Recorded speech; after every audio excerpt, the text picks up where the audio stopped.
Hello, friends. I'm about to take off for breakfast, but I'll be back pretty shortly. We got a lot to cover here. One of the most pressing right now.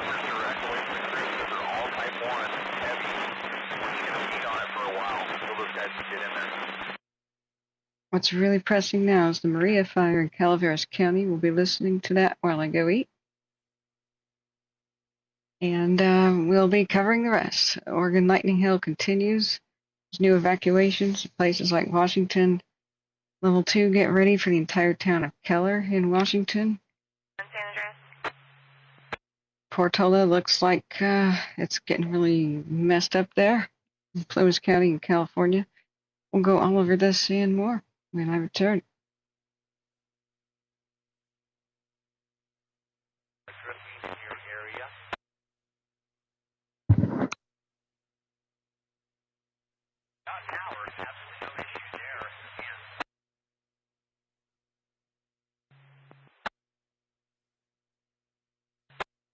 I have a gas hazard for small gas in the area of Wild Oak Drive and Twin Oak Drive in Jamestown. Golf on the 19-380. Tanker 82, Air Texas 22, radio check. 22. Was it? Risk recycle. Affirmative.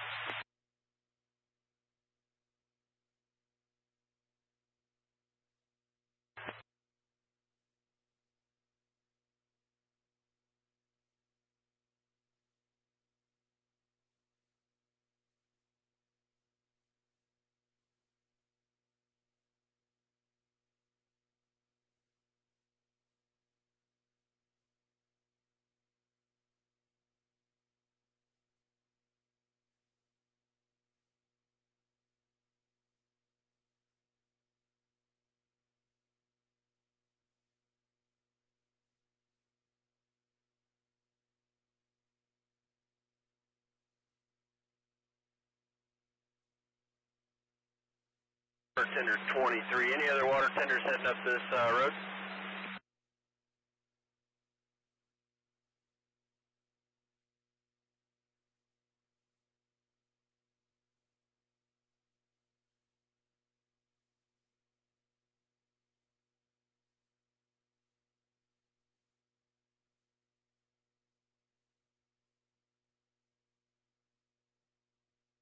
Saddle, and I'll wait for anybody coming up before I head down.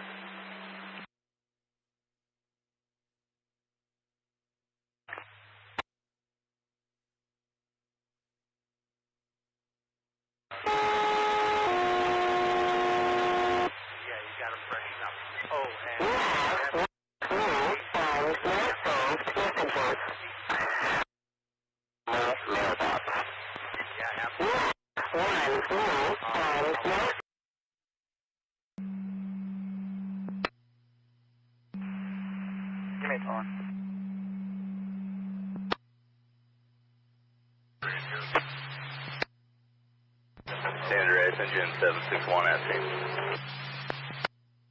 Engine 761 at team.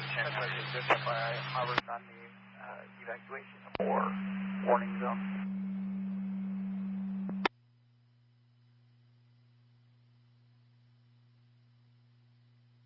Therefore.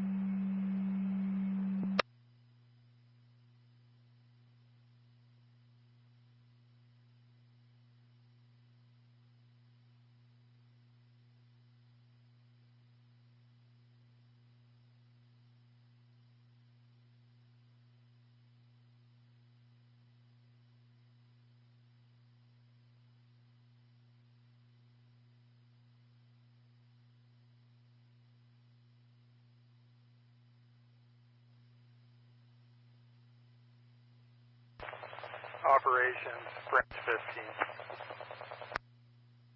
Good morning. Operations, go ahead.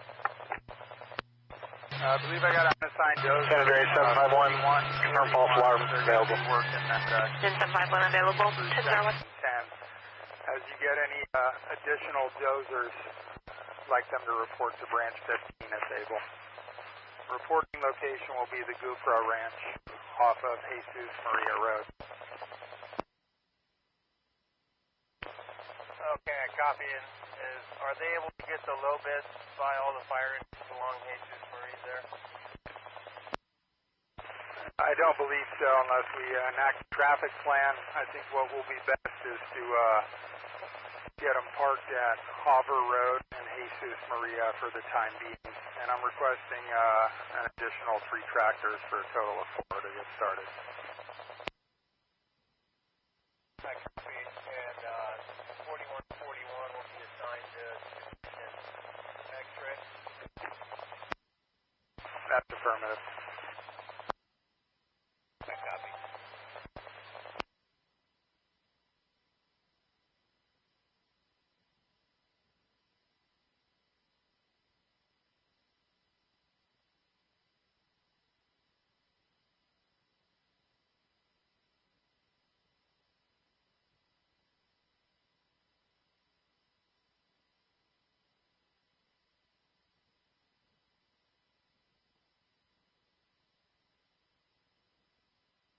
Okay, for real now. I'm gonna go get the breakfast, and the sooner I leave, the sooner I can get back. It's not too far away. But boy, do I really have to? Do I really have to eat before we really tackle the fires and start covering this? At request, I'm putting on the radio, but you know, sustenance first. So the thumbnail image is what's going on at Portola, but right now we can't see anything that clearly. Unfortunately, the Mount Zion 2 cam, I just played a time lapse here, went and looked away at some sort of a backyard vegetation fire. So as soon as I go back to looking at the actual Maria fire, that'd be great. I just heard in crackly radio that there's some sort of mentioning of new evacuations. So it'd be good if people kept checking the watch duty. It's got all the evacuation info with really timely updates. Testing test rolling 10-04. Of course, it has to interrupt me, but there is an evacuation center at the Veterans Hall in Valley Springs. Right now, there haven't been any new evacuation updates for hours, although that may change. They keep calling more and more units in. We are hearing air attack. They've got at least 3 airplanes running around. Let's see. There we go. Did you just say duck and cover? Okay. So that may change in just a second, because I think they just said evacuations. Engine 4454, move up and cover Murphy's 10-04. Oh, move up and cover. Okay, that makes more sense. Since the cameras aren't really that compelling, maybe I should just leave this on here right now. It was compelling. I mean, we had a great Mount Zion view. Calaveras 415 Arnold.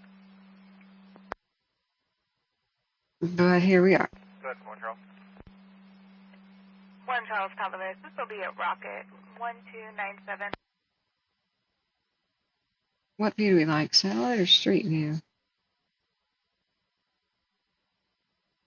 Yeah, I think satellite's good enough. Operations Delta on command when you got a moment.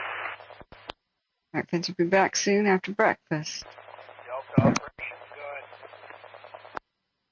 Hey, just for your information, 20 Golf has a minor injury, rolled ankle, and they've got the extra staff to deal with the transport, and they're going to be taking them to Jackson.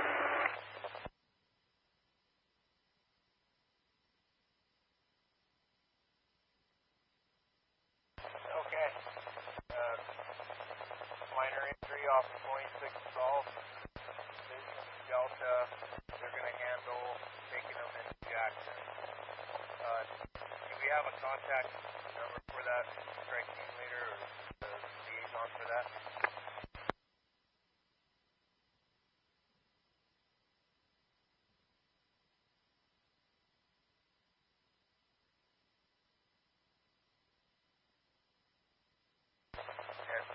Delta operations, if you could just have him swing by the ICP, just give me his name and number, and we'll capture that. Okay. 26 Golf.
And around Murphy's. 4454, 1009.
West Point. 4475, 1012. San Andreas, go for Maria Air Tac Command. Maria Air Tac, San Andreas, Clear 610 is available at Columbia. Would you like me to respond? That's affirmative. Maria Air Tac, 1012. San Andreas, while I have you, additionally, did you have a fill on the relief information?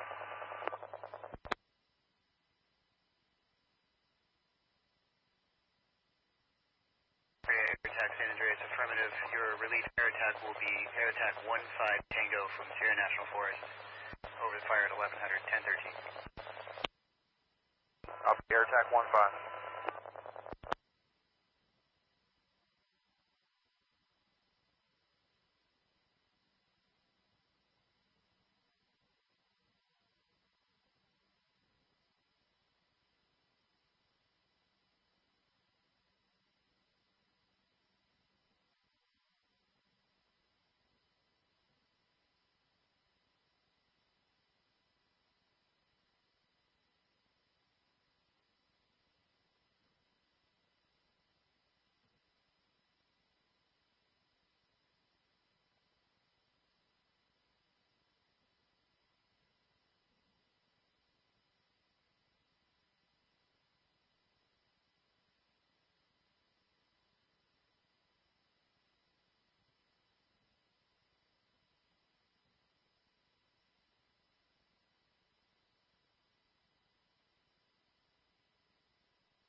Maria, water tender 124 for the Maria fire.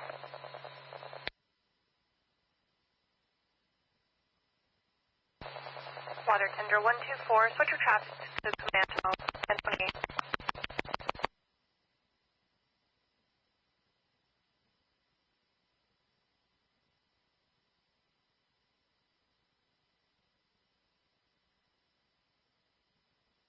San Andreas, this is water tender 124.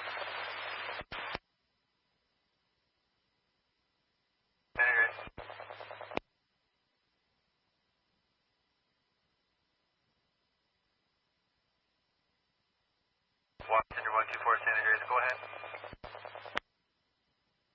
This is the Maria fire on the 26th or on the other side?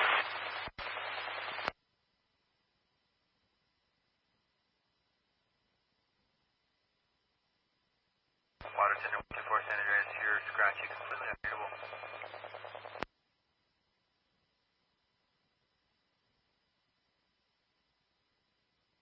San Andreas, water tender 124. Do you want Maria fire on the 26th or on the other side? Water tender 124, contact Maria operations.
Doctor and Crews 1 and 2 will be available from the Murphys area. Doctor Crews 1 and 2, 1034.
Okay, friends, let's figure out why the sound died.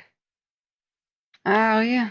Reconnecting. Calaveras County Sheriff. Calaveras and Tuolumne County is offline. But this one isn't. Cal Fire TCU U.S. Forest Service STF is alive. Sorry about that, friends. I got to poking around and realized my trash stank. Had to take the trash out. And how's everybody doing?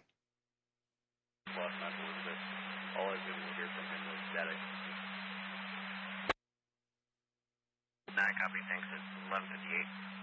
Break. Plane 85, stand at switch your traffic over to admin tone 4.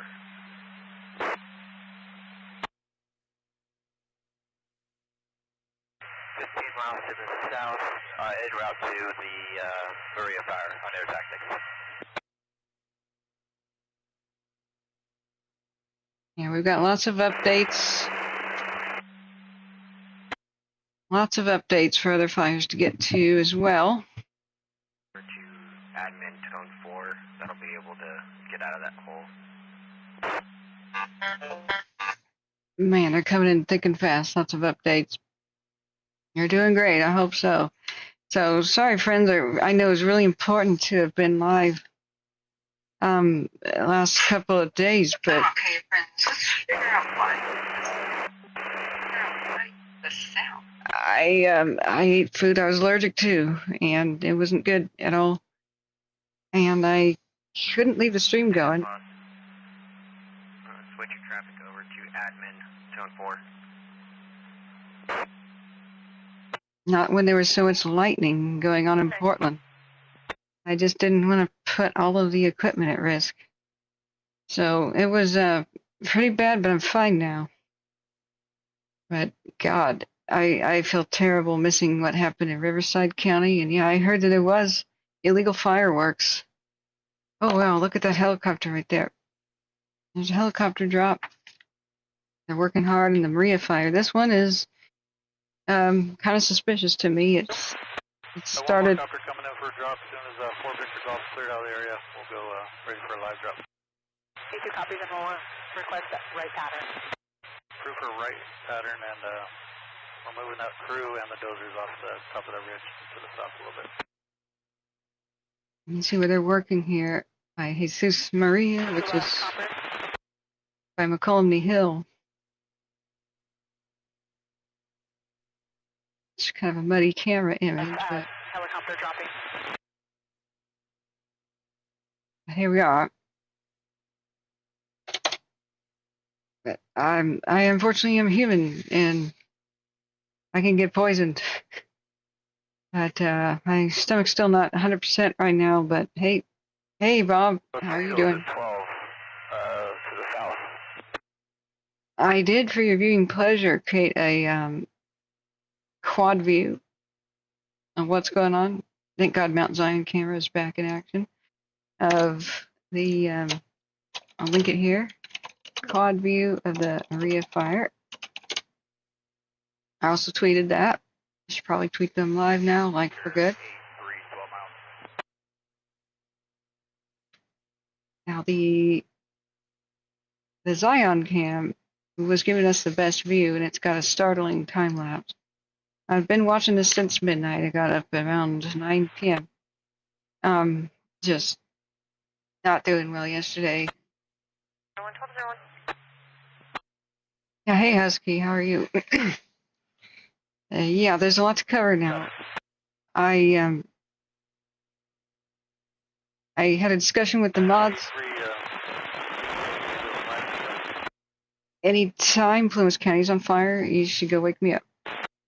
So, I will try to get a messaging app or something that'll break through Do Not Disturb mode. But worst comes to worst, C-Pro will come and physically wake me up, knock on the door.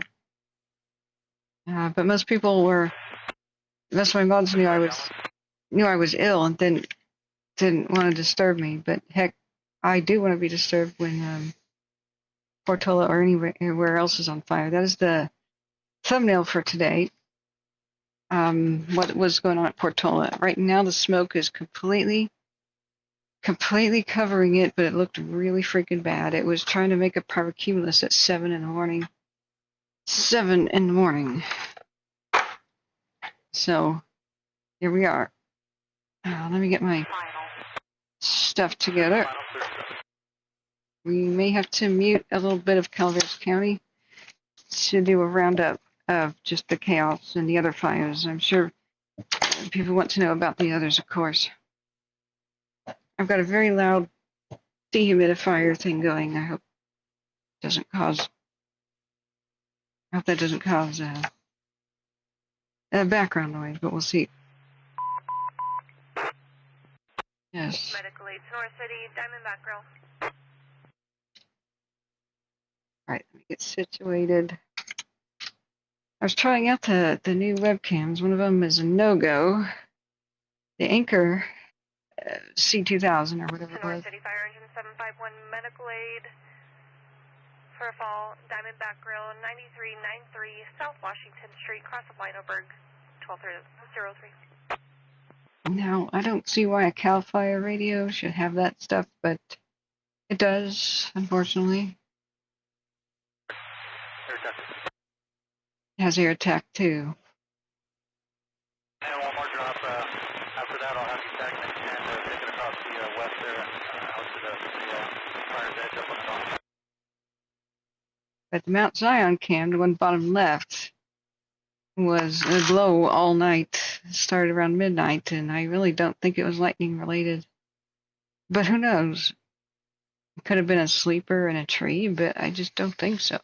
And later, the bottom left, the Mount Zion cam looked at somebody's backyard fire for a long time, and we lost our good view. But what was amazing was the Mount Zion cam showed them create a dozer line. See this? They just made this. Now this is looking south. And so in the middle of the night, the very light winds were blowing to the west. It was, the typical down canyon winds of the nighttime. And then, of course, they were forecast to reverse sometime in the morning. But let me do a time lapse, and you'll see the dozer make this little dozer line. See? And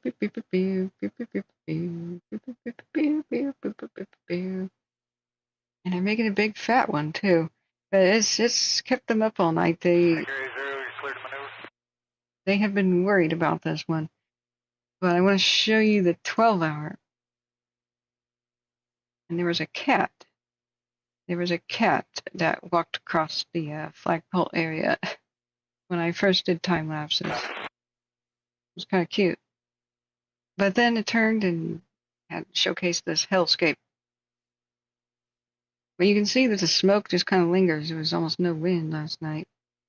So usually if there is a lightning sleeper fire, like in a hollow tree or something, usually high winds are what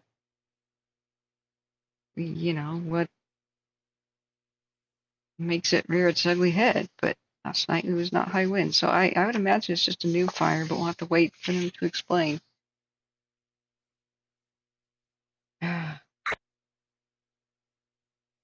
So I'm back from breakfast, making a note here. We'll be looking at. We'll be looking now at the fires with the latest evacuations and such. And some of them came down the pipe in the middle of the night. So I had this idea, like, should I go live all night? But I knew if I did, there'd be mostly crickets. I know there just wasn't a lot of chatter for these other fires, especially those in Washington. There weren't a lot of updates, except, hey, evacuation of this rural area now, or occasionally for fires. So I figure we will wait for morning. Good line, good tie-in. Load and return. Return, 8-0. Go ahead and fill that gap in there. But when the Mount Zion cam first did the time lapse, there was a cat that walked down here. It was really cute. See if it can go back. It's no longer in the time lapse. But you can see how, you know, it looked bad throughout the night. So, look back at the chat. Speedy Dude, hey, welcome. Update on the trout. Yeah, we'll look at the ones that have new evacuation orders first. And I just got a bunch of beeps on my phone about watch duty updates. Yeah, the one at Portola, the Babbitt Peak. Yeah, let me show you the scariness of, you know, zooming over to Portola and the Beckworth Peak cam. Its 12-hour is pretty messed up. So this is looking to the southwest. And you'll see the smoke change direction and the fire and the smoke start going towards the northeast. Straight towards this camp. So this is just outside. From that last drop down the dozer line, headed down towards the north down canyon, and reaching the green side of that line. Out, you see the flurry of vehicles responding to it during the night. But this was where it gets ugly. 7 in the morning, it started trying to make a paracumulus. Not particularly a lot of wind, though, and still trying. And then you get towards, this is 7:30 in the morning, then 8 o'clock, this camera totally gets smoked in because the smoke's going directly towards it, and thus probably the fire, too. So that's what's scary about that one. I did speak with John Bruno, and from around 6 in the morning till about 7:30. John Bruno, the retired fire captain in Shasta County, he's going on a vacation, so I wanted to pick his brain about things, what he thought about stuff. He said this one will go for quite a bit because it's outside the Dixie Fire burn scar. It's got lots of thick and heavy shoals there. So it's Engine 732, new incident. I am pretty worried about it. Good start, good line. Got a little bit of drift from left to right. Load right there. We're still listening to Calaveras County about the Maria fire. Ambulance. Affirmative. So, yeah. So what Husky just, thank you Husky for the link as always.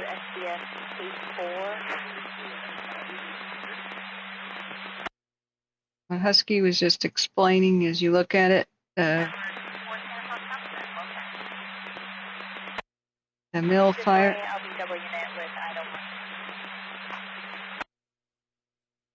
And it is producing a pyrocumulus right now. Great. Let's do a 2-hour time lapse. Look at all the dead trees. This is the dangerous thing. Nope. Code 2 medically, Tallman City, 18552 Cedar Street. That's a fire. That's not clouds. That's a fire.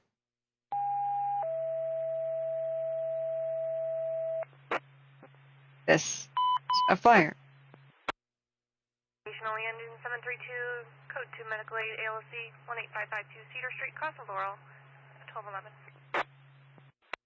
Wonder if there's a 24-hour that shows it at night.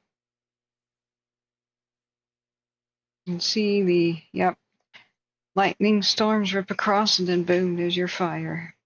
Engine 732 is that scene? 732, 1211. All right, let's try to figure out what the updates on my watch just were. There's a Border 63 fire down in San Diego County, but I just wanted to go back. You could see some rain, but boom, lightning storms move through the area. And you got your fire there. And another one over here, I believe. There's the mill and the, what's it called? The mill's the big one, but there's a second one. And poor Portola is squeezed in the middle.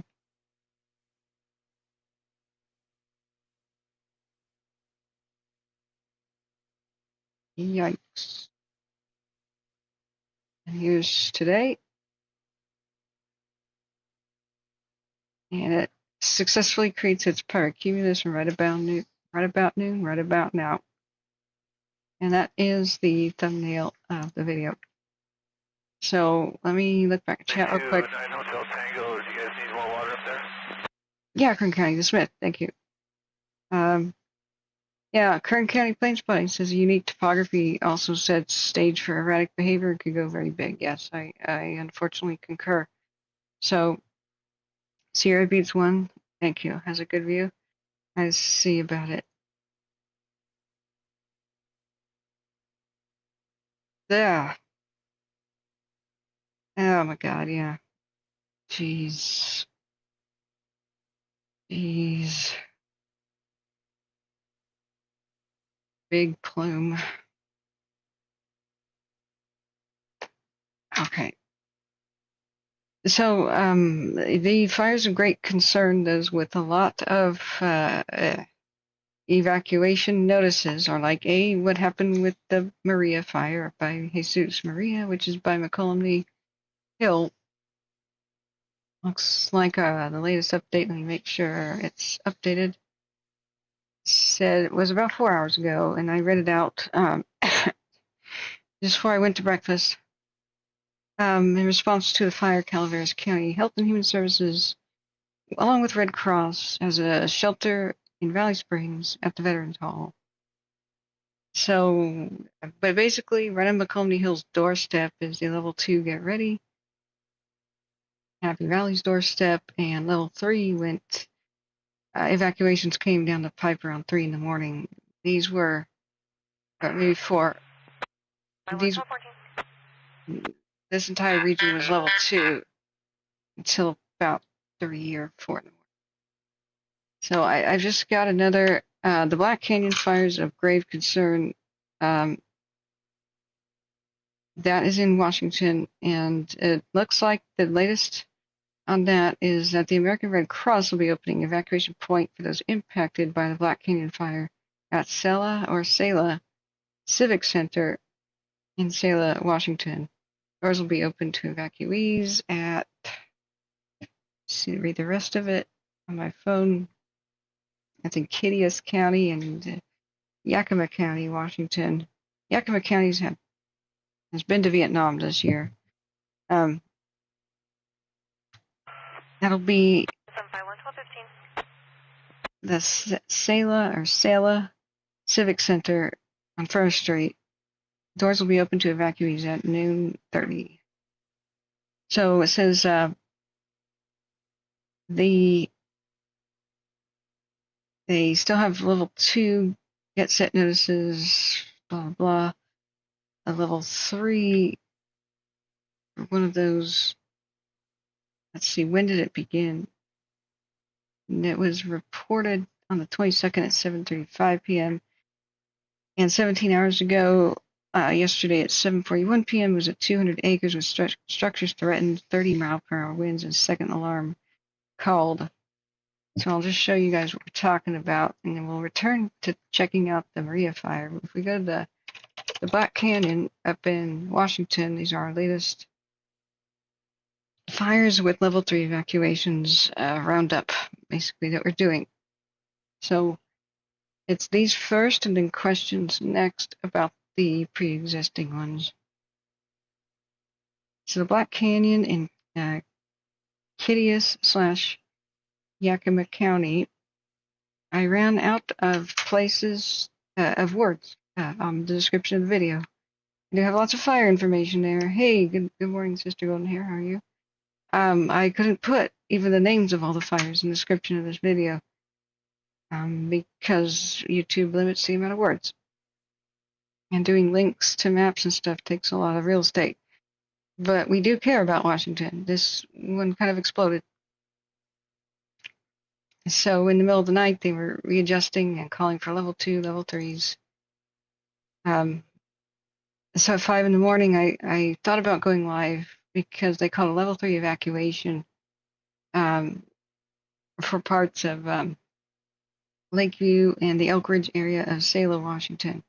It says, get your family and your pets, get in your vehicles, and leave now. It was not, start getting ready to leave. It was grab your keys and go. But once again, Yakima is one of the worst places to try to get fire info and cover that live, because they don't have any radios out there and almost no cams. So, hey, Shaz 73. There's lots of food to produce so many. Well, what? Did I miss something? Hey, Shaz, how you doing? How's England? Kern County Fire Department's also helping with the Maria fire. That's cool. It's really good. They'll need a lot of help. Yeah, you can't keep up with Oregon, neither can I. Like, I was just looking at it going, oh my God.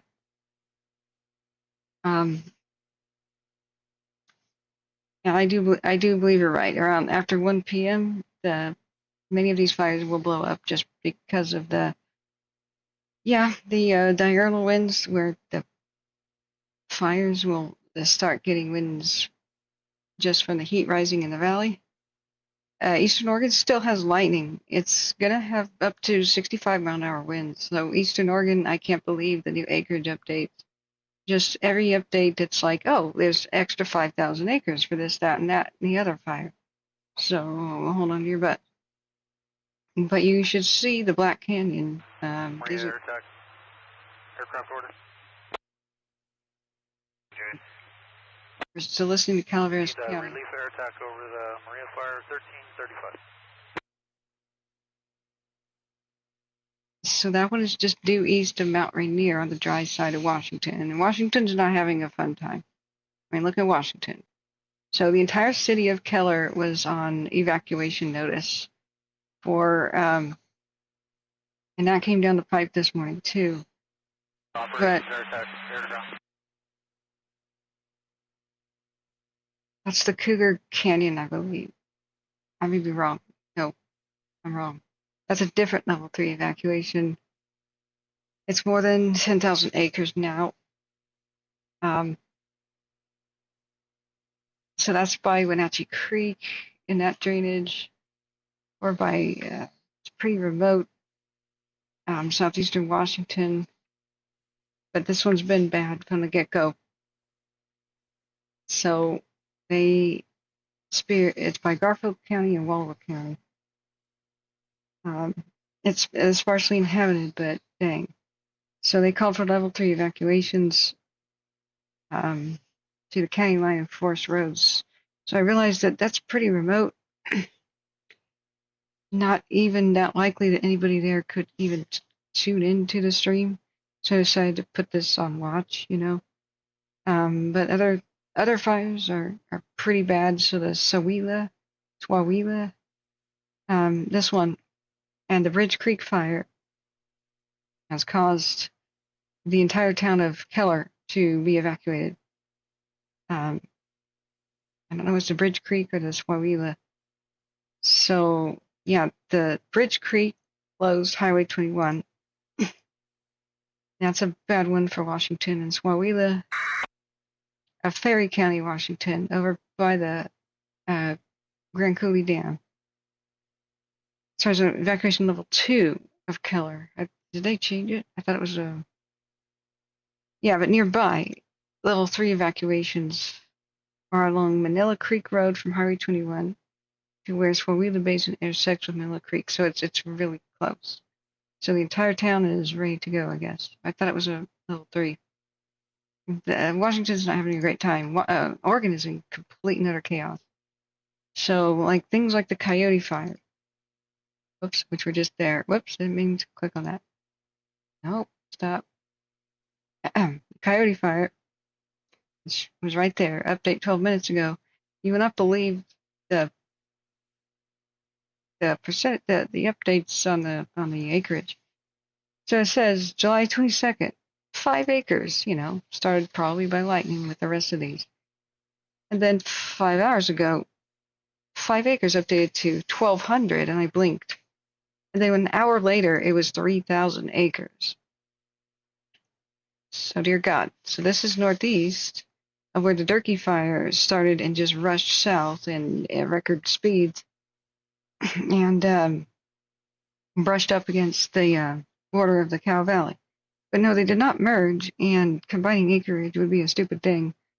Somebody was saying that they did, but whatever news outlet was saying that is incorrect. Because the only active part that's still burning. 561 available en route, station 56. Remember this is tumbling tumbleweeds and grass, right? So when the Cow Valley ripped south, the only active parts of it are like down here. This has been black and cold for days. So when the new Durkee fire just erupted and was fanned by the 55-mile-an-hour wind gusts because of the thunderstorm activity, it hit the border of where the Cow Creek was. But it's not like a merging fire because it's already gone and it's a done deal up here. You know, tumbleweeds burn up quick. Air attack tanker 80, 12 miles from Columbia. And ironically, that's going to stop it down here. They don't have to worry about stopping it down here. They could focus on over by the Malheur Reservoir. Altimeter 29906, you're cleared in 3,000, multiple helicopters 2,500, air attack 4,000. 3,000, 2996, tanker 80, number 1. Oh, I know the mill fire is looking terrifying, Husky. It's, yeah. We were looking at that a minute ago, the Sierra Buttes 1 camp that Spinny Doo was suggesting. And let me know if there's some really compelling cameras.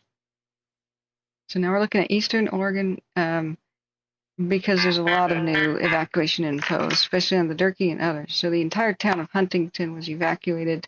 I had tweeted that. I should probably tweet that I'm live right now. Sorry, I got to do that. Let me take the moment to do that real quick. Otherwise, people won't find us.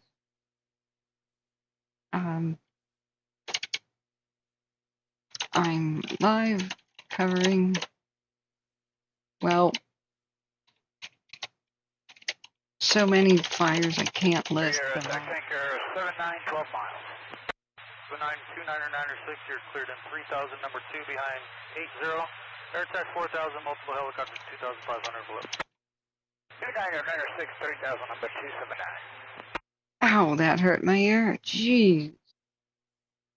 Ah, I thought my speaker just imploded. Ow. AI. Somebody invent AI that just removes noise from freaking radios. Jeez. Yeah.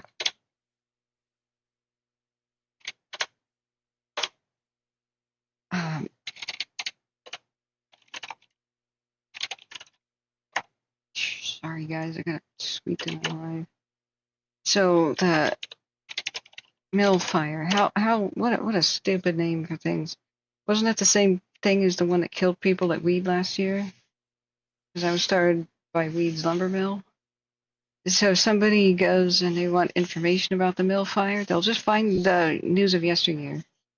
They gotta retire a lot of fire names and just reject ones that are way too freaking generalized. The Hill fire. Wrong. Stupid name. Pick another one. Well, we got another Hills fire. River fire. No, stupid. Wrong. Pick another one. Jeez. But here we are. What other hashtags of fires should we do? Why is there no... I don't know. Let's see, the Durkee, the mill, the falls, the Lone Rock. We're going to be working the indirect piece from the top of the dozer line that goes down to the north down in the canyon. We'll come around and pick up the return and attack and turn off that, taking it down to the north. Anyway, I'm just going to post that. Yeah, it actually... Final drop, and then we'll get them held out, and I'll clear it. Right. If you guys can get on my Twitter, my X, whatever they call that, and actually share that on your own Twitter or social media, that would be totally awesome. Hey, Terry, welcome. How you doing? So we got 2 people from England in the house. How you doing? Yeah, the microwave tower fire, we're going to look at that too. I thought about driving down the Columbia River Gorge last night to see if I could record it, but without a press pass, I'd probably not be able to get close to it. It would probably be a waste of gas, and I probably would have to go on the Washington side. And hey, Nick, how are you doing? Myrtle Creek had a little blurb, but not something too bad. But there's too much going on in Oregon to shake a stick at. We had updates on the telephone fire, which erupted and got huge as well. So an hour ago, they have at least a lot of black line on the southern flank of it, which is so good. Like they worked really hard. More copper drops, and then we're going to clear in 8-0 to maneuver. You can tag and extend off his drop once he's done. I mean, just do a quick time lapse because we got aircraft sometimes making an appearance on the cams down at McColney Hill area with the Maria fire. That's what we're listening to right now because it's pretty sketchy. It's looking better, but it's sketchy. So yeah, that's a plane right there. I think mid drop maybe. It's hard to say, but it's looking better than it was at least. Is Mount Zion back? Is looking at it. Yeah, there's more of the air attack. It's a pretty good air show going there. But there's air attack in a lot of places. This is just the best radio I can find right now. Yeah, the Durkee is insane. Yeah, John, thanks for coming by. Give us an update. So I know you're going to be watching this Maria fire closely. Yeah, do come back and see us, Terry. Thanks. And remember to hit the like button, friends. Remember to hit the like button. I don't have the webcam on right now, but we'll do that later. Yeah, thanks, Chaz, for reminding people to like and hit the share. And good to see you, sister. And Metal California, was that your name all the time, or did you change your name? I had to put you on the list of mods that changed their names. If so, have you been here? Have you been back, or have you just come back? It seems like I haven't seen you in a while. Let me see if I missed any more chat. Go ahead and ask questions in chat about whatever fire you need info about. Yeah, there's a looks like a Black Hawk or Sikorsky, I don't know. But we've got fixed wing and lots of aircraft working the Maria fire here by McColney Hill and Calaveras County on the border with Amador County. And it's not even wind driven, it's just cooking with the terrain and the kind of fuels it has. So switching back to the telephone fire, at least they've got a lot of black line to try to protect the communities of Hines and Burns down here. They're on notice from two threats, the telephone fire and the Huge Falls fire. So thank God that at least with the telephone fire an hour ago, that update got, and Watch Duty is reporting a new fire at Point Reyes Road, Petaluma. Not again. No, it's Marin County. It's not it's southwest of Petaluma, near Highway 1 on California's coast. 6-1 available, station 56. So we'll 561 1230. we'll keep an eye on that. So there's something called the chalk fire, whatever that is. Let me just check on the border 63 that's down on the border with Mexico. I'm just hoping it's good news real quick. It's 8 acres. Slow rate of spread. Yeah, okay, that's fine. I just needed to clear that notification off the phone. The Thompson fire is a notification I got to clear off the phone. Baker County, Oregon. Yeah, another one of those. It's 8,000 acres now. Lightning is going to rip across eastern Oregon today, too. It's still, hold on to your butts. San Andreas, stand by for the fire weather forecast, observations, and dispatch levels. All right, yeah. Let's take a look at the Hill fire in California. It's been very hard to track because even though there's a bunch of cameras in the area, day after day, night after night, the cameras don't look at it. So what the hell are we supposed to do? Continuing with the fire weather forecast, hot weather expected today and Wednesday under strong, high pressure, locally gusty afternoon winds and low humidity could result in brief periods of elevated fire weather conditions. Cooling trend with increasing humidity Thursday into the weekend. Chance of afternoon showers or thunderstorms over the Sierra Nevada today and Wednesday. Today's weather mostly sunny, temperature 98 to 107 degrees, 24-hour trend little change. Humidity 14 to 24%, 24-hour trend little change. 20-foot winds, valleys and lower slopes, upslope winds up to 5 miles per hour, becoming west up to 10 miles per hour in the afternoon. Ridges and upper slopes, variable winds up to 7 miles per hour, becoming west up to 11 miles per hour in the afternoon. LEL 1, chance of wedding rain 0%, break. All right, that's Calaveras County. It's going to be 107, but not very windy, thank God. I figured I would take a moment to listen to that because dispatch tells the fire crews that stuff for a reason. So at least, thank God, there's Weather no... partly cloudy, temperature 72 to 79 degrees, 24-hour trend little change. Humidity 45 to 65%, 24-hour trend little change. 20-foot winds, valleys and lower slopes, west winds up to 9 miles per hour, shifting to the northeast up to 8 miles per hour after midnight. Ridges and upper slopes, west winds up to 10 miles per hour, shifting to the northeast up to 9 miles per hour after midnight. LEL 1, chance of wedding rain 0%, break. Okay. Well, that's not bad. The humidity... Continuing with the 1100 weather observations for Foothill East in the brush, temperature 98 degrees, humidity 21%, wind speed 7 miles per hour out of the southwest. Ignition component in the 45th percentile, burn index in the 65th percentile, dispatch level high. For Foothill West in the grass, temperature 101 degrees, humidity 24%, wind speed 4 miles per hour out of the south.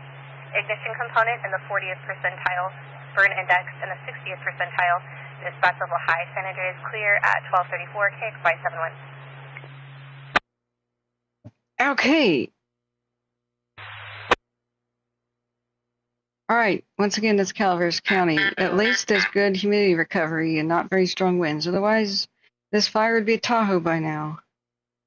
Okay, breaking news. We have level 3 evacuations just called in Baker County, Oregon. Sorry, you just asked about the Hill Fire in Humboldt County. But no, there's really been no freaking information for like 20 hours. All they did was a little bit of acreage and containment update. It's been really hard to find out any information. If somebody wants to grab a camera, we can look at it and maybe, look at it through a camera. But we need to zip on over to the Thompson Fire in Baker County, Oregon, because they've just called for new level 3 evacuations. And this is hell on earth right now in Eastern Oregon. So the Thompson Fire, which is now probably a bunch of these small lightning fires all kind of rolled up into one now. It's not that inhabited. It's sparsely inhabited, but I don't even know if Highway 84 is open or should be right now.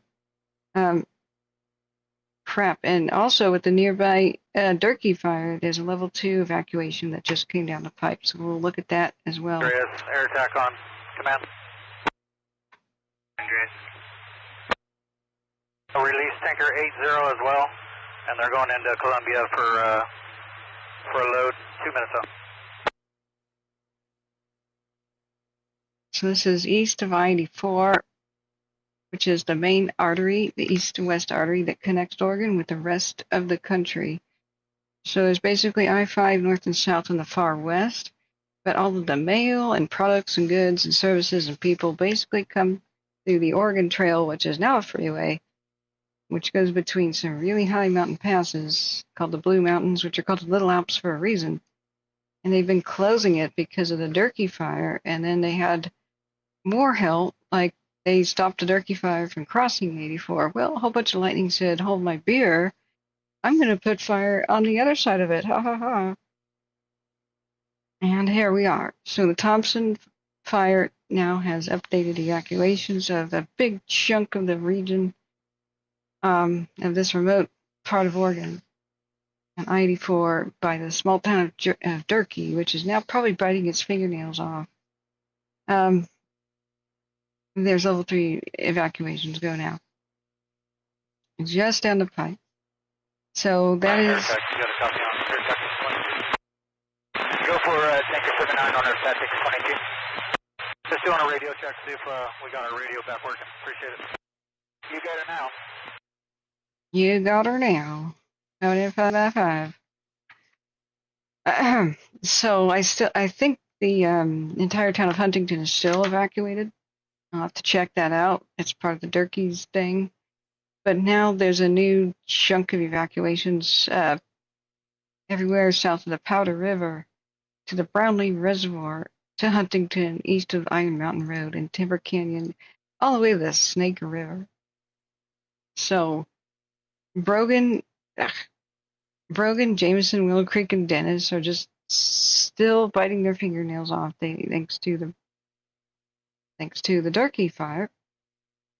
But you know what? They're going to be sitting pretty and super safe once the Durkee goes past them, and well, most of the Cow Valley is already past them because they'll be completely surrounded by black after a time. So the rest of the year, they'll probably be some of the safest places to be in all of Oregon, but not yet. Not quite yet. So the Baker County Sheriff's Office on Facebook is where you have to get your evacuation info stuff unless you go straight to the map. But this gives you a good freaking idea of just how much is on level 3 right now. This is a big chunk of Oregon back there. Just go now, grab your keys and your pets, and you go. It's not time to pack anything. You just go. The actual town of Durkee is on that. That's unclear. Is the actual town of Durkee being evacuated? That's unclear. Let's see about the actual map.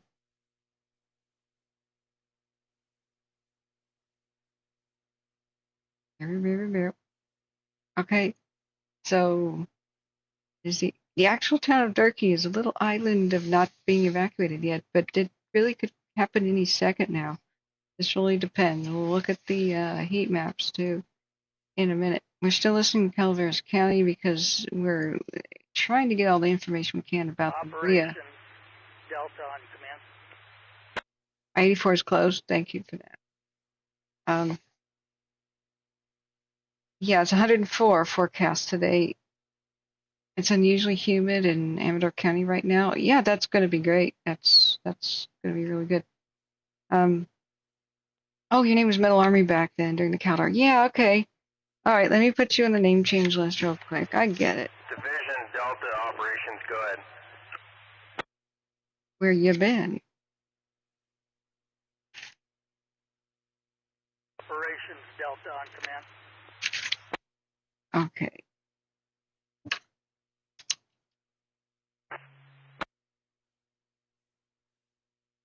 Interested in where his latest two were transported.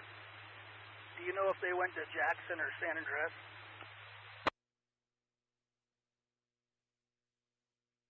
Just got back to the ICP. I'll tie in with the IC here. Thank you. All right, noted. Okay, so if you missed it, we have new level 3 evacuations near the town of Durkee all the way to Huntington on the east side of I-84. It's big. It's big. So we're still like this is a big part of Oregon right here. Like that's a lot. Baker County, Malheur County. 95 Banner Road. Prevention 4423, 1241. We have multiple cities threatened right now, not just Spray over there with the Lone Rock, which we're about to get to, but the towns of Burns and Hines are on notice because of the falls in the telephone. The entire town of Huntington, I believe, is still evacuated, and they bused people across the Snake River to Idaho, I think, as far as I can gather. So Vale is threatened. So is Brogan, Jameson, Williams, and a couple others down there. Durkee is biting his fingernails off because it's there's lightning everywhere. It's gonna be like 104 with possible 165 mile an hour wind gusts due to it's still red flag due to abundant lightning risk. Let's take a look at my radar and see right now if there's any lightning. Oh boy, there's yet more updates.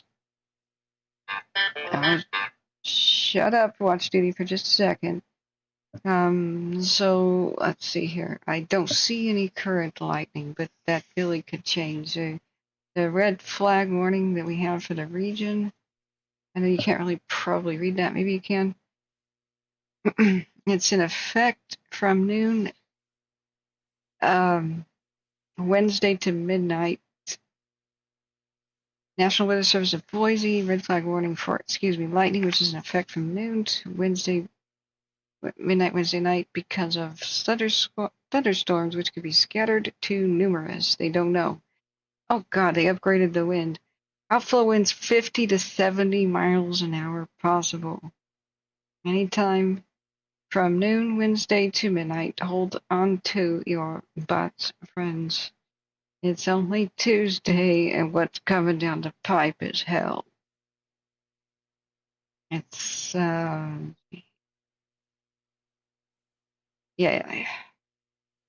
So this morning, midnight onward to this morning, there still was some lightning in the corner of Oregon and Nevada and Idaho.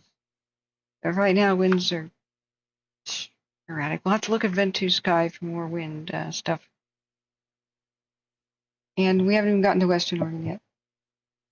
So if anybody does have information about the Hills Fire and whatever's going on in Humboldt County, do let me know about that. It'd probably be the Facebook pages of the whatever national forests and stuff are out there.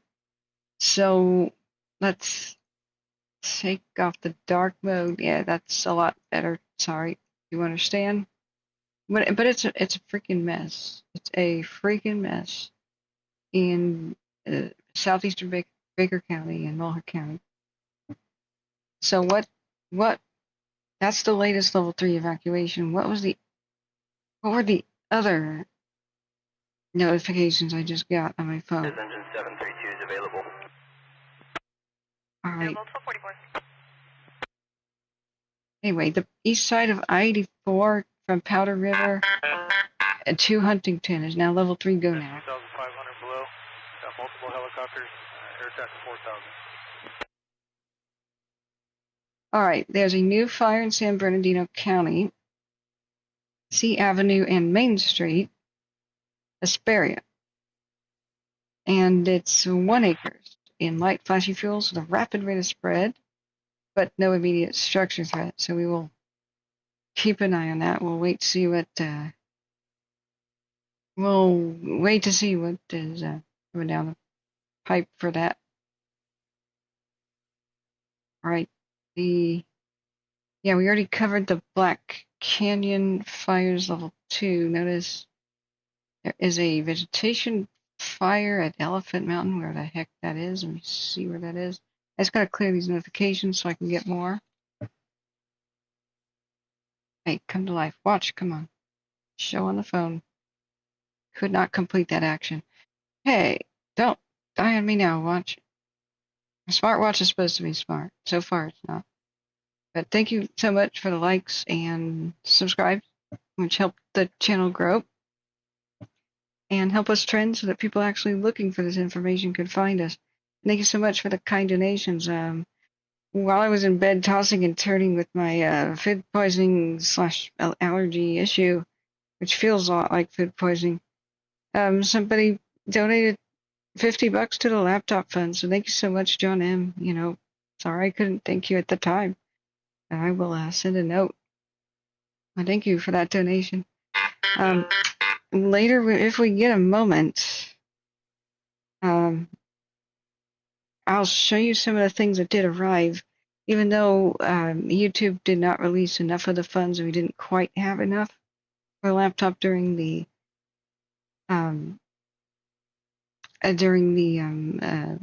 Prime Day sale.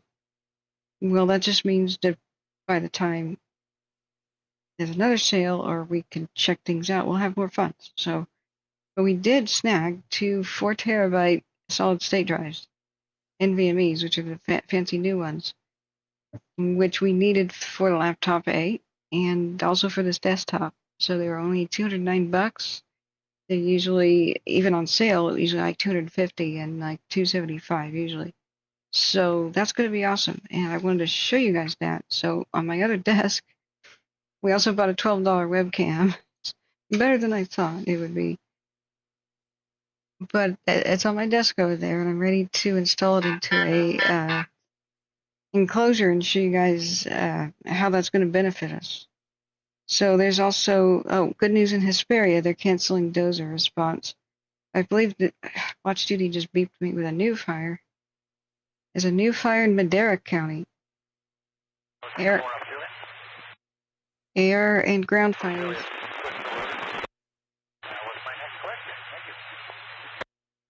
Great. We've got a new one called the Circle Fire with structures threatened in Madera County. Which is where we had a pretty obvious arson a couple of broadcasts ago, where 6 or 7 fires erupted at once in the dead calm dead of night. And the first responding units, this was just up the hill from Oakhurst, California. And I was trying to go to bed, but of course this has to happen right before midnight, so I stayed up all night covering it. But that was called the Lookout Fire because it was on Lookout Hill, the same hill with the fire camera. And those units that first showed up said that there were 2 fully involved RVs, as well as multiple vegetation fires down the way, which in the dead calm, dead of night, could not have happened by themselves. No lightning in sight, whatever. So there is possibly an arsonist running around Madera County, if not somewhere else by now. So I just want to tell people that they're out there and that this brings those types out of the woodwork. When the fire crews are busy doing a lot of other stuff, the nuts, the wackos, the insurance fraudsters, and the crazy firebugs, they come out of the woodwork. We've already had 2 deaths from arson in Seattle less than a week ago. In Portland, a anarchist group a month ago torched 17 cop cars and claimed responsibility. They're a new terror threat, so they're out there. But it takes a community that's aware of the dangers. Take pictures of license plates, suspicious vehicles, suspicious activity, report it. And just be aware that this, unfortunately, brings them out of the woodwork. They are rare creatures. Very few people on Earth are willing to commit arson, but those who are repeat their behavior until they are caught. Please don't take vigilante action or go to Facebook and say, oh, this such person is an arsonist. Don't do that. Like mobs have killed people based on rumors, based on Twitter rumors before. Just don't do that. Just report to law enforcement. Let them do their job, but get as many detailed pictures as you can, especially license plates. If they don't have that, they probably can't help. They probably can't get the person. So, yeah, Jake here says the Lookout Fire was an interesting night. Yeah, you can go back to my broadcast a couple nights ago and check it out. But it was pretty obvious. I have to say suspected arson, but obviously suspected arson. You dirty tree rat, you're very welcome. I feel terrible that last 2 days I was incapacitated, but there was also lightning that was happening in Portland, and I didn't want to leave the stream on for the mods to even handle it because of the remote possibility that power surges could destroy my computer. And so it was a hard choice to make, but I still don't feel good about it. But hey, what can you do? It's not normal. It's pretty rare for us to ever have lightning near Portland. But when it hits, it's pretty bad, and it slammed most of Western Oregon. So we'll continue to look at the Circle Fire. Its structures are threatened. They're saying potential for 50 acres. But let's see if we can get some sort of a camera on it down there. This one at situation at Portola. Report from 610 that is still inside the line. They're working that with the coppers now. Oh, God. Okay, so that was the update where we were just about to go to the Circle Fire. We will now. This is the current situation by Portola. Structures are being impacted right now in Madera County, so that's breaking news. There seems to be structures on fire right now in Madera County, so we're gonna truck on down there to the Circle Fire Oh my God, look at the North Portola camera. Holy, oh my God. Okay, okay. Yeah, whoever earlier, when I was at breakfast, I was still monitoring chat, whoever earlier said there's a lot of aircraft on this, they probably will get a handle on it. I'm sorry, but I don't think so. I think the Portola area is in grave danger. Just look at it. Air attack tanker The 12 miles. the region. That's I'm somewhat familiar with the area. That's a lot of fuel there, and it didn't burn in the Dixie, and with the crazy. 8-3, 12 miles. I hope I'm wrong, but this could be very big and very bad. 9-6, you're cleared in 3,000, air attack 4,000, multiple helicopters 2,500. 9-6, cleared in 3,000, taker 82.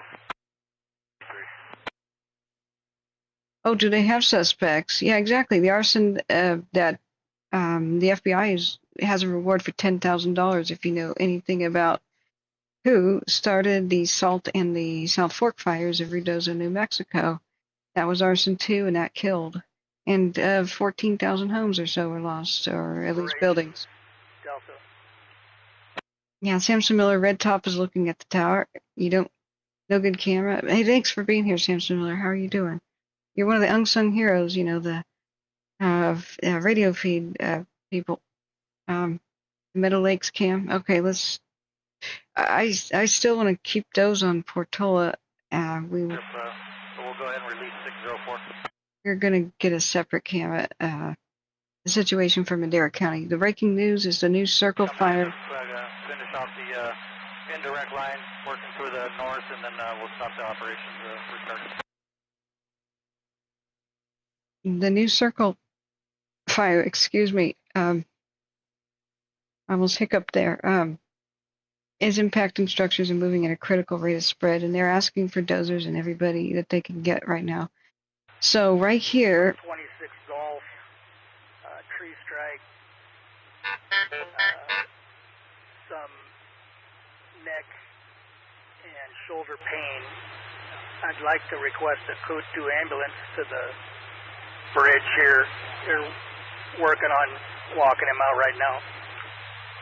and we have a firefighter injured. Yeah, copy that. Code 2 ambulance to the bridge on Jesus Maria for tree strike off of 26 Golf. Copy.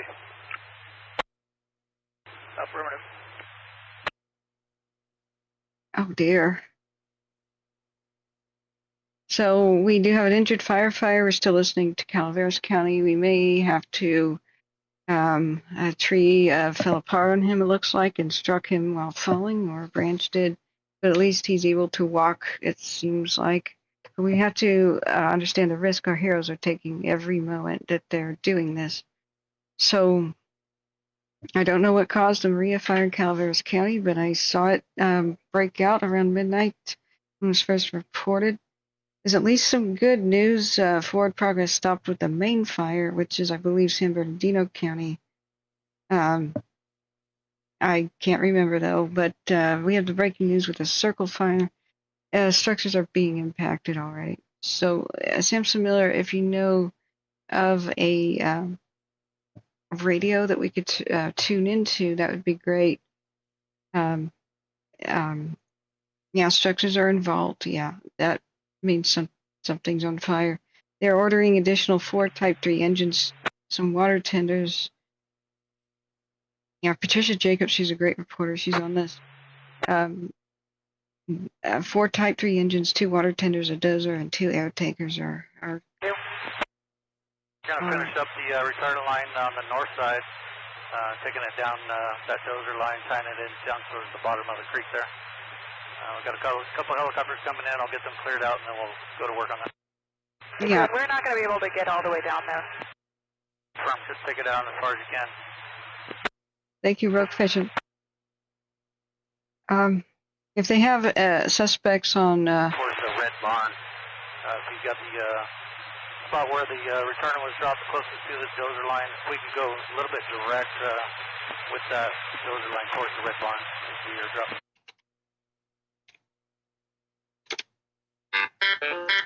dropping. Sorry, I'm trying to check chat, but which camera was at least there was some view of what the circle fire? 3-2, go. What are you talking about, the red barn? We made it all the way ready down there. I know there's no good camera in Middle Lakes, maybe? Are you A2 the first one up or A3 first one up? Down by the red barn. So are you talking about completely on the other side of the ridge, on the north side of the ridge? We're still listening to the Maria fire. This Madera County structures are already being structures are on fire with the new circle fire. Have already gone. So you want us to just stair step it down there?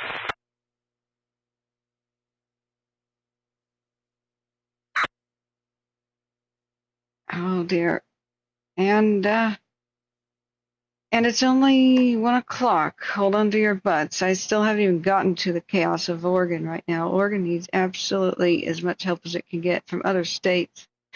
Got the target here, 30 maneuver. The Malheur might get. Take our A2 request right pattern. Right hand pattern.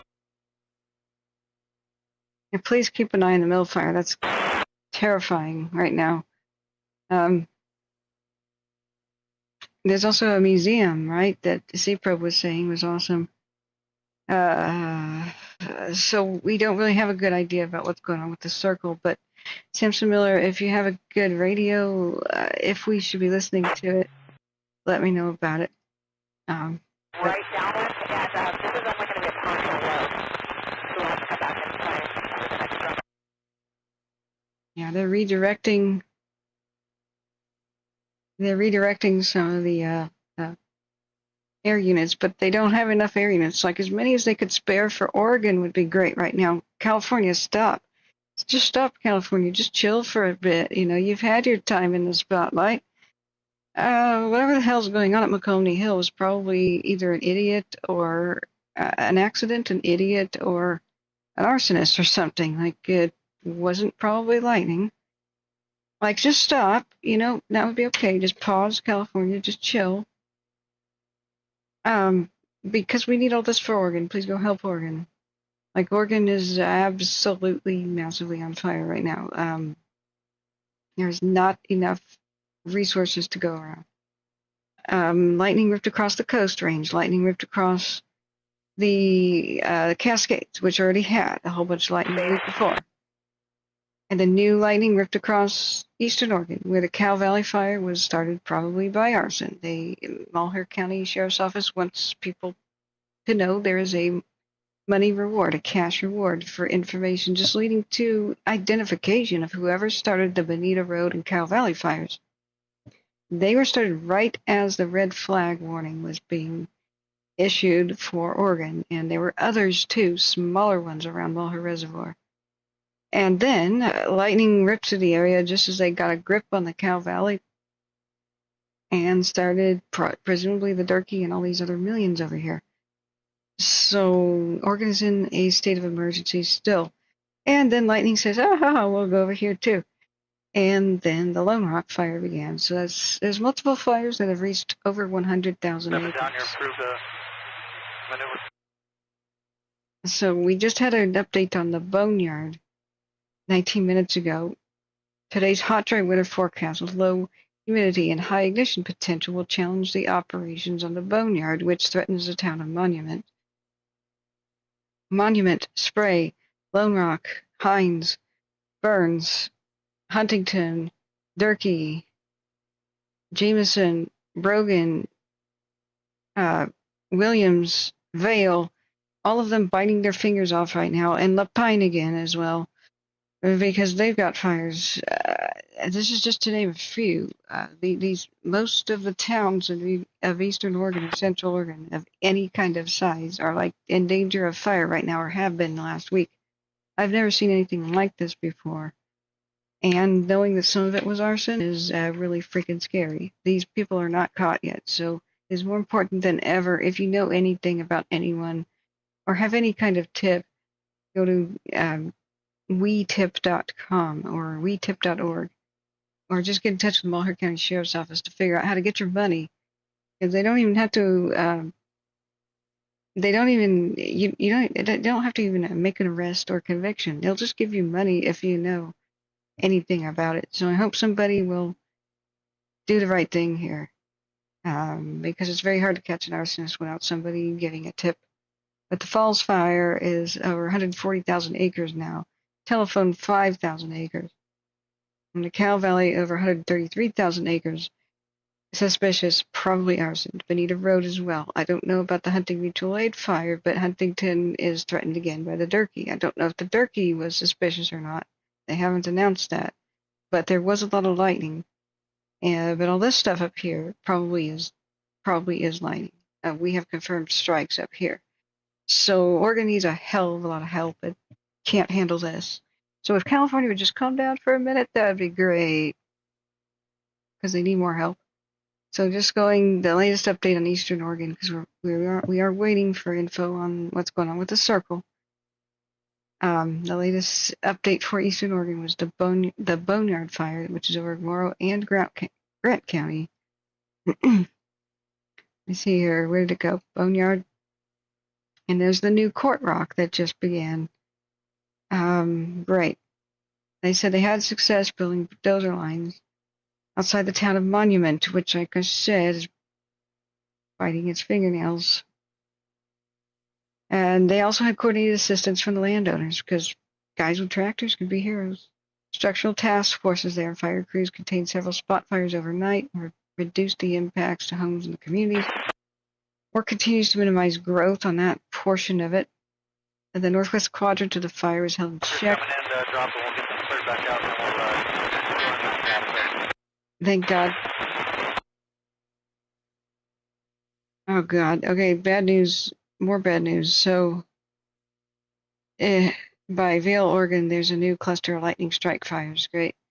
At least there's a sort of good news on the Boneyard, that the northwest quadrant of the fire was held in check by day and 761 1304. Additionally, Pareto Valley will guide you in.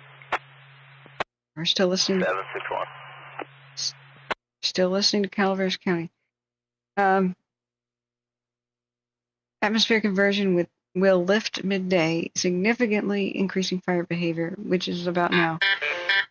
And that'll make for rapid fire growth potential. Strategic firing operations are planned to remove fuel from the fire's edge, which is like a Hail Mary pass. As the fire's coming anyway, light fire in front of the fire and hope that it stops. There's a high potential for the Boneyard to merge with the Monkey Creek in the next operational period, next 24 hours. Oregon Department of Forestry Team 1 and Team 3 will jointly manage the combined incidents. Jesus. Excuse my language, but Jesus. This was our latest update for Eastern Oregon. With rapidly changing weather and fire behavior, the safety of the firefighters and community is our key focus, which means please don't ask them to die for buildings.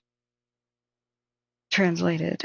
Heavy smoke will continue to rapidly contribute to rapidly changing road closures and evacuations.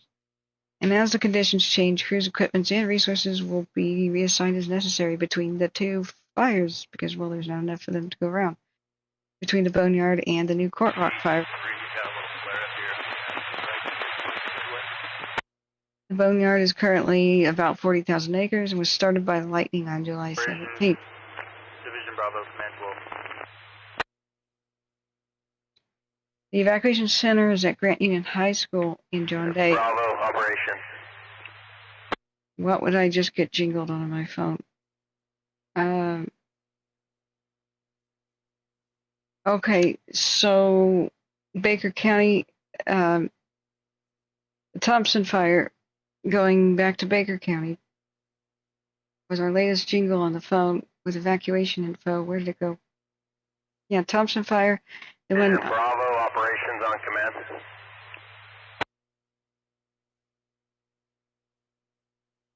Hang on. The Bail Bureau. Additional Charlie to Division Bravo. What? Yeah, right now we don't have any Charlies in the near area, so we'll continue to wait on the fills. But for now, we're just gonna have to do it. What you got? Oh my God. Yeah, it's not. It's touch and go on the Maria fire. Is the best way to describe it. It's better. It's worse. It's better. It's worse. All right, with the Thompson fire here, Baker County, the latest update. The Vail Bureau of Land Management fire personnel are responding to a cluster of lightning starts east of I-84, like where we're looking, by Durkee. It's practically the border with Idaho, eastern Oregon. The lightning complex, oh my God, it just updated right in front of my, all right, just refreshed the page. The complex includes the Crandall, Gold Creek, Thompson, North Thompson, Wood Creek, Williams Creek, Daly, Sheep Mountain, Chalk, Timber Canyon, Powder, and Coyote fires. And the Coyote exploded.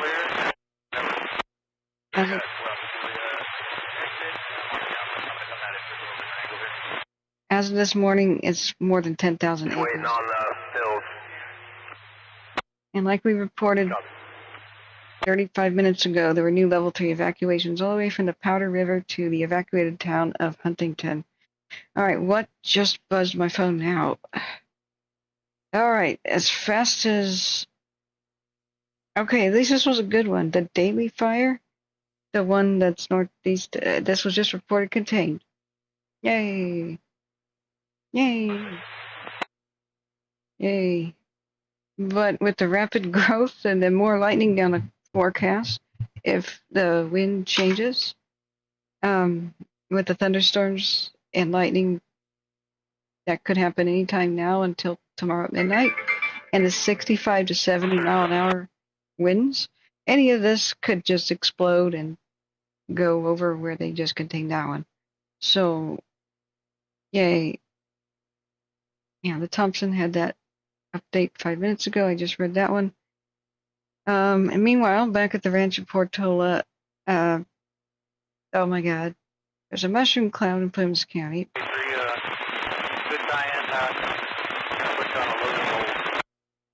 This is in the last hour near Portola. I imagine all kinds of new evacuation issuances, etc.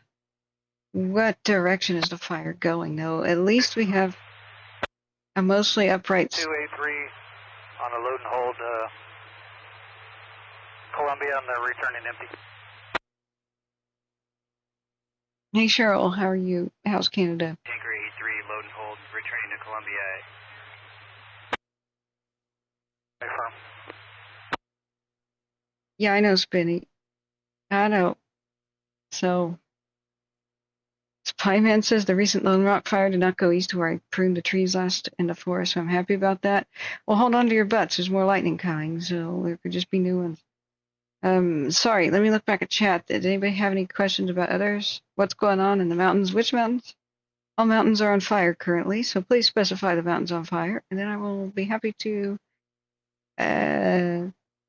try to get a word in between Scanner Radio. But this is what's going on in Plymouth County in the Sierras, but all of Oregon is on fire everywhere.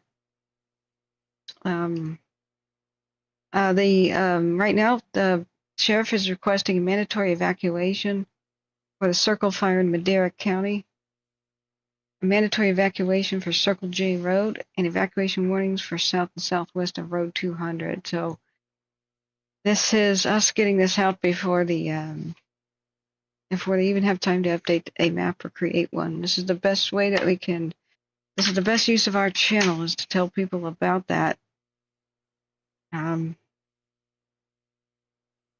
So let me write down that it is now 3 hours and 15 minutes.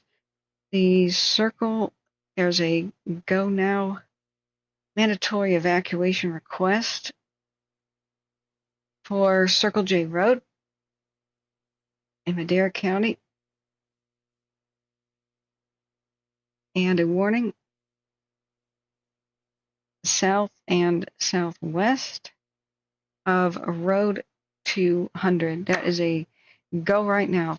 Don't pack, grab your keys, grab your pets, and go. So we still don't have any good cameras or radio that we know of right now to monitor the circle fire, but that is its approximate location in Madera County. As you get up in the foothills start to become the mountains. And so we will continue to monitor everything we can. So, yeah, thank you for your service to the community, Spyman. Sky, excuse me. It's been hot and tough. Yeah, any individual fires like giving you guys hell or any communities, specific communities in danger? We still haven't even gotten to all the big fires that started yesterday, a roundup of those.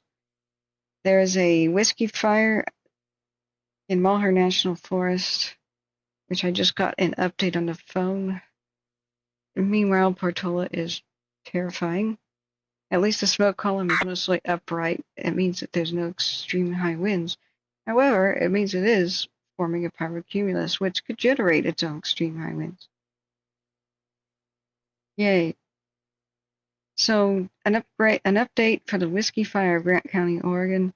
It's now 120 acres. And it was first reported at 2:05 on the 22nd, a day ago, yesterday. So there's now a level 2 evacuation notice issued for the Whiskey Fire.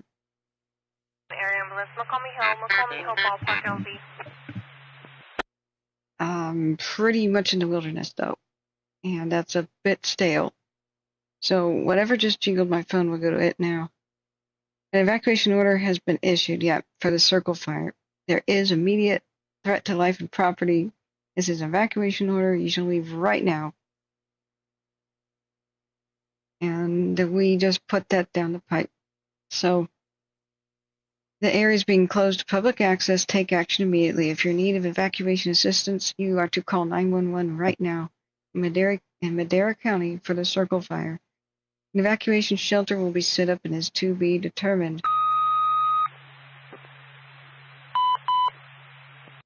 Please go to Call me Hill Fire Engine 156, land air ambulance, McCall me Hill Ballpark, AirMed 42 inbound with a 25-minute ETE, 1350. Where the heck does it randomly take us? I guess we have to put in Madera, California, then go to the correct zone.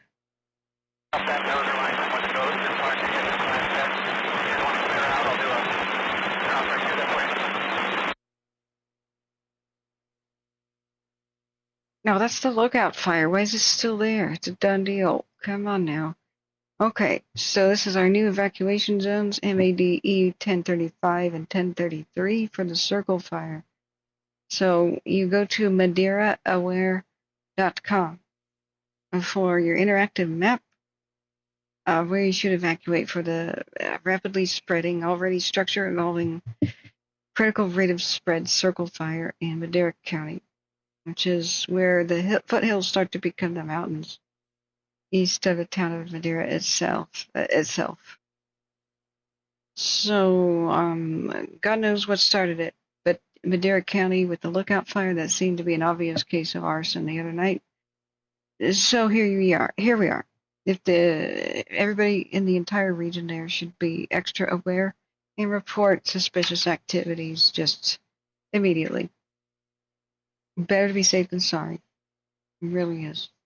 So we'll keep an eye on that. This is a look at it from very far away. So we can just sort of see smoke kind of in the distance, but we don't have a good view. But it is a rapid rate of spread with structures reportedly already involved and aircraft already over the scene. Cheryl says in Canada, which is not having a good day either, that Barkerville was hit along with Kamloops in BC, but you're not sure about the rest of the status. Yikes. So thunderstorms might stir up wind for the mill fire. Oh God. Let's look at my radar then.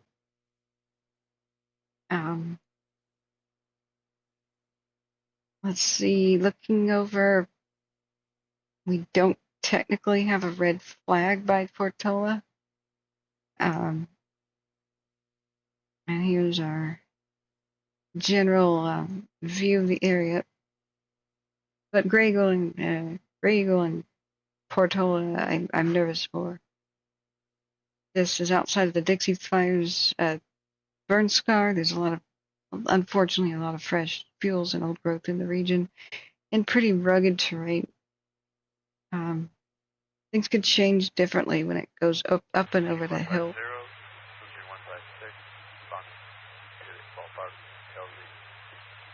I hope it doesn't make it that far, but I don't know what would stop it. Now, one of the cameras is over here, the Beckworth Peak, and the smoke went directly to it. But it was trying to start a pyrocumulus at 6 in the morning. It has successfully crafted one now, and now that the sun is reaching its zenith, it's going to be put on steroids. All these fires will. Hold on to your butts. And this is a good time to remind people of certain things, such as, let me see here. What is a good reminder? This is.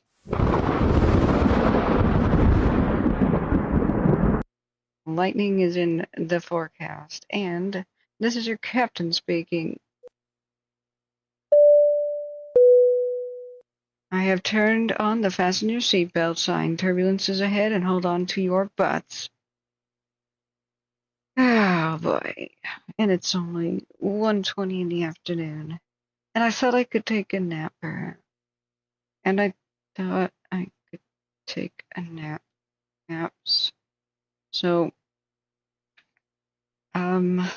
Portola looking scary. What are the next things we need to look at right now? We're still, we have to just wait for information about the circle fire. It's somewhat remote, but somebody lives there. There are structures involved. Samson Miller was looking to see if there were any good scanner radios to listen to. At the moment, there really is not. So we'll stick with Calaveras County at the moment. But what's bad about all this situation is the aircraft should just slam one fire at a time, ideally. But when their attention is split, it's kind of like they either do their job or they just absolutely don't. It's kind of they did and it worked, or no matter what they did, it did not work.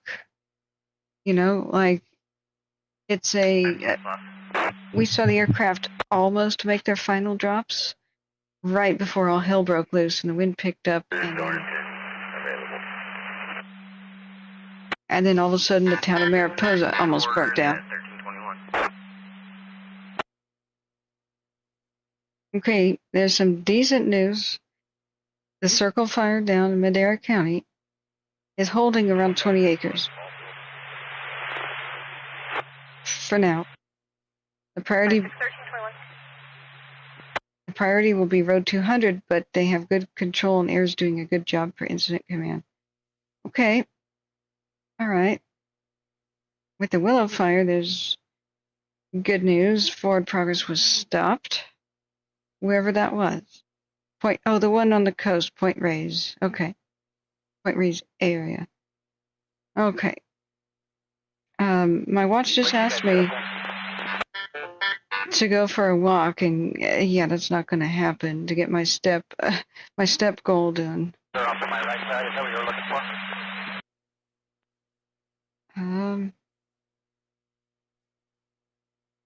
There's a vegetation fire by Elephant Mountain. Where the heck is that? Let me see. So unfortunately, some structures are burning in the circle fire, but who knows? Where is Madera? All right, yeah, so they've got aircraft. But like I was explaining about aircraft is they're best used, as the firefighters keep saying, like John Bruno, the retired fire captain in Shasta County. the best use of aircraft is immediate. They can get there faster than anybody else, and especially to remote areas, and put retardant ropes around a fire. And that buys time for the ground crews to arrive and do the bulk of the dirty work. It's equal importance, you know. It's not like one is more important than the other. It's like saying, what is more important, the heart or the brain? Both are important organs, you know, but either aircraft can finish its job, like have enough on the job for a long enough time, and they do that job, and it's effective, or they have not enough aircraft, and everything they did was for no reason. That's kind of the way it is. But at least the fires started when there's enough daylight to attend to them. What kind of is a nightmare is fires starting around dusk, and an aircraft can do 1 or 2 drops and then give up. And we saw the situation play out with, it looked like the town of Mariposa was going to be safe, you know, on the 4th of July. I believe that was the 4th of July. And I kept warning people, hey, even though everything's looking smooth, and Air Attack was like, yeah, let's just do 1 more drops or 2, then we can go home, that the wind was still blowing towards Mariposa. And they were not done making a retardant rope around the fire, and sure enough, right before they could make their final drops, it jumped where they were trying to contain it, and all hell broke loose. We almost lost the entire town. And I think they did lose 18 structures. And but that's what we do here. And please hit the like button, friends. That's what we do here. We tell people to get ready, even if officials don't get around to it yet. We gave people of Mariposa about 4.5 hours of early warning, and the officials did not. But we're here trying to help them. Sometimes they've got their hands full, and there's just other problems with the system, right? The system, the early warning system, is broken. So we're here to help fill the gap in the meantime. So meanwhile, since we don't have a good look at the fire, and that's the evacuation. For operations, extremely unreadable.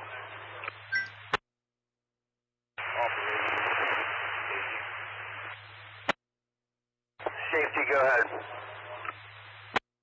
All right, we're still listening to Calaveras County. Let's look back at the Maria fire real quick. Oh God, and that's Portola. Staging, go ahead.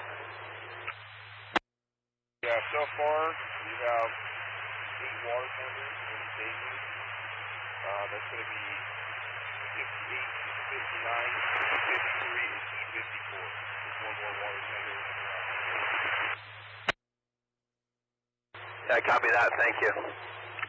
A lot of aircraft on this. Helicopters galore, and there's our air attack. Fuzzy. Maria operations, Maria safety, command.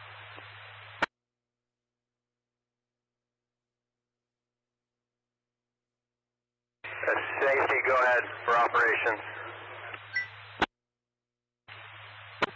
Further medics that have arrived here, it seems they had ordered an air ambulance through San Andreas for this patient. Can you go ahead and cancel that air ambulance through San Andreas, please?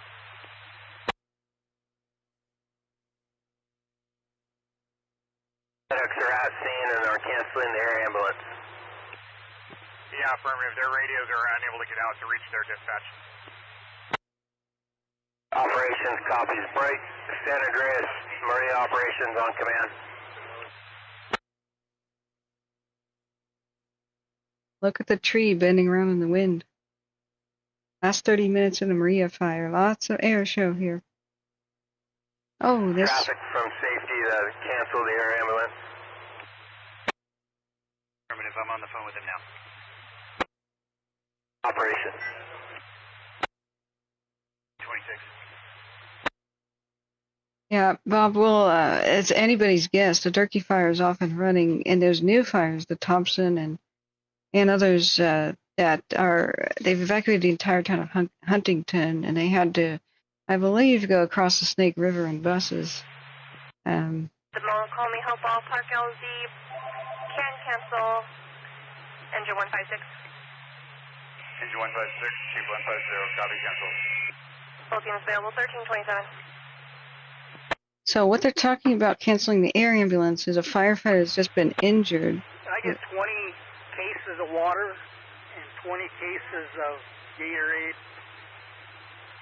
2 large ice chests, and 20 bags of ice to Delta.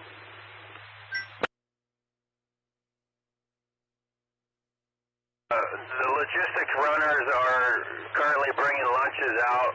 They did a water Gatorade drop off a couple hours ago. After the lunches will be delivered, they're going to be going back to get ice and restocking the coolers.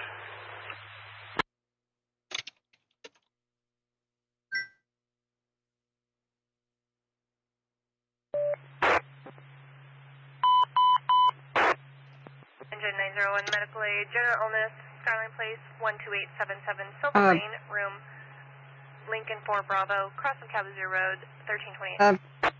Sorry, occasionally there's a random medical stuff from Calaveras County, but there was a firefighter injury. We must appreciate what our heroes go through.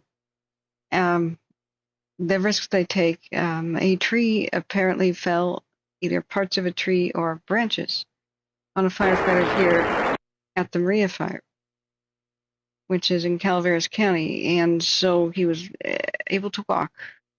So they tried to get an air ambulance to come to, I believe, McComney Hill, and then they said, actually, we've got a ground ambulance here, that'll be faster, cancel the air ambulance. So that's a good sign that he or she is not critical, but we must appreciate, and this is our live view, the risks that our heroes take here.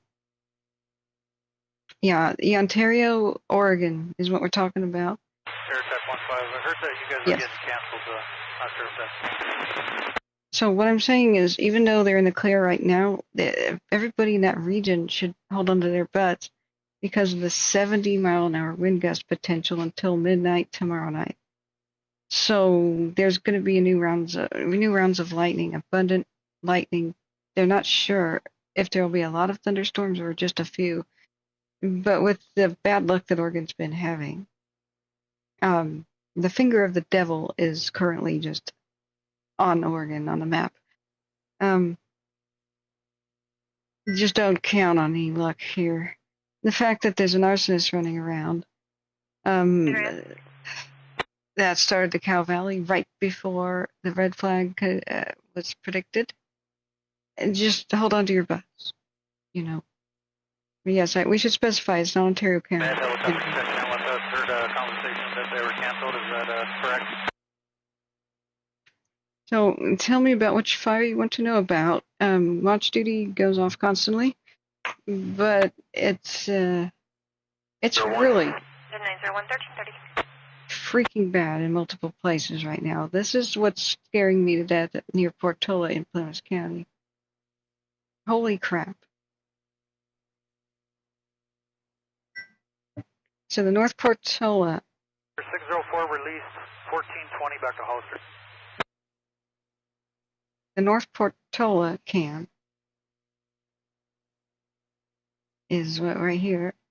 No, that's Penman. Where is it? It's Quincy. It's the Ruby Bluff.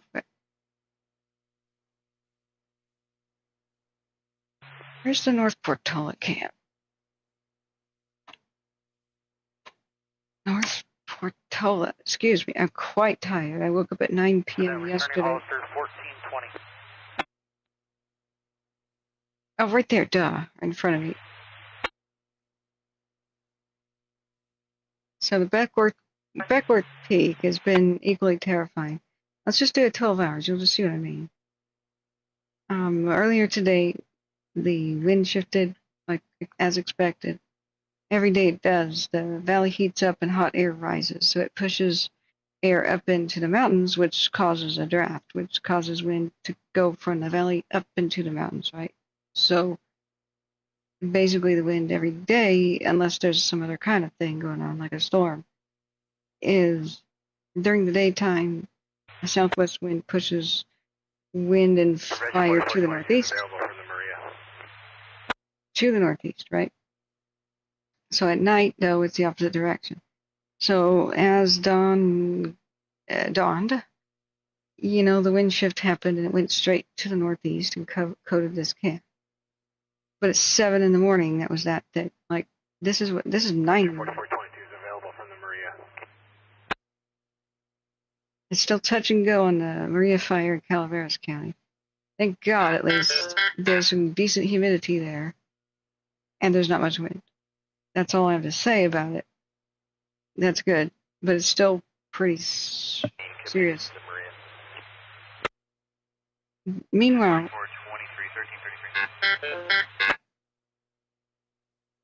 oh God. Meanwhile, a slightly good news, there's some percentage of containment at the border in San Diego County on the border with Mexico. But just as I'm announcing that good news, like this is the best way to see the wind direction. If it's going straight towards the Beckworth camp, then that means the fire and the smoke is heading northeast. That's what that means. And the smoke goes in the direction the fire goes, generally. So, Ontario is I-84 is the Oregon Trail. It's the pass between the rugged mountains called the Blue Mountains, which nobody's ever heard of, but it's what kept Oregon from being explored and settled for so freaking long. Nobody found it. The hard way into Oregon was the Snake River Canyon route, which is just awful because the Snake River Canyon is like 1,000 feet deep, so you could die of thirst while looking at water at the top. That's how Lewis and Clark basically kind of almost died. But anyway, if you study your history, the South Pass got discovered after the fur traders founding Astoria found it. And one day I'll write a biography of this guy named Mr. Stewart, who was just a badass. He had a mission to deliver mail to New York City. Like, hey, John Jacob Astor, we made it all the way to the mouth of the Columbia River. We found out where it was. We created new maps. We founded a fur trading fort, even though there's no American settlements west of the Mississippi yet because the Louisiana Purchase just happened. No, he was on a mission to deliver the mail to New York City and go have a meeting with John Jacob Astor. So he goes, okay, and just starts walking east and making his own way there. Like, holy crap. So he discovers the South Pass, and that's what opened up the settlement of the Oregon country in the west. Because you just can't make it any other way through the Blue Mountains, you're going to die. The Snake River is a bad place. With Class 3 rapid like everywhere. Those are close by. So let's see here. We'll still wait on information about the circle, but we just have new information. The telephone fire. Come around from the backside of the wind here. Harney County in Oregon, zipping back to Oregon. Oh. Okay, there's new evacuation warnings for the circle fire, but you just got to go to MadeiraAware.com to look at that map for yourself. We got new information about the telephone fire, which threatens Monument, Hines and Burn. Excuse me. So updated just now, the Harney County Sheriff's Office is extending the evacuation levels again today. There's now level 3 Go Now was added last night. They're extending Go Now level 3s for everything east of Highway 395 to Buck Butte and south of Highway 20. I know my voice just probably got interrupted by static, dang it. So the new information, new off the press level 3 evacuations for the telephone of Harney County. Those are huge areas. Like, it's sparsely inhabited, but these are huge areas. So they're just painting with a broad brush because why not? What else can you do? So last night they added a level 3 Go Now, and they're extending that for everything east of Highway 395 to Buck Butte and all the way south to Highway 20. See, 20's down here and goes to Hines and Burns. Yeah. So, and Burns is where the current evacuation center is. So they're not only threatened by the telephone, but the falls. So, great. So, added last night. Oh, there's also level 2 VSET south of Highway 20. And I just have to take off the red flag layer because it's hard to see this. Let me hang on. Hang on. There we go. It's less pink now. Now with less pink, you now kind of see this better. Level 2 is get ready, which is the stuff in the yellow. The south of Highway 20, all the way to Highway 70 from Fry Road east to Buchanan and Crane. So Buchanan and Crane Road is the eastern boundary. Laid a heck of a hair. That's a lot. This is a big chunk of Oregon. Like, these counties are like the size of small European countries, so hold on to your butts. The mill fire currently has pretty much no humidity to be found. Great. Great. Hey, Shannon, thanks. Can we look into the Bridge Creek? Yes, we actually did already, but I'll be happy to revisit that. They put the entire town of Keller, Washington, on notice. So we were looking at that as Indian land. I don't know that anyone there actually knows we exist, but we still care. You know, where did they go? Sorry, I'm discombobulated. Okay, Washington, jeez. So there's new information. They had, the earlier info was, the entire town of Keller, Washington should be ready to leave. Get ready to leave at a moment's notice. So there's a Washington Fire Information Facebook page. So this is it for the Keller, Washington area. There you go. So, we've got pictures too. So 1 minute ago, the Swawila fire burned to the Peter Dapp and Manila Road and burned over the road to the east of the summit, moving northwest towards State Highway 21. Monday, the fire burned into the power lines along Manila Road, forcing the power company to shut down. For the firefighter safety, this affected the community of Keller. As of Tuesday morning, though, they got the power back on. Several roads have been closed in the area to keep both the firefighters and the public safe. So if you know people here in Keller, like, hit the share button and text them and tag them in your own social media that this stream exists, and we're here to help them track this if possible. Several roads have been closed. The town of Keller is now evacuation level 2. There's a tentative plan to move the evacuation center to the Lake Roosevelt School and the Cooley Dam.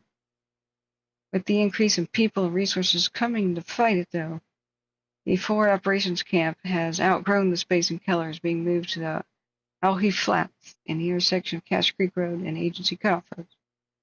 The weather remains unseasonably hot and dry. A dry cold front is predicted on Wednesday, which will bring strong winds. And possibility of thunderstorms all over eastern Oregon and Washington. Like 70-mile-an-hour winds. So firefighters are taking advantage of roads and features like ridges and streams to build strong lines in preparation for this horrible change in the weather. Fire activity increases significantly in the afternoon, which is right now. And that's expected to grow on the northwest edge especially. Fire crews are working both day and night. Oh, thank you, Slade Mark. Thank you so much for your kind donation. Fire crews are working both day and night to take advantage of the favorable fire behavior of today. A helicopter is supporting the ground crews with bucket drops on the hotter areas, and I've been seeing that on flight radar. Recreationalists are encouraged to just avoid the area, just get the hell out. This includes water, trails, and road recreationalists. Please help keep everybody safe. Which means don't need rescue so that firefighters don't have to risk themselves to rescue you. The Owhe fire remains unchanged. It's on patrol status. That'll be the last update on the Owhe fire. Assuming I'm saying that correctly. That's on Indian land there. That info is 1 minute old. So they announced road closures, etc. These are the images. 4 hours ago they had, early in the wee hours in the morning they put Keller on notice. So that's most of the info that we have for that. Yakima County's not having a good time. There's the Black Canyon fire. It wasn't too different. The Ridge Creek, not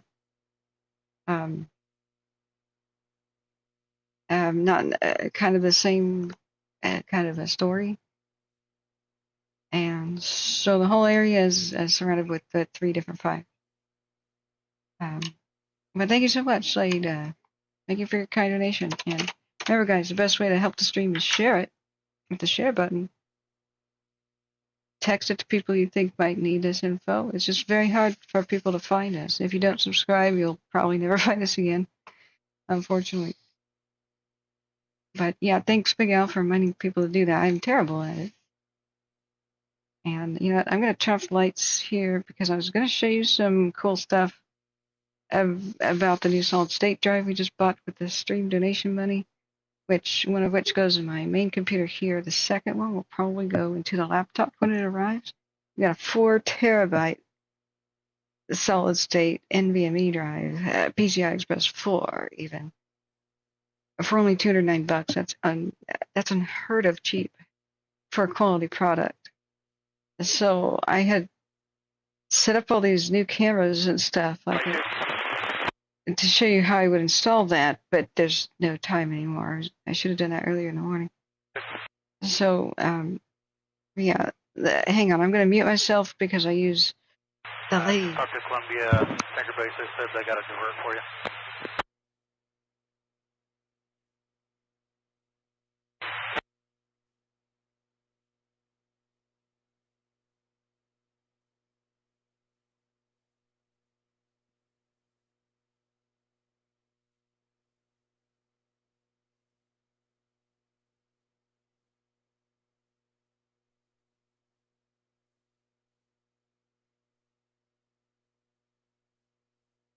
Okay, the dehumidifier, which is going on in here.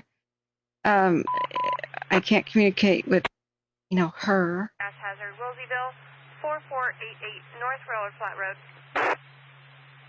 I have to turn my lights off manually. This is unheard of. Oh God, that sound.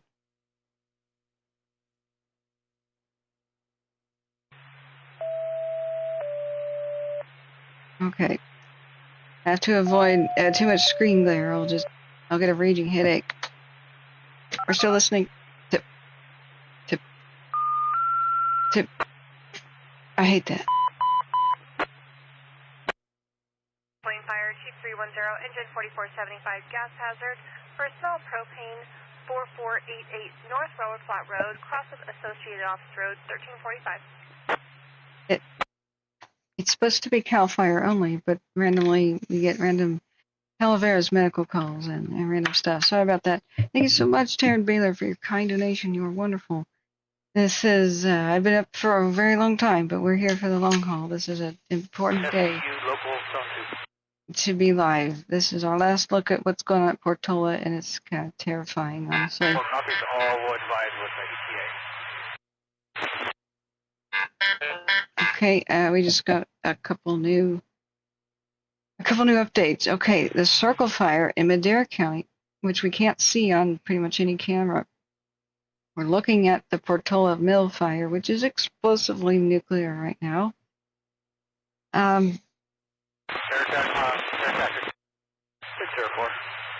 Hey, it's good news.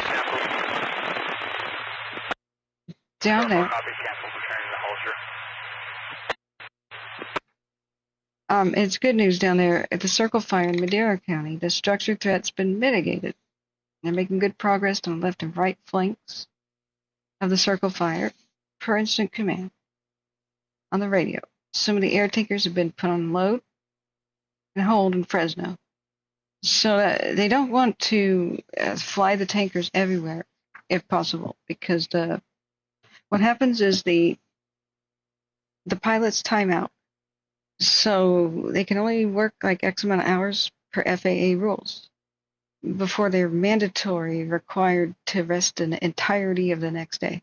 Hey, there's a person here who's kind of pixelated out, but there's a person on the fire lookout, kind of watching the madness unfold at the mill fire at Portola. Santa Southbound Land 1175. How is Baker City doing? Yeah, how is it doing? It's been a long time, but I love Eastern Oregon. Engine 4475. Yeah. You saw. 10. Yeah, Shannon. I hope. Chief 310 is responding. We could look at Northwest Plate Fire. we could check All the. units 1348. I keep getting stepped on. We could check on heat detections. As you can see, the Durkee is only active down by Huntington, and no red, so that's great. They were doing Hail Mary Pass. They evacuated Huntington a couple of nights ago, or the night before last, or I don't know. I'm too tired to know about time anymore. And they evacuated people presumably on buses over the Snake River to Idaho, but they had a lot of time to prep the town. So they lit a whole bunch of backfires by the Burt River, and some of these are good heat detections because they'll take advantage of any kind of weather they can today to shore up all of the, literal black line around the towns as they can, because the thunderstorms are going to produce 70-mile-an-hour winds probably within the next 24 hours. That'll be much more difficult. And they're saying in multiple fires across Eastern Oregon, they're just doing whatever they can to get around structures, get around the towns, do whatever controlled type burns they can around the towns, because it's going to burn whether they like it or not. You might as well be in a more calm situation to be protective. So this is where the Thompson and all that is started by lightning. The Durkee started just south of the town and ran south. So, like, if we put all satellites on and get a better picture of the hellscape here. Okay, I just got a new update for Watch Duty. What was that? Hey, at least there's some good news. For Oregon Department of Forestry, the Milton Free Water Rural Fire in Umatilla County is contained. 100%. That was reported about 8 hours ago by a bot, and it got to 100 acres, but they contained it by Walla Walla. Yay. There are some snatches of good news here. So yeah, let's just see where that was. There's still a lot of fire near it. Milton, the free water, so it just went gray on Watch Duty. But you can see if you zoom out that the lightning stuff that went pew, pew, pew, pew, pew, it's all over the place. So I do want to check on Yakima County. They're the most frustrating place to try to cover in all of Washington because there's cameras everywhere, but none of them ever look at a fire. And they keep having really bad fires, and we never get to see them, and there's no scanner radio whatsoever. And they update the public like every blue moon on what the hell's actually happening. So the good news on this one, the West White Swan Fire, is all evacuation levels were canceled. And command has been terminated and resources are leaving the scene. Why? I don't know. They didn't explain why. They usually just say, oh, go now, get the hell out of the region, and then we don't hear anything for 24 hours, and then they just say, oh yeah, it's over. So, okay. Sacred Dogwood 2 is on the way to the Black Canyon. This has level 3s and level 2s. And many of them happened in the night when I was awake. But like I said, unless they actually tell us what the hell's going on, there's no way to monitor them. So 31 minutes ago, Cadiz County Sheriff's Office said the Black Canyon. 175, 1352. Okay. The fire continues to spread in Yakima County. However, it is not 316, 1352. not pushing towards Cadiz County like it was last night. See how it's on the border? And so we will continue level 2 evacuation notice for Umptinum Road at Durr Road as precaution. And the roads in this area will remain closed except for local traffic. American Red Cross will be opening an evacuation point at Scylla Civic Center, which I already explained 2 hours ago. So, okay, that's pretty remote, but it's ballooned to 4,500 acres in 18 hours. So that kind of gives you an idea of the. But Yakima County had several other fires going on at the same time. So we care, but there's really no way to particularly monitor that. The Bighorn Fire in Klickitat County also has level 3 evacuations, which just now happened. Okay. All right, newsflash. The Bighorn Fire. That's probably one of my notifications I haven't gotten to yet. Klickitat County, Washington, level 3 go now has been issued for everywhere north of Alder Creek, west to Crater Creek, east to Peterson. Great. So I'm just going to put the watch duty link here in the chat if people want to know about the Bighorn Fire, Washington, go now. This is watch duty has all your links. It's just pretty difficult to monitor Washington. So let me put a timestamp on that one. 3:58:00. Level 3, go now. The Bighorn Fire of Klickitat County, Washington. Yes, that's an Indian tribe name. Don't know if they're extinct or not. Hope not. And it only started yesterday, like 24 hours ago. And it's what size? Almost 14,000 acres. Yeah. It started approximately 1:07 yesterday afternoon and was driven by windy and dry conditions. Since its origin, multiple resources, including air and 100 ground personnel, responded. At 5 p.m., Washington State Fire Mobilization was activated to support the firefighting efforts. Currently, the fire is threatening residential and agricultural lands, critical infrastructure, and a natural gas plant. Oh my God.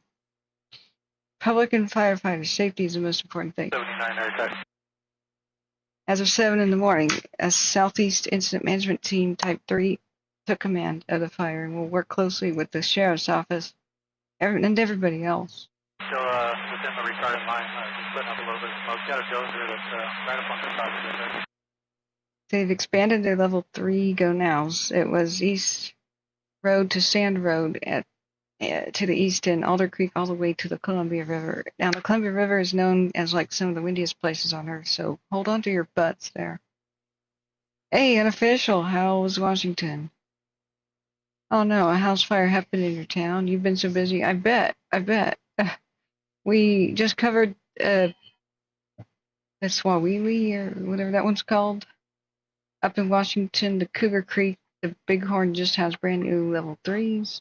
The Black Canyon, and it looks like the Whiskey Fire in Oregon has a new, oh God, it just jumped fire lines. There's all kinds of good news. Did you know 70-mile-an-hour wind gusts and abundant lightning could be in the coming down the pipe for eastern Oregon and Washington in the next 24 hours? Yay. I'd like to sleep. Doesn't appear I will in the next couple of days.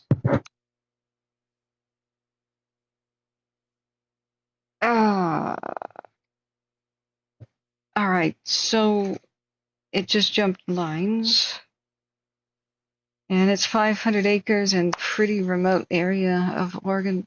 Grant County as well in general, pretty remote, but I'm really, really sad because there's so much gold mining history here. There's more ghost towns than real ones in Grant Baker counties. And I've only scratched the surface of beginning to explore them and film them.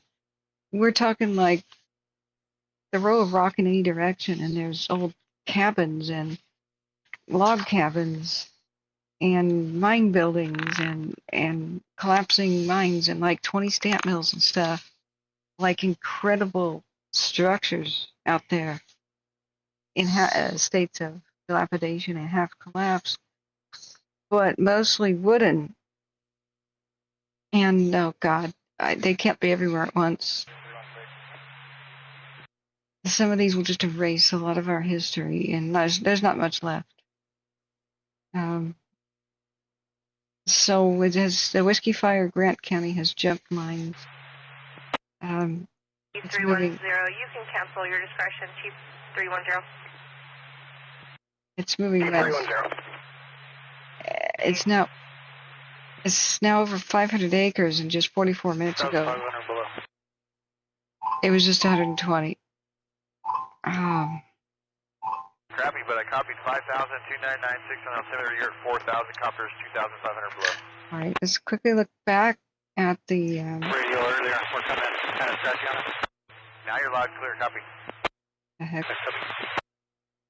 And we're still listening to Calaveras County. This is our live view of the Maria fire, which has been touch and go. That is a new dozer line that they made last night. It's pretty cool. And this red is splashes of retardant nearby. Helicopters and such continue to work it, although some aircraft was released, which is good. You know, they have to be ready to respond to other things. So every moment that the pilots can actually take a nap increases their chance that they can still work tomorrow. Or go to places like Oregon and help out. Angel's Share says the Maria fire, which we're looking at now and listening to, looks to be active on or near the July 2022 electrifier burn scar. Yeah. Which is what I had to stop on the 4th of July filming the Dixie fire burn scar. Sea Probe had rented a plane, and I was going to fly over it and then meet people in Plumas County who wanted to slap me on the back and, you know, pour champagne over my head or something for covering the Dixie fire for 96 days in a row without rest. Okay, I had 6 days of rest, but only 6 in the entire time. But I had to cut that short because the electrifier threatened John Stoker's house, so I had to drive him all the way past Tahoe down towards, I don't know where he lives, El Dorado County or something. So, yeah. Yeah, it started on the 4th of July. So nobody's ever even explained what started it. But I figured it was some idiots on the water in boats or something. They either had a barbecue or campfire on the shore or thought, like idiots do, hey, we're on the lake, so therefore fireworks are okay, right? No, they could be duds or shoot out sideways or have all kinds of accidents. But do we ever, what caused it? Engine 4475, negatively confirmed false alarm. All fire units available. That's where the people got stuck and they had to take refuge inside the dam. It was gigantic.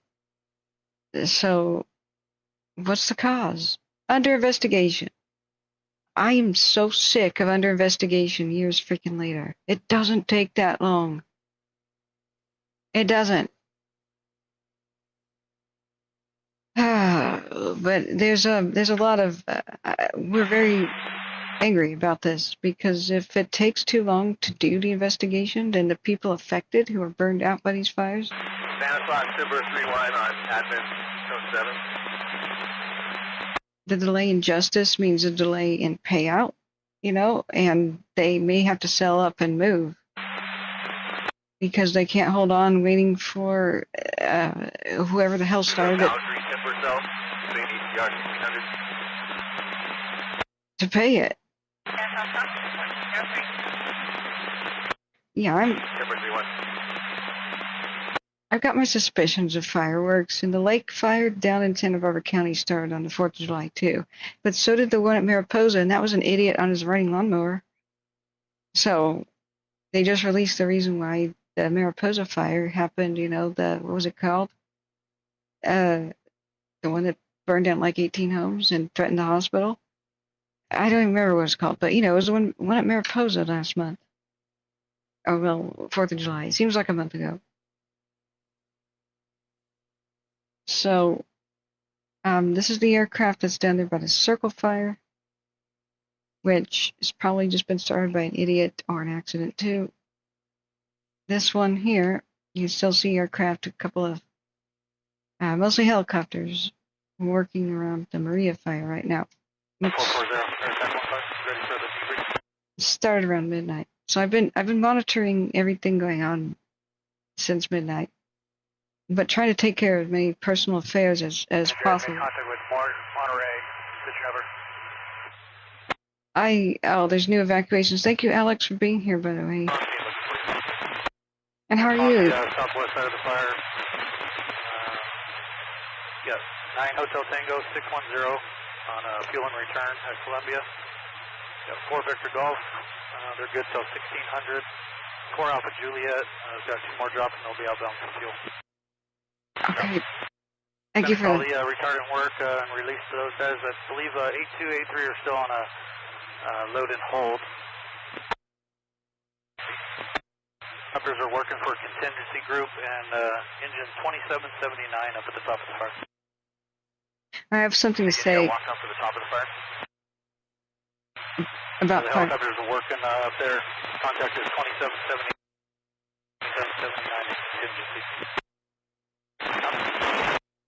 All right. All we got going, everything's looking real good. Fire activity's moderated a lot. And we're going to try to keep 2 helicopters up at all times in rotation. Great. Outbound about 30 minutes ago to Okay, that's what we were waiting for. Air Attack giving an assessment and holding some of the aircraft, like the fixed wing, on the ground because they don't need them. I'll take it. Back at Maria. So he says things are looking much better now. So. And then you guys can go to Columbia for fuel and food. We're going to go to Thank you, Husky. yeah, thanks, Brad, for coming over. California could stop most of the fires right now if it wanted to, with a couple legislation changes. You will not believe the stupidity regulations and rules right now. Air Attack 15 on command. I spoke with a firefighter this morning about it, but there's new evacuations for the mill fire, which we're looking at right now. We're still listening. 15's been released from the Maria incident. Transition with Air Attack 440. They're now Maria Air Attack will be returning to Columbia for fuel before we return to Fresno. 6 minutes en route. Where, SoCal? 06. All right, mill fire. This is one of the pictures. There's been, remember, if you're near a fire, there's a camera button on watch duty. Take a picture of the fire and submit it. You can do it anonymously or take credit, doesn't matter, but it helps the firefighters. They look at watch duty too, and they want to know what the fire looks like from different places. So these are the various photos that people have, some of them very new.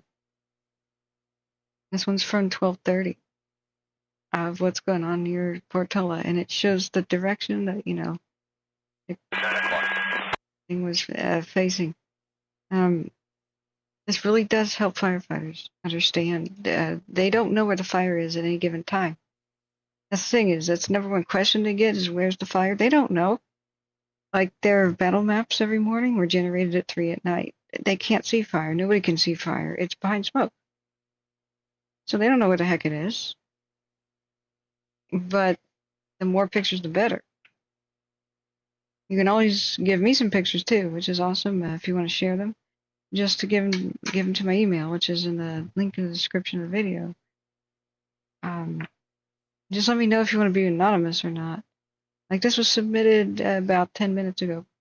This is the site from Grey Eagle Meadows area. It's a terror to behold. So, Highway 89 to the Shasta Trinity National Forest, yeah. Spymen. 777 Shirley Way. Also, a firefighter told me this morning at Crescent City, on the 4th of July, some yahoos lit off illegal fireworks, a mortar type, and it fell on the ground at the beach. Lift assist. Never mind, that's a lift assist. I'm going to mute that. The mortar round type style firework went sideways, fell over on the beach. Even though it was aimed at the ocean, it fell backwards. So it went into a tent that a family had just set up and put a couple children in critical condition. They were life flighted to Portland, I guess, probably, if I had to guess, to the Shriners Children's Hospital Burn Center, where they flatlined. One of them flatlined on the way there.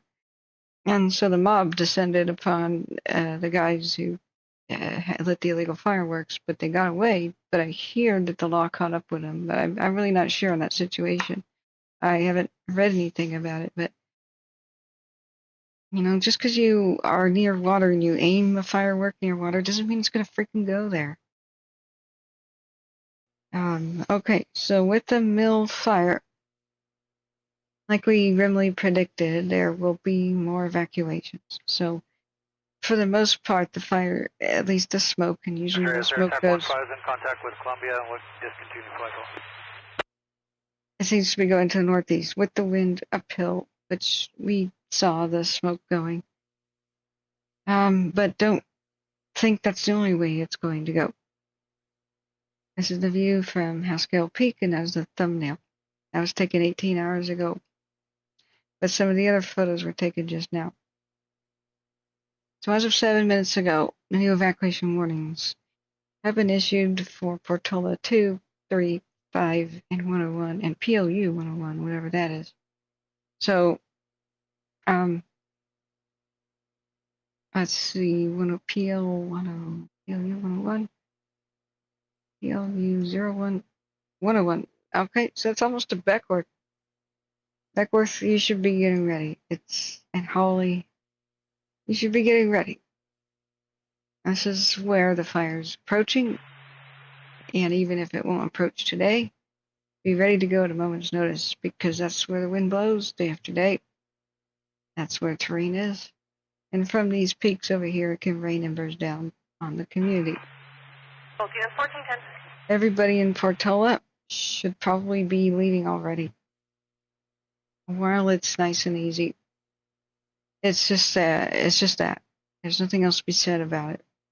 The more notice you have, and the more earlier you do it, the better it is for everyone. And if you know anybody, of course, who is not aware of the danger right now, you should make sure they know. Don't assume they know. Dial them up. Air attack on her zone. And even if you do that at night, just do it. If somebody you know has mobility problems, a car that maybe doesn't have gas or doesn't start, help them out with that. Check on them. Be up over the fire for the next few hours. Anything changed with your priority? Your draft is everything's looking good. Let's keep the copters on station for the heat of the day. Okay, we're still listening to Maria Fire. I'll continue my thought in a second. The idea is tell the sheriff's office about anybody. On your contingency line is all there, so you get the dozer line and then retards backing that up. You get the whole movement line. Everything's looking good. Have you had any spots? I didn't get a chance to hear that from him.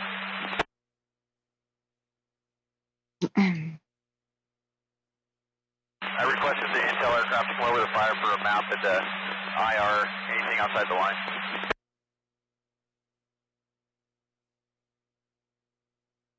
So Still waiting on the final words about Maria for a bit. Meanwhile, Portola.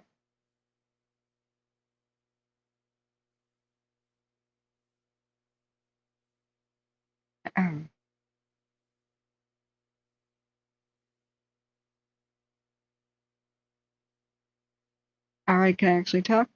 Okay, just don't assume that the people next to a fire know. There's been multiple problems, especially in Plumas County, with trying to get people their evacuation notices. Too many times, the law enforcement and whatnot just rely on stuff like Facebook and expect everybody to check it and everybody to magically know where to get evacuation info. And sometimes the fires spread too quickly for them to go door to door. We know about that. Just cough Greenville. And then there's the time when they told everybody in Westwood to drive into the fire and towards the fire. And we had to, on our stream, tell people, no, don't do that. You're going to die. So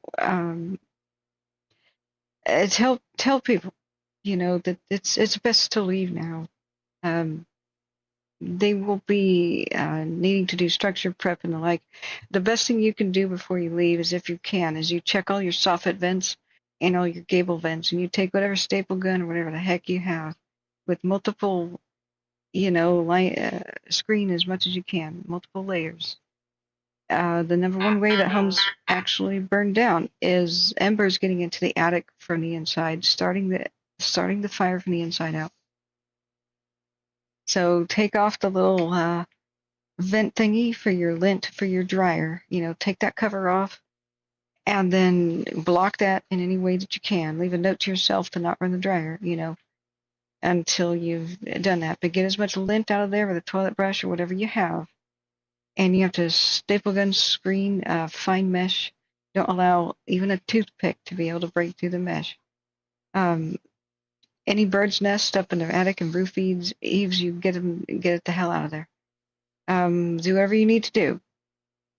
Later, you should put on order the fireproof attic vents and soffit vents, but the number one way, and I can just show you right now, the number one way that science just figured it out, that this is the amount of lint that can be in your tube. It's either on your attic, or, vents to your roof, or the side of your house. Your laundry vent. This is all flammable. The number one way that fire enters a building, when they did these ember tests, they had to build fake homes and try a variety of ways to burn them down, and they did ember tests. The number one way that the home burned down, no matter what they did to wet it down and fix everything, nothing mattered. Even sprinklers on the roof did not matter, because this is the number one way a house burns down. The embers come into the attic through the vents. This is a gable vent, which is under, the triangular portion of the roof, right? Underneath the roof is called a soffit vent. Where you guys at? Come back on stage. So do whatever you can right now. Just don't do anything with the sprinklers or whatnot. Take as much screen you can. Get to the hardware store. Get fine mesh. Order it. Order the real vents that are fireproof and code now, and replace them in your home. But the best thing you can do in the meantime is, even if it's a regular screen, just staple gun the crap out of it, multi-layer it, but do not allow any embers to get in. Anything the size of a toothpick, any hole that big, is too big. And when California changes building codes, and if they have a program to help people afford to change this, that'll be good. Because when the hurricane force winds push thousands and thousands of embers into the attic, this is what happens. This now finally explains why firefighters can totally wet down a house, think it's saved, go around the corner for an hour, come back, and it's burned to the ground. Because the embers got in into the attic. So this is the number one piece of advice I have for you. But don't forget the where the laundry vent goes. Because if embers go in there and find if embers go in there and find the lint, it's game over. But this is what finally explains the miracle house of the Hynet. No, the space laser didn't just spare this one. No, it had a brand new roof. Even though it was a wooden house, all it had was defensible space. No trees directly growing over it. The rain gutters were like the kind that didn't, collect pine needles and stuff. It was a brand new roof, and so it had brand new, up to code, fireproof vents. Flag. I'm not sure where 42 is. And brand new screens. What a difference that makes. So, for the most part, people have pretty fireproof roofing, but their vents have probably been pushed in by squirrels and birds, or they're just there for ventilation and not for fire. Yeah, you did. I'll go back to it. I'm explaining that what people should do around the mill fire, before they evacuate, they should a staple gun or whatever to seal up their vents to their homes. But I'm advising that everybody in Portola just make their way out. Before you're told to, you're going to be told to. This is worsening by the moment. So, but like I said, anybody that, let me get back to the mill fire. There's new warnings, basically, but it's all over and surrounding Portola. So you're going to be asked to leave. It's just going to happen. So, I mean, okay, if you're not, I'll be just as surprised as if I woke up with my head sewn to the carpet, okay? Yeah, we can look at that next. The situations in all three states, Oregon, Washington, and California, are changing so rapidly that I'm trying to get to them as fast as the updates come. We haven't even gotten to some of the fires that are really freaking serious, but don't have the latest evacuation news. But it's worsening and growing monstrously large right now. So look, I would be putting $1,000 bets down right now that Portola will be evacuated probably within the end of the day. So if you know anybody who doesn't take this seriously, maybe somebody older. I've been through World War II, so that means a fire's not going to get me. You know how they get, or somebody without the wherewithal. Agency assist, Angels Camp 5926, Station Road. Call the sheriff's office and tell them name, address, and phone number of such person, and say do a welfare check when the evacuation order does come down the pipe. If you have anybody with mobility, disability, help, livestock, they need extra help, maybe they don't have the gas money, just go help them out right now. 162, agency assist CHP with a non-injury vehicle accident near 5926 Full Station Road, cross of Upper Andy Road, 1420. The charity feels good when you write a check to some random organization every once in a while and get a tax break, but it feels way freaking better when you've made a difference. Like if you buy somebody an air conditioner and they don't die of heat stroke, or when you just go fill up gas in somebody's car and make sure their car starts and make sure they can evacuate, or you give them a ride. That's the kind of thing that should be happening now in many of these fires. So the last update to evacuations was 18 minutes ago, and so much of this yellow is what's now happened. So I just want to give you a look at it. It's really freaking bad. It's really freaking bad. And it's made a pyrocumulus successfully. And that means extreme fire behavior, and it can create its own weather can follow. So the best choice that anybody can ever make is to leave before they're told, before chaos. And this helps the firefighters actually save your house. Because if the people are out of there, then they can focus on just saving the town. They'll do what they can to structure prep, but they'll make a stand where the fire's approaching. But if they get a call that says, hey, people are in such and such street still, they have to go to that street to escort these people out or be next to them. And if that happens, they have to disconnect their lines, their hoses. They have to roll them back up. They have to put them back up on their truck. Then they have to drive to wherever the people are now calling 911. Oh, I didn't leave, but I need help now. And then they have to escort them out. Then they go back to where they were initially going to fight the Request fire. for ground ambulance to the Purby Ranch on Jesus Maria Road and Division X-ray, 2 firefighters. Possible environmental emergency. Let's upgrade that to code 3. Oh, crap. Okay, Copy 1, code 3, ground ambulance to Jesus Maria, and repeat the reporting location.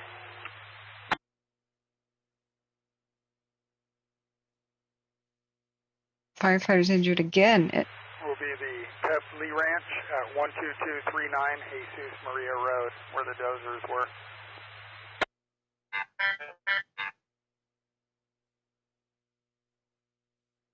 I'm a local, you know. I didn't go to Portola too much, but okay, you know, Lake Eleanor is really similar. I know about what happens here. You know, we cover the Dixie and the counter. We know what happens. This is the fire on best behavior without the high winds.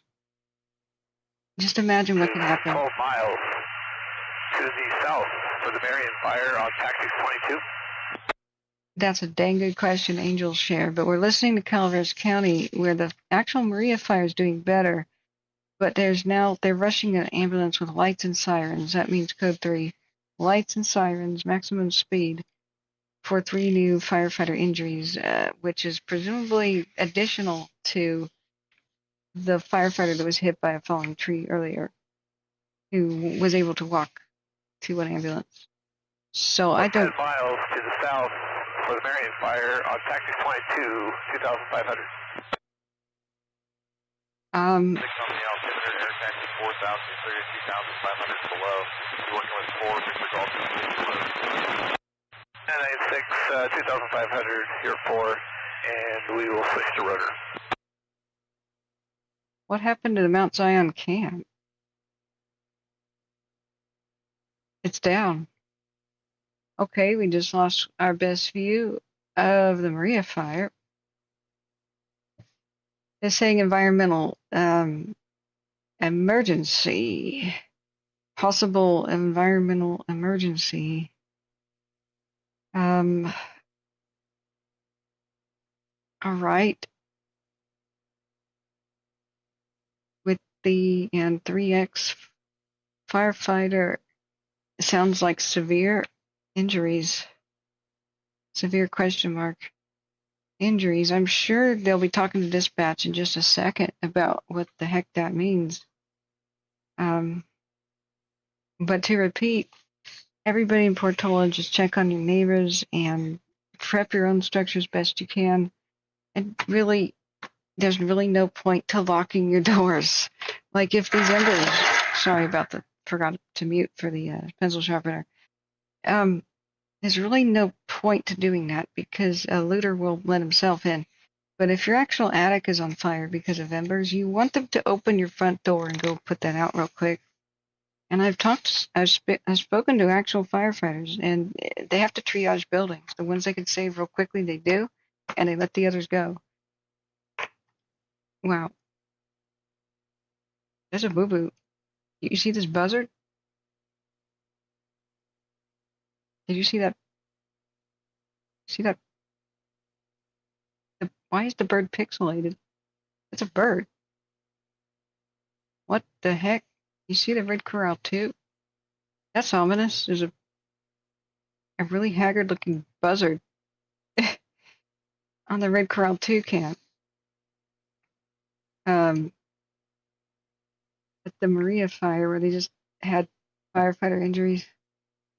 Weird things happen to us. There's one scraggly-looking buzzard. Maybe he's in the molt. He's like a cartoon vulture.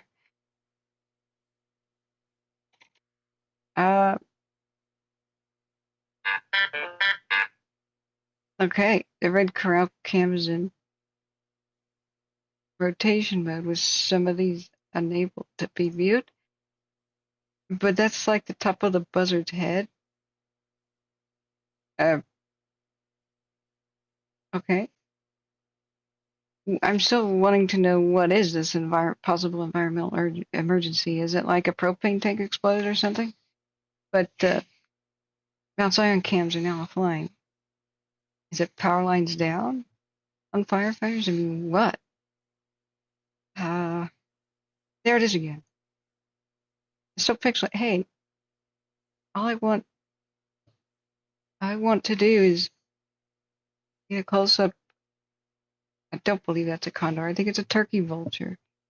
Maybe it doesn't have white feathers around it because that's probably actually ash on the lens. But that's weird.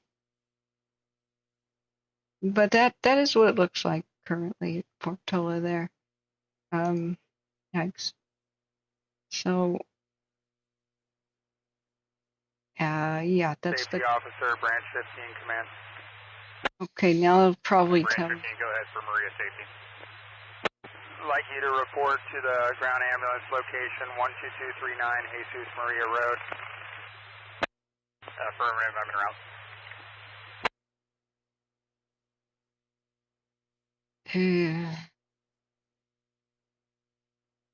So hopefully they'll specify what the hell just happened.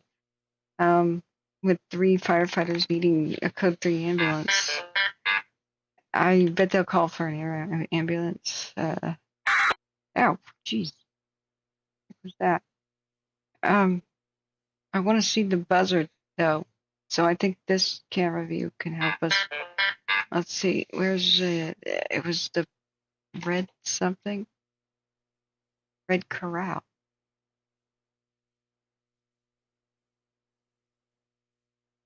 Yeah, there it is. There's the star of our show. It's a turkey vulture, confirmed. And maybe he's naked. Maybe that's what the pixelation is about. You know, decency. We don't want to be X-rated here. I don't get the pixelation. Whatever. But sometimes on these lookout towers and stuff, it's taking a nap.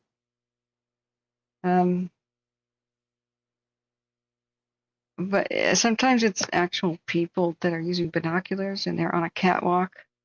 And so they pixelate this in general, like these little areas. But it's stupid. Like, you know, if you're a first responder or like a lookout tower operator, just expect to be filmed. It's unreasonable expectation of privacy at that point. Just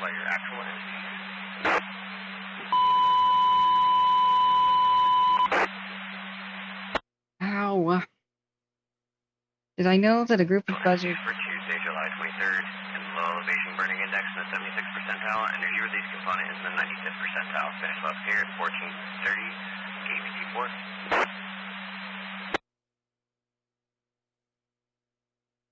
This is our 24-hour time lapse of the mill fire. Did I know that a group of buzzards is called a wake? Nope. Go. That's cool though. Oh my god. Yeah, during the night, I was like nervously looking at it. Here's the dawn. And this cam wasn't really looking at it, because of course it's not. So here's 8:23 in the morning. And it had already started trying to make a pyrocumulus by 7 in the morning, 6:30 or 7 when I was watching it, and then it exploded and went nuclear, which means formed a pyrocumulus cloud. That same similar type, you know, a mushroom cloud. That only nuclear bombs, extremely large detonations, such as the Beirut blast or the Texas City. Oh god, the Texas City disaster. But generally, only 3 things cause it: massive wildfires, nuclear bombs, and volcanoes. It's just caused by a lot of heat rising and, well, either smoke or dust, along with it, particles. And so the mushroom out because while they have a lot of, uplift at the base and a lot of power, the higher and higher they get, the heat gets sucked away by the coolness of the air and it loses steam going up, it loses its energy. So as it does, it fewer and fewer particles can be ejected straight up, so they spread out. And then they'll reach a certain point where it just cannot go any higher, and it'll be completely flat on the top, like a flat mushroom. You see them viewed from like space. They're completely flat at the top. It's super eerie. But that is our current view. We do a 15-minute time lapse of the mill fire by Portola there. And you can see there's still a lot of clouds and the potential for new storms and thunderstorms. It's just best that everybody near Portola and all the communities to the east too just really be ready to leave at a moment's notice or go already. So Shannon says the buzzard's probably only resting in the only safe location at the moment. Goodness. I don't know. If lightning's in the forecast, is it really safe to be on a tower? Just saying. Just saying. I wonder how nervous. Station San Andreas Denver for the 1300 weather observation. I wonder how nervous that makes the lookout people feel. Is it insulated from the ground, or? I mean, they usually. Continuing with the 1300 weather observations for Foothill East in the brush. Temperature 100 degrees, humidity 20%, wind speed 9 miles per hour out of the west. Ignition component in the 70th percentile, burn index in the 75th percentile, dispatch level high. For Foothill West in the grass, temperature 105 degrees, humidity 19%, wind speed 7 miles per hour out of the west. Ignition component in the 60th percentile, burn index in the 75th percentile, dispatch level high. San Andreas clear at 1433 KXY 71.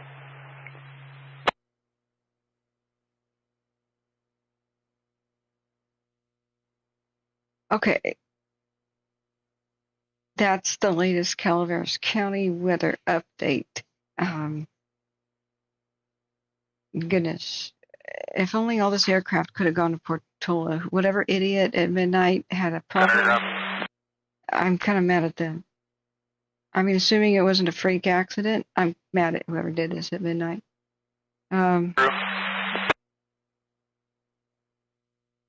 And whoever was being an idiot right now with fire, with the circle fire in Madeira. With Division Delta in the same general area.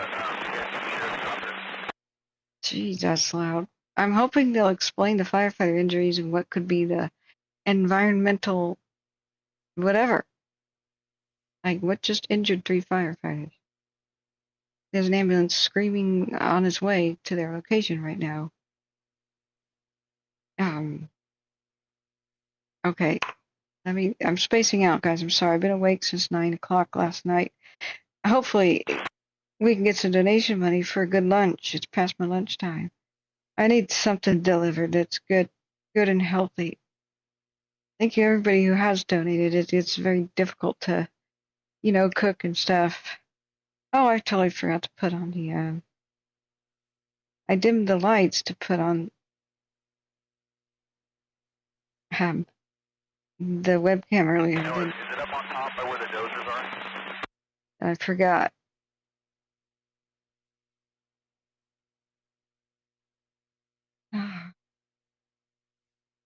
I'm sorry, guys. Our day has just begun now. Things are about to get worse. Just because the temperatures are increasing and they increase fire behavior, they put fires on steroids. So do the afternoon winds that tend to pick up, and so does the sun itself. Get to the flat long for a landed load. Branch 15, go ahead with your traffic.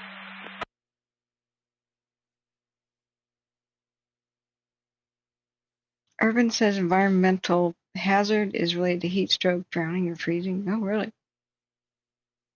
Okay. 3 of them at the same time.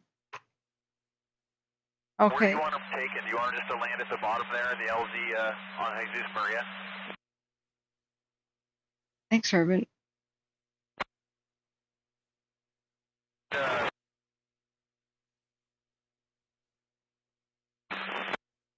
Right off the right flank, there's some corrals there and some Copter 604 landed there this morning.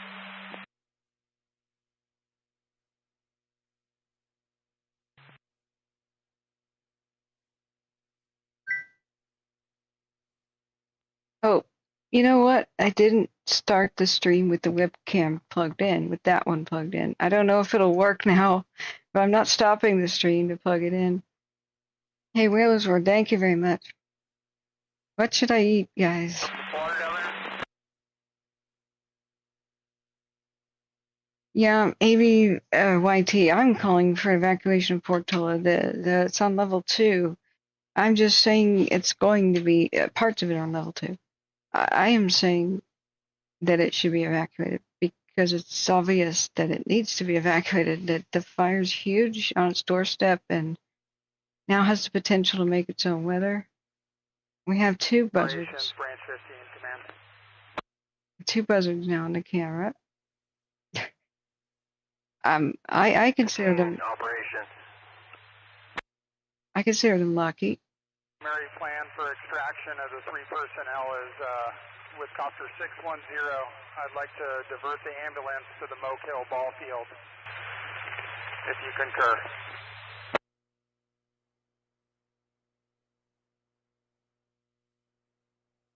I should do Mexican food because it's Taco Tuesday. I already had a taco for first breakfast. I copy. I'll get a hold of the ambulance. Is the ambulance down there by chance? I think it already committed down the hill. Negative. We're at the address given. They're not yet here.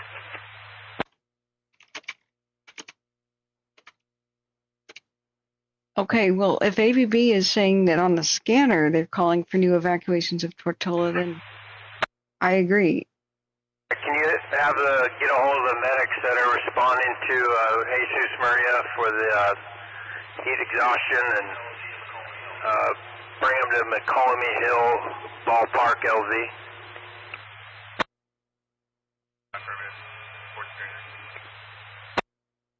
Maria operation. Branch 15 copies direct.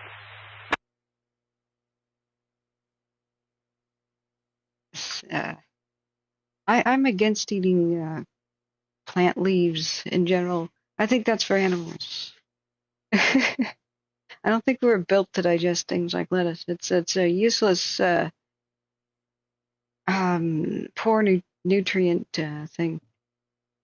But I seriously, I will never eat a salad ever again. I hated salads since the day I was born, but I tried to go healthy, and so the one day I decided to eat a freaking salad, all of a sudden I'm like nearly hospitalized and in some of the worst pain I've ever experienced in my life, and other symptoms you don't want to know about. And then it was announced that there was E. coli in the salad, nationwide recall, but I nearly freaking died. So I just can't at all eat a salad now, or I will have a PTSD reaction. And so I eat other stuff. Spinach is sometimes I'll make a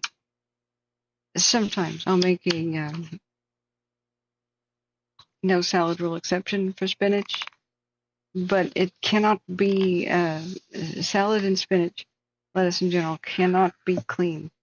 So if it's contaminated, it's contaminated, period. Only cooking. We're on top of the ridge there. I'm going to go on the very top. I don't see your patients or where they're at from where the doses are working, but there's only one spot that... Look, I'm immune compromised, by the way, so it's a no matter how much you wash it or whatever, it's impossible to clean it. So the E. coli outbreaks that keep happening again and again are wild pigs getting in the fields in Salinas County and such, and shitting everywhere, excuse my language. So you can't clean that.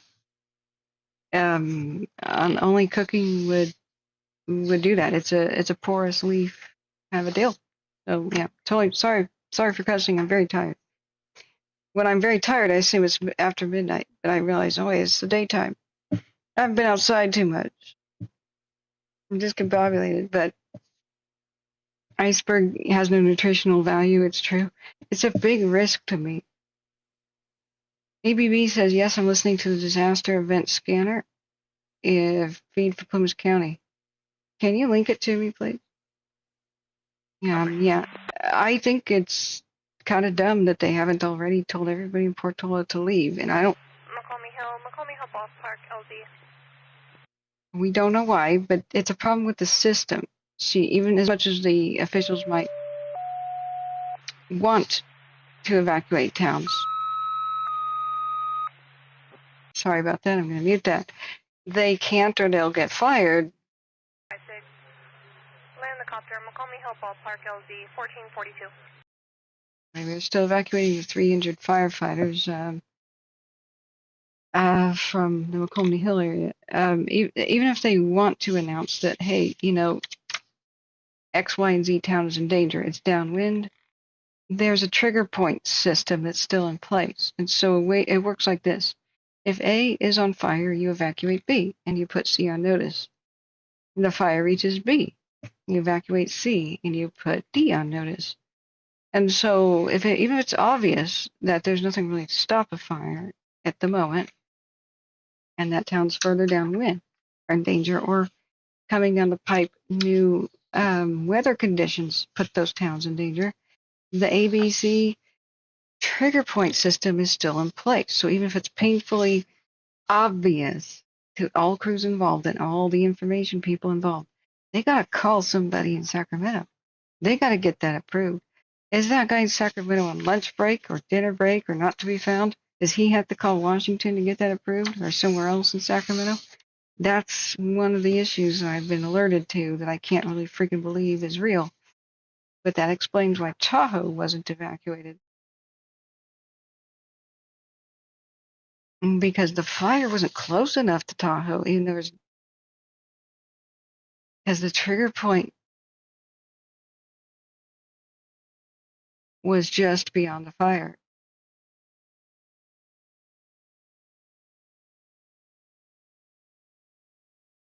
Medical need. Beckworth and Hawley, get ready to go. That's all I got to say, and just leave tonight. By tonight. 3 total. 2 will be transported by helicopter to the LZ.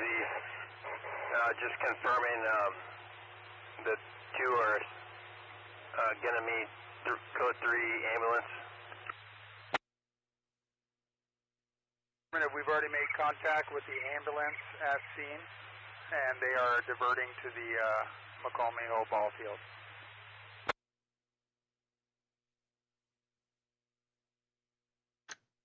The poor guys, they probably just collapsed from heat exhaustion or something. But 3 at the same time, dang.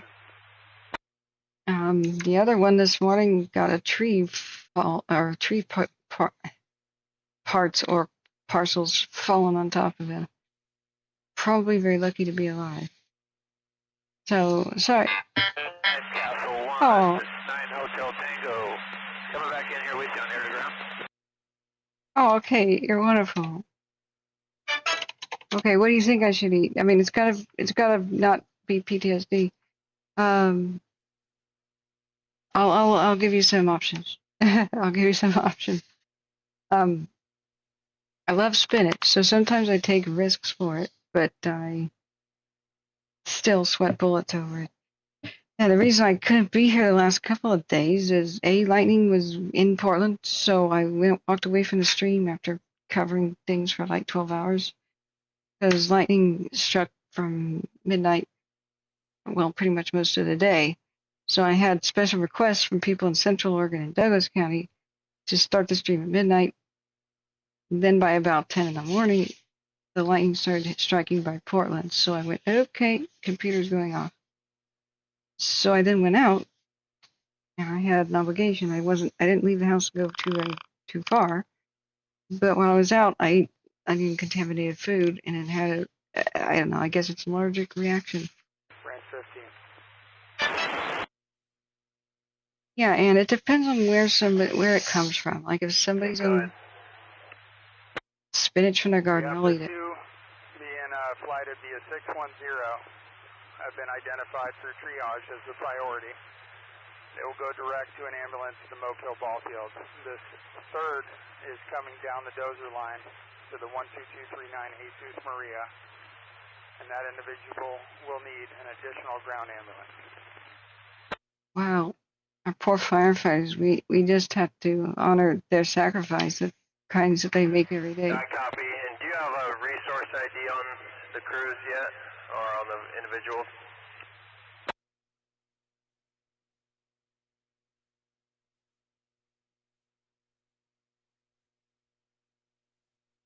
Yeah, we want to know their status.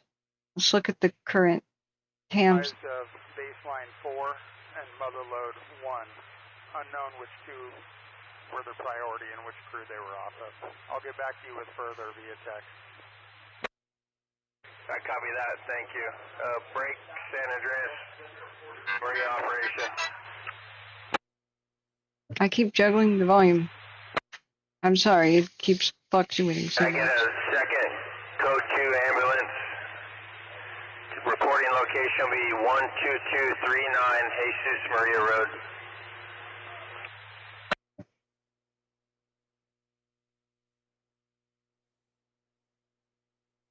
Okay, I got 12 new launch duty updates to get to. Yeah, thank you, Smitty, for bringing that to my attention. Kate, you're so sweet. 610, 17 miles to southeast. 610-299-600. Flow cleared in at 2000 to the head of the fire. The ground contact will be contingency. Copy. Just confirm, is there an air ambulance going to the Moco ball field, or is that, are they setting it up for us?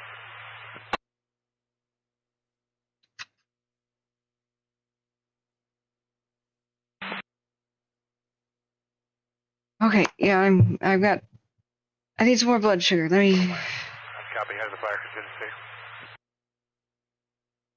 see what we've got to eat.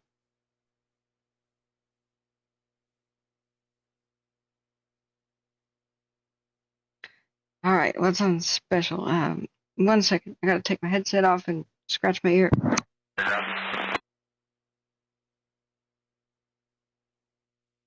was a Paso and Portola, they just left Fresno, probably about 10 minutes ago as well.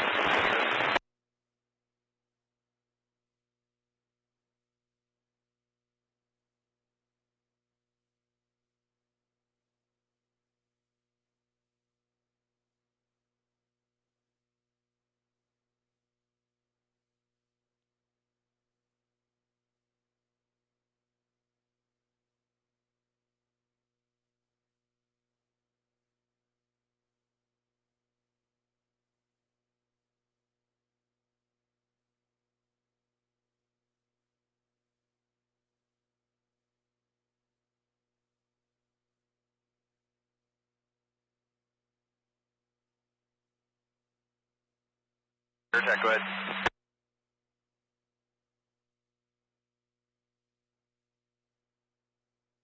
Gonna blow stuff all over, so we'll bring a couple more loads in there.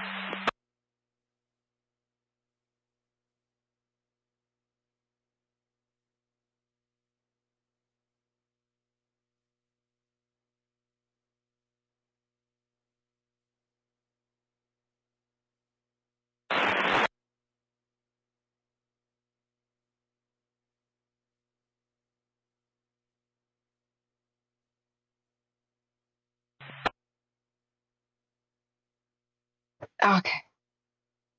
Well, this 3 hour of Mount Danaher is giving us a view of the forming storm clouds. Hold on to your butts. Bird. There's a bird. There's our turkey buzzards. They are good luck, I swear. We should check the condor camp. Oh, maybe the condor's here. Oh, where's our birds? Dang it. Blue Mountain Kern is looking the wrong way. Turn around, look at the birds. They're very soothing.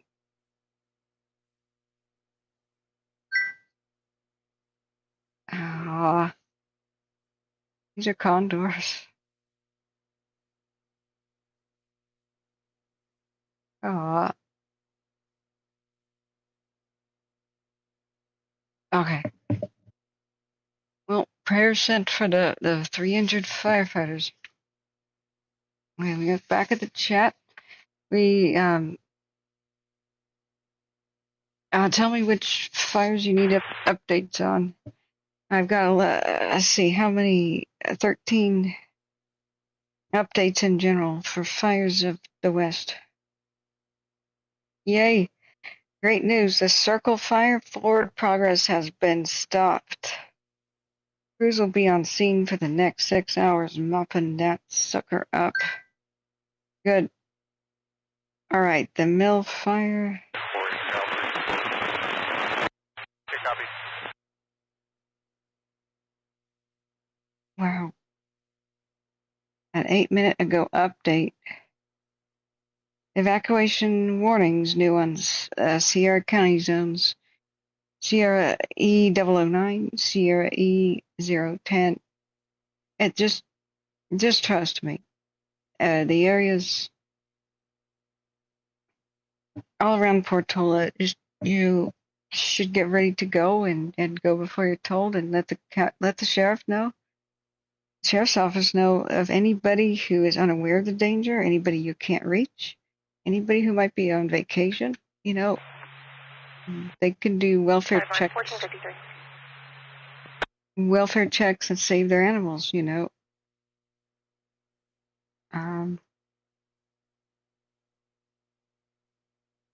The Gold Complex. Didn't we just go over that? For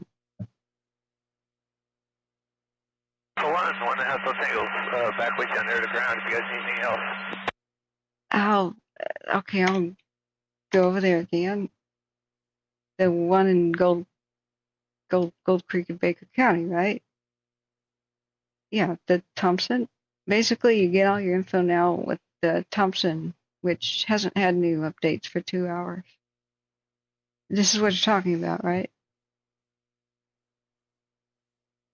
The good news is the daily was completely 100% contained. Yeah. Are you anxious for Durkee? I mean, I'm in the right place, right? This one, Eastern Oregon. Yeah, this is red flag, and there could be 60-mile-an-hour wind gusts to 70 in the next 24 hours, and they're not sure how many lightning pregnant storms are going to form, but probably a lot. So everybody should just hold on their butts. They are doing everything they can, including a lot of desperate and measured firings near some of these communities, because they have to do it now, not when there's 70-mile-an-hour wind gusts.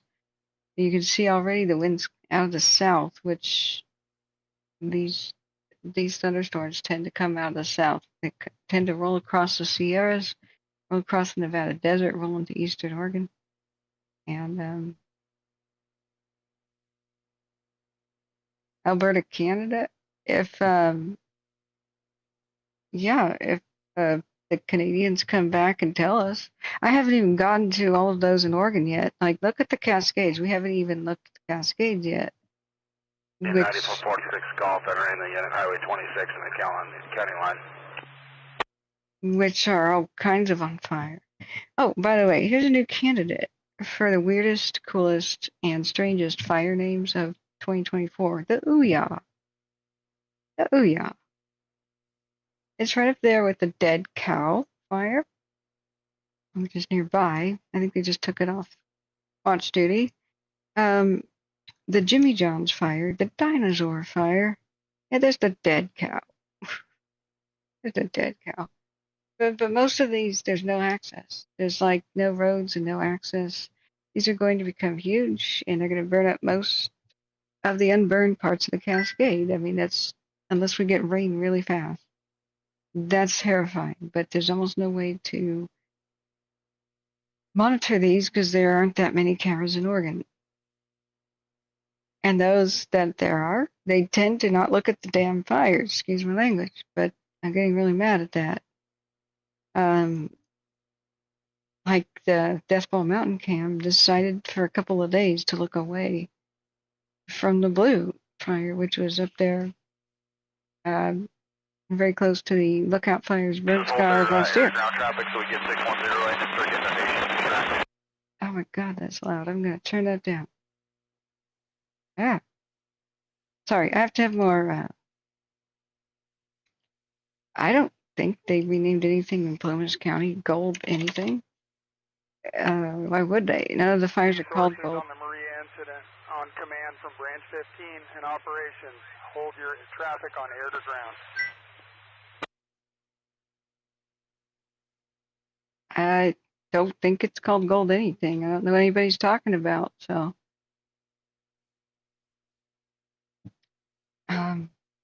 you guys update me on what Canada's doing. I got my hands full with Oregon, Washington, and California. I'm not even sure if any new level 3s happened in the last 20 minutes because I've had 17 new watch duty updates in the last 20 minutes.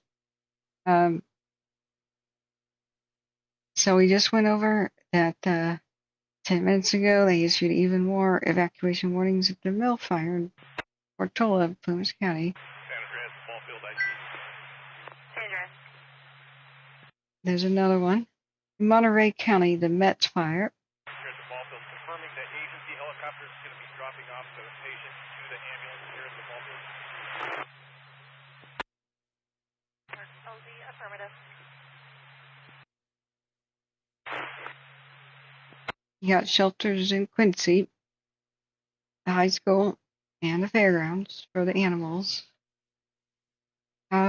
Just tell the sheriff's office if there's anybody you think that may not really be aware of the severity of the fire, the risk, the like what if thunderstorms form right over the top of it and just fan it up like insane, like it could just roar towards any of the nearby communities, any of them. If anybody doesn't understand the danger, you can't reach them, you're not sure if they're home or not, let the sheriff know about it, because if they have animals nearby or a pet sitter or something, they can do welfare checks on their animals too. So there's one fire in New Brunswick. Okay. What ABB? Why did you just delete that? Okay. If I search Gold Complex on Twitter, it's what they're calling the Lightning Complex of the Mill Fire 1, 2, and 3. Not sure why that's their name. Okay. 610 and air to ground on track 8. Why the hell did they call that there? I mean, that's weird. Why wouldn't Watch Duty call it that then?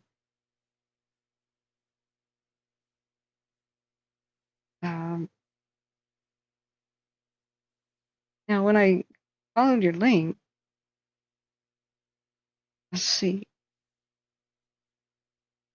This cause is under investigation, but within the time lapse, it looked pretty obvious that it's probably lightning, with the huge amount of clouds rushing by and torrential rain for a second, and just immediately when the clouds come, boom, there's 2 fires that spark. I mean, I would just put $1,000 down that it's lightning. Why the hell are they calling it the Gold Complex?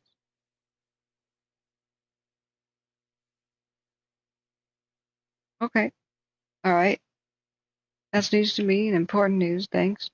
But why don't they call it that? Oh, here in the fine print, it's part of the Gold Complex. Okay. All right. Thank you for the correction. It's good. But this highlights the stupidity of also calling it the Gold Complex when there's another one in Oregon at the same time. Oh my God. Oh my God. All right. What's my new watch duty? I swear I'll order food in a minute. Okay, the circle fire is 30% contained. Yay. What? Where's my other 10 watch duty notifications? Did they accidentally disappear? Dang it. Alright, they disappeared.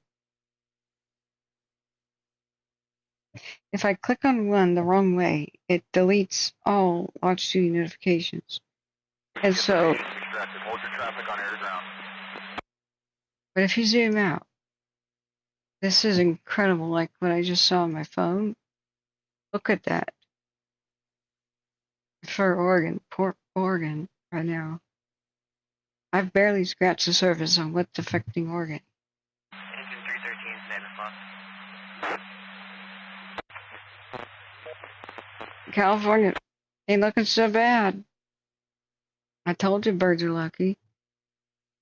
Oregon didn't have any birds on the cam, and that's what's clearly that is what's wrong.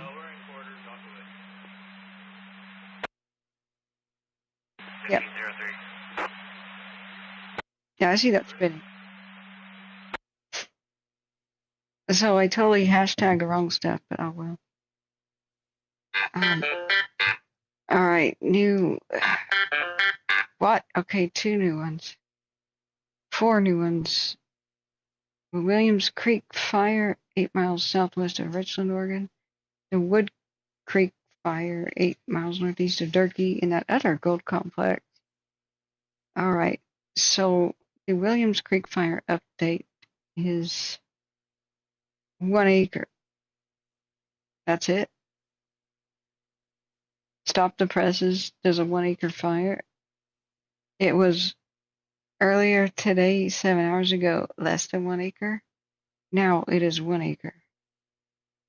Oh my God. One thing I would suggest to Watch Duty is have a notification. What do you call that? In Android, you can fine tune your notifications. You iPhone people are screwed, kind of. You don't really have a world of options, but in Android, at least, you can go to notification categories and turn off the types of notifications for different apps. I'd love there to be a type of notification called an acreage update, and I would shut that down because I don't care. Acres don't matter. They really don't matter.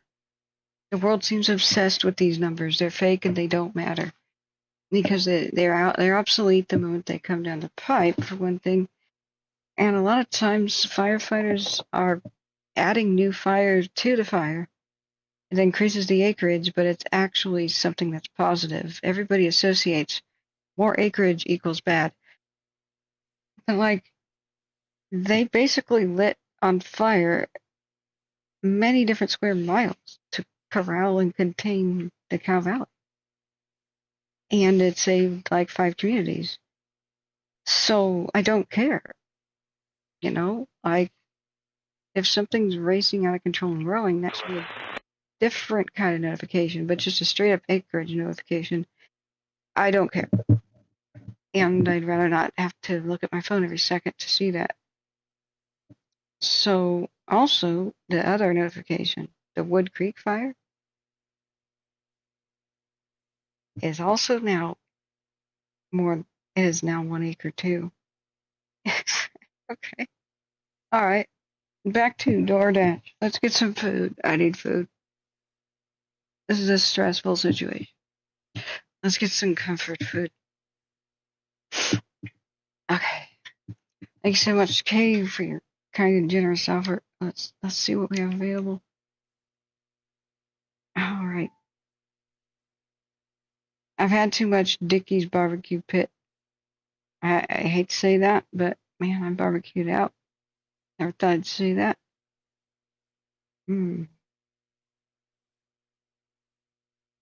Let's see here. Oasis Thai. San Andreas Strike Team 9415 Golf.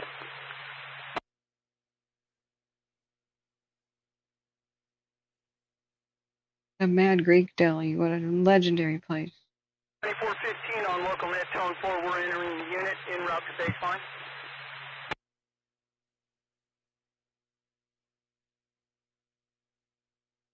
Right, what's a compelling image? Apart from 4 firefighter injuries, the Maria is looking better at least.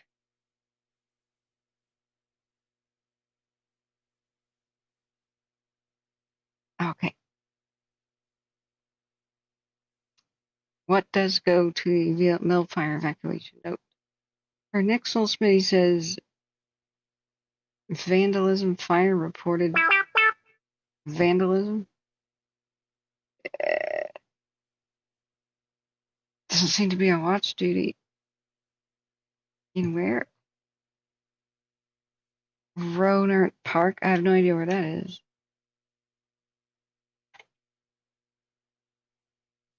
Vandalism fire? Nothing on watch duty. I have no idea where that is. What county is that? And Smitty, you should be recovering from your surgery or whatever you just had today. Like, you really can take a day off, especially when you're high. Or presumably drugged. Ooh, Thai food. Thai food. Maybe I should get some pho.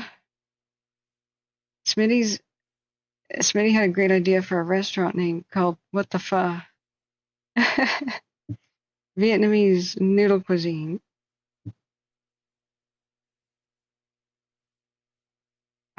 I can't eat anything at the Mad Greek, though, even though I once loved it, because there's minced onions and everything. The original Mad Greek, it was brothers, like Greek brothers, that founded it. Whenever he was basically like the soup Nazi from Seinfeld. USJ Copperopolis, Oh man, Monterey County's got a new vegetation fire, a bad one. Oh god, a bad one. Oh crap. He would go up there and I'd special order something with no onions. by the window.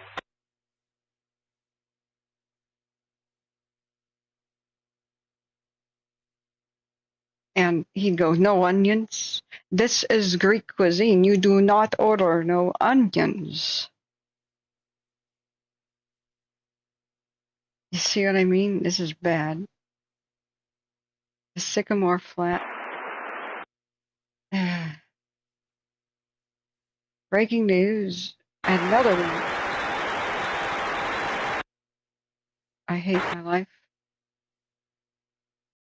Anytime that sound happens, I want to commit murdercide on the sound, you know. Like I can't. I would just take a baseball bat to a Skinner radio. Hey RJ, how are you doing? It's in Napa County. Yeah. Smitty says, yeah, yell at the kitchen, no onions. Don't faux that up. Oh god, so this is the new vegetation fire, not yet named, in Monterey County. That's somewhere near Santa Rosa. Okay. Keep me informed. We could try to find a cam over there.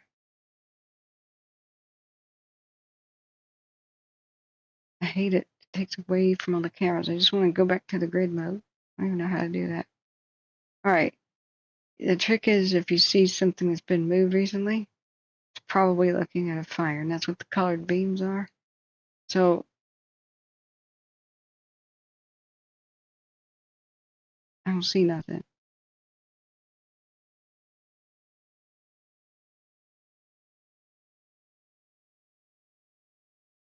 What's that? Huh.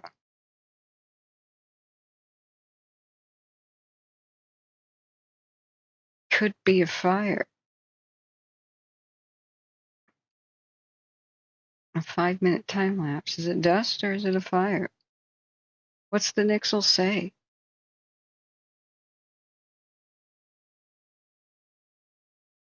The alert.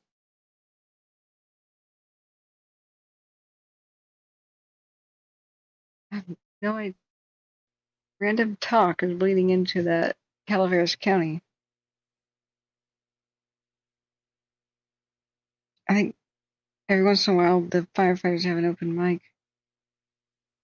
So this is a crazy vegetation fire near the pre-existing Metz fire, but on the other side of town by Greenfield California in Monterey County that's really freaking bad looking. I'm gonna go look at that. All right, we've got an update on the Maria fire. Let's see, where's the one in Monterey County? Yeah.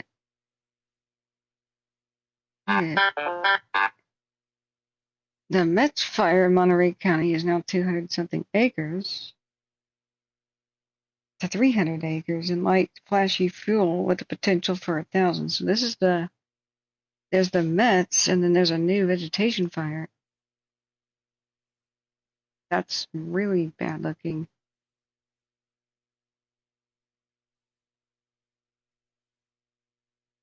Once you click on a camera, once you click on a camera, how do you go back to the camera choice view? I guess you just hit the back button. So the Sycamore Flat one, this one, is looking at the new vegetation fire. Or maybe the Mount Helen one is. Maybe they have the wrong image, because I think these are looking at the Metz, which is on the east side, but the Helen, I think, is looking at the new vegetation fire. And the Soledad Peak, this is the new vegetation fire. The big ones are the Metz, the 500 acres. That's got to be the new vegetation fire on the west side of 101. The Metz is on the east side. Yeah, that's it. That's it. The Metz is not new. The Metz has been going on for about 30 minutes. We first reported it then.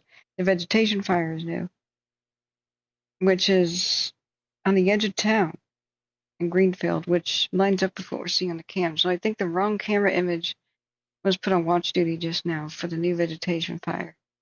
I think that is the real one. They put Sycamore Flat as an image, but I think that one is zoomed in on the Met. In fact, Sycamore Flat should have both in the frame. I think it's zoomed. See, it's zoomed in too much. It's in the foreground. That's yeah. With the government, you know, got to keep them busy.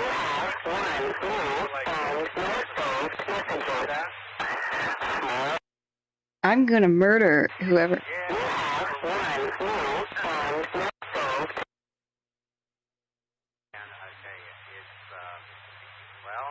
That's why we have email and paying your bills online and everything like that. So definitely, yeah. Linda just shouted out.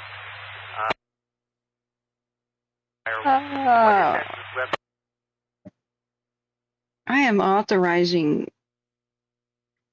right now an airstrike on the a-hole who is breaking into emergency radio for that vandalism transmission. Go ahead and use the bunker busters or the daisy cutters on whoever the hell just did that. Okay. You know, they're gonna get caught. You can't transmit on those channels, but they're interfering. I barely got you, but I need another Code 2 ambulance to the bridge for a firefighter off of 61 Charlie with symptoms similar to the others.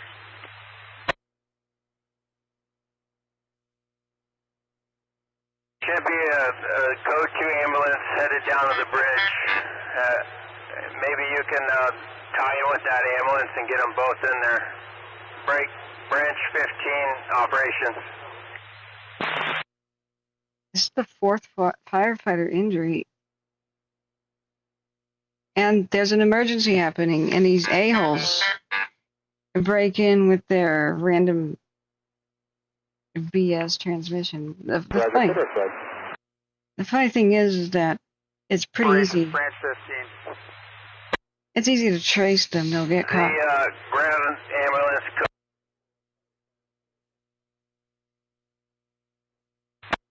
Yeah, affirmative. It was just coming through the fire area, traveling to the Pepley Ranch at the address given. Break Division Delta. You can, if you can facilitate transport to the 12239 Jesus Maria address and Division X-ray for that firefighter. Oh, man. We're still listening to Delta, did you copy that last request? Calaveras County. Affirmative. Are you going to be able to facilitate getting that individual to the rendezvous spot of the ambulance? Affirmative. The 61 Charlie resources are working on that now. Okay, I copy. Yeah, let's just make sure that ambulance doesn't pass you guys by on the way out. Use a Moab? What's that? Hey, RJ. Confirming you're available. Just confirming no additional patients headed this way. Operations Delta, you got cut off there, but I think you're talking about timeline to getting him to the bridge to meet the ambulance.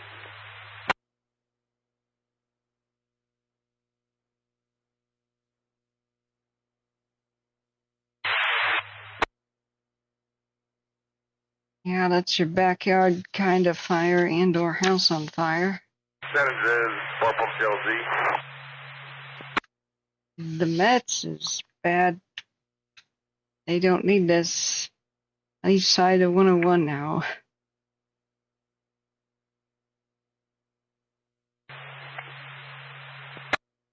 Helicopter crew member mentioned they were bringing 2 more to our location. Can you confirm? Park LZ, Senator, stand by. We do not have that information. Mark LZ, copy.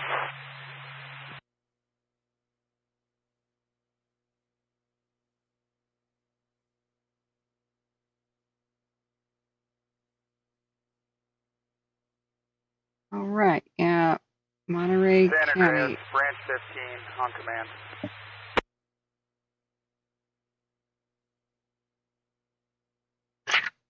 Making a new page of notes. Copy the traffic on Calaveras command. There'll be a total of 2 patients to the ballpark LZ via copter 610. And additionally, there'll be 2 additional patients for the ground ambulance on Jesus Maria Road. No additional needs at this time.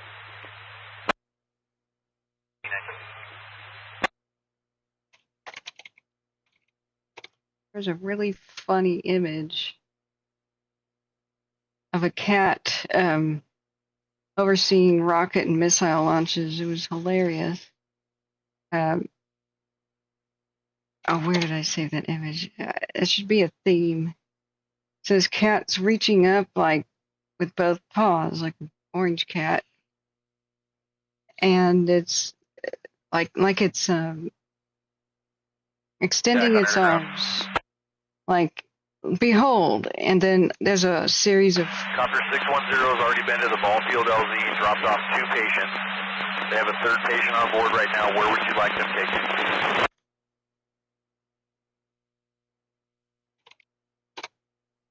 anyway. He's overseeing the launch of a bunch of missiles. There it is.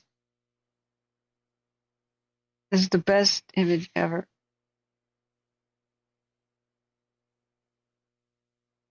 I mean, 610 has already dropped off 2 patients at the ball field LZ. There was an ambulance there that they got in. They have a 3rd patient on board right now that they're sitting in the LZ waiting to confirm where they're going. Contingency is saying they're going to the corrals down there at the bottom of X-ray. this is Monterey County, the Mets fire.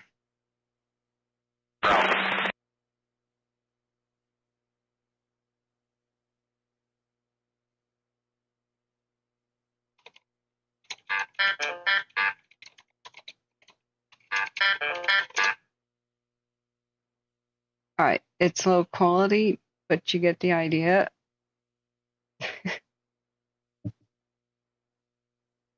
I authorize an airstrike on whoever just vandalized the radio. Unleash. What do you think's firing these? Probably not Katyushas. I mean, those are a bit more, pew pew pew pew pew pew pew.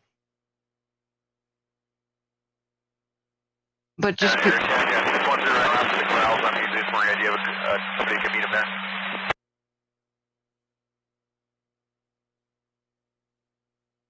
But the Moab is approved as well. Vision X-ray air attack on underground. What now? Okay, back to ordering the food, maybe? The cat rock fire. What? There's a cat rock fire? With one patient for you, let's make sure we have a ground contact with him. I didn't even know there seriously is a cat rock fire. Now that is a new candidate for best. Risk against spot, we landed 604 in there this morning. The cat rock. That is our newest update. Crook County, Oregon. The cat rock. By Prineville, you can't make it up. It's at least 45% contained. Yay. See, I haven't even briefed myself on everything going on in Eastern Oregon. I haven't had time. There's like too many buttons to click. Oh my God. The Apple Fire.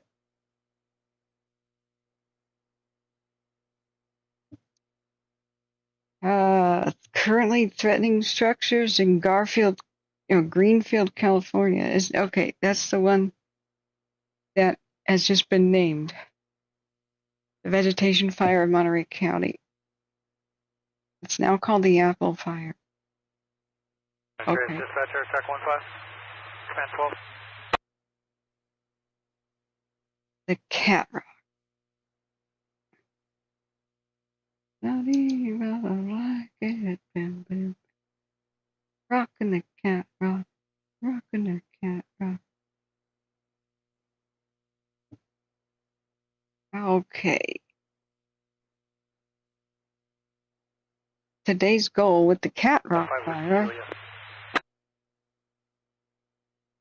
is to complete the hose line around it, to contain fire, and extinguish the hot spots.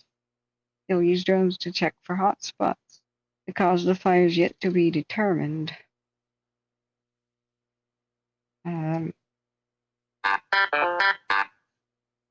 we have an update on the Whiskey Fire, which is also a candidate for the best 2024 fire name contest.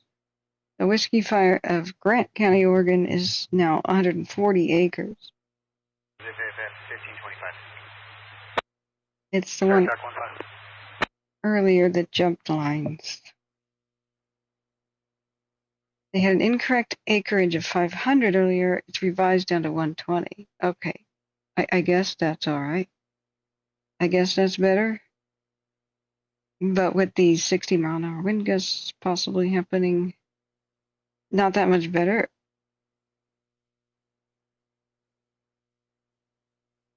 Okay. At least all the evacuations have been dropped from Larch Creek Fire, the one just east of Mount Hood. Yesterday at 10 in the morning, they were happy to report that all remaining evacuations were dropped. Thank you to all of our agencies who have helped. Also, the Circle Fire, which has had its forward progress stopped, they're downgrading their evacuations to warnings. Most of those that were on. Most of those that were on level 3. Sorry, friend. Ugh. Alright, it's time to get food in me. Yeah, blustering summer heat. Okay, what RG? Sorry. Looks like the air Cal Fire's got everything they have in the air at present. Yeah. Yeah. Smitty says a little airburst ordnance never hurt anybody. that you didn't want it to. Oh my God. What have I done? Hey, I'm recalling the orders. Get the assassination teams back. I have changed my mind.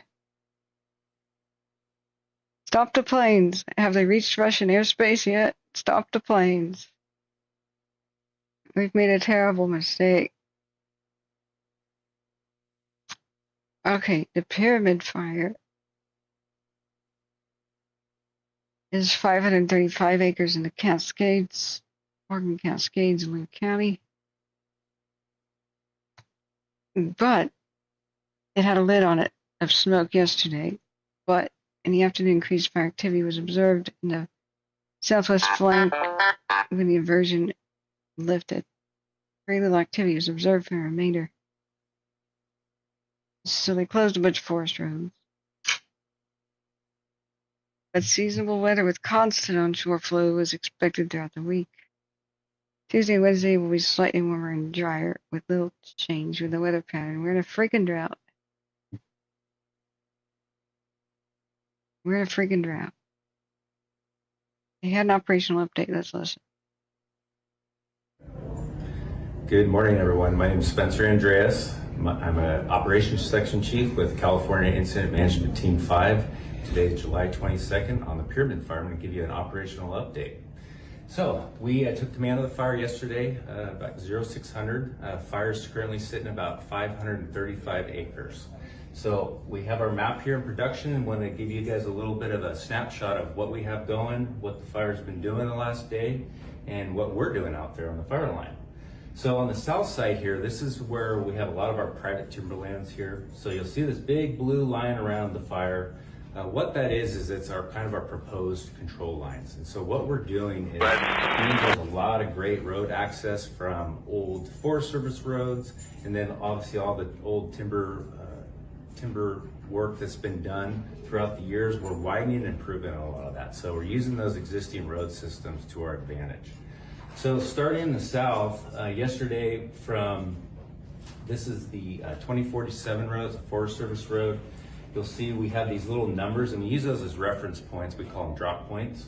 So from this drop point 1 here, if you can see, we were able to open this whole entire section of road on the bottom up. So a lot of great work being done out there, and we're going to continue to do what we do. It's called widen and improve it. So we were able to punch through a lot of those old roads with dozers, and now we're going to use a lot of other heavy equipment to masticate, widen, and make it much more accessible and safe for our firefighters to work. Take a shot. So moving up towards the Bridge to Nowhere road, which you folks know is also called the 2041 road, which is right on the boundary of the wilderness here. We're working today all the way up to the north doing the same. So that road, a lot of you folks from around the community have been on that in that area.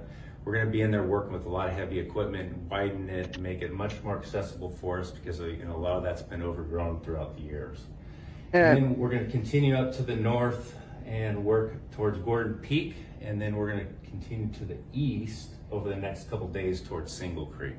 So that's our big tactic today. So where the fire's sitting is obviously a lightning strike. Mother Nature never cooperates with us. So this isn't a big old growth timber stand. So very, very steep, rugged country.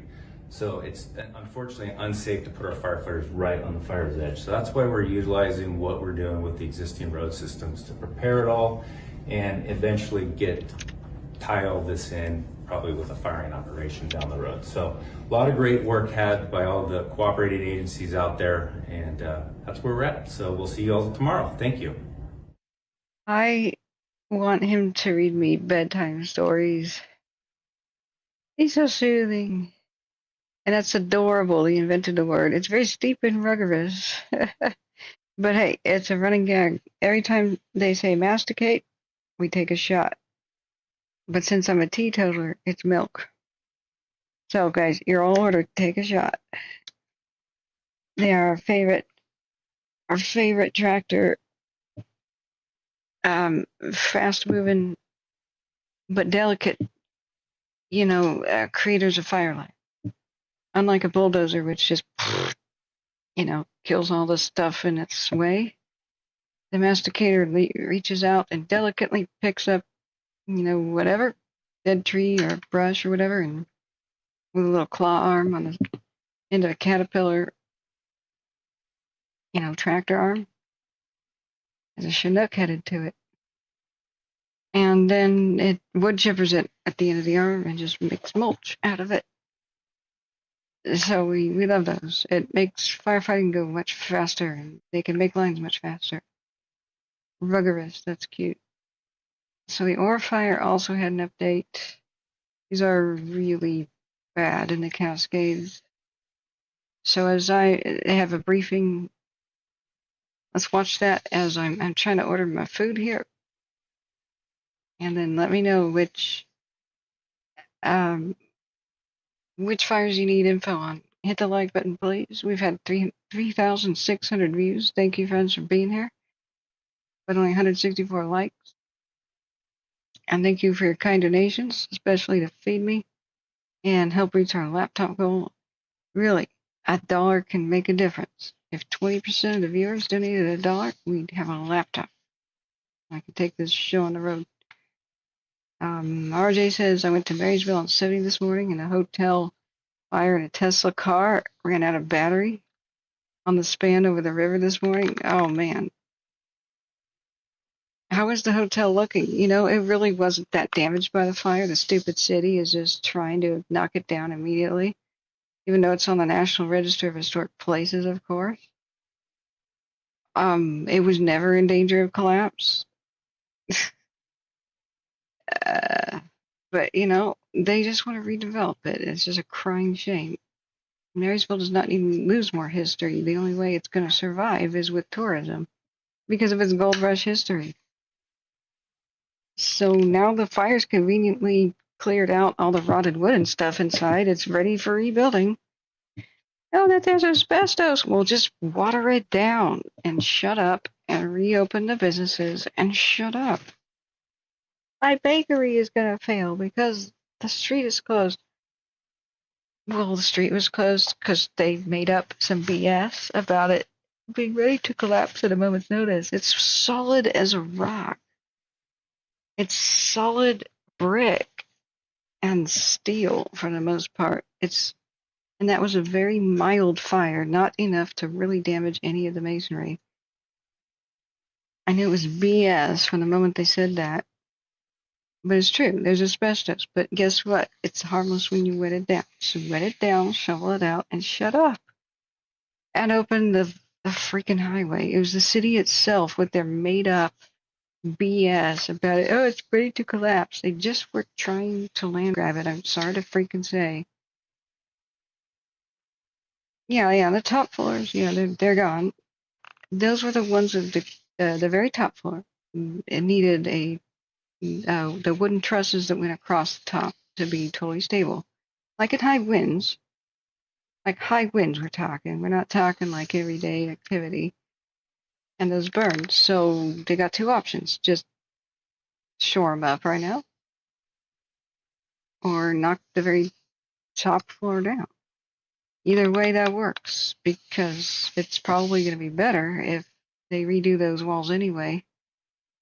So that they don't depend on roof trusses to be stable. Because you want it to be stable in a future fire so that firefighters enter the building to put it out when they redevelop it. But I've been really disgusted by the lies straight from the get-go. That all the media is just parroting mindlessly. Oh, it burned down. No, it didn't burn down. Does it look like it's on the ground? It's still standing. Idiots, stop saying it burned down. Oh, it's about to fall down. How exactly? It's a solid as a rock brick structure from the age when they took pride in buildings, Yeah, RJ, exactly. The city and the county officials have no money, and it's a cash and land grab. They want the owners to pay to knock down the building that they just bought and just spent a lot of money to renovate. And no, it was not insurance fraud. The county and the city for a long time has let the homeless and everybody just walk in there and do whatever they want. Spray paint, ruin it, It's a jewel. It's an absolute crown jewel of the city and a marvelous piece of architecture, the like of which the West Coast seldom has anymore. Babe Ruth stayed there for a reason, like celebrities have stayed there for a reason. I believe Mark Twain stayed there. I'm not quite sure. It was kind of finished in the 20s, so maybe not. But that's disgusting. That's absolutely disgusting. And the owners had it minimally insured because they're just about, and they spent a lot of money. They just got control of the structure. Some idiot loser was in charge of it for like the last 30 years and let it go to hell. But they're talking about foreclosing on this company that wanted to help the community. They were thinking about one wing being like a hotel, one wing being middle-class condos, and the other being affordable housing. It sounds great. Sounds great. And instantly there's a fire, and the city somehow psychically knows immediately it's about to fall down, so they disrupt traffic for the entire north of the state. And then make that problem, manufacture it, and then try to blame the owners. And so this is what's staying. They told the building owners, you can't enter the structure to do a third-party structural analysis to see if it's at risk of collapse. When they wanted to, they wouldn't let them in there. And so the owners go, okay, but we need to find out if it's at risk of collapse. A third party has to go in there and do it. But you're not letting them do it. I said, yeah, we're not letting you do it. Because in order to allow you to do that, a third party has to enter the structure and see if it's in danger of collapse. Really?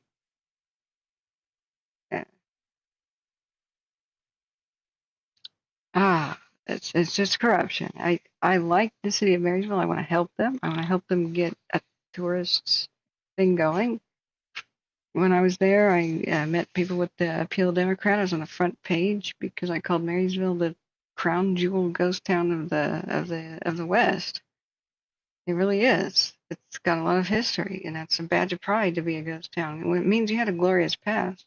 It's a gateway to the goldfields, the Yuba district, which is world famous for its production. But no, if they they made the stupid decision earlier in the century to bulldoze Victorian housing just to put up a shopping mall that failed. Like, really? Digging their own grave. They had a great idea with having Wild West days and rodeo days and stuff, and reenactments of the shootouts and the history, But that would be international tourism, But not if you tear down everything that's good about the town. It'll just be awful. Anyway, let's watch this about the ore fire. But that's a building I've seen my entire life sit derelict and dilapidated. And most people who live there, and that's where I grew up, in that whole area, have wanted to see it restored. But for some stupid ass reason or another, it was just left to rot. And so this is the final fight to save its life. And I will sit there and talk about it as much as I freaking want to. Sorry, I will. I love that building. And I will point out the lies and the BS whenever I possibly can. Because that's pretty much what dooms historical structures. People lie about them. And then they say, oh, it's about to collapse. Or, oh, it's too contaminated to save. Or, and then the community lets their guard down. And boom, midnight demolition. Happens way too often out here. Spyman says there's an explosion in the Biscuit Basin of Yellowstone Park. Did you know that you just made everybody leave my channel to go look at it? Because I can't show that. A tourist filmed it into videos on YouTube. Spyman, what the hell are you doing? That's kind of taboo. Hey guys, something exciting is happening on another channel. Go watch it. I give up. Let's watch this video. Good morning. My name is Abe Rommel. I'm the Field Ops trainee with Northwest Team 10. Today we're giving you an update of the ore fire, going clockwise around the fire. starting from where the 15 and the 1509 road start. Fire has come down nicely and is to our road prep, which we're using for line on the 1509. Coming around the horn, Division Juliet is now staffed, and we're starting to work on prepping that road to be a future line as the fire progresses. Division Whiskey, we now have a division in there, and they're looking at that and figuring out what resources they need to start road prep there as well. And then in Division Zulu, probably has the most line that has come in where the fire has come to the road. We're holding it, and it is now filling in to the south and to the north. That's the end for our report today. Thank you.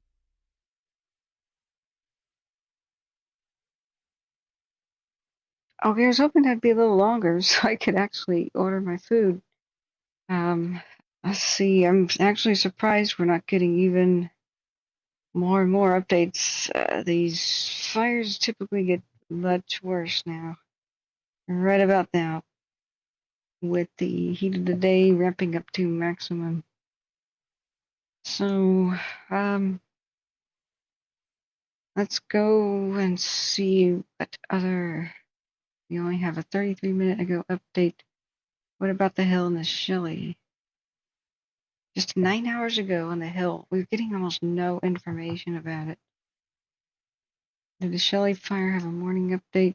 The Forgotten Lake fire of Santa Barbara County is almost like no update mode. That's all right. I'll let it go this time. But next time, Muertes.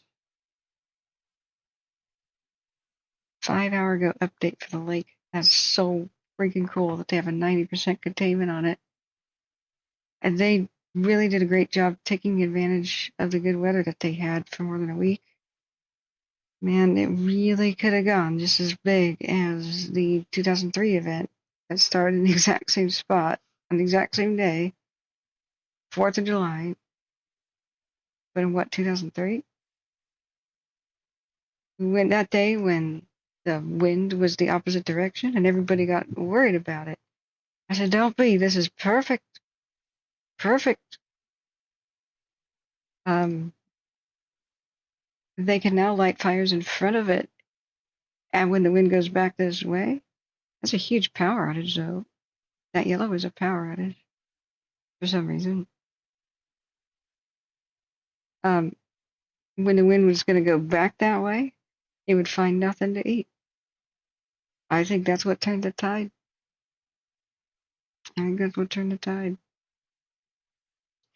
So let's watch that because I'm still trying to, order my food. The telephone fire of Oregon, they've expanded level 1 evacuations. Let me make sure it's only level 1 expansions. We watch this thing. Level 1B ready evacuations have been expanded. That's in the Burns and Hines area as the fires get closer and closer to the town. They expanded the level 3s and all the level 2s 2 hours ago. So we can expect Harney County in Oregon to get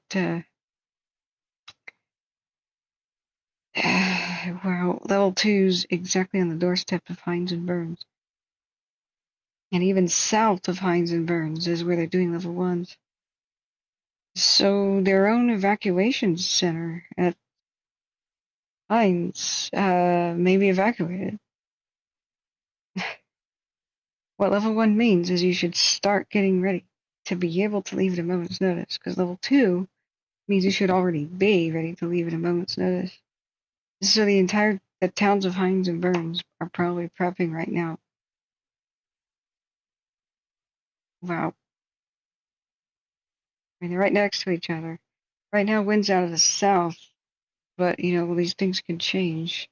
With the whole new lightning storms and 70-mile-an-hour wind gusts. Jeez. All right, let's watch this. I'm going to try to order food. It's 2 minutes. about the lake fire. Good morning, Dennis Burns, Fire Behavior Analyst for California. That's Dennis, guys. Remember, Dennis is our favorite guy. Back for the 2020 and the 2021 fires, like in Northwest California. He was on the McCash and McCain. Oh, we love Dennis.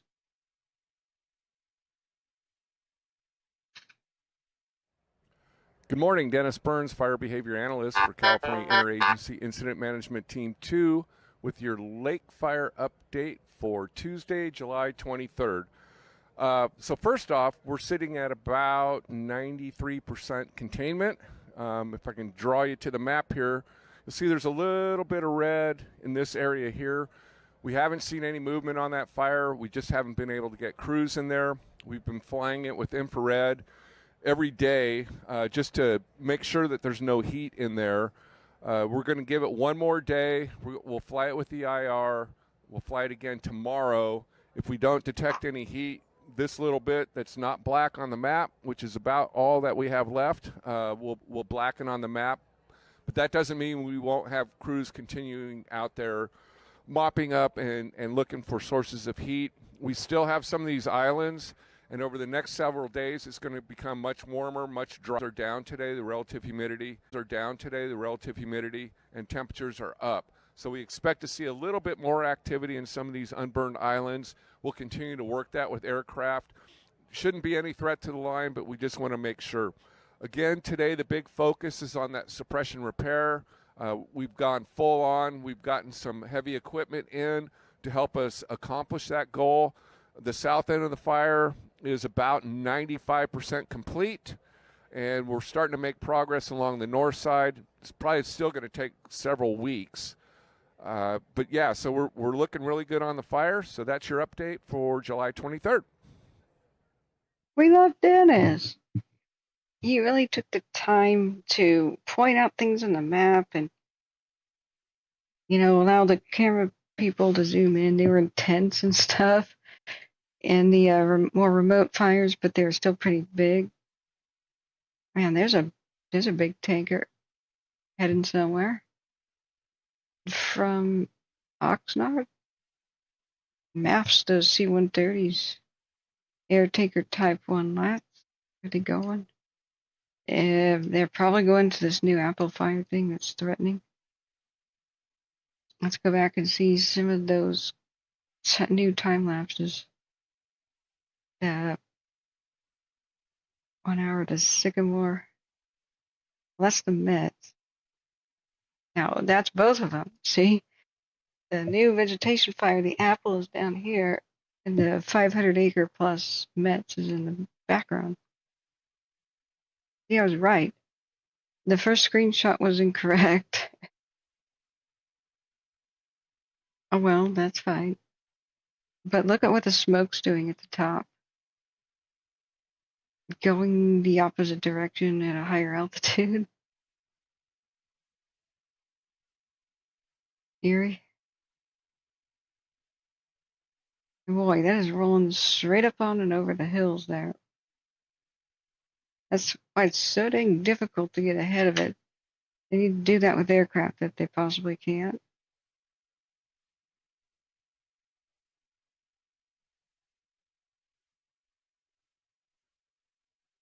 Yeah, go ahead and just type it and I'll read it. I need to get some superfood in me. Let's do it. Let's do it. Hey, it's okay, Jane. Don't worry. But next time it's death penalty, but you're okay right now. What's the basil plant? Basil, like leaves? Yeah. I would love to show you amazing stuff that's happening in the world, but I have to have permission. And so if I can't, I can't. If it's somebody's private video or something, there's no time right now to. There's an Outback Steakhouse. Really? Oh, I didn't even know there was one this close. Oh. Oh, really? Yeah.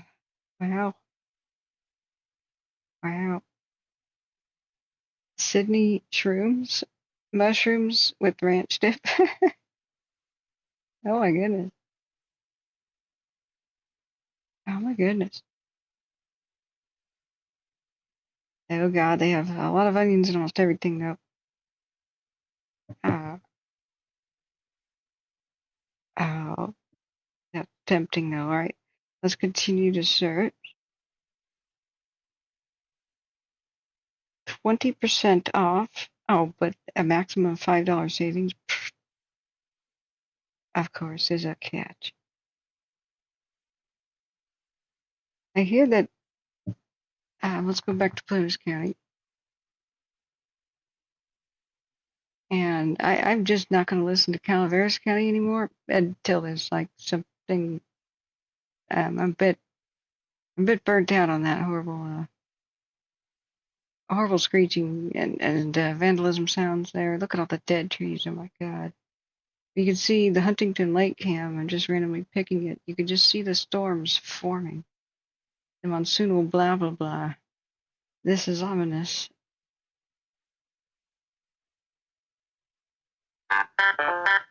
Oh God, what? New fire in Mendocino County on the coast called the Bragg Fire near Fort Bragg. Vegetation fire reported around 3:04 p.m., but just now made watch duty. Light gray smoke column visible from the air under heavy timber canopy. Slow rate of spread, light wind. No structures threatened, modified dispatch requested, whatever that means.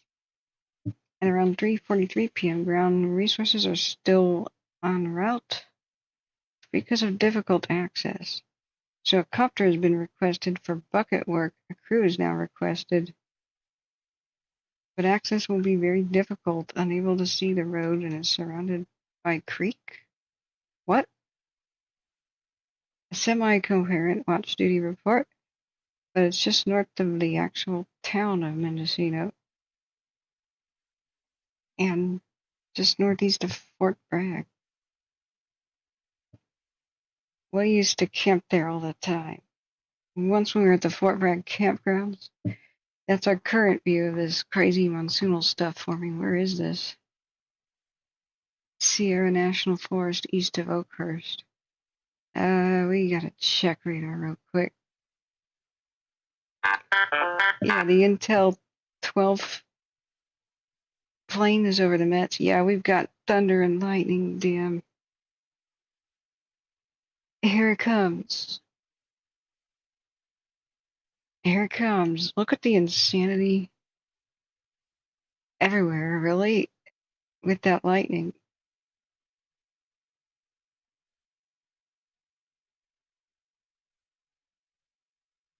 Lots of it. In Fresno County over by the Trout Fire, which I haven't even been able to look at yet. And look at the torrential rain and thunderstorms forming south of Las Vegas. I mean, anybody on Highway 40 right now, like duck and cover from Barstow to Vegas. Look at that. Holy crap. Hesperia, Victorville. Holy crap, that's hundreds of lightning strikes. Hold on to your butts. And over where the Trout Fire is, it's going absolutely nuts. Wow. All of this is crazy red flag and blah, blah, blah. Excessive heat. Yeah. Torrential rain near Carson City. Yeah, you can get this for not only your phone. I love my radar for the phone. Except I just gave it a bad review because there were pornographic ads. Like, that's new.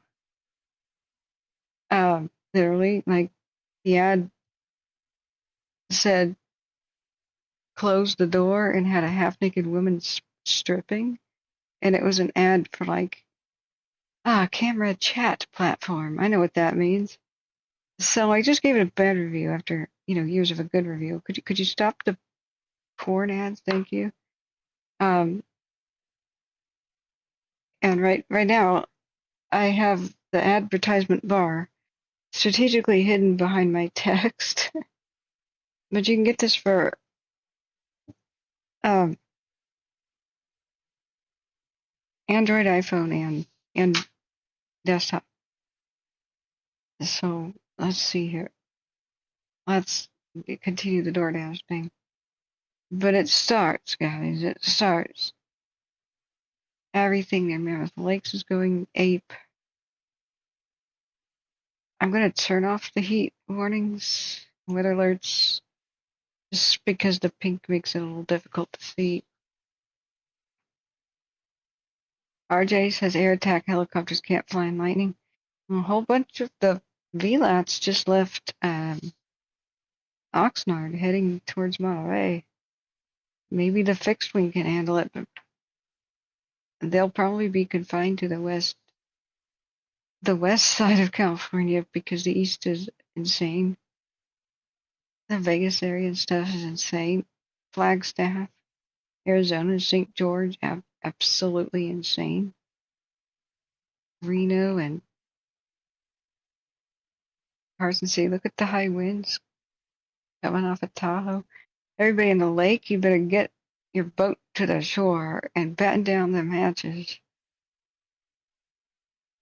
And so what's this going to do to the Portola thing? It's going to fan it up. Oh, God. It's going to fan it up. It's sucking all these storms forming in the Nevada area. Sierras are sucking wind out of the Pacific. Hold on to your butts. New bands of storms headed towards southeastern Oregon. It starts. It starts. Oh, man.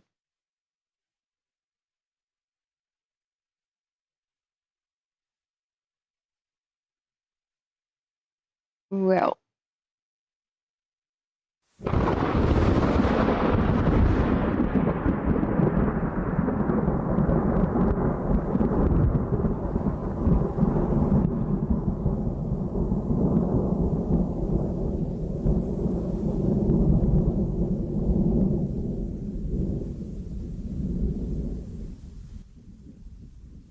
We knew it would come, and here it is.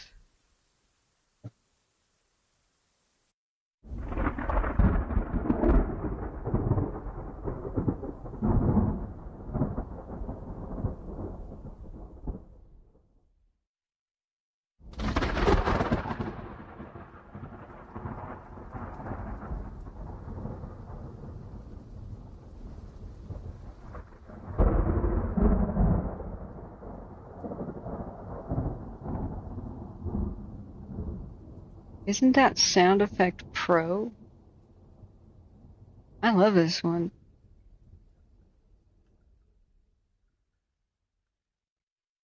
Shut up, Alexa. She keeps telling me my camera isn't responding. That's because I turned it off. I got a new one.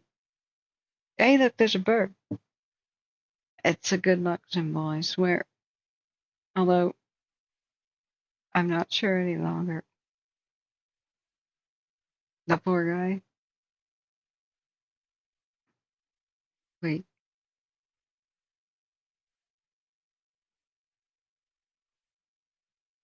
Poor little guy.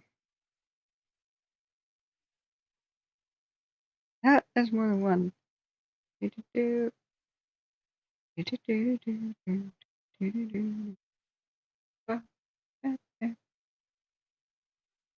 Okay. Let's see. More cams with storms. What's going on in Portola? A 1 hour time lapse. It has a spot fire, a couple over there. It looks like there's some bucket drops right there.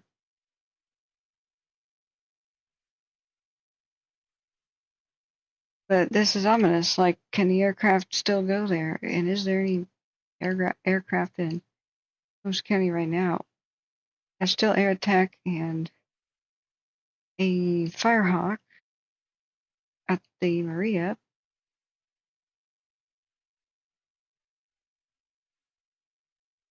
An air tractor has been flying all over the place, helping out Portola. And those are the little crop dusters. Now it's back at Chester Airport. That's cute. So there's a lead plane coming, and turbo tracker, a couple other planes still at Portola's fire, the mill, and other one. I guess they're calling it the Gold Mountain the Gold Complex because of Gold Mountain. That would make sense. But we may see eventual burnover of the Beckworth Peak camera. It could be as early as tonight. Because when it's sucked in with smoke, it's because the smoke in the fire is headed its way. But it's done a lot of shifting. This is looking southwest. The fire's going northeast when the smoke is this way. But it's spread a lot. If Portola isn't evacuated yet, I don't know why. Now it's going to get fanned up because of what we just saw.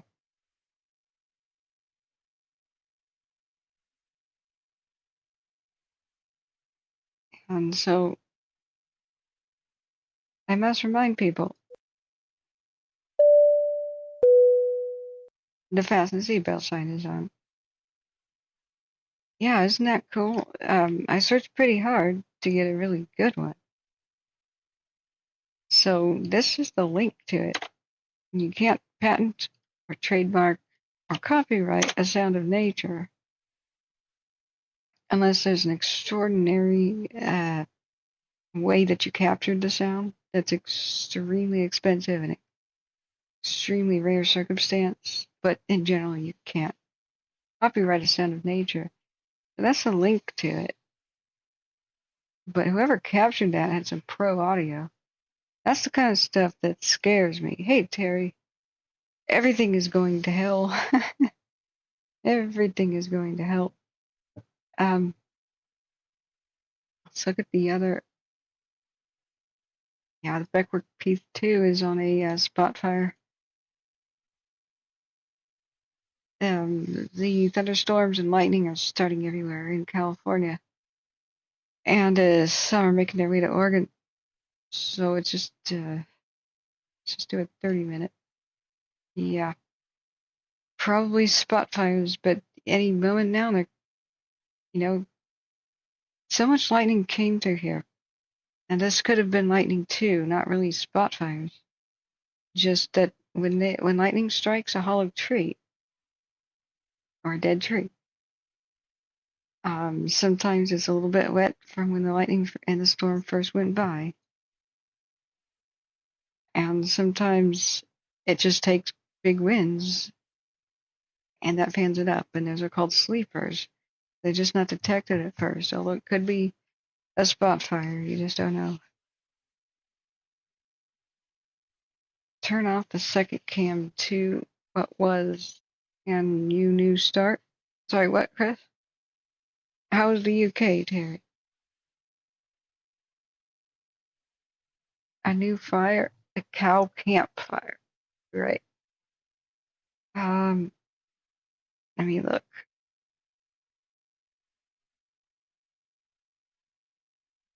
That is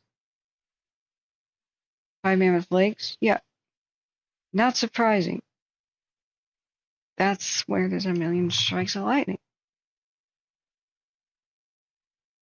So if we just do like a 3-hour time lapse, I'm sure we'll see the storms just roll through, and then boom. That looks like mining tailings. Mine tailings. Eerie. And you should have seen today the Erie Portola camera. The way the the clouds drifted in before dawn, just at dawn, really, and they were riding up and down rippling waves. There's a little bit of rain, but not enough. Because it's time lapse and not a movie, we won't see lightning, but we would if it was a movie camera. Lost fire. Douglas County, Oregon, a new one. That's probably a sleeper from the lightning of last 48 hours. Thanks for the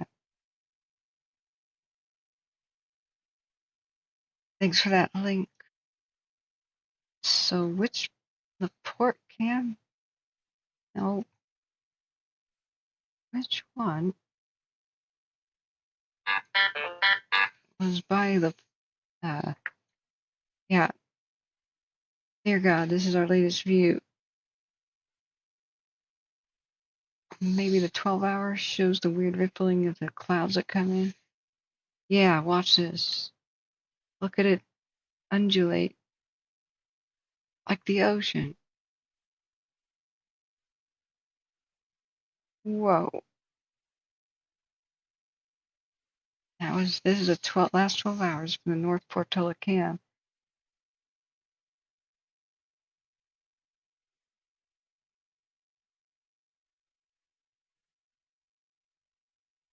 Nope, I've never been a firefighter. I have a multimedia fine arts, not really a degree, but the credits towards it, just about a degree. When I realized school is too expensive. I have the communications and the video skills, and I began studying wildfires as they related to what I wanted to do, which was study ghost towns, not paranormal crap, but history. And so many historical towns have been taken out by fire. So I had book learning and knowledge, especially about the Tillamook burn and a lot of Oregon and California fires. And I grew up in the foothills of the gold country northeast of Marysville. And so we spoke to firefighters when we moved up there and got a bit of an education on, defensive space and shelter-in-place options and blah, blah, blah. I had that amount of knowledge. And then when Paradise burned down and my brother nearly died, I got real serious about learning. Oh, thanks for the kind compliment. And then I lost a friend who lived in that area to the Cascade Fire of 2017, and this woke me up to the fact that a lot of people just don't know anything about fires. So I kind of humbly and mildly started to go live and just try to show people with map and video type stuff how the basics works of tracking fires. And then real firefighters came into the chat and found me starting in 2020. I was just mad that the media wasn't giving people their information. You know, they were watching, they were putting Matlock and Lassie back on in daytime TV when all hell was breaking loose with the Labor Day fires. And so at first I didn't have a lot of confidence, and I at least just passed down all the official stuff that firefighters want people to know. And then I said, should I tell people what I think they might do? Like maybe to evacuate early?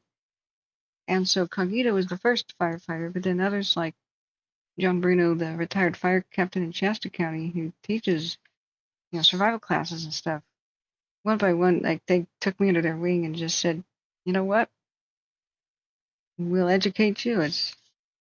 The public just needs to know the basics, and that's not rocket science. So I learned from many awesome people. Yeah, but thank you for your service. Where did you fight fire before? And thank you so much. We just want to be the hero helpers to try to get especially evacuation info out as soon as we hear it on scanner radio or where it comes down the pipe. I've become very aware that the system is broken. Like, my friend died never knowing what the fire was even called in the Bangor Loma Rica fires, the Cascade of 2017. And that was the same night that Santa Rosa was burning down. And the other North Bay fires, all started by the power companies. But I can't understand that the system is antiquated for just making decisions to inform people about evacuating. And I don't know why, what's wrong with it, but I don't have to answer to any agency or organization. I can just say, hey, the wind's blowing that way. I look at the battle maps and what lines they have completed. We listen live to the scanner radio. I just say, hey, I think there's a good possibility it could be coming your way. Here's the best case scenario, the middle ground, and the worst case scenario. And make your own choices. But we sometimes get evacuation info and advice to people hours and sometimes an entire day before officials do. And that's the best thing we can do. We've still got a lot of firefighting units. Oh, Tanker 911 coming from McClellan. Tanker 103, the DC-9 probably coming out of Reading. No, Chico. Chico's at use. So we got some of the smaller stuff going to Grass Valley. But I hope they can get some more drops in because the wind is increasing. The insane lightning that's emerging in the new storms. It's sucking wind straight to the northeast. So I think every community northeast of Portola right now should be ready to go. And yeah, they finally put the entire town, though the south side is on mandatory. That's not surprising. And the rest, you are going to be asked to leave. So that's what we've been saying, and it's unfortunately going to come true because the weather is worsening. But Beckworth and Holly, anybody around here, Grizzly Ranch Club, even though you're not on notice, you should. You should. Just go before you're told. This may be not a residential place. Oh, there is residences or cabins or something. This is kind of new. I've never been here, but I grew up on the shadow of Mount Lassen, and our cabin was on the west side of Lake Allenor. So during the Dixie, we helped save a lot of lives, according to what feedback we got. When the officials told people to drive straight towards fire, we're like, please don't do that. That's wrong. Well, thanks, Slam Diamond. Please share your knowledge. We try to crowdsource all the info. Like when people get notifications on their phones, please share. People sometimes can share photos, and then I'll put them up on thing. I've got a million tabs open at any given time. Right now, Edge browser says I have 164 that are asleep in the background, so I'm not even sure how many in the foreground I have. But unfortunately, most evacuation stuff, the info is locked behind logins in places like Facebook and Twitter, and most of my viewers who are affected by fire are over, like 33% are over the age of 55, and the other 33% are over the age of 65. Once we've had people over the age of 100 check in. You fought fire in San Bernardino County, then Shasta. Yikes, Shasta is like seventh circle of hell, and those two places are pretty rough. Yeah. Smitty says the Oakdale fire in Winton, Merced County. 30 acres fire has jumped the lines. Additional units requested. Okay, I'm sorry. I don't know why Watch Duty hasn't been giving me more updates. I only have a single update, even though I swiped. I don't know why.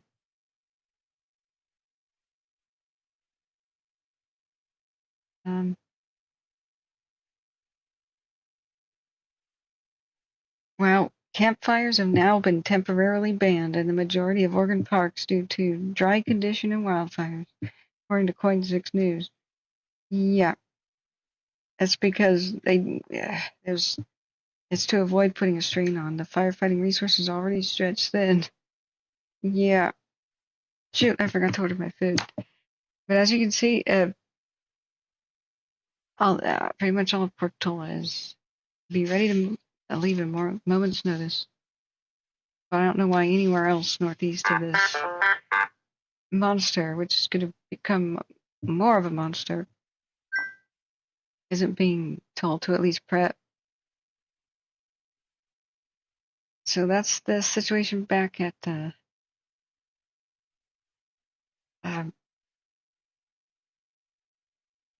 shoot, yeah, I really need some blood sugar. I've been awake since 9 p.m. Yeah, I'm glad you're here. And, you know, I tell all the real firefighters, if I ever make a mistake, you correct me ASAP. It doesn't happen that much anymore, but I always want to learn more advanced things, too. Mostly it's the terminology. Some firefighting slang is still like Chinese. But I'm getting good at that. I should probably have some graphics. Catherine's Guide to Firefighter Slang. Rollout is not response. It's actually stuff on fire rolling downhill. It should be called roll down, but don't ask me why. Hey, Irvin, sorry, what was your question? Aw, thanks, ABB. All we need to know is that we're helping people, and we can go on. All my mods here, please thank them, because they are completely just volunteering their time. Yeah, Terry, the Maria fire started at midnight in dead calm situation. It's probably human caused. Unknown. They're not really explaining much, but most of the stuff going on in Oregon and much of what's going on in California has been lightning, except California and Riverside County had 2 major fires while I was incapacitated by eating food with an allergy I have. That was illegal fireworks lit off in a neighborhood, and it burned down at least 8 homes. And it caused several million in damages. Just, my God. Oh yeah, David T, I can link you the airline belt sound. That's a good.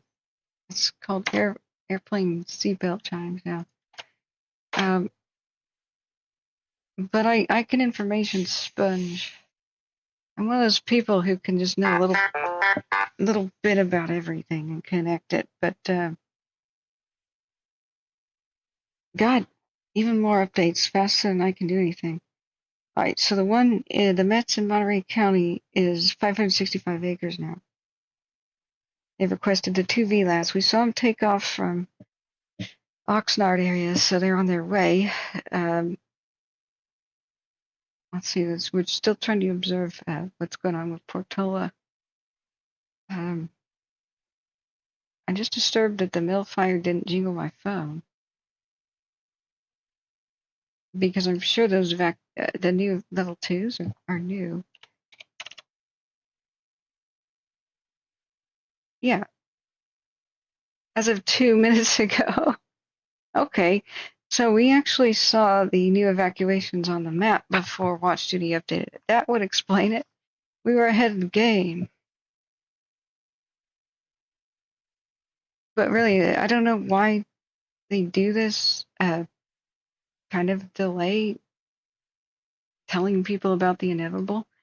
You have to think about fires this way. Don't think about what would cause a fire to get to me. All fires continue to expand, they continue to grow, they continue to move unless something stops them. So if you are in their way or nearby, remember, distance is not safety. It's just distance. In this climate, in this drought, in this current conditions are moving at record speeds that are breaking records. Long-range spotting is something that's especially prevalent in the mountains. With the crazy amount of thunderstorms occurring right now, that's going to be a big factor. So what you have to think about is what is in between me and the fire that's going to stop it. If there's no complete solid black dozer lines, nice and thick and big with contingency lines behind them, if there's no extremely large body of water, like say a Pacific Ocean or a huge lake, like a massive one, see impassable terrain like solid granite cliff walls like Half Dome, a lack of vegetation like a stony field that's huge and wide and above tree line or something. If nothing is in between you and the fire, it will reach you. The only other thing that stops it is snow and torrential rain. So that's what you have to think about it. If the only thing you can come up with is, well, maybe the wind will change direction or not blow my way, don't bet your life on that one. So, Lap Diamond says low fuel humidity and the wind is bad. Yeah. What is the humidity by Portola right now? It's pretty abysmal, I hear. Let's see. Let's see.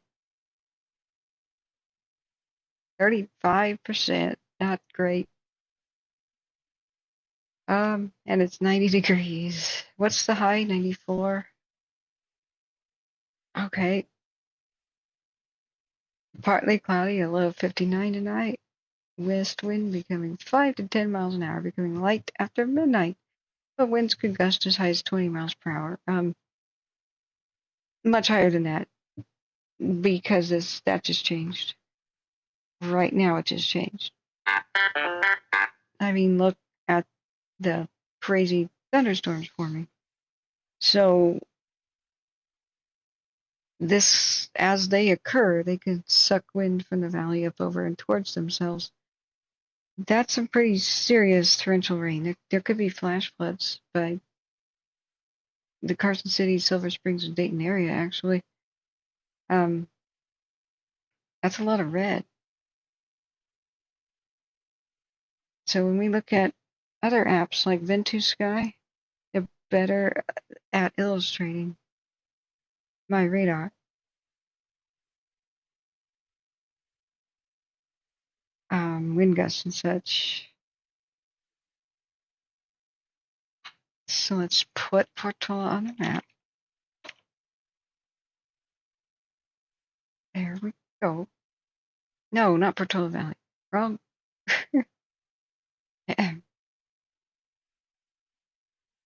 There we go.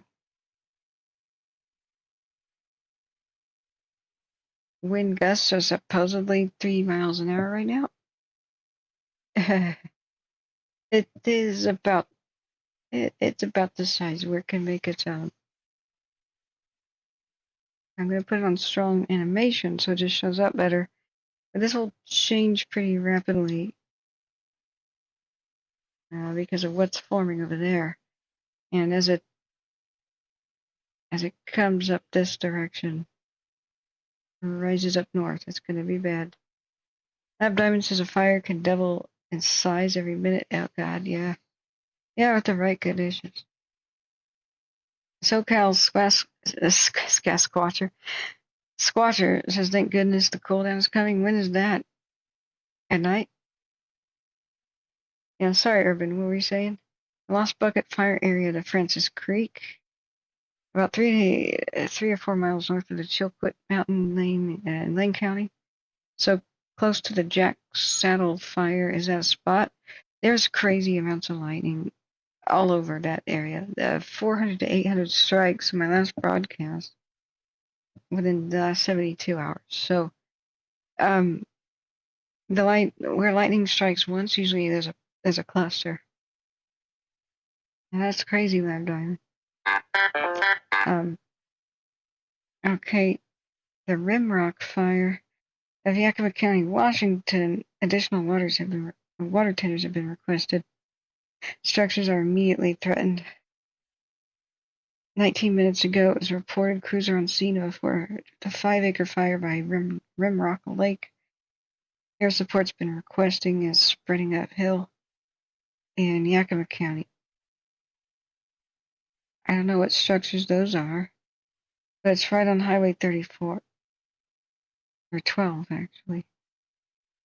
The mountain pass of the Northern Cascades. So, hold on to your butts. We're getting so much in trouble right now. Let's go to get eyes back at Portola, East Quincy Cam. Oh my God, look at the Dixie Fire stuff still in the middle. Yeah, oh my God. It's just had enough years now to completely dry out, be ready for Dixie Fire 2.0.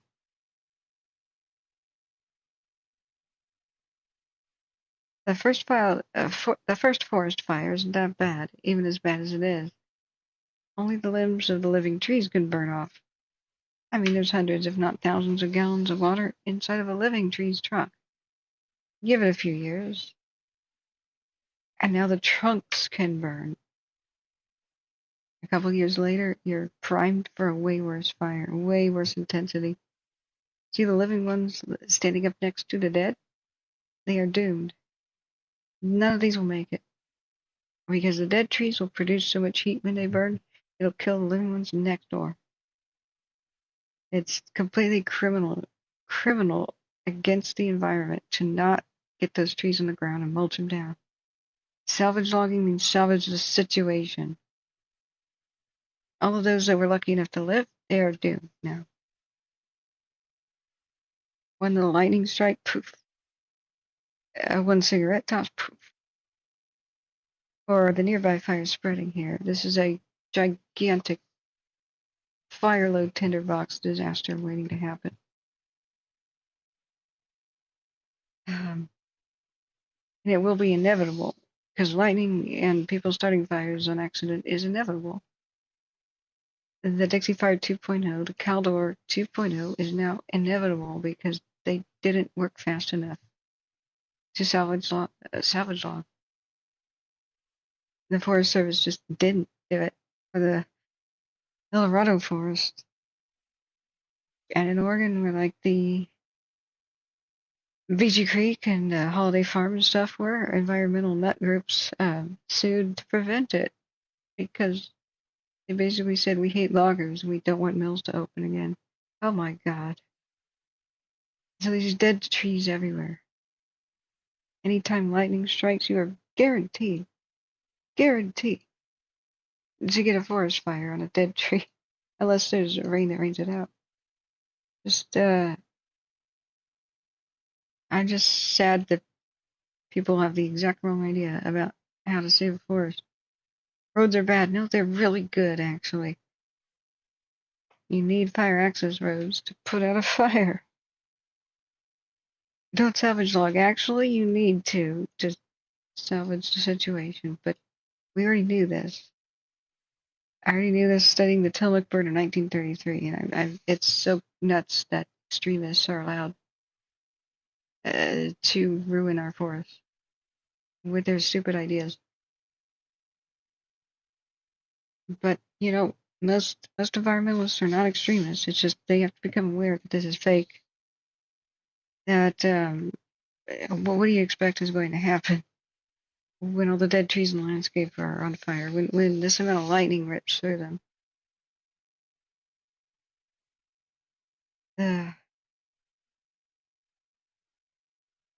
So looks like Bridgeport we'll have a lot of new fires here. Fresno County, we'll just wait for them to pop up. Let's go look at the trout fire. The stupid cameras are oftentimes not looking at it. But if you just watch them, I bet you can see new fires start before they're reported. It'd be ideal if these just were rain heavy and lightning light, but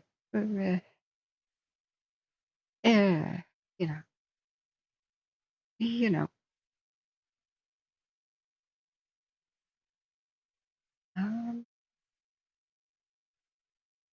A lot of these are offline. Yeah, Buckrock 1 and 2 have been knocked down. I wonder how often these lookout towers actually get struck by lightning. That'd be my main concern if I was staffing one or in one of the bed and breakfasts. Like Oregon took a lot of the lookout towers and made bed and breakfasts out of them. Well, not really breakfast, but you can rent them.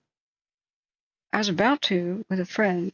He was dying, and I thought about taking him on one of his, dying wish trips. So I started making a reservation. And then I found out there's no bathrooms in a fire lookout tower. You have to go all the way down the stairs. It's like a porta potty. Oh, God.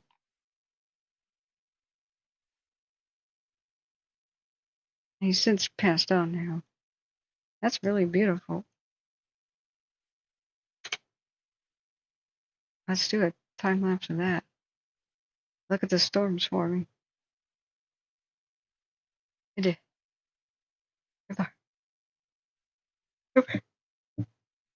Yeah. Oh, I can't sneeze. Oh, I can't sneeze. Okay. Okay. But wow, look at the storms. Who has jurisdiction?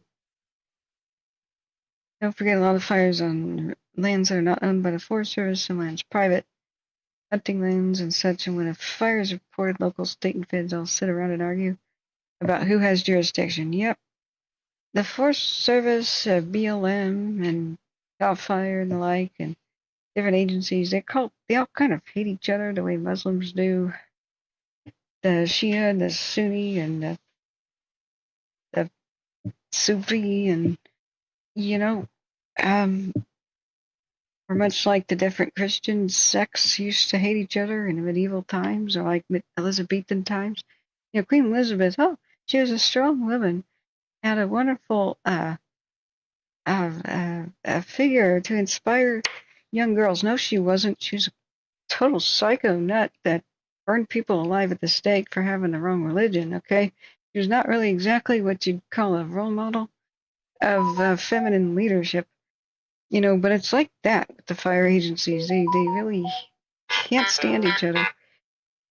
I mean, individuals shake hands and cross the line and stuff, but they have such different ideas about what needs to be done that that really does get in the way. What's the Merced 2 camera looking at? Is this old? 6 hours? 3 hours?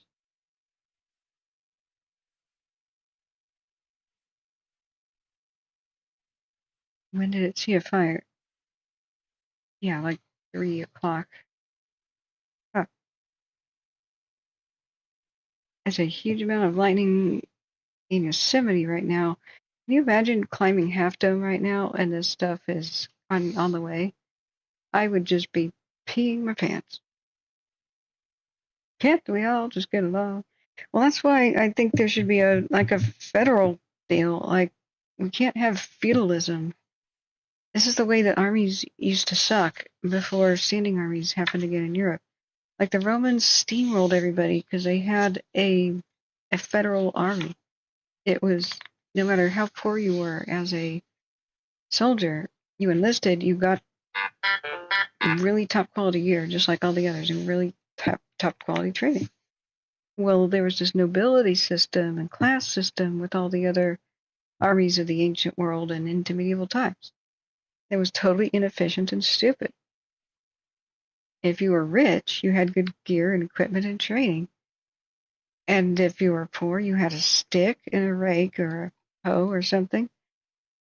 And you showed up with a spear somebody put in your hand. And so when the king or the nearby feudal lord raised the fjord, which is raised the local army, the rich counts and showed up, and dukes showed up with awesome A-class elite warriors. or like the Celts, the nobility showed up with A-class warriors, and then the poor showed up with sticks and didn't know what to do, and cloth armor. So, and ran away at the first sign of blood because they were undisciplined and frightened. So we have feudalism now, and then all the different lords fought each other over the glory of the vanguard or the safety of the center or whatever, and they were not effective, so they didn't obey orders. Oh, if we charged right now, even though we didn't have orders, we would totally win the day and take all the glory. Crap like that. So the Romans, who had discipline and a good budget, look at there's a plane, steamrolled the rest of the world for a reason. We have to end feudalism in firefighting, where some of the poorest counties are the ones that experience the worst fires and have the crappiest equipment and like one radio for the whole squad. And there needs to be none of this fighting and none of this crap, none of the confusion. There should be no such thing as a volunteer firefighter. High-paying jobs, retain the elite, retain the best and the brightest, give them actual health care. It should be a competitive, high-paying job. It should be like Navy SEAL job at wildland firefighting compared to the urban. Not to knock the urban ones, but for the most part, there cannot be different philosophies. Okay, there cannot be different strategies, and then you have to somehow play nice with each other. There can't be competing interests. Like if the Caldor was squabbled over, it's on federal, no, it's on state. We'll get the money if it's on our land. So when Coulson Aviation showed up, private contractors said, "Where do you want us to drop our nighttime capable Chinook helicopters?" Both agencies said, "It's our fire. Don't listen to the other guy. You're not authorized." So they went home. That was a 60 Minutes, very depressing TV show. You're right, Irvin. So this can't happen. It should be like the Roman army. There is one consul, okay, or a co-consul. Sometimes there were two of them. The head honchos, the big guys that call the shots. There's one philosophy. There's one hierarchy. There's unity. There's good equipment for all and decent training for all. And there's enough of a budget to do the freaking job. The Romans never said, "Hey, we're going to cut the military budget ever," because it all would collapse.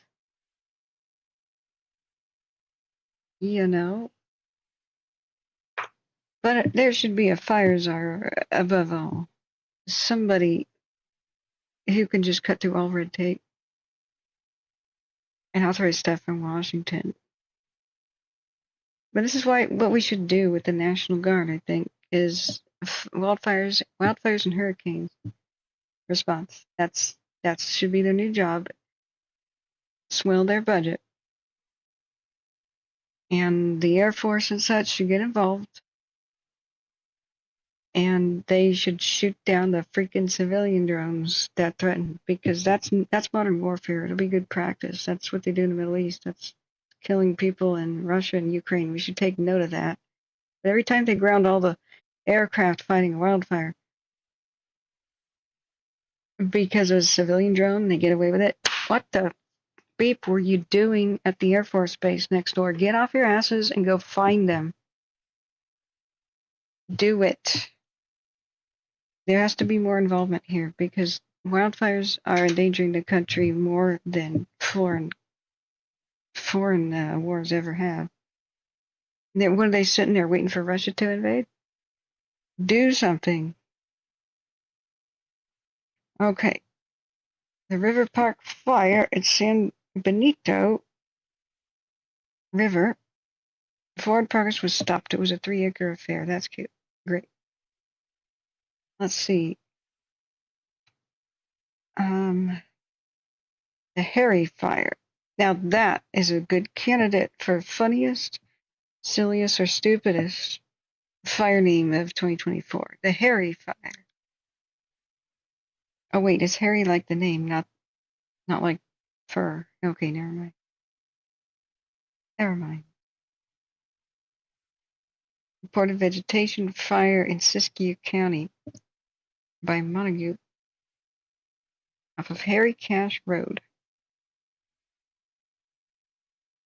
Okay, we'll keep an eye on that. Food. Food is important. Hang on, friends. Yeah, it is sad. It was a 60 minutes episode. I think it's on YouTube. I didn't even know about that. But the people I interviewed when I went to film the Caldor, aftermath, they were so upset. The locals, they were super upset. They really thought that the agencies wanted the Caldor to get bigger. Many still think that because many of the locals were ready to respond. It was a pretty small affair down there in a canyon. And so there's roadblocks, and they were not allowed to go down there and fight it themselves. They were like, screw the agencies, we'll go do it.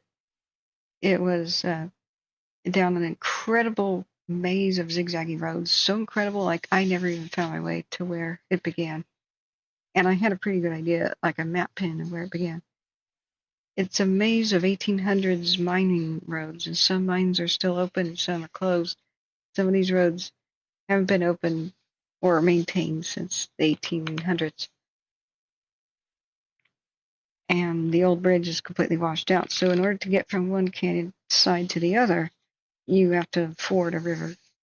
Like, no joke, you have to ford a river.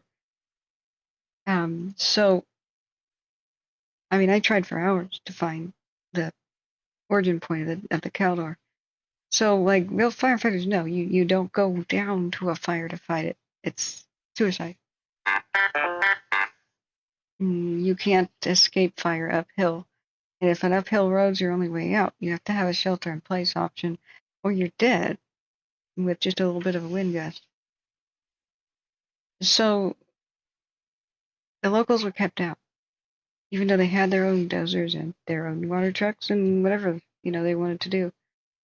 Ironically, it was very small at the time. A helicopter, team and hotshots brought in by helicopter could have done it. And it was polite for a couple of days. And then it exploded. The winds came up from the south and it ran up over the ridge. I found an animal graveyard of thousands of animal bones. It took me a while to realize when I was seeing the white piles everywhere, where the animals ran up as to the very top of the ridge out of that canyon, but it swept over them at that point.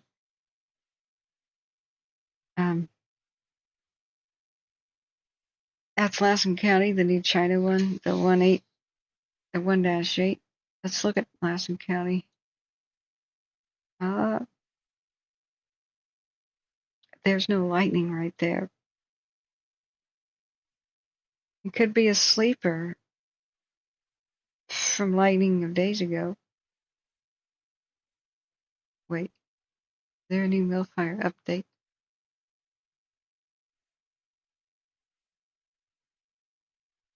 Yeah, no. Just, the normal stuff. Let's check out Lassen County. There's still a lot of aircraft doing whatever they can. But that's a lot of smoke. I don't know that they can work in front of it. But they're doing it. There's the 2 air tractors. I bet they're filling up at Chester, the crop dusters. And 1 helicopter. Right, the 1-8. Reported vegetation fire with smoke visible on nearby cams.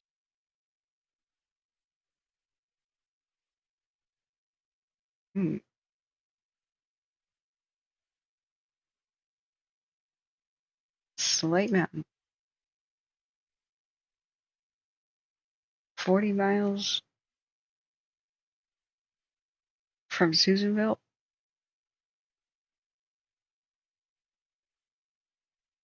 I mean, those aren't, that's not lightning-oriented type of clouds, really. I don't see any on the loop. It could just be a sleeper from prior lightning. Wait a second, there's some rain on the cam. This is a 6-hour time lapse. Maybe it was from much earlier, or yesterday or something. Because with this rain and stuff comes the wind. So if it was like a dead tree that had been burning inside out, this stuff coming could have fanned it up.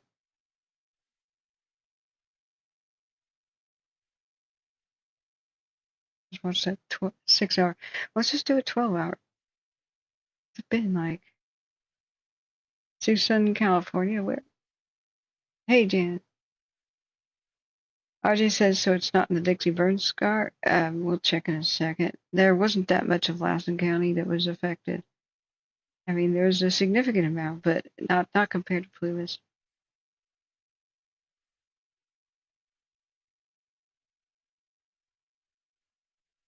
Just trying to get an idea of very mild winds at the surface. You don't see much vegetation jiggling in the foreground.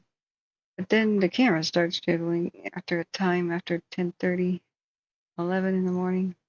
Yeah. So if it was a sleeper fire, it started getting its wind today.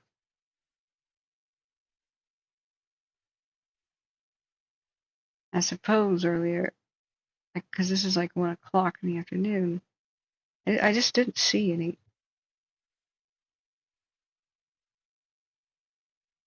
kind of strikes or anything on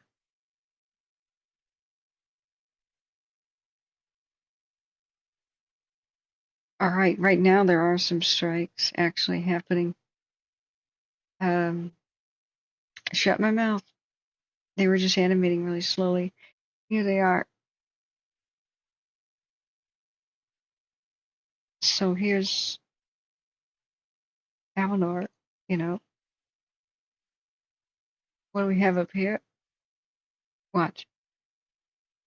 Pew, pew, pew. There's been some.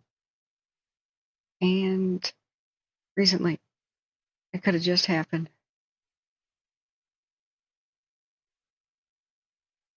So when multiple cams are looking at it, it's good. You can pinpoint them really well.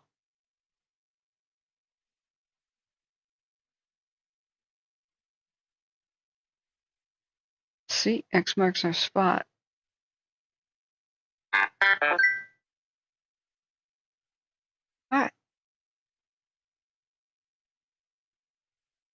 All right, that Harry fire in Montague, Siskiyou County, it's 5 acres in grass and stubble with a moderate rate of spread. Okay. I still forgot to order my food. Whoops. Whoops. Holt Hanley, who you're always welcome to mention in my channel. I promote Holt, he's awesome. As a mill, fire, and gold complex updated forecast, we should check in with him and see what he forecasts for the situation.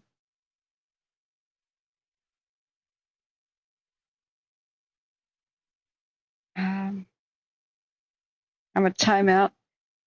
I'm on a timeout until food. Yeah, okay. Let's see. I wish I could mouse over and it'd give me a Latin long. I'd just plop it into Cal Fire or Cal Topo and show you. But no, I don't think like the Dixie made it way up there. It went almost to Hat Creek though.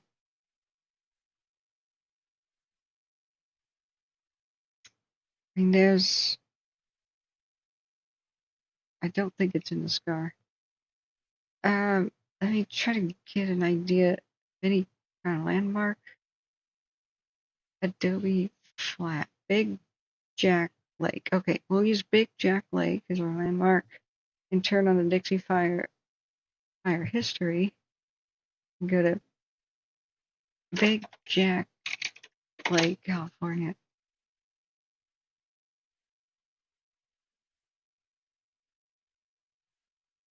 Nope, it almost made it. The Dixie is this red thing. So there's Lake Alvanor. But this is where the tip went, right past, they herded it around Old Station, which was mind-blowingly far away from where it began. This is like, as the crow flies, Dixie Fire began way down here. If we were to do the measuring tool, we did it before. The measure tool for distance as the crow flies, Dixie began down here. And that is 71 miles. 71 miles away.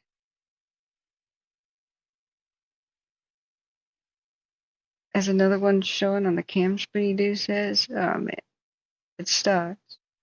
Yeah, but I'm on timeout for dinner. Sorry, friend, show's over until I eat. So let's just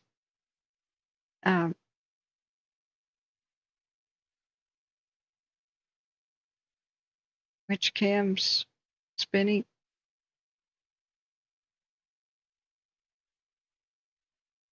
In the 1-8 area. If you just tell me which cam, I'll just type it in. That's sometimes easier. The Snag Hill 2.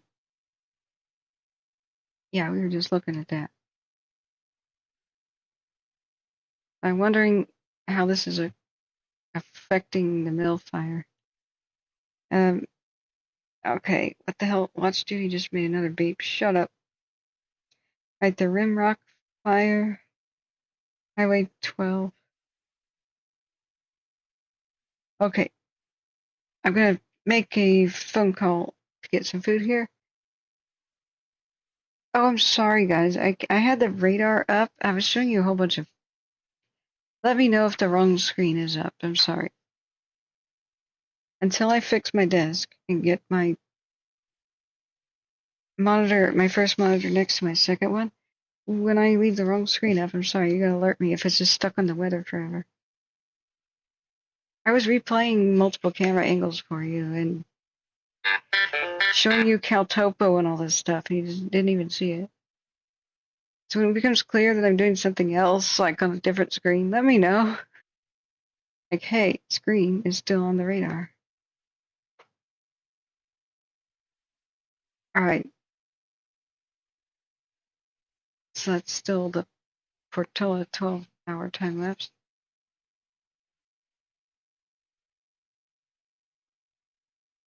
Well, we try not to say stuff like that that's ultra depressing. We try to say stuff like, if we change legislation quick enough, we could prevent all of California from burning down, but it's inevitable if we don't. But hopefully we can convince enough people to take action. Most of these problems are solved with the pen. So what I did was I figured out where the fire was by X marks the spot. I zoomed in.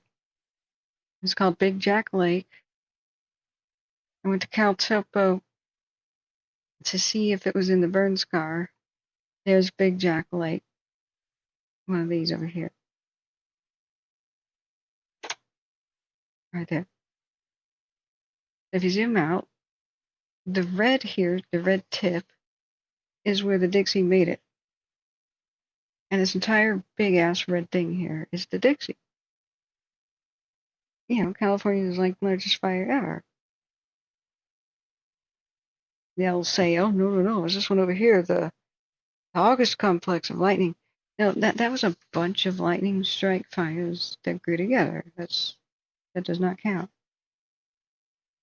a power company started the biggest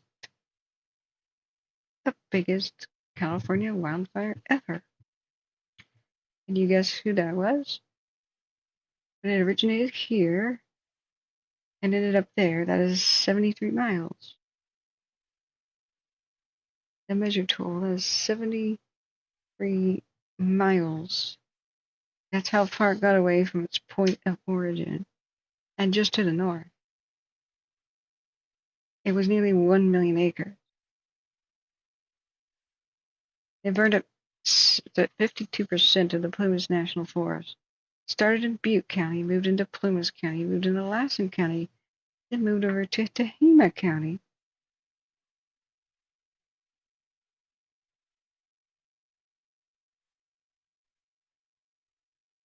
Dear God. Desi is getting ice. Oh, you're getting home from work and you're icing your knee. And J.E. Cat says, what flavor of icing? Hey, J.E. Cat, you're very funny. All right, excuse me. I'm going to make a phone call. Should we listen to Plumas County? Is there anything to hear? Or like, can we hear the air show with the different, anything?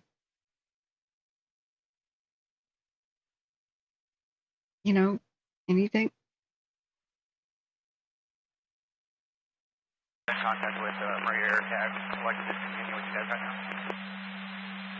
I mean, that's Calaveras, but. Dennis, I'm copy. Discontinuing flight following with us in contact with air attack at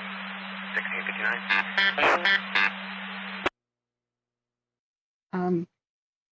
Let's try out, listen to air attack from Shasta.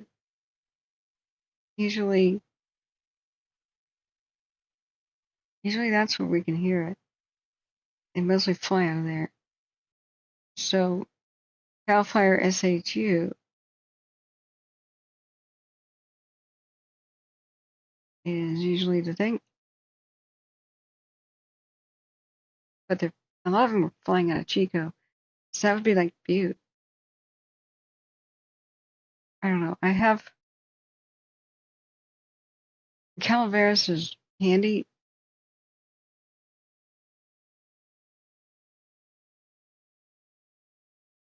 I'm just going to put that on. All right. Be right back, friends.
Division 1 off 271.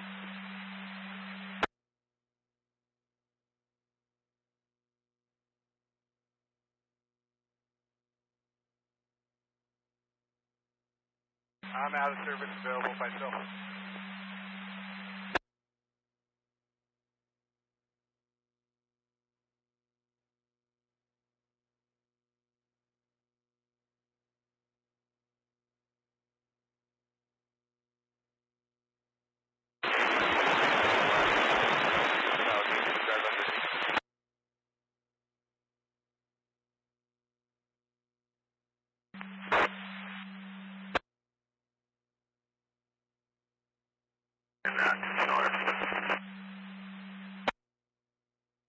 Interrupt Sonora 1702.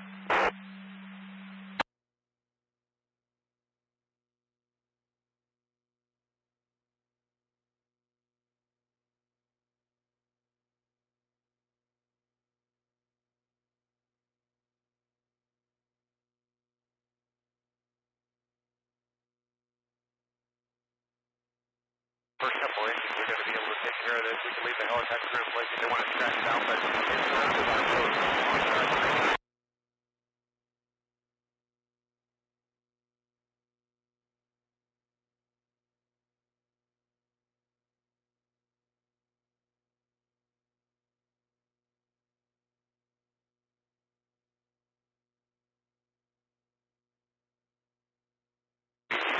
Down to it. For me, it looks fine, but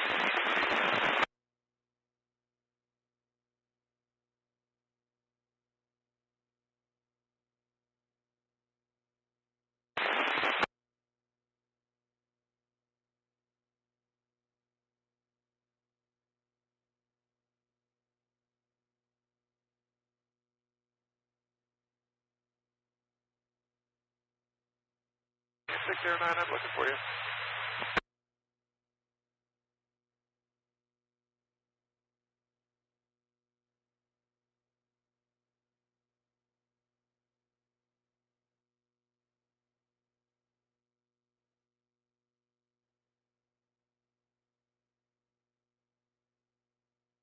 Might be an LV right next to that. To me, it looks like mustard in a field, but take a look for yourself.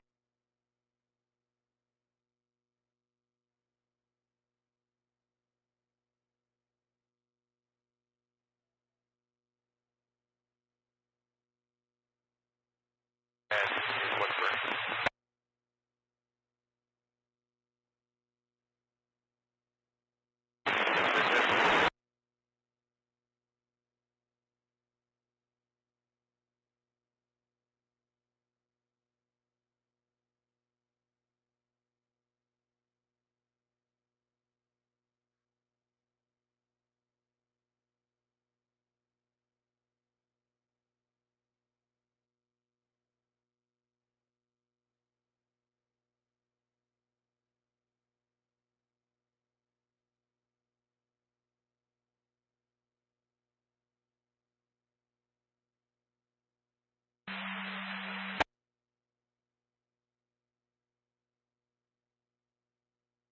Full 44, off zone 7.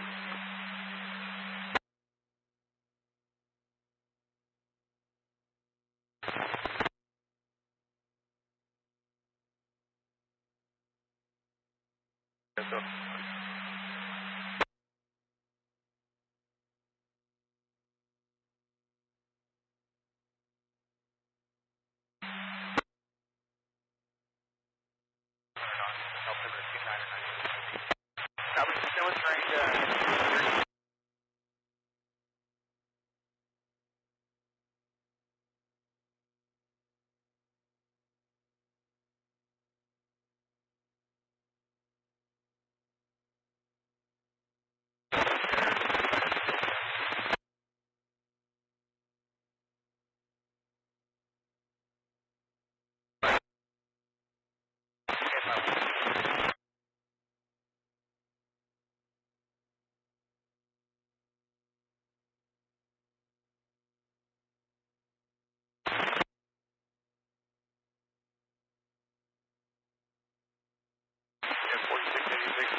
Patrol 13, off zone 1.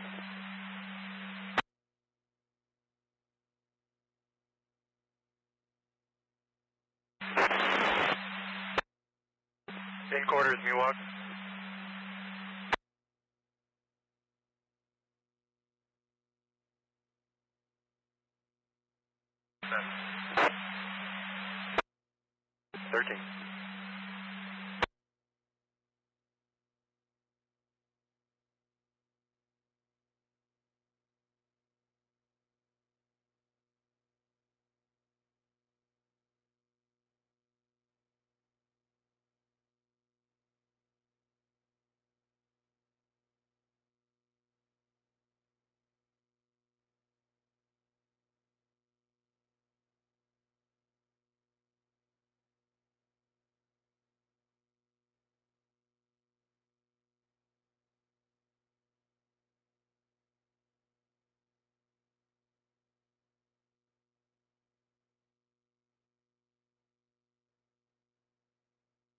low.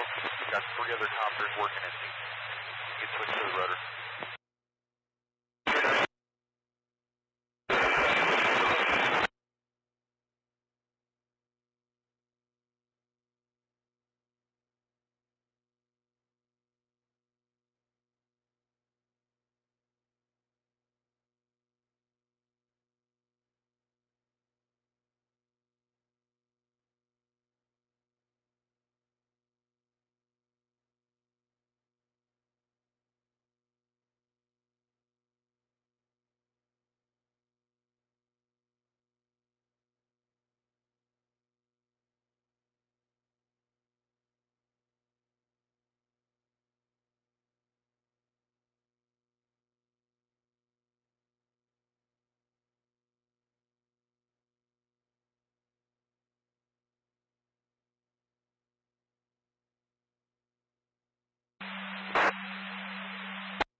I did put a picture of this.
$4,000 here, $5,000. Got 4 copters working.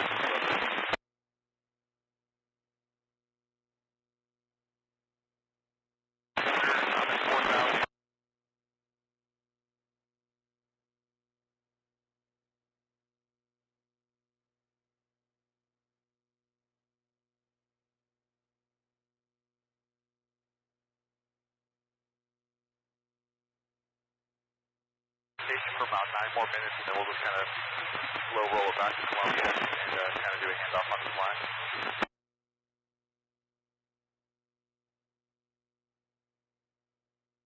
Hotel Tango, 4 Victor Golf, 4 Alpha Juliet.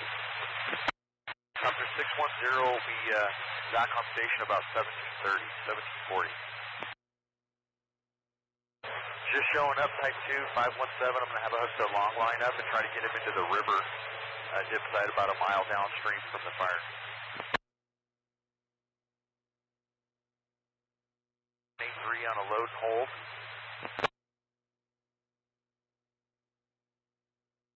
And Ryder's objectives are the same. We've had some rollouts, Division Bravo, and just trying to hold out.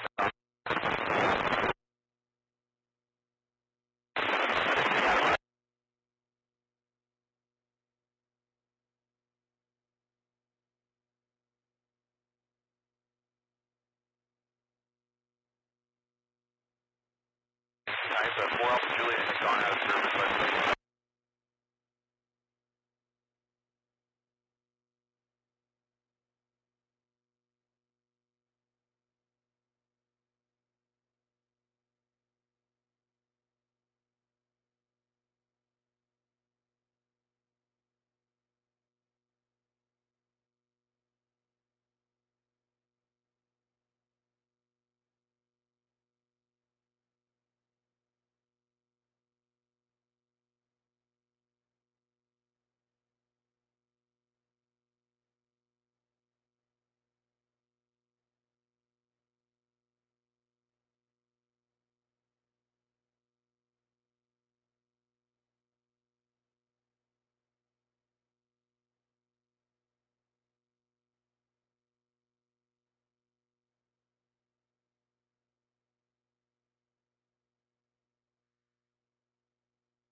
Branch 15 on command. Can you meet me on TAC 5?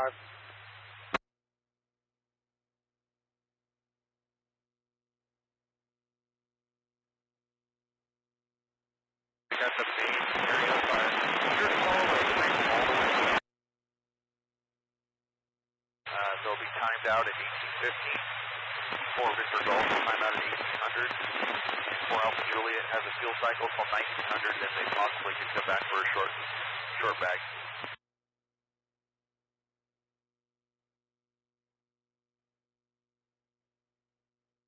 Unstaff the fire just due to the resources and the temperatures for the day and the number of injuries they had. And they're going to push the folks back up there after the sun kind of goes down. Okay, tracking off. Okay, sorry to bring you out for another couple hours, but we wanted to keep somebody up on top of this with all the rollouts of Vision Bravo.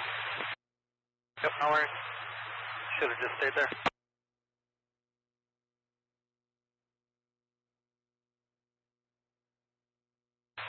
Oh well.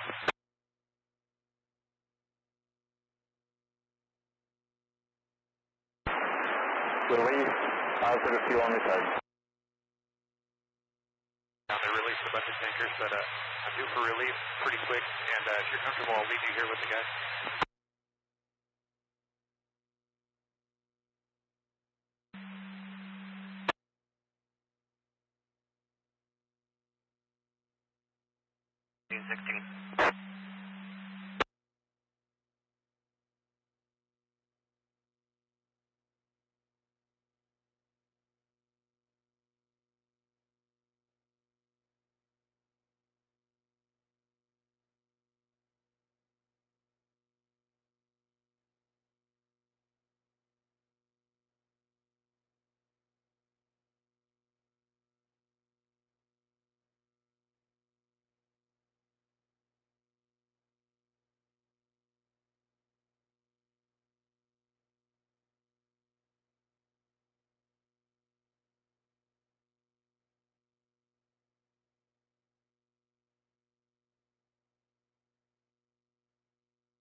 Copy, I'm just going to close out with operations real quick. Copy.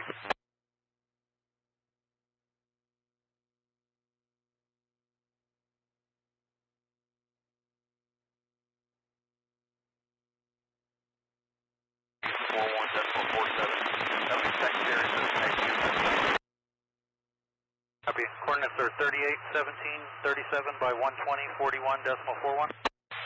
7.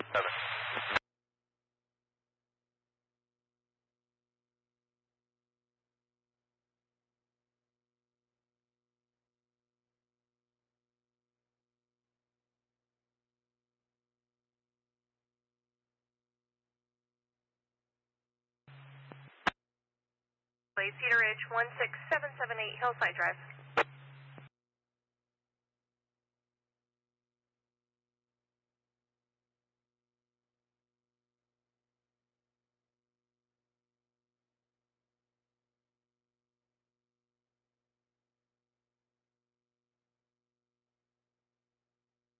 About 10 minutes out. He'll be on station.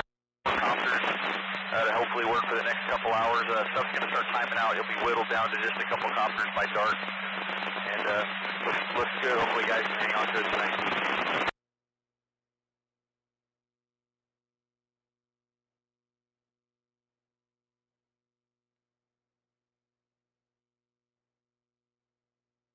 Medical aid for internal bleeding 16778 Hillside Drive, cross of Brookside Drive, 1719.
And 3, go ahead for air attack on air ground.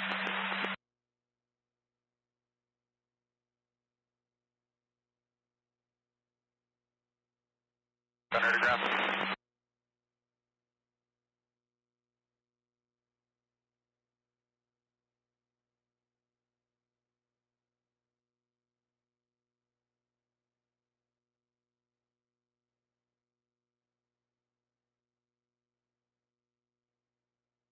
Nine Hotel Tango working in the area there. They'll be working that whole division Bravo for you.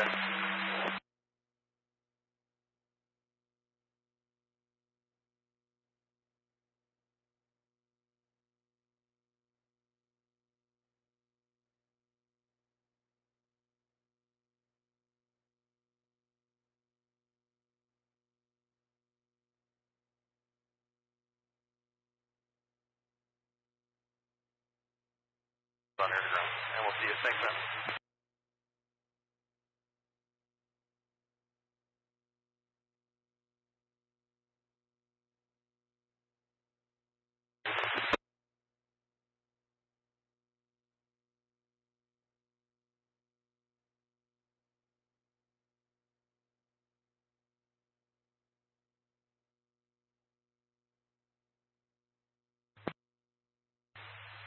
AirTac 15 is now assumed Maria AirTac. AirTac 440 is timed out for the day, showing a 1730 ETA to Columbia. 1723.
Prevention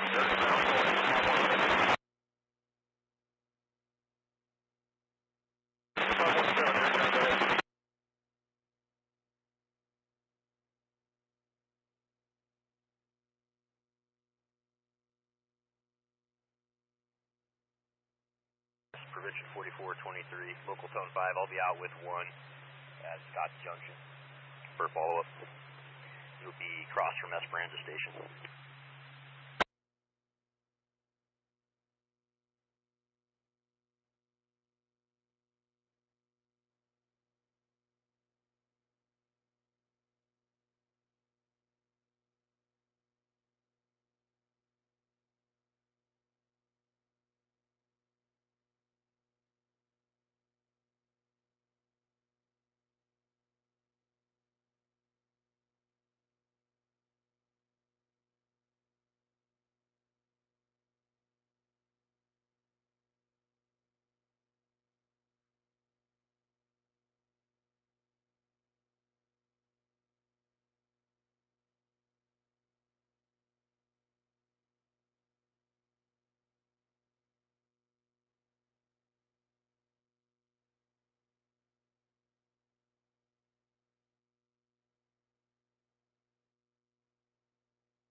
Is that scene? 6517. Helicopter 517.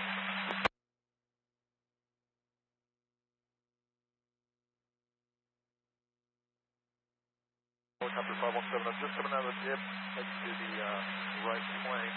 Looking for you guys to throw the one you want me to drop.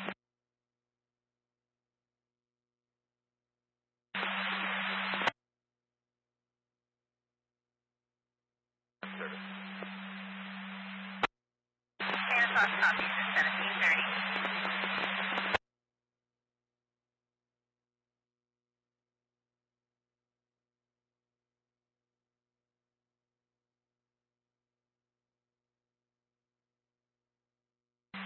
Alright, yeah, I'll just be looking for your guys' comments.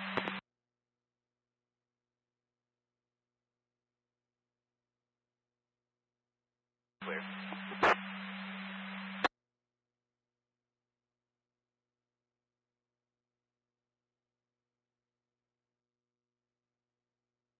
Command.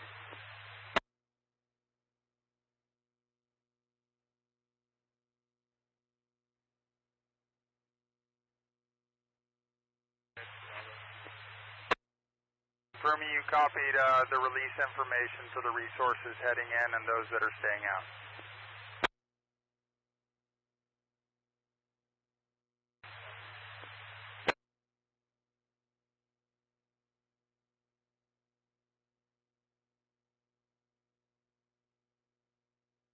Bravo, extremely low audio. See if you can't get into a rig and use a mobile.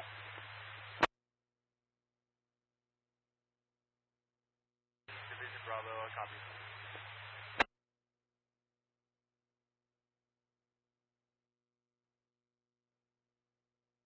Did you copy the release and information?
medical aid, Lake Alpine day use picnic area.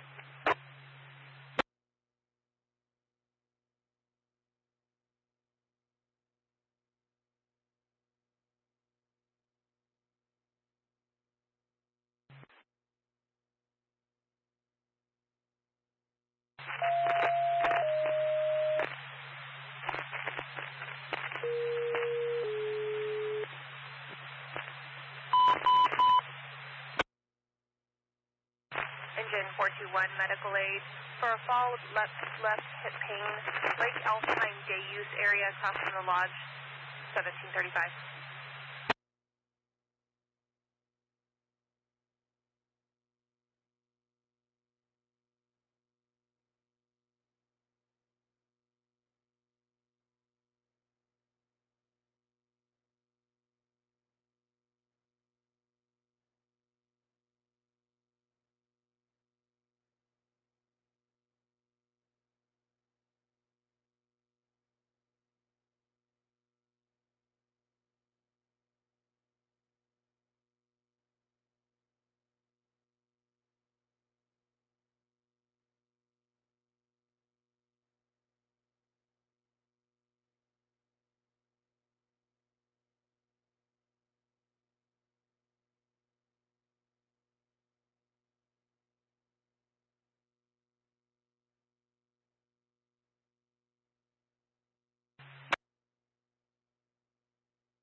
San Andreas, Golden San Andreas Care Center.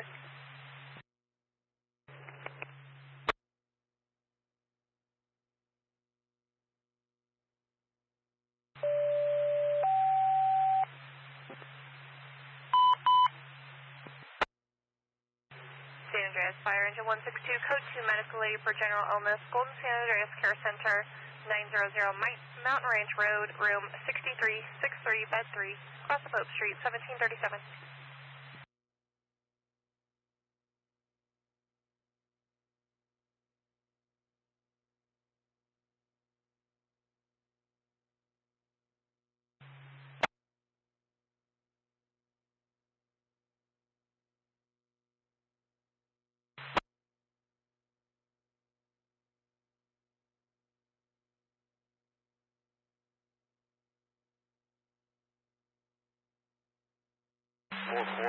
Helicopter 517, heading right back to you.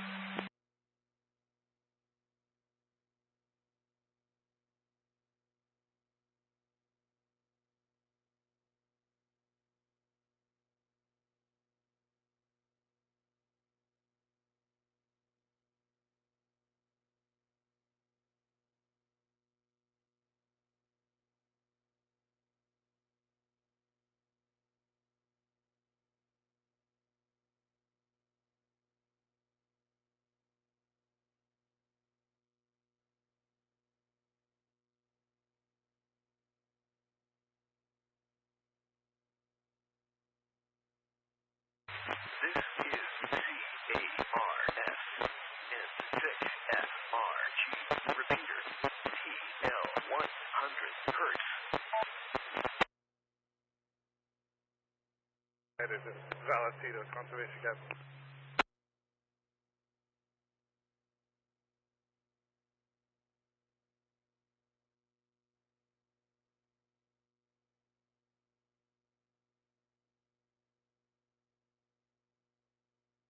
San Andreas, you can show medic 435 responding to Lake Alpine. Medic 435, 1739.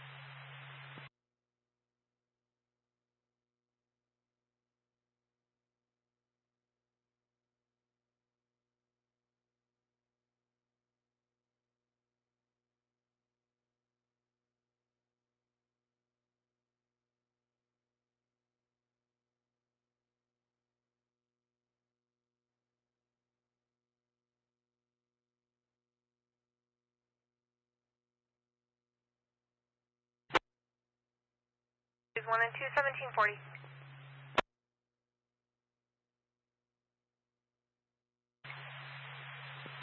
Actor 162.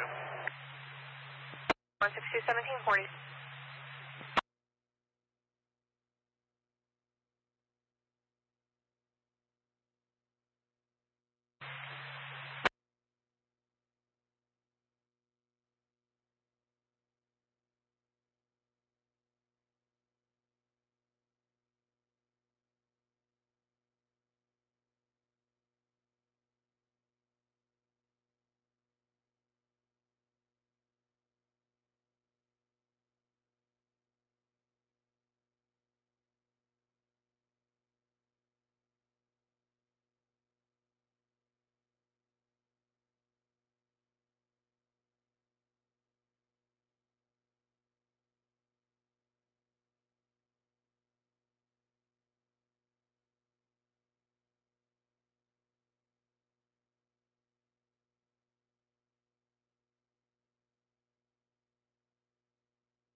Got a service 1742.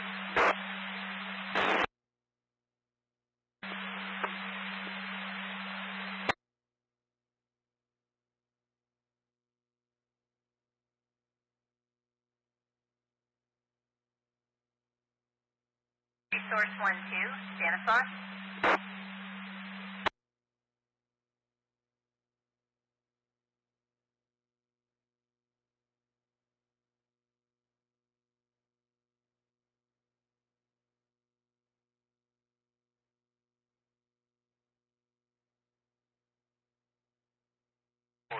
Check back.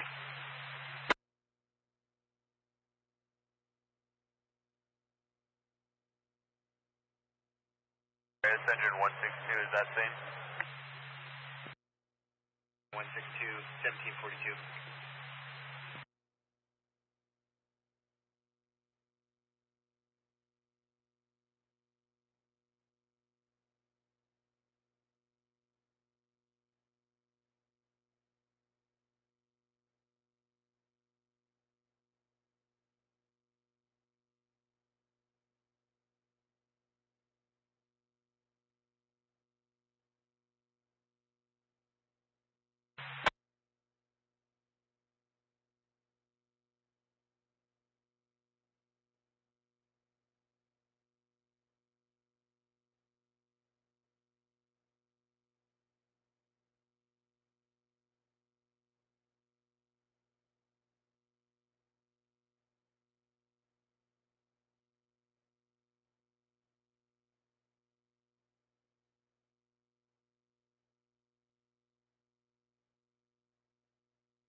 I'm 110,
Buckman at 1745.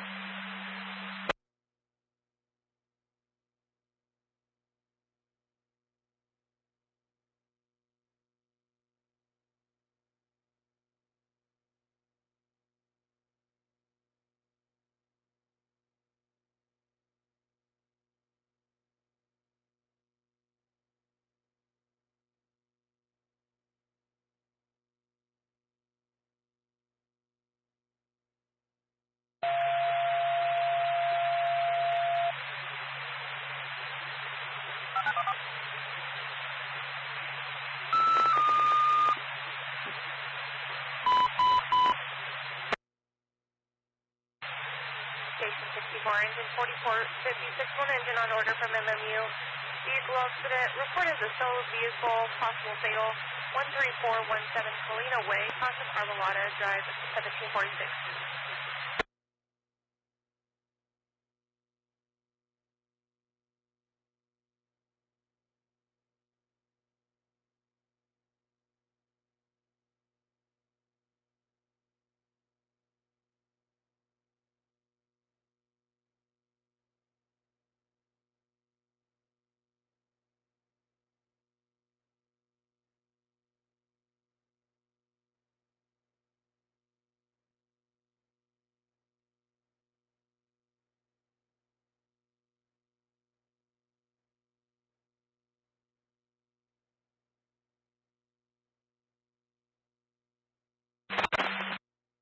Well, I better because I'm going to test that out of the leg.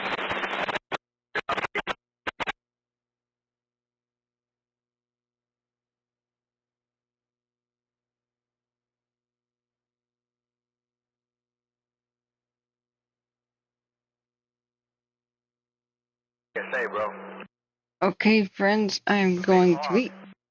My food has arrived. We're going to have to start throwing dudes out of the back.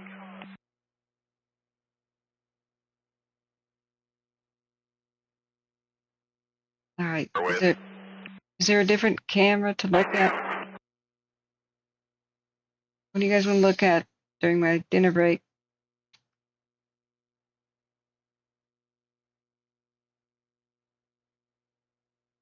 This one?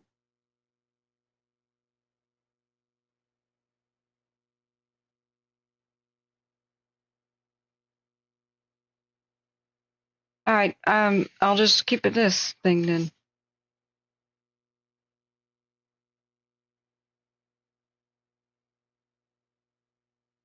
Well,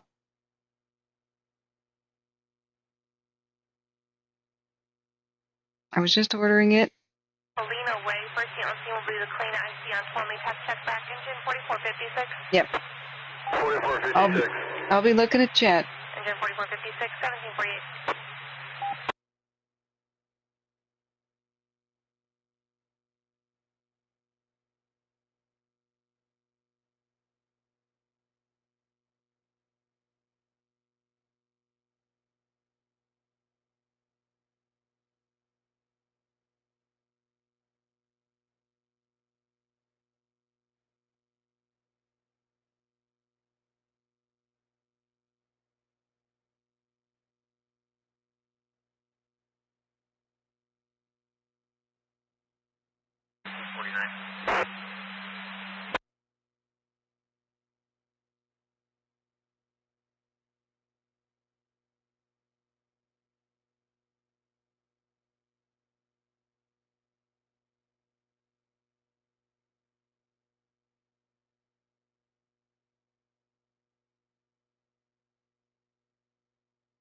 Engine 162 is available.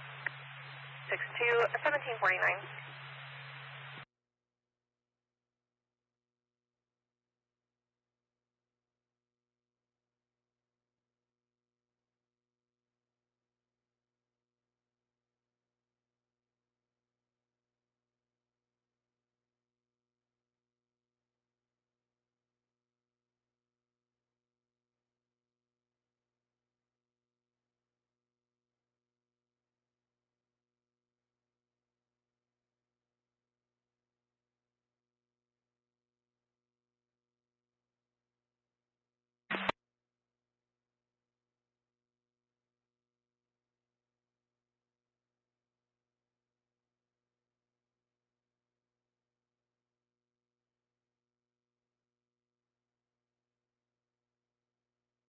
with you.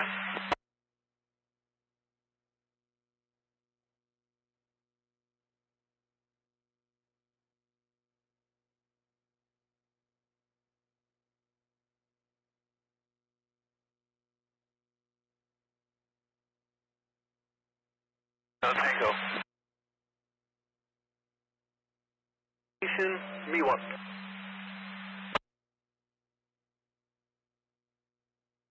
Yes, I'll copy the station, 1751. Thank you, 33.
Andreas, Veritech. Command. Vector Golf be off the fire, timed out. It'll be 15 minutes in route to Columbia.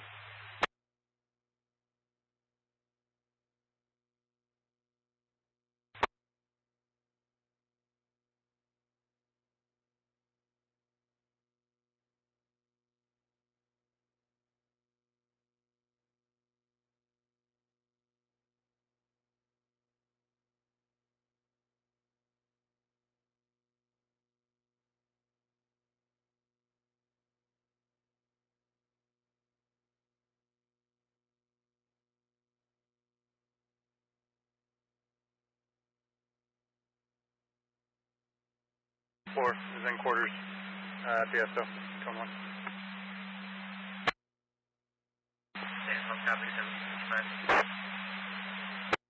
Thank you, 44.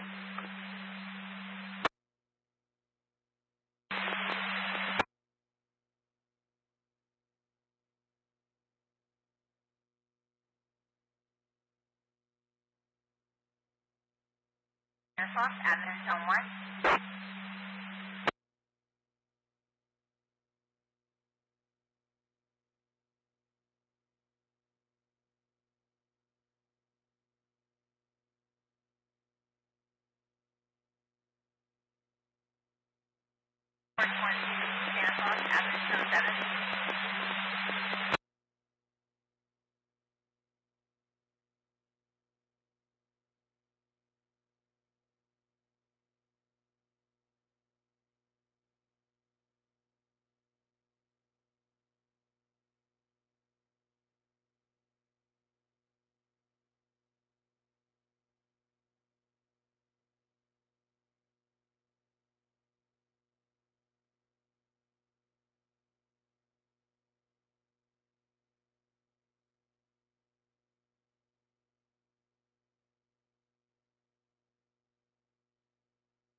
contact resource rescue at 1756.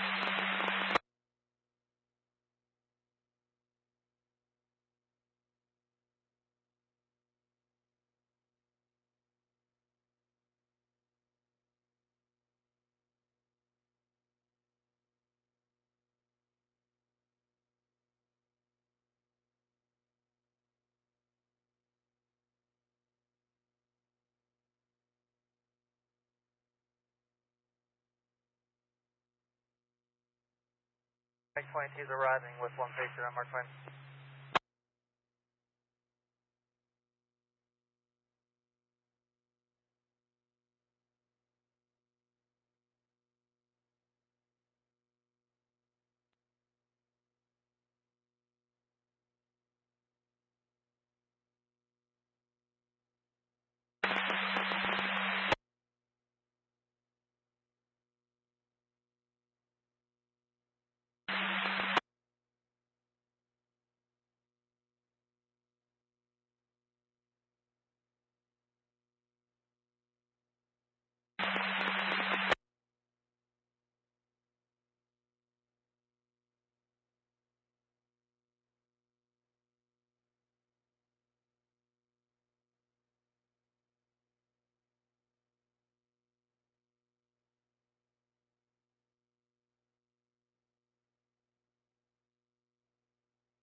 Cancel the response. They're going to be requesting us for an assist later to assist with the removal when the coroner arrives. 456, 1758. Available.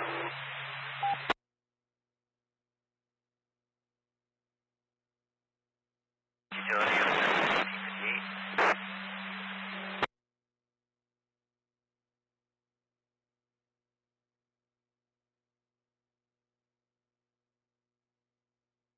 465 is available.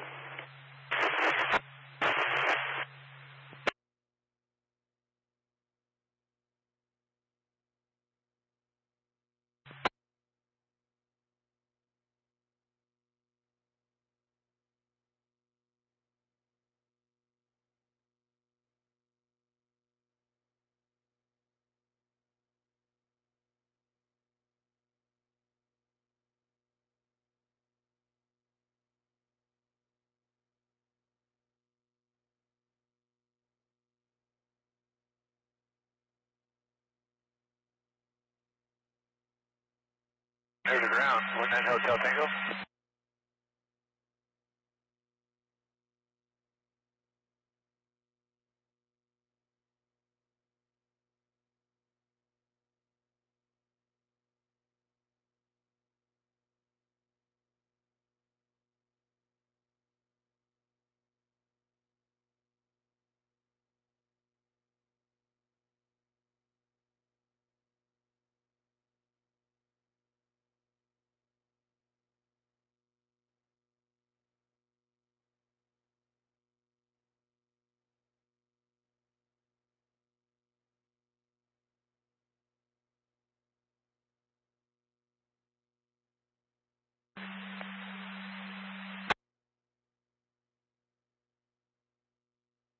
Copy from Elizabeth at a service at 1800.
unknown ETA.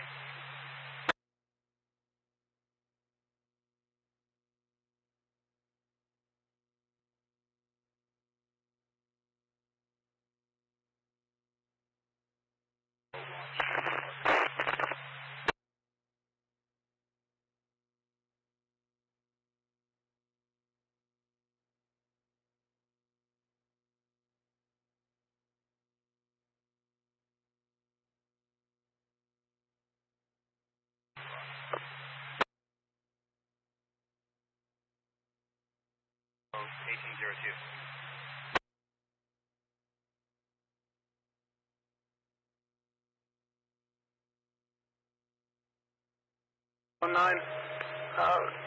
We copy your traffic at the boat launch. We're inbound from the county line.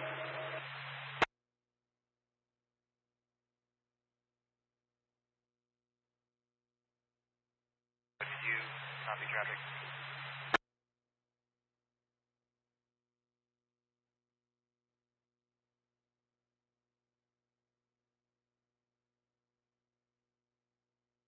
Stand Falls, Wildland 11, Zone 13.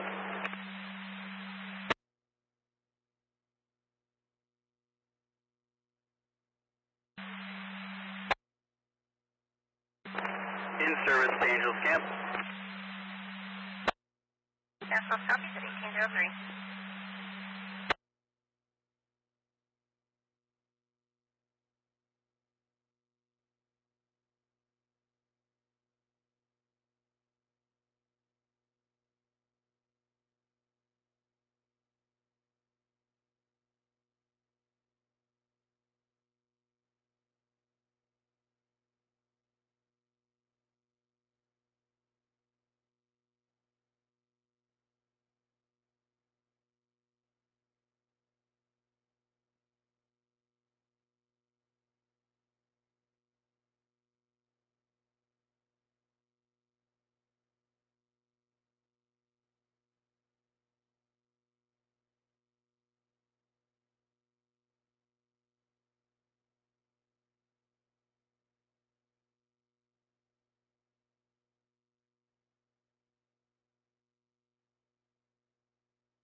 Angel City, 531 San Joaquin Avenue.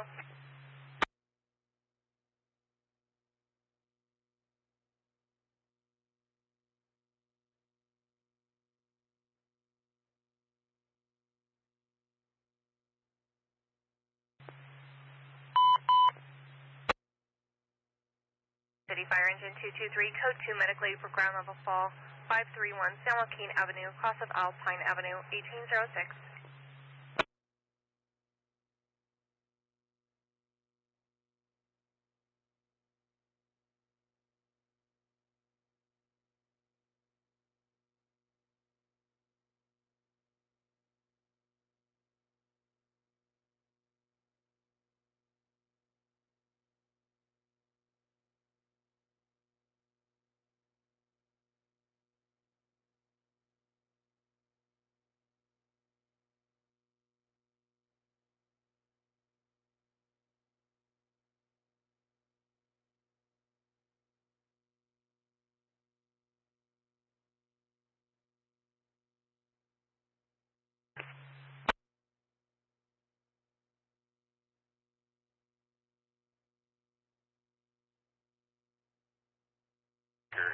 recovery on air tactics 4.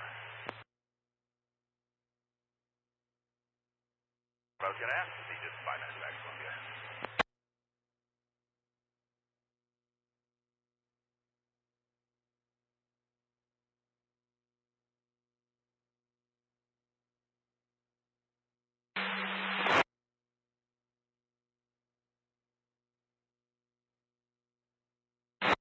Still there. Got to see where.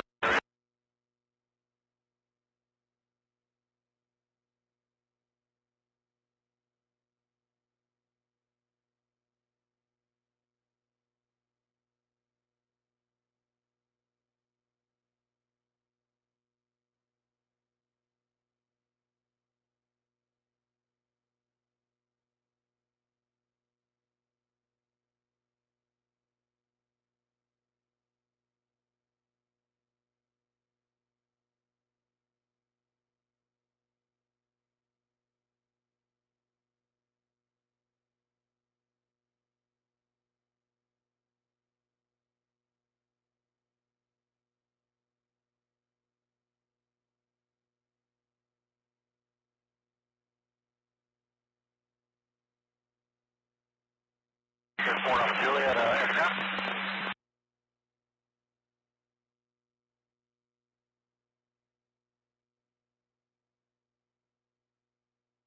More drops in there if you guys are good.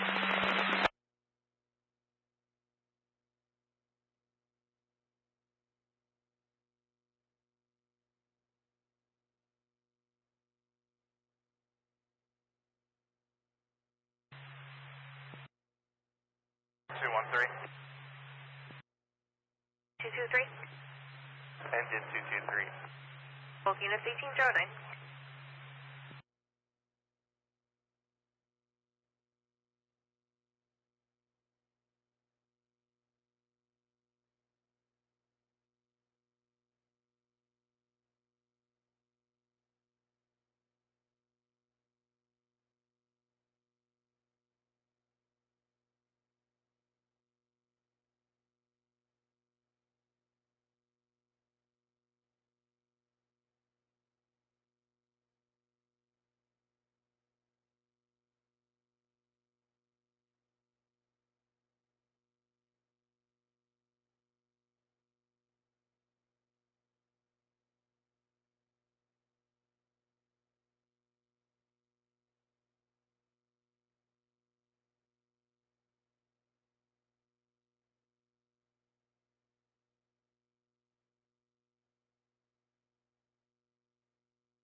Engine 223 and engine 213 are at scene.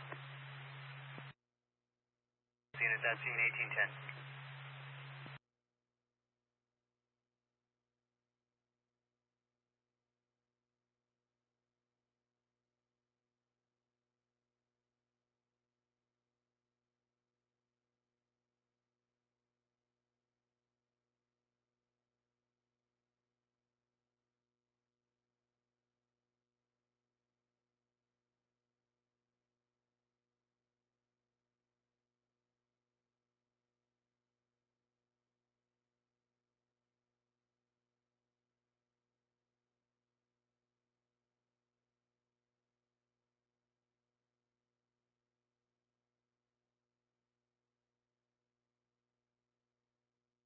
So take him. Got 3 turn.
Well, time's out for the day.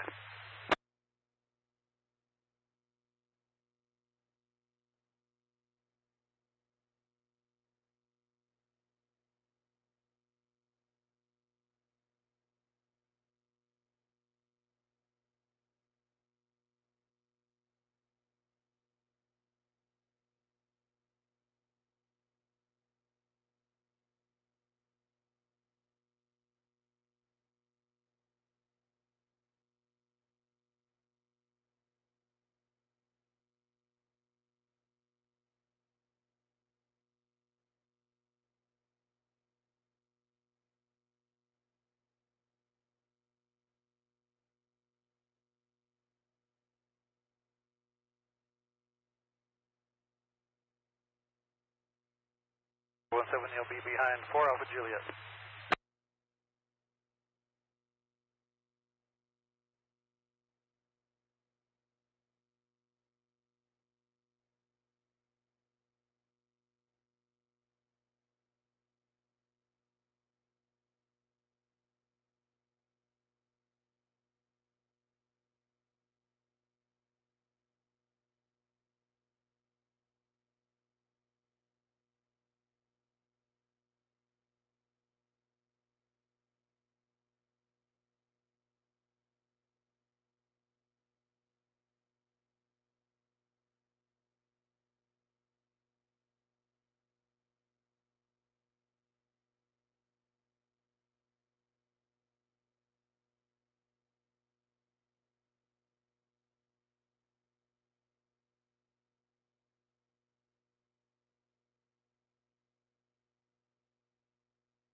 Law, 4.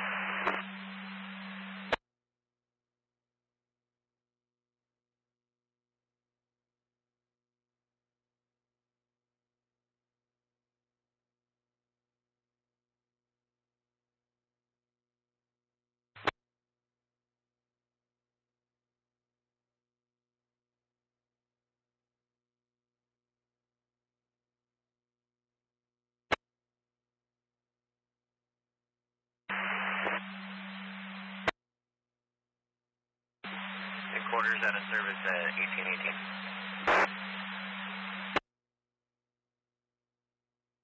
From the Maria incident, heading back to Alphaville.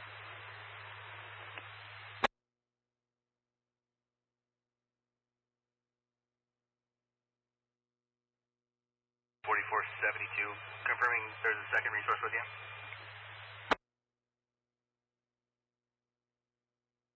RCV 4482.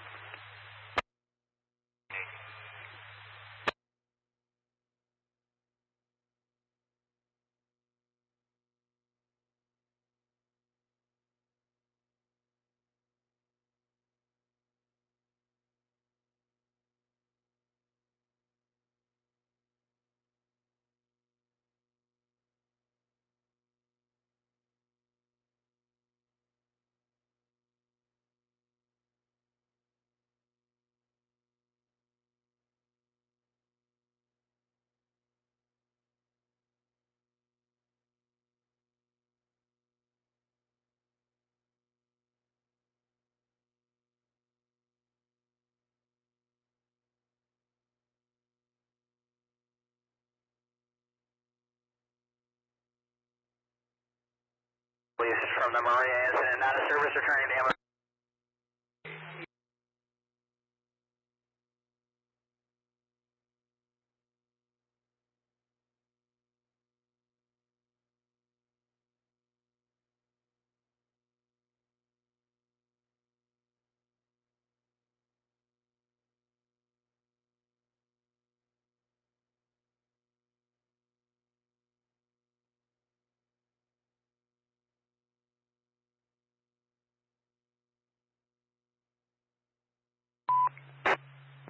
Jamestown, 17511, Table Mountain Road.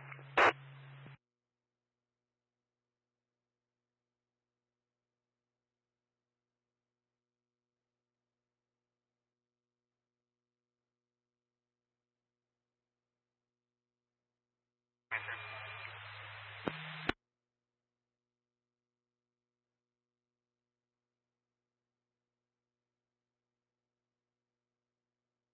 76 San Andreas, available for new incident. Traffic. Miss, can you place a call to myself?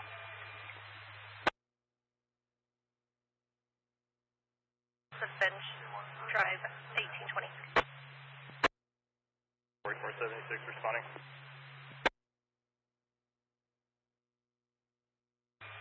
What's up?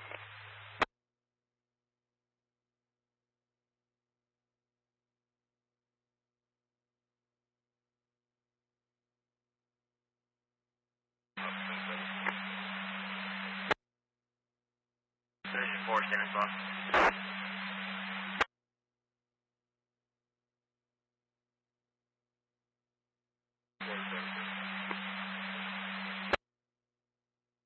Quarters out of service, 1821.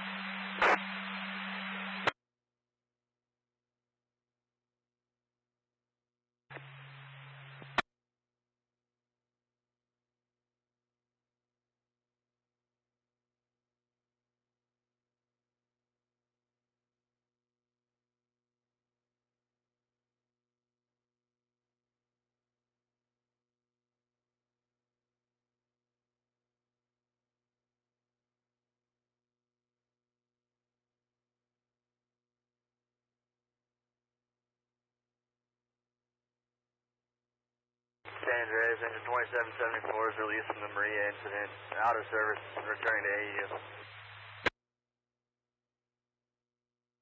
1822.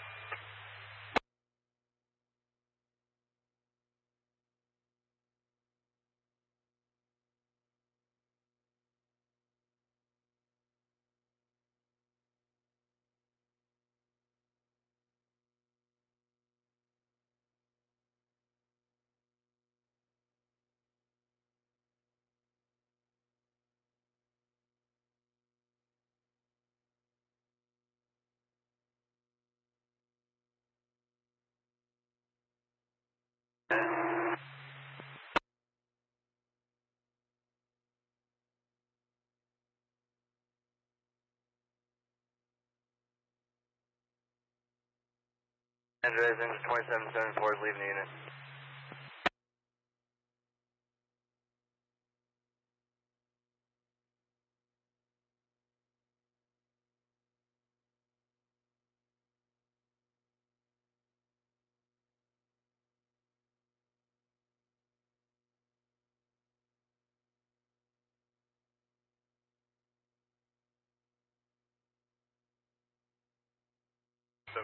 Released from the Maria incident, returning to AEU. Engine 2763, 1823. 2762.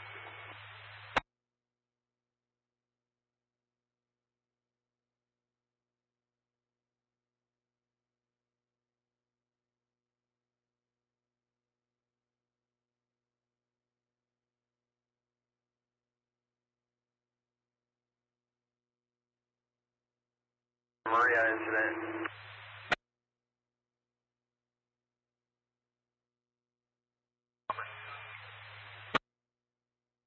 Affirmative.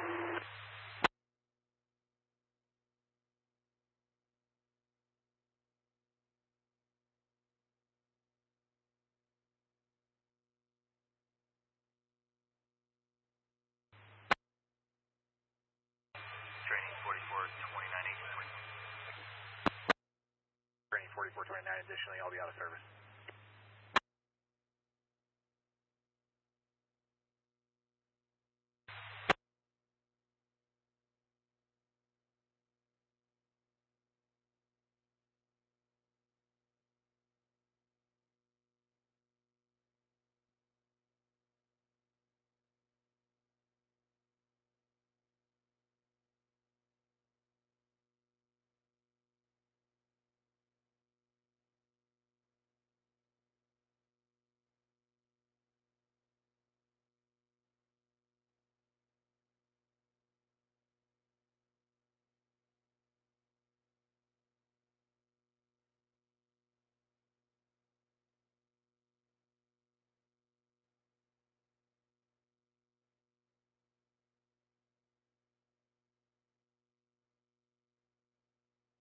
Address prevention 4423. I'll be out with SO, South Railroad Flat, cross of Eagle View, close to Swiss Ranch Road.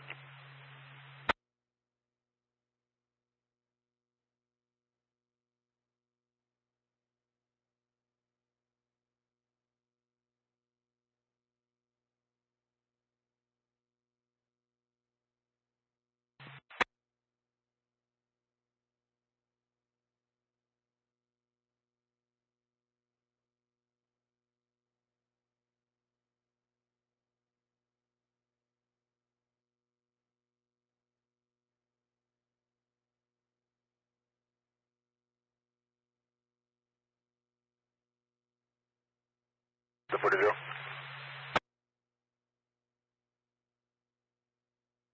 address prevention 4423. Did you copy my last transmission?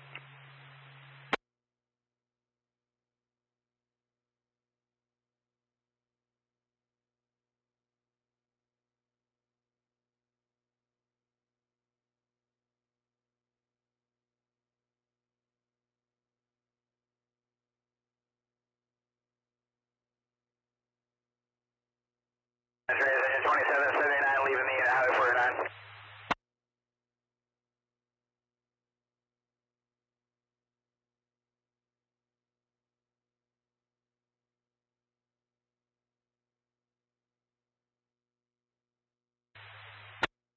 Yeah, sure, 2779, leaving the Highway 49. 2779, 2779. 2774, same traffic. And 2774, 1827.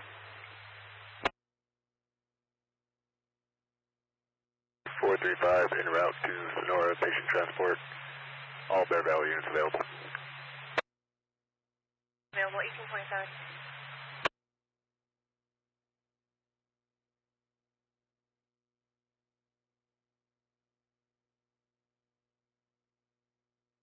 Columbia Hotech.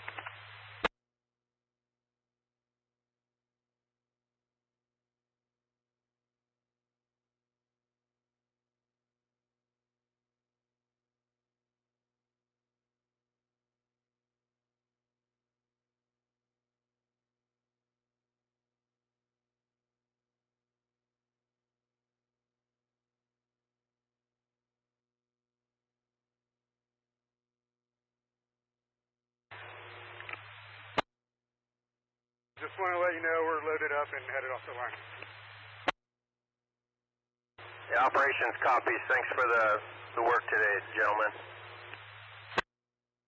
Columbia Hotech.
Bravo, Julia.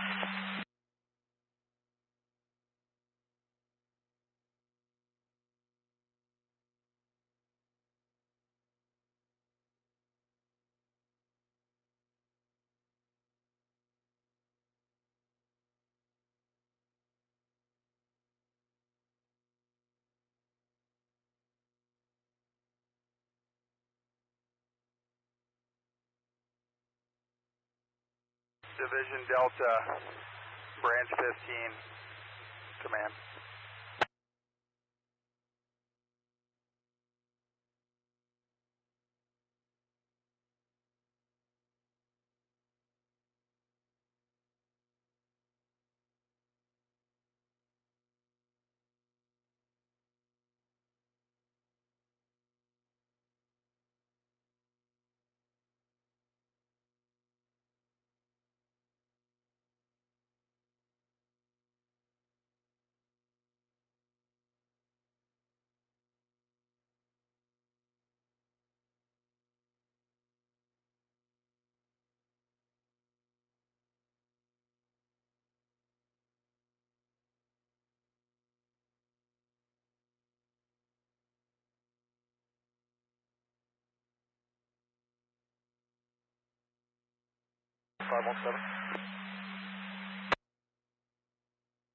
Conference 517, stand on.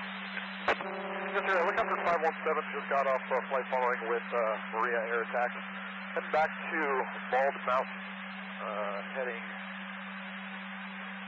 070. I've got 21 miles to go. Should be there in about 9 minutes. I'll call you on final.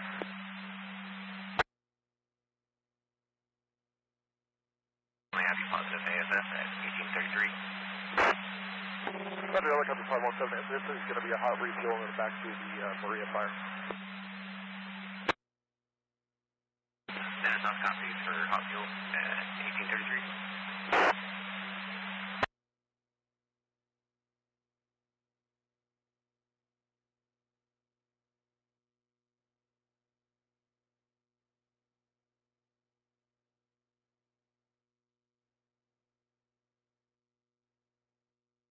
Stand address.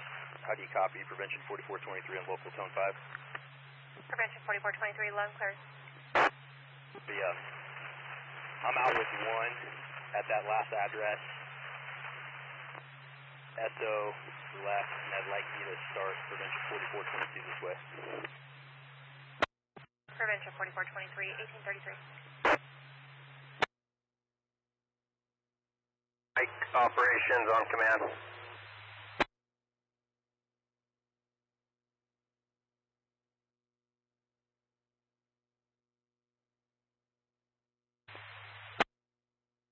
Hey, Corey, change of plans. We're going to be combining X-ray and Mike this evening, so bring you in and then utilize you tomorrow as a division. So 0700 briefing at headquarters. It is Mike Dodgy.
Andreas, engine 4494 released from the Maria incident.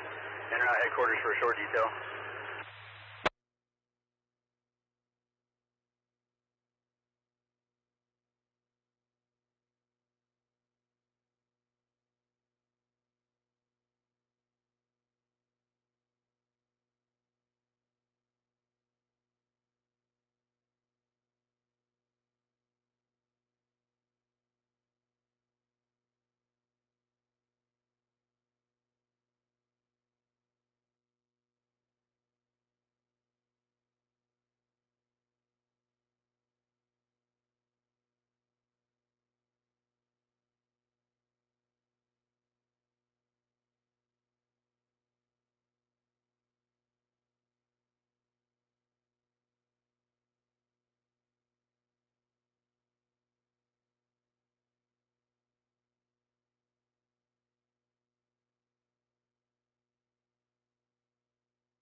Growlersburg, Crew 3.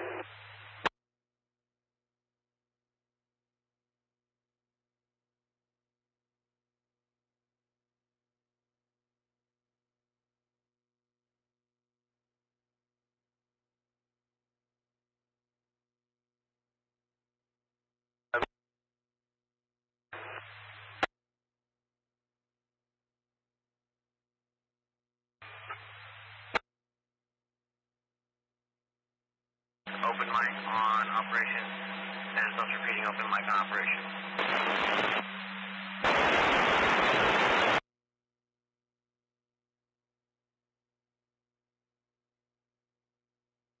Bye, I'll get back.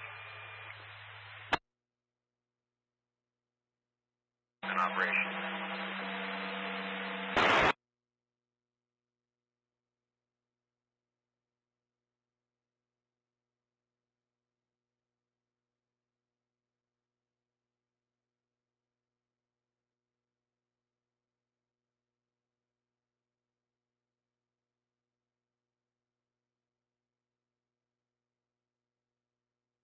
Rush 151 in quarter Sonora. Break. Unit calling Stanislaus after 151. Go ahead with your traffic.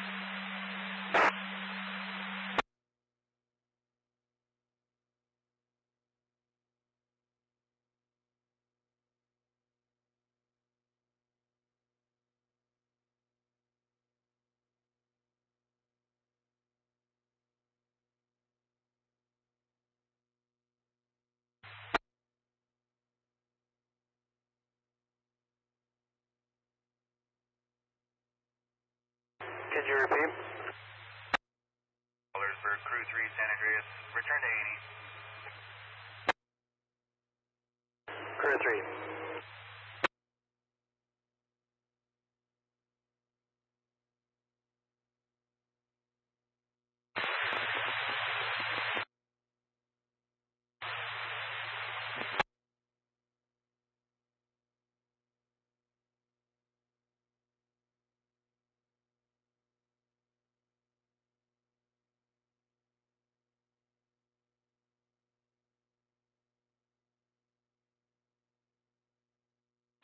Release from the Maria incident. En route headquarters for a short detail. 494, 1839.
one funnel for Bald Mountain.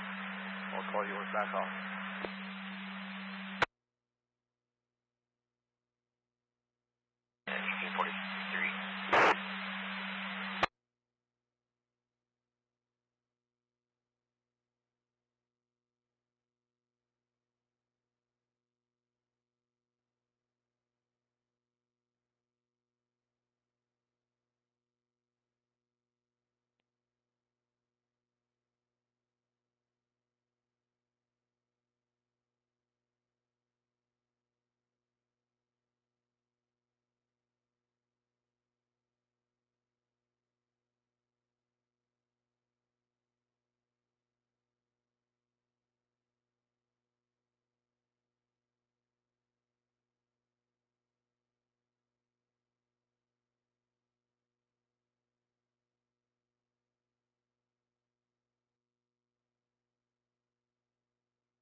Andres, engine 4483 released from the Maria incident, returning to West Point.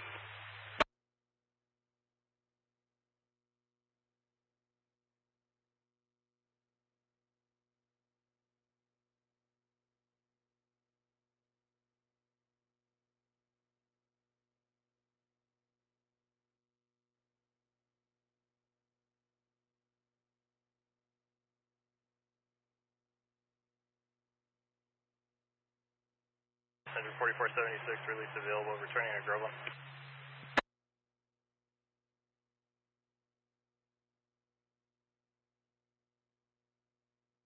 Follow me, Command. Repeat your traffic. San Andreas, engine 4476 released available, returning to Groveland. 4476, 1847.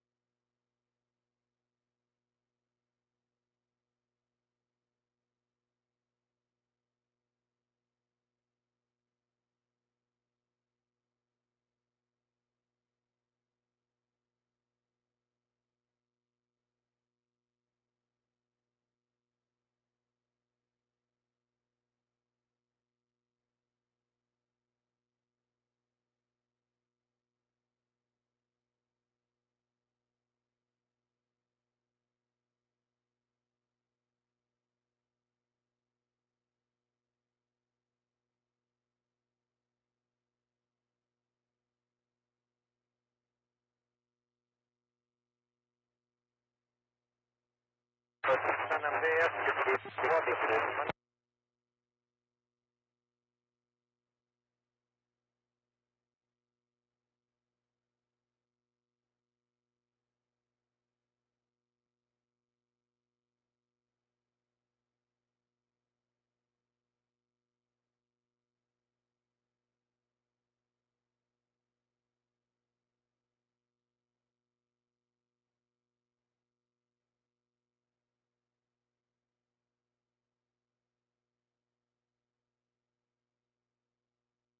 San Andreas, water sender 124 being released.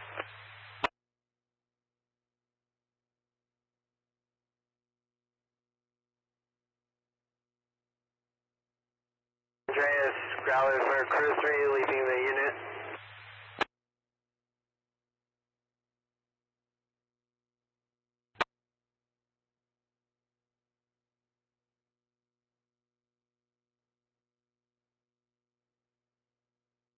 Incident returning to West Point.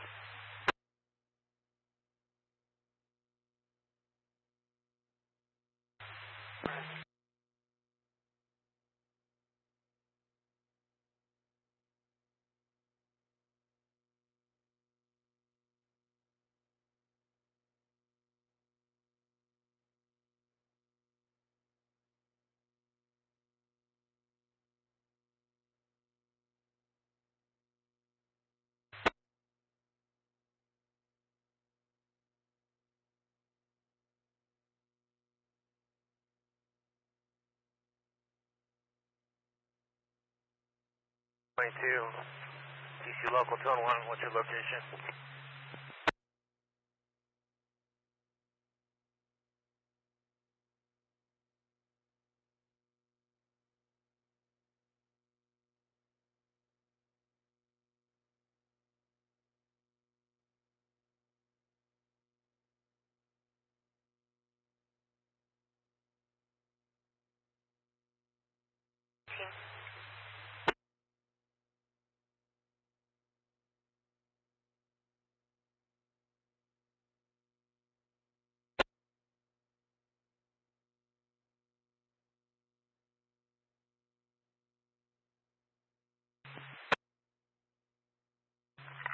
South Railroad Flat Road near Eagle View at the bottom of the spur grid.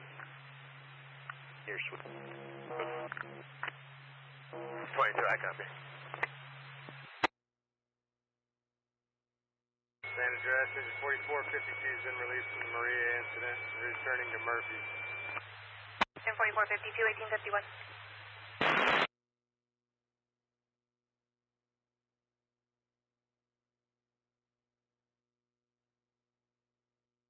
One release from the Maria incident. Can I get my E number?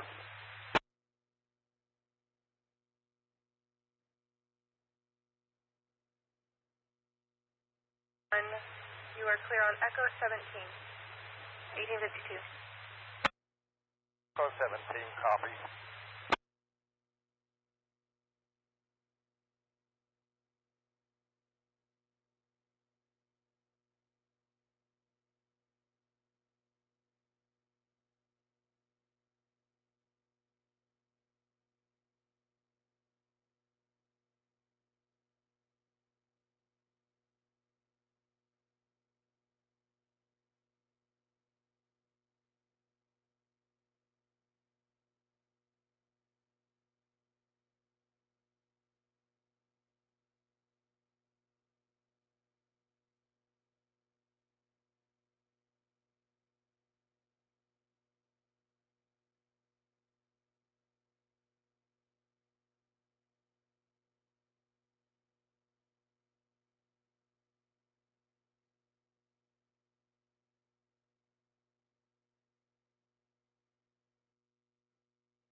San Andreas, Maria, IC, command 12, tone 1.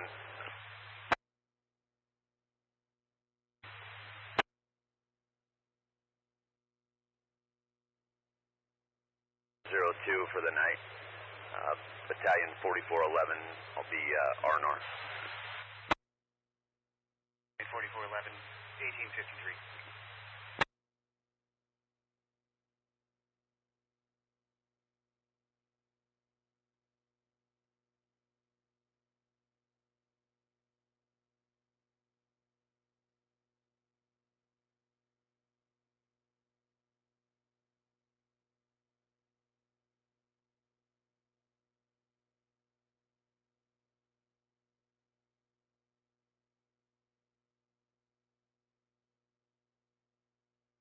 San Andreas Prevention 4422 on 123.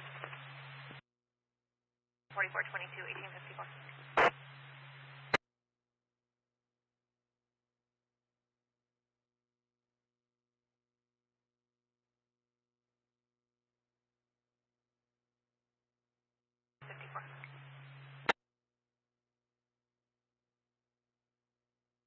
Same traffic. 72, 1854.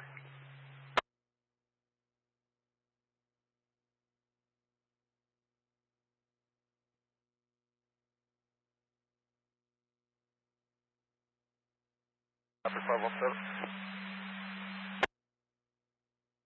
Copter 517, Santa Claus. Copter 517 is just off Bald Mountain Elevate, en route back to the Maria fire. I've got 23 miles to go. Be there in 12 minutes, heading of 277, and I'll call when switching over to local. Santa Claus copies all your vitals and you're positive AFF at 1855.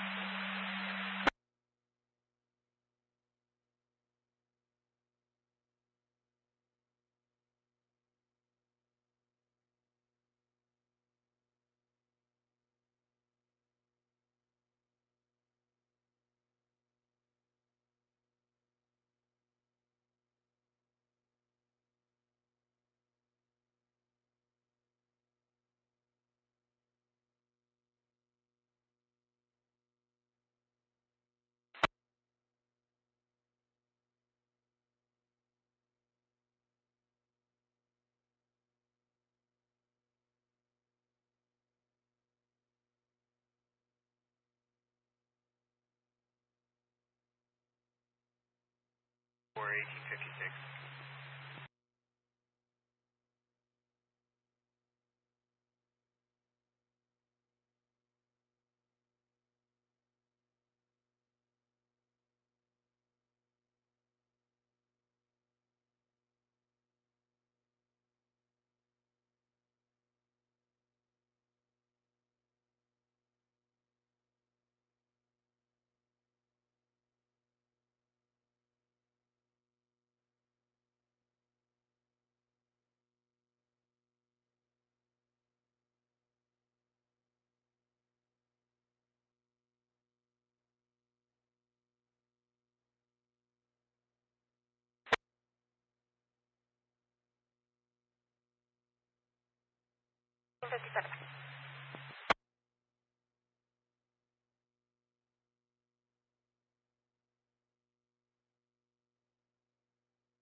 Then I need to get an E number.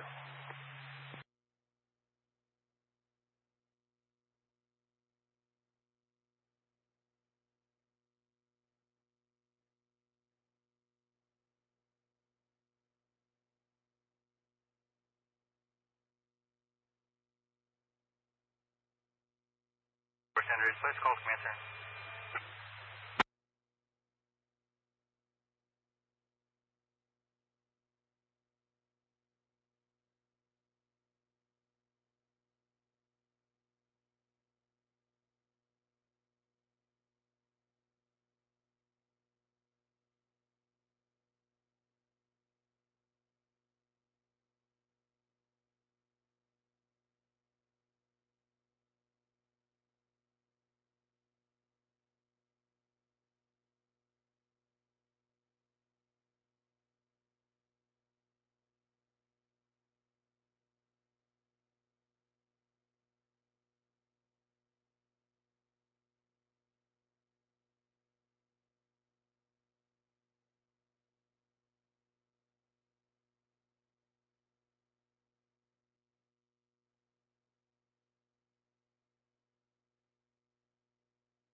Dispatch, helicopter 517.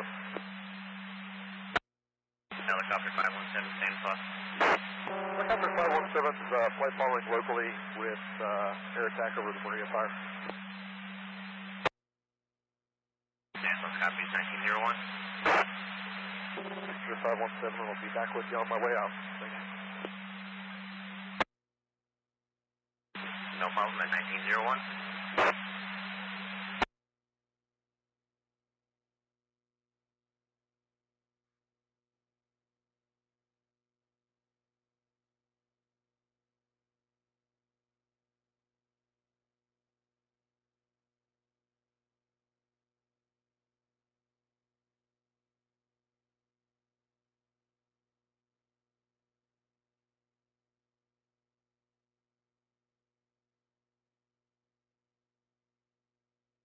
San Andreas for Venture 4422 and 23 at code 4.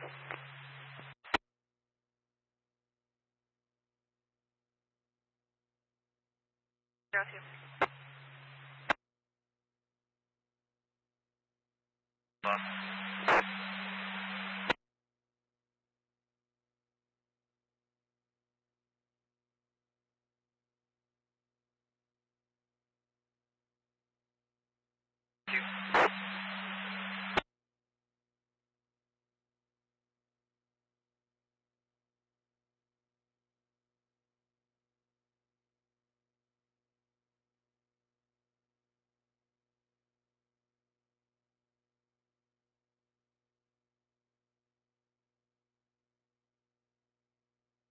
Go for 517 on air to ground.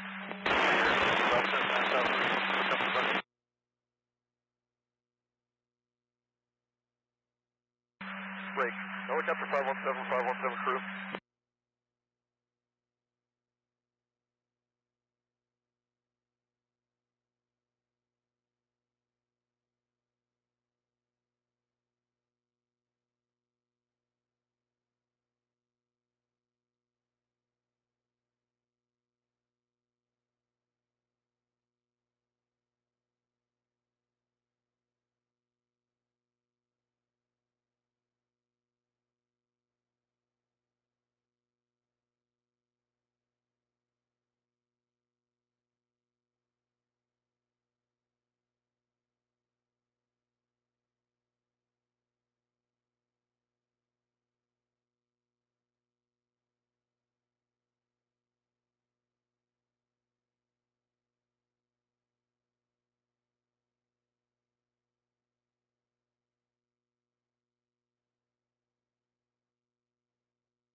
man. Battalion 4402 will be Maria IC, and Battalion 4404 will be night operations.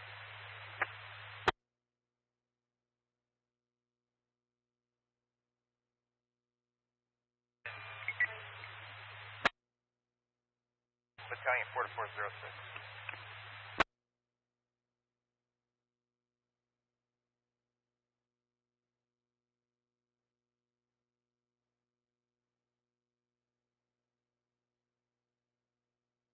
Andreas, water tender 124, still waiting on that E number. Tender 124, can you place a call to command center? Yeah, copy.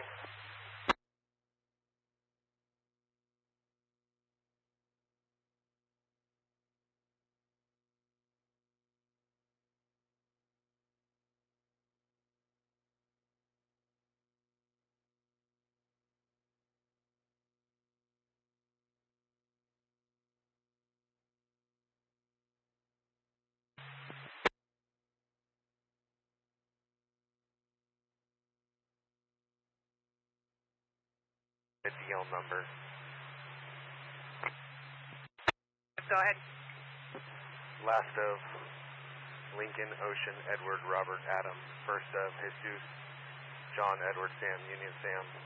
DOB 1225 of 1967. 67. These are 27.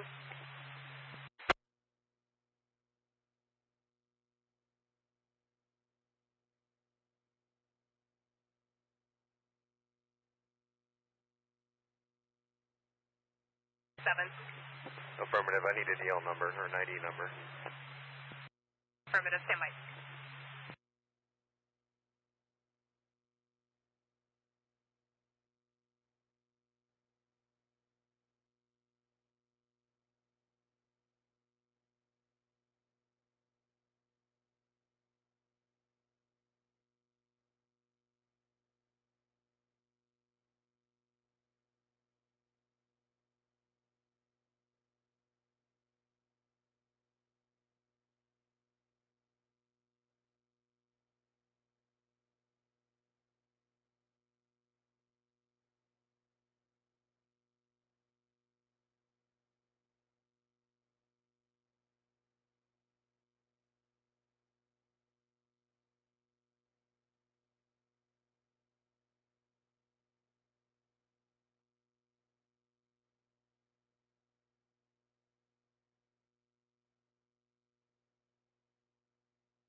When 12620 Mount Jefferson Street.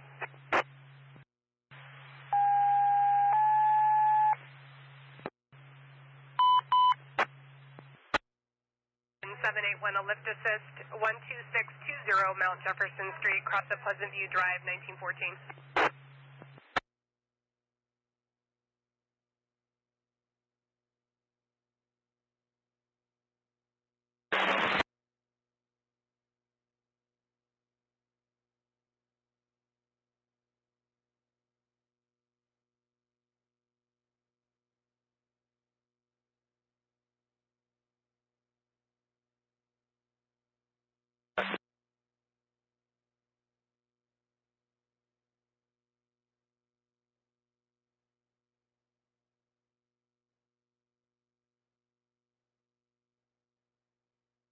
The main drainage over in the Delta Mike Break area.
1916.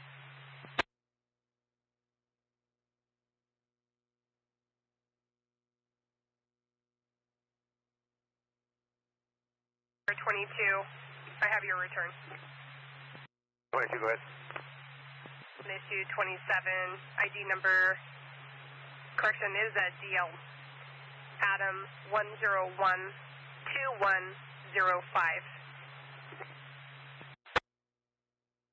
22, copy. 1817.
Agency assist Don Pedro 13840, Salina Street.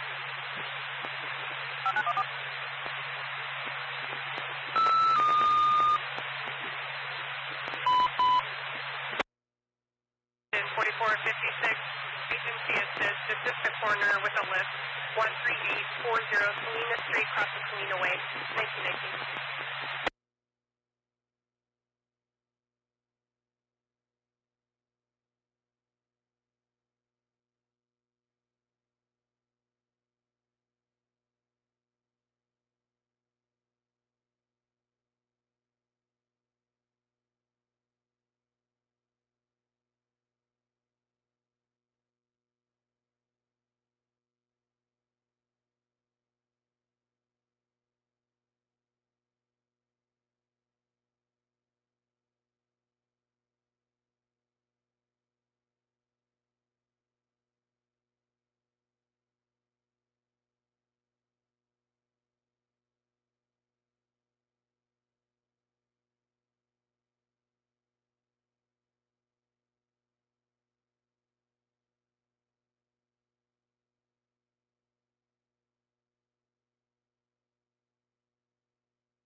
Pacific and option 1.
Andreas, engine 781's at scene.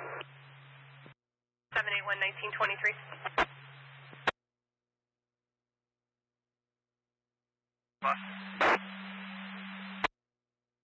You can show us back in quarters.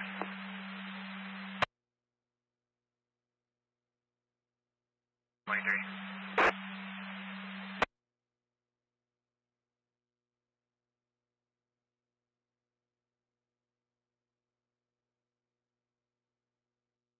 We'll go over that.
I see. Bravo Delta on command.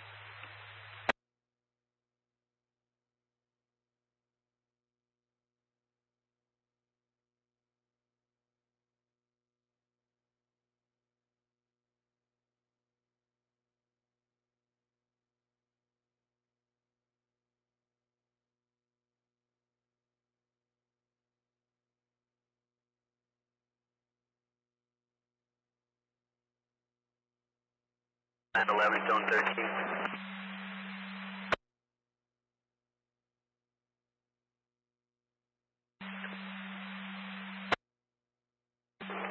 Wildland 11, out of service, Angels Camp. Service Angels Camp at 1927.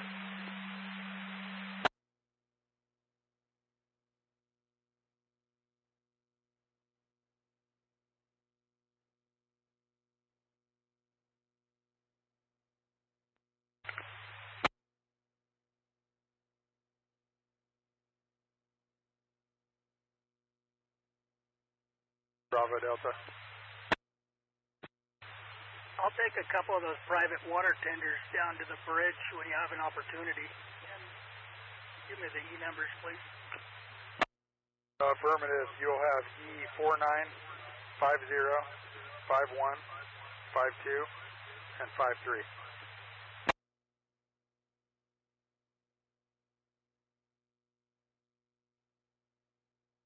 And they'll be en route from 26 and 12, and we'll have them raise you on TAC 5. Thanks.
Andreas engine 781 is available.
Engine 4462 in quarters, copper.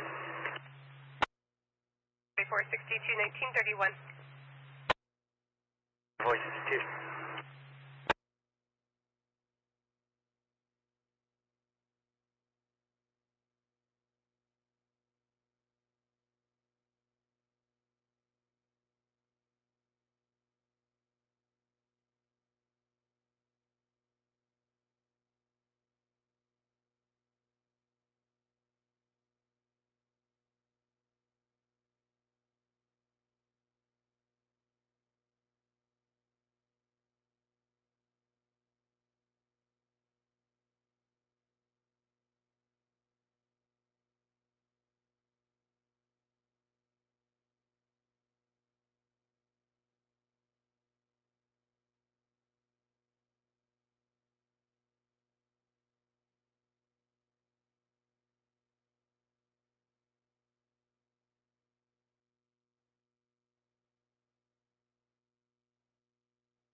'93 in quarters at Franza.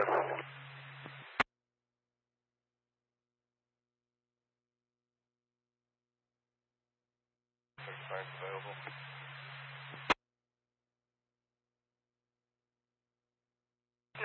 1935. 169, stand by for your E number.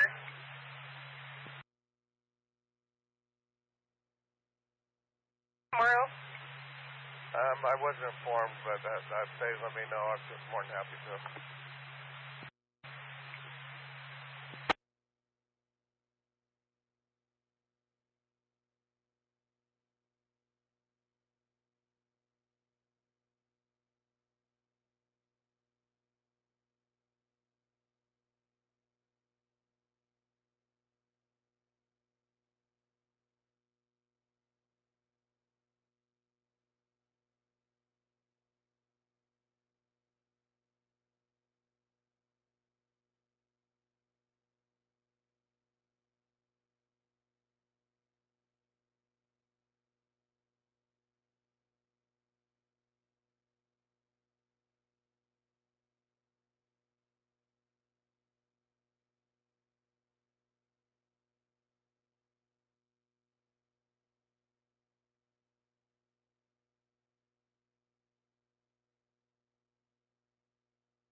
5-1, Dennis Boston.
Other load fire center.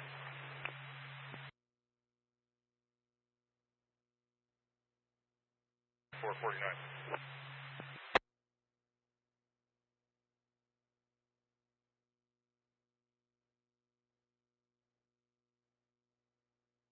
Hey, Fernum. 39.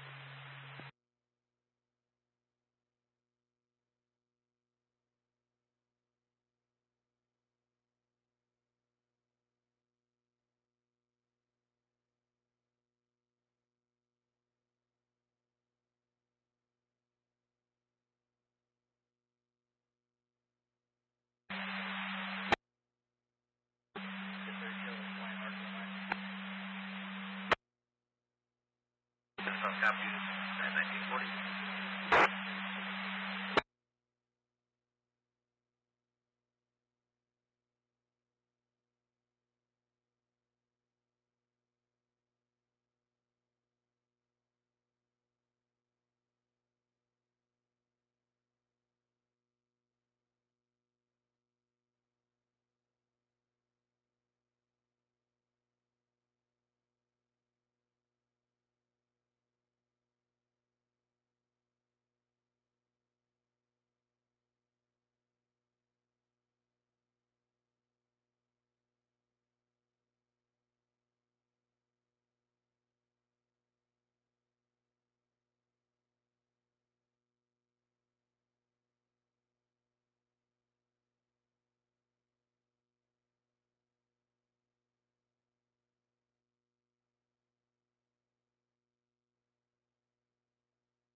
On command.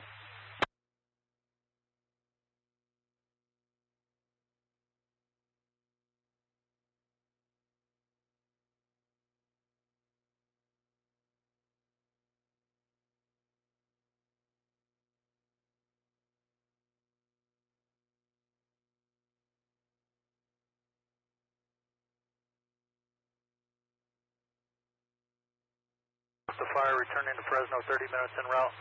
You got 517, got approximately 15-20 minutes left to work before they're going to pick up their crew and head back to Bald Mountain.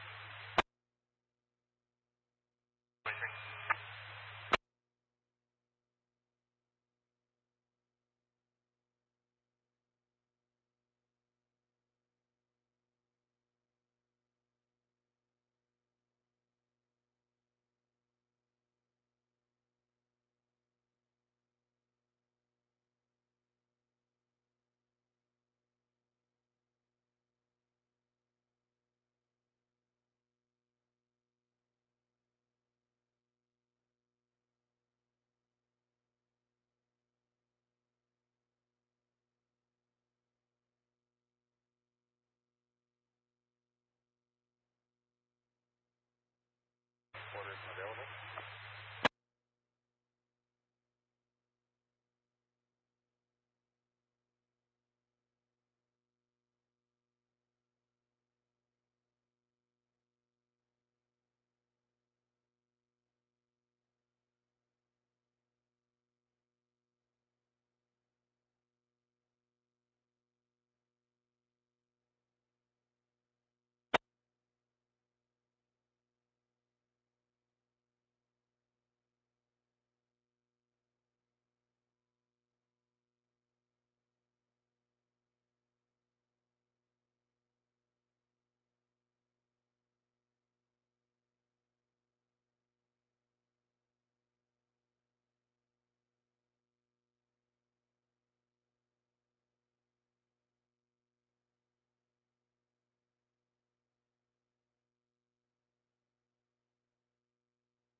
On one.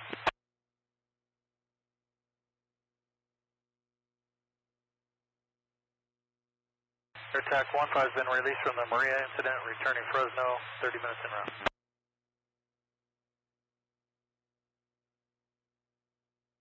15.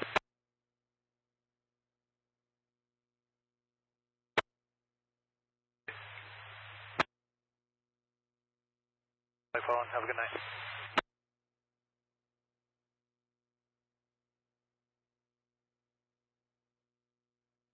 F 1946.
medical aid, San Andreas, Golden San Andreas Care Center.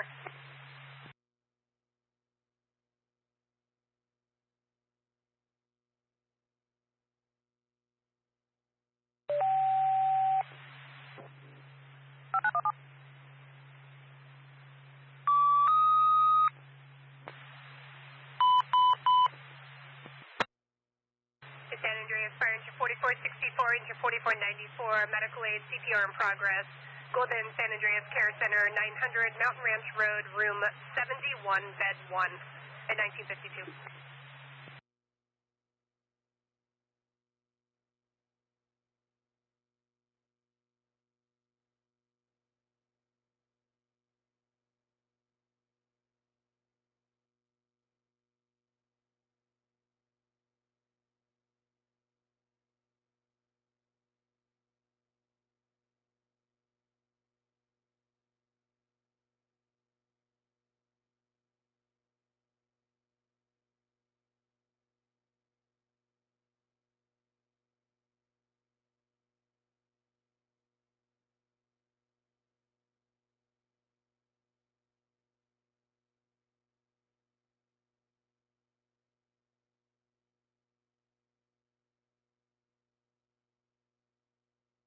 Did you miss me?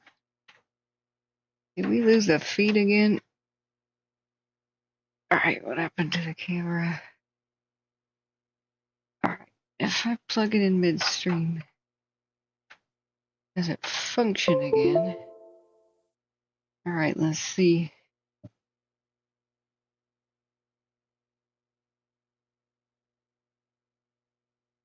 Wake up.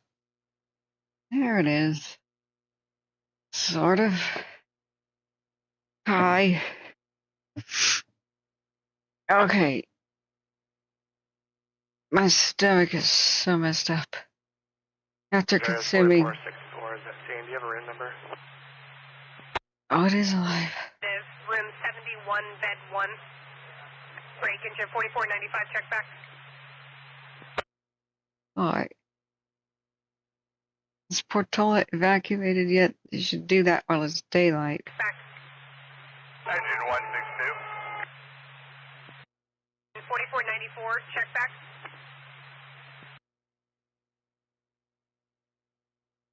Apache Canyon Road? Oh dear. This is our 6-hour time lapse.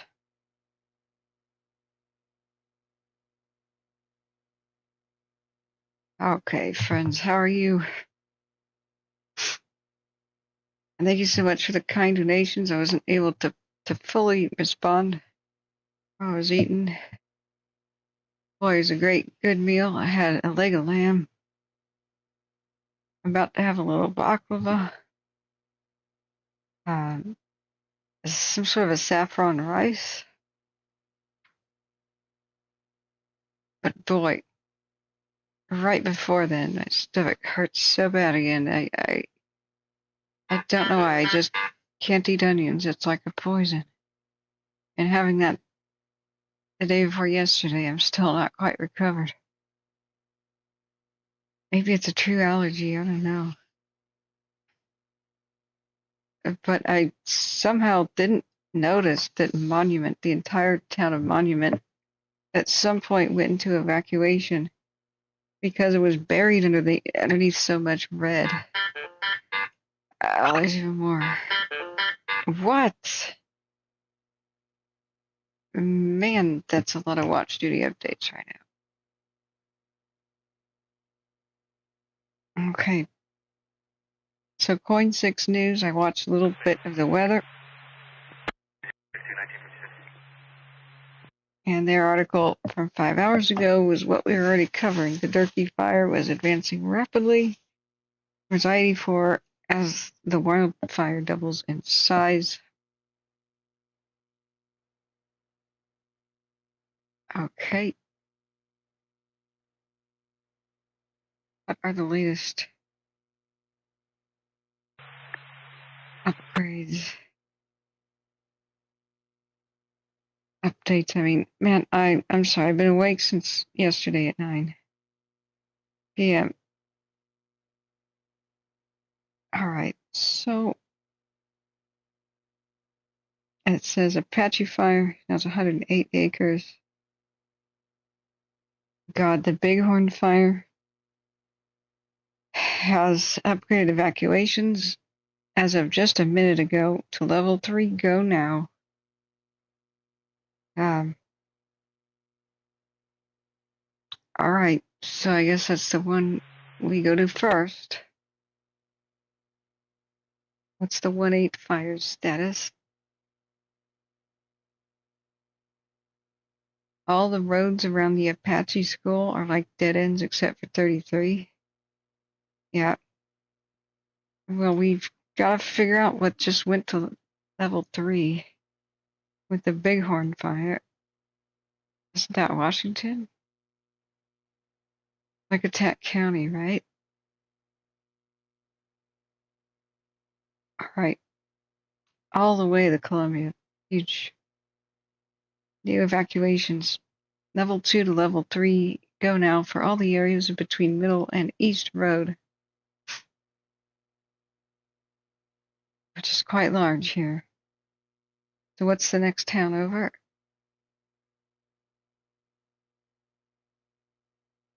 Hale is evacuated for this area. Golgotha, that's ominous. Golgotha? Anybody know their Bible study? Okay, so that just happened. Let me pause. I gotta take off my sweater.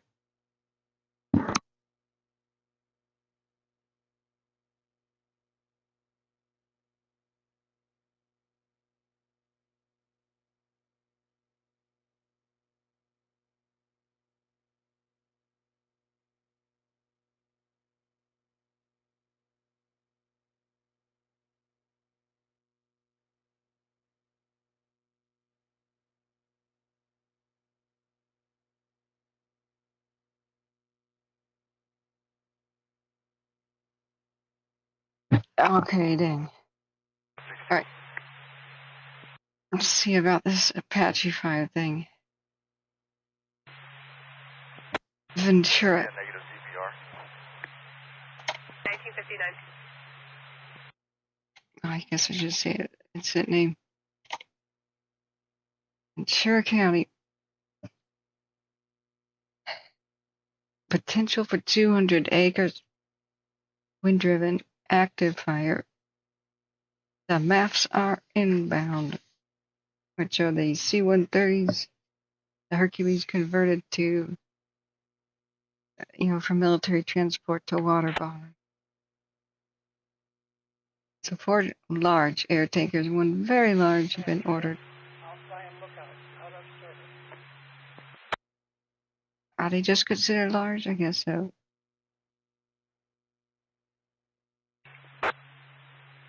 Fire visible on the Mount Abel camp.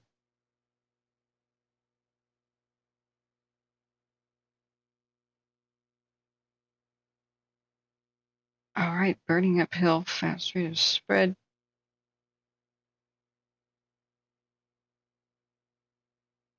Okay.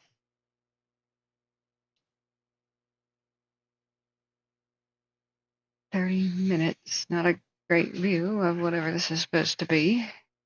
Bravo Delta on command.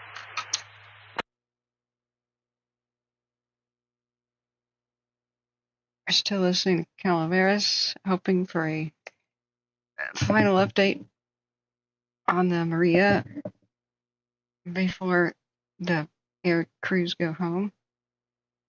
I didn't find a way to listen to Plumas County, although we should.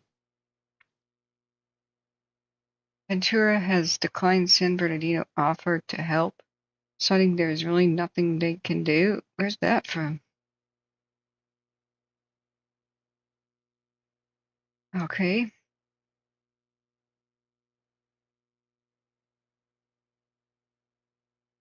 Bravo Delta, X-ray Mike. He's with a water center right now. Can I relay a message?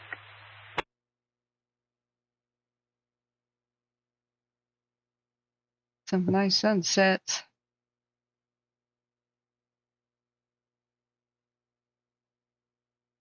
Pollution does that.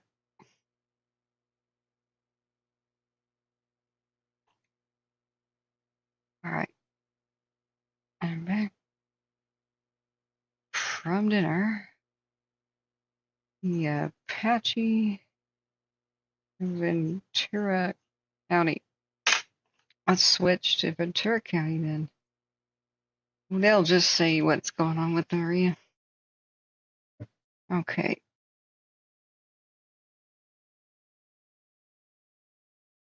Do we have a feed?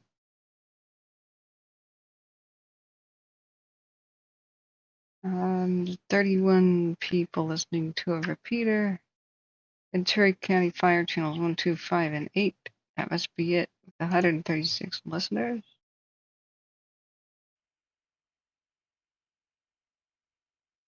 I'll back that down just in case it starts out loud.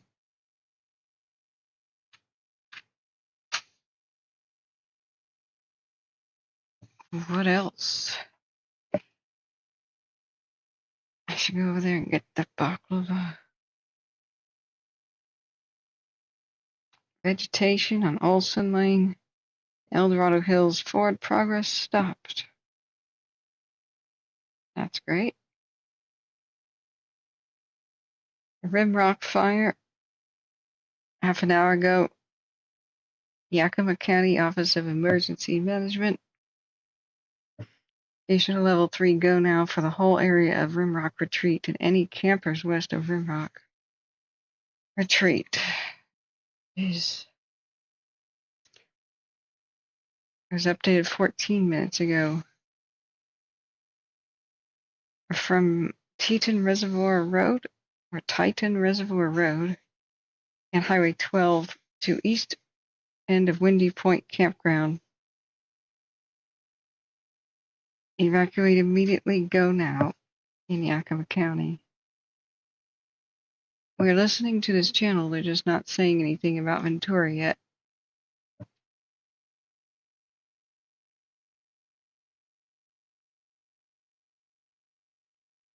And I don't see a good camera.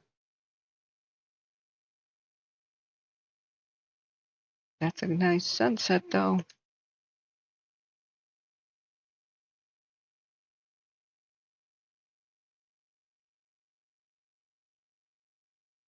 And the whole thing is nice. Little panorama.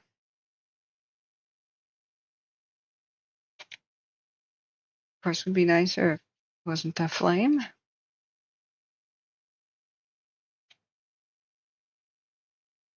And see more storms forming. Let's look at the radar.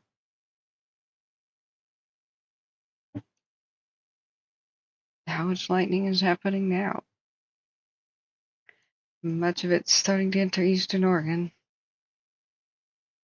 Going past the Steens Mountains.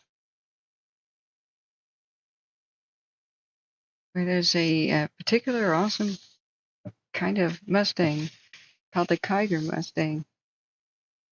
They're highly prized. I think I saw one yesterday.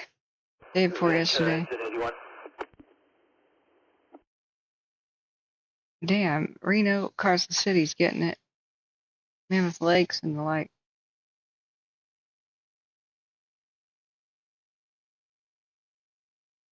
California City, it's forming right over it. I hope they don't get any new fires by Lake Isabella, but look at this. Look at all this lightning right there. Totally nuts. Are these at Tehachapi? Since they already had a couple of big fires, and maybe it won't do as much. So, Yakima County has a level 3 go now. On the Rimrock fire. Evacuating campers.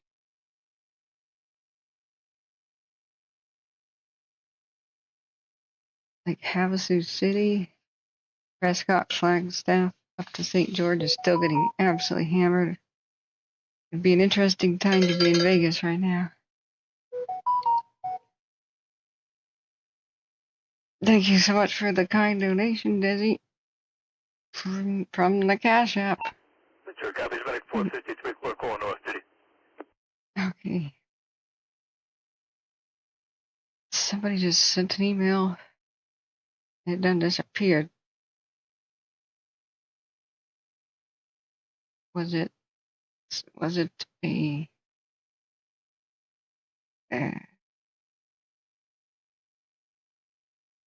was it like a picture? If it's a picture, I'll show it on stream.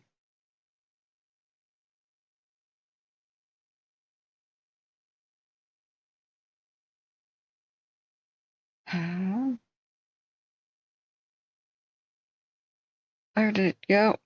Just disappeared in the millions of notifications. There's been an earthquake in Vanuatu. I don't care. That's the South Pacific. I mean, I do care, those that might form a tsunami, but that's a little bit too tight for the updates. Hey, in Monterey County, the Metz fire. The forward progress has been stopped. That one was looking a bit nasty. 1,100 acres. Firefighters will stay on scene overnight to reinforce the lines. Alright, what about the apple, which was next to it?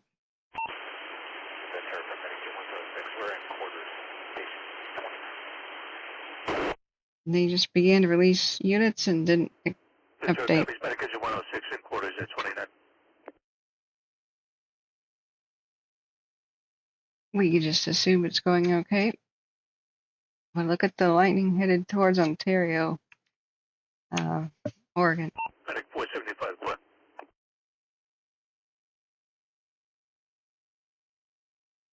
Okay.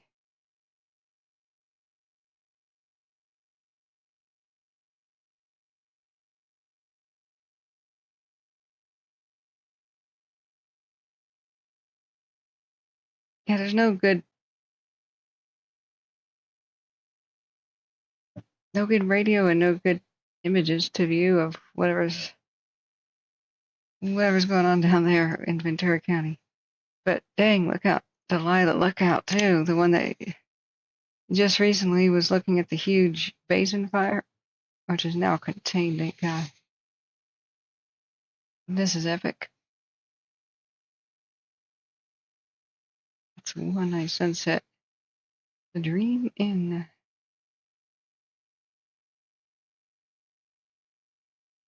I'll wait for it. It's epic.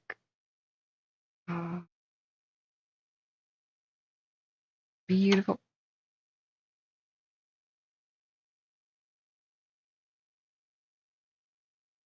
I love watching the sunset cams. And look at the storm swarm at the top.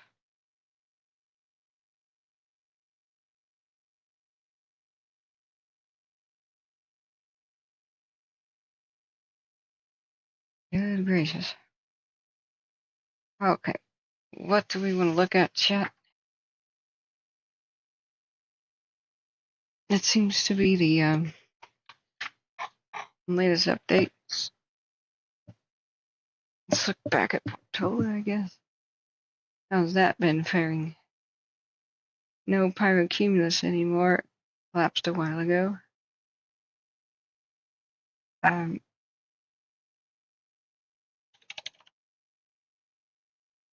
What's the latest?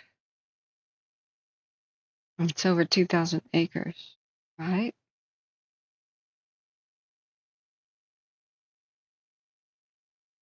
We knew this. So,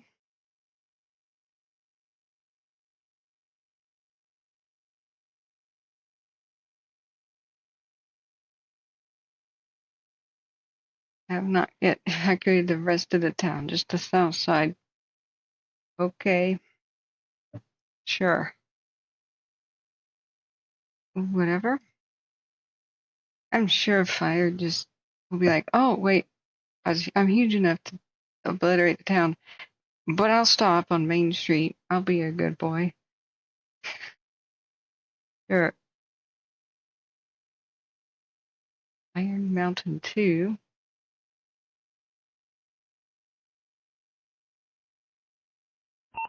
Truck 54, minute 451, difficult Jeep reading. The Callegas Apartments at 72 South Lewis, Unit 16. And that's all the Ventura County Fire is talking about. Oh, they're on channel 4? Okay. Well, I'm on channel 1, 2, 5, and 8. Thank you, Dizzy. Thank you. I'll buy more food. You're listening to it, but they're not talking much about it. Okay. Big Al says the Apache Fire winds are north by northwest, gusting to 12. Not terrible, but not great. Was that Chernobyl quote? It's not great. It's not terrible.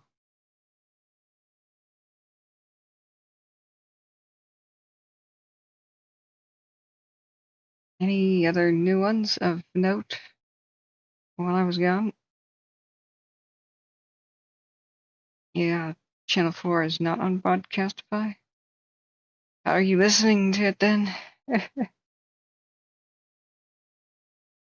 Jake here says I was up there looking for a place to shoot. Their ranch is up by the Apache, and Bollinger Canyon is an off-road recreational park.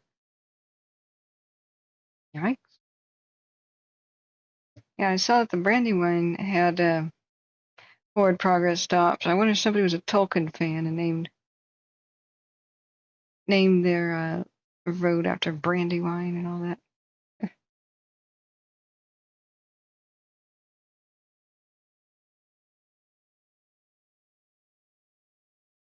There's still Tinker 41.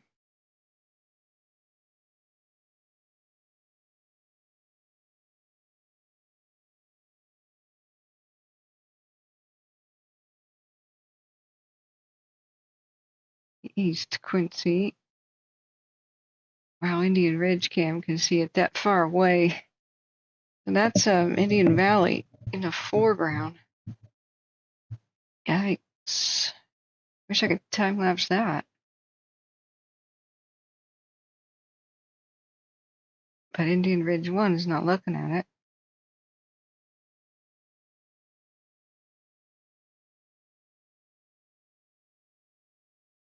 Of course. Dire Mountain is not looking at it.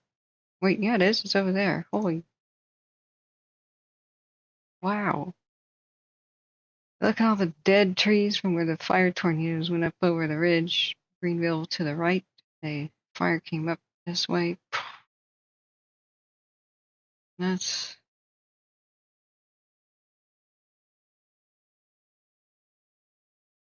Yeah, Dire Mountain 1. Can't see it. You can see the storms come by. 6-hour time lapse. Spider on the cam. Those are bad luck. Yeah. I'm surprised when this is on fire. If any of the lightning had touched where the Pixie Dead Forest is. Jeez.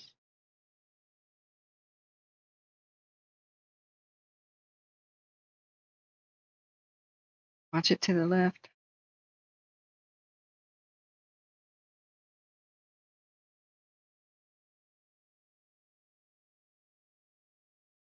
Is it out there to the left, or am I smoking crack? That looks like it. Wait, face it. Wait a second. No, it isn't. What is to the left? Is it truly just clouds? Wait a second. Yeah, I'm just combining it. I thought I was looking a little bit to the southeast. Never mind. Unless we had something over there. I'm just tired. But it's sad when you have fires this big, you can't tell them from huge thunderstorm clouds. JCAD says, if they use a Motorola, the EF Johnson or Kenwood radio systems, I can listen to whatever the dispatcher hears with no noises. Well, don't you have to be in the region? JCAD? I thought you were in Canada or something. Hey, Lab Diamond, thanks. I'm trying my best. I'm this so tired and sick. I don't know when the camera burnover will happen, but it'll happen eventually. And just look at where it's trying to go. We could take bets. And you can see the little spot fires show up over there. That was what we were observing earlier.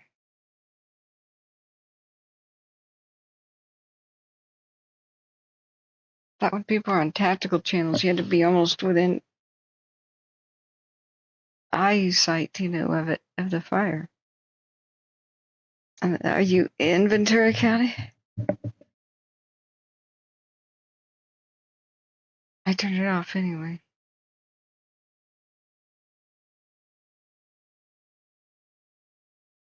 We've got options. I'm about done.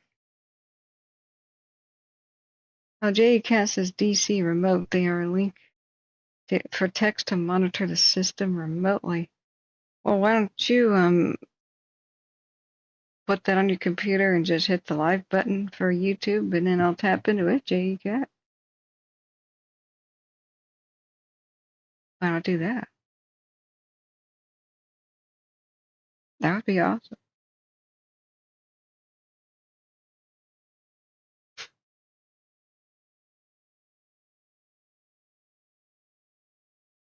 Okay.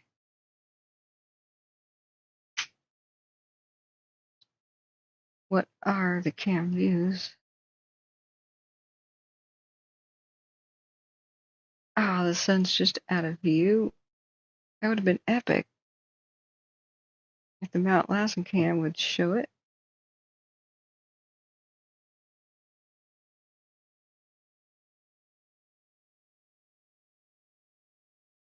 Saddleback lookout. At least it looks like it's got a new roof. Dire Mountain looks like it's on its last legs unless they fix it.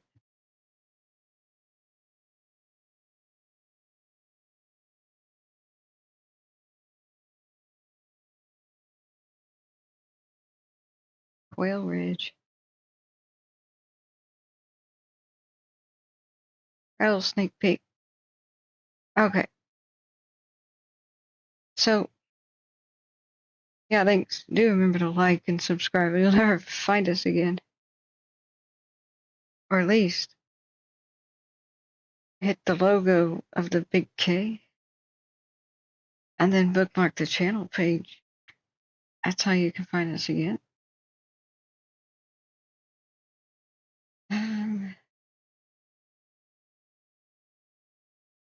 So I was reading an article with Coin6 News, and it basically says that Oregon's the #1 priority of the nation for wildfires right now, but there's different interagencies for fires, and the Northwest one has top priority. So this level of readiness, though, level 5, it means that every single wildfire fighting unit in Oregon is already doing something right now. So if new things break out, there's nobody to send. We already heard the ominous when I read the thing about what was the fire in Eastern Oregon. Can't remember which one it was about now. They had to split their attention between, Monkey Creek and the Boneyard. They have to just, because they don't have enough people, they'll go in between them. But Monument is now level 3, and maybe it was most of the day. I didn't see it. Because you zoom in like this, like for other watch duty ones. And here you've got to go to Oregon's Raptor and a special website, blah, blah, blah. This wasn't very helpful because you click on it and it just gets blurry. So, yay, I didn't see Monument under there. But when you go to the actual evacuation map,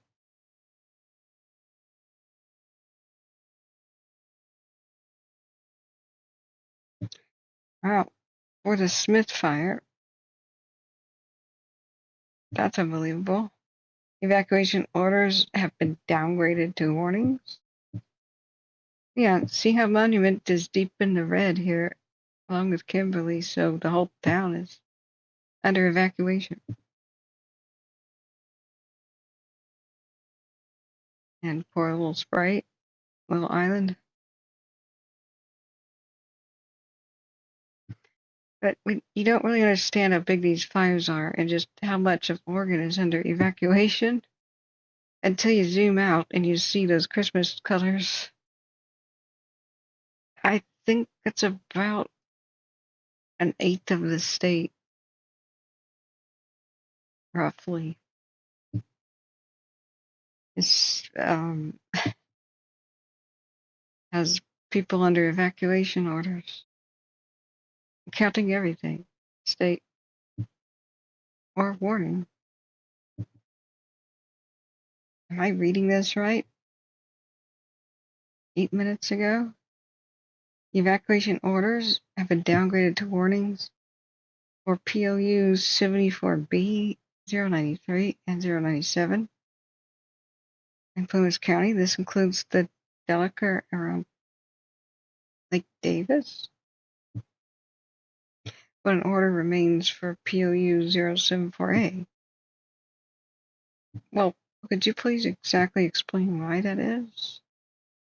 Did they do something extraordinary? Did the wind change? What? Explain, please. JCAT says, was there not a state of emergency declared until October or November? I don't know what you're saying. They declared a state of emergency last week with the weather like forecast being freaking dire for abundant lightning and 55-mile-an-hour wind gusts. They declared a state of emergency ahead of time instead of being reactive by like 2 days ahead of it. It was awesome.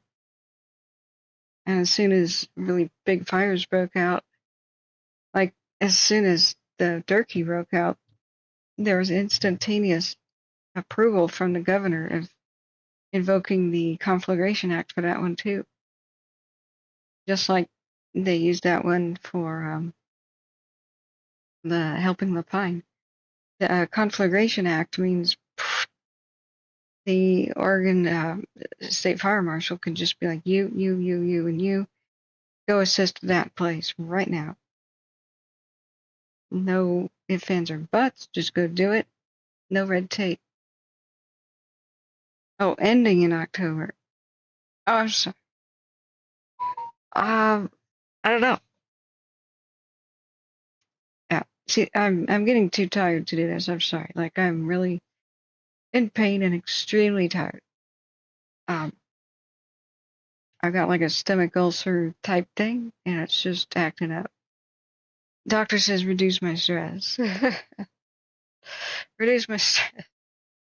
Okay, I'll just tell government agencies to like do what I do, so I don't have to do what I do, and I'll just make that happen real quick. Doc, sure. We have a female. It's not he. We have a female governor and a female fire marshal. So she can, yes. Yeah. But I'm feeling like I'm not competent right now with this level of fatigue. So it gets dangerous to try to do this. So I think I really got to wrap this and get a lot of sleep as much as I can. I've done a good job staying awake for the day. Look at Bulb Jesse 1. Ugh. Now is when they start dying down, usually. It's when it's less active. I think the mods, you guys should get some rest too. So, last call, guys. I'm no longer competent to even read, so let's remember to hit the like. That helps us become a trending channel, and more YouTube will recommend us to people actually looking for what we do. Subscribe with the ring bell if you want to know whenever we go live. The non-ringing bell if you prefer to just seek us out whenever you want to, because that's a real hit and miss thing.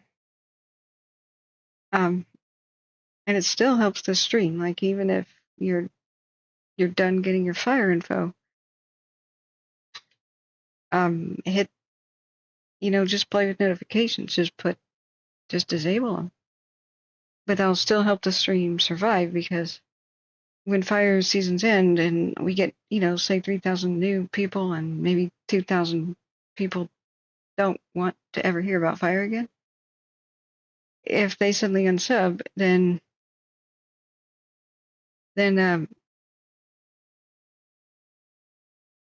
what the algorithm thinks is that I've insulted thousands of people. It doesn't understand, that we're not entertainment. Well, thanks for patting me on the head.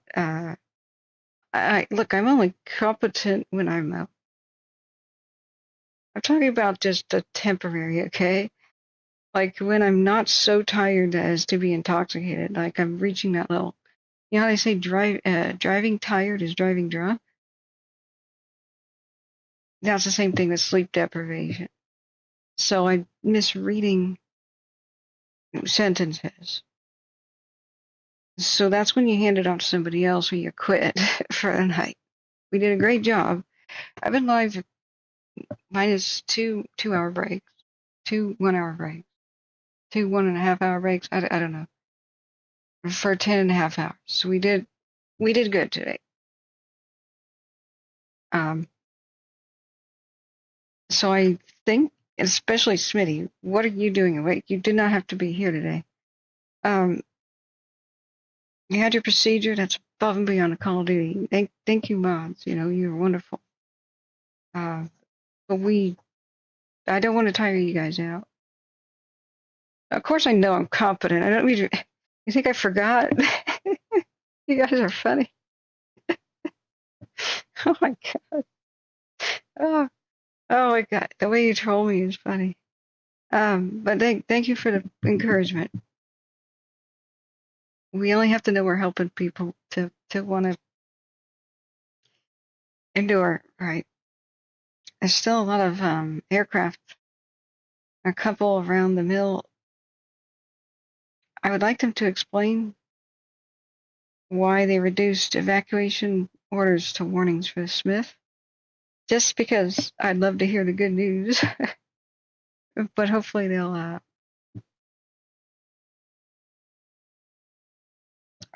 explain. And I think that's probably right for the state of emergency, because Eastern Oregon and the wet season and stuff just doesn't really begin until October. Most of Eastern Oregon's precipitation is snow. The earliest that can begin is October. The rest of the time, it pretty much never rains except for horrible thunderstorms that come through. So you have the day off tomorrow, so you're awake all night, J-Cat. Yeah, it's all right. Rob Langsdorff says I think that will be a state of emergency until at least the 5th of November.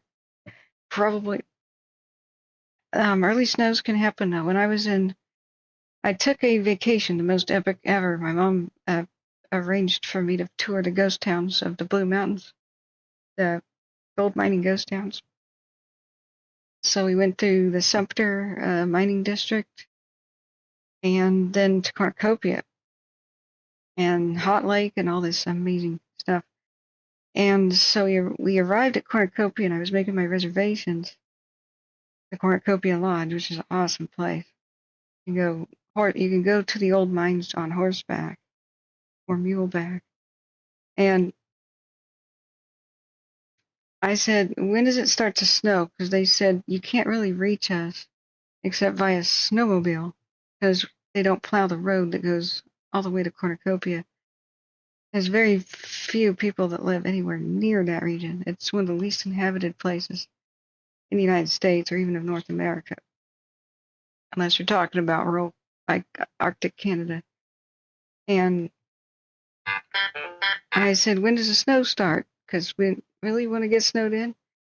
And if they have to pick you up with the snowmobiles that far away, that's expensive.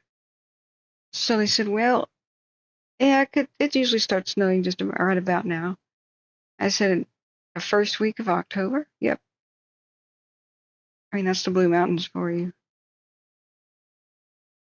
They're called the Little Alps for a reason. So Mom and I stayed in one of their little cabins, and we woke up in the morning. There's a skylight, and there was like a Matterhorn-looking peak.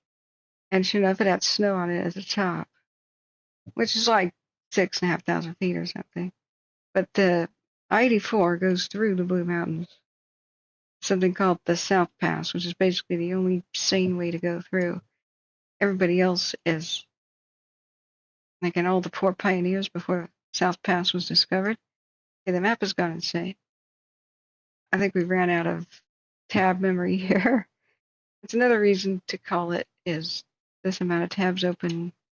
I'm about to crash Edge browser. Well, anyway, let's Google up the South Pass and how I-84, unfortunately, they paved. Whoops.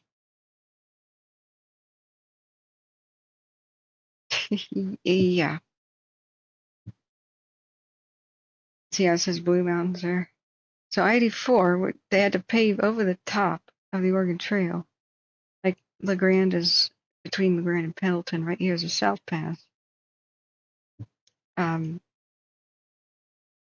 then down by Baker City through here. This whole thing is the only way to get through the Blue Mountains.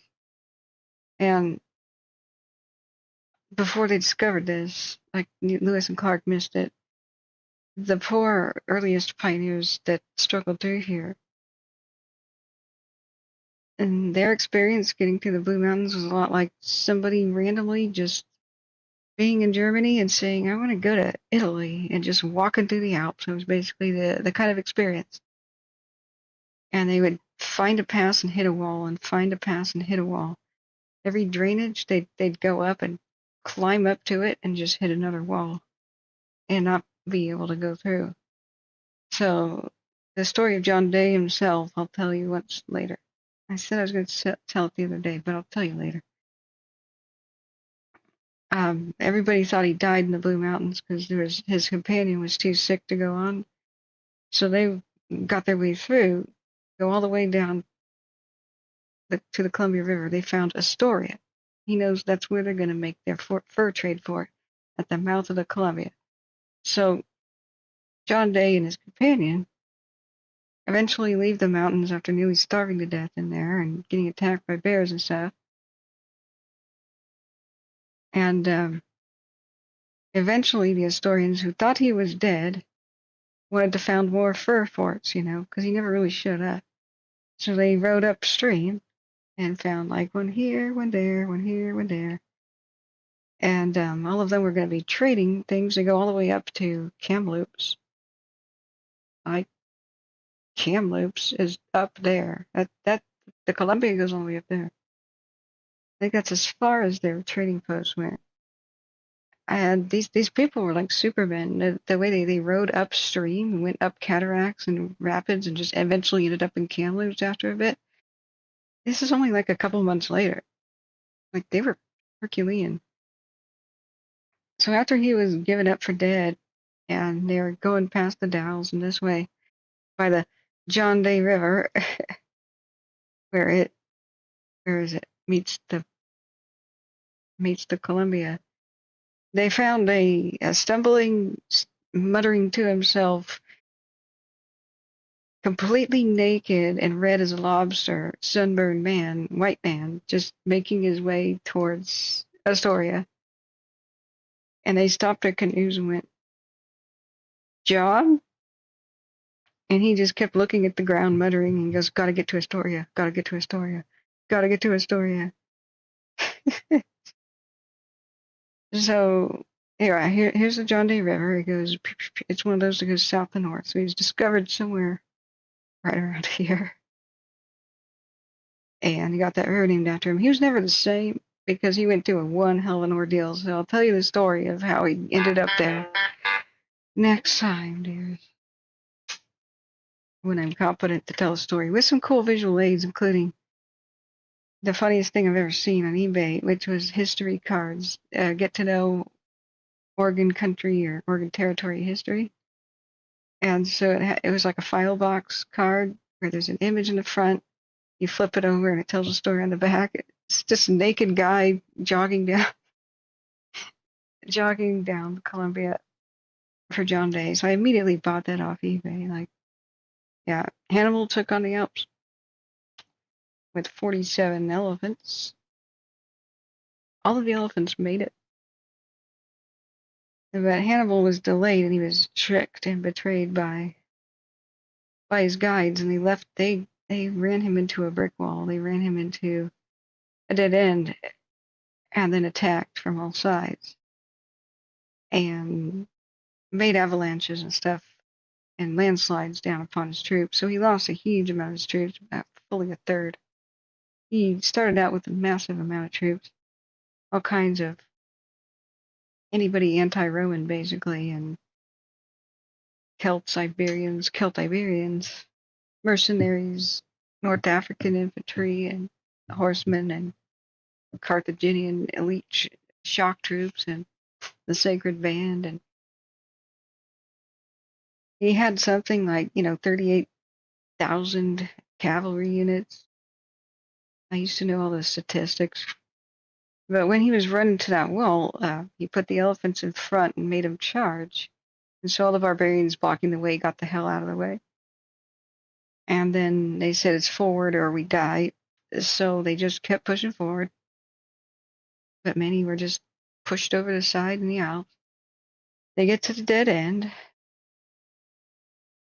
And this is the funny thing. All the guys in the Alps hated Rome too. So it was really stupid and bad they betrayed him. But, that's the way it goes. So you know what they say about Hannibal? That he moves mountains with vinegar. That was a poem by Juvenal. It's really awesome. On, you madman, drive over your savage Alps. And for us to, what was the rest of the poem? And give us fodder for us to form a toast on our feast day and perform recitations. On, you savage madman, drive over your savage Alps. Move your mountains with vinegar. I forget the rest, but it's an awesome poem. And the way he moved the mountain with vinegar is brilliant engineering. He basically was at a cliff's edge and it was a sheer near vertical drop, but they could see Italy down at the other side. So he made a road. No explosives, no gunpowder. The way ancient people were just smart and made roads.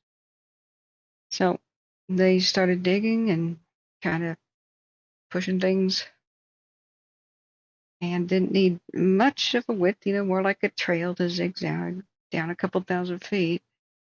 Maybe a lot, maybe like 6,000 feet. Who knows? It's the Alps. So when they got to boulders and had to move them, not even with elephant power could they move them. When they had just kind of sheer rock faces in front of them, they put a bunch of firewood there. They moved it with fire. So they got the rocks super hot. And then what they would do is they would take their wine, the Posca wine, which is purified water with a little bit of vinegar and true wine in it too. Kind of a mix. But it was acidic, and that was the point. So they'd pour their wine on it, and immediately there would be a crack.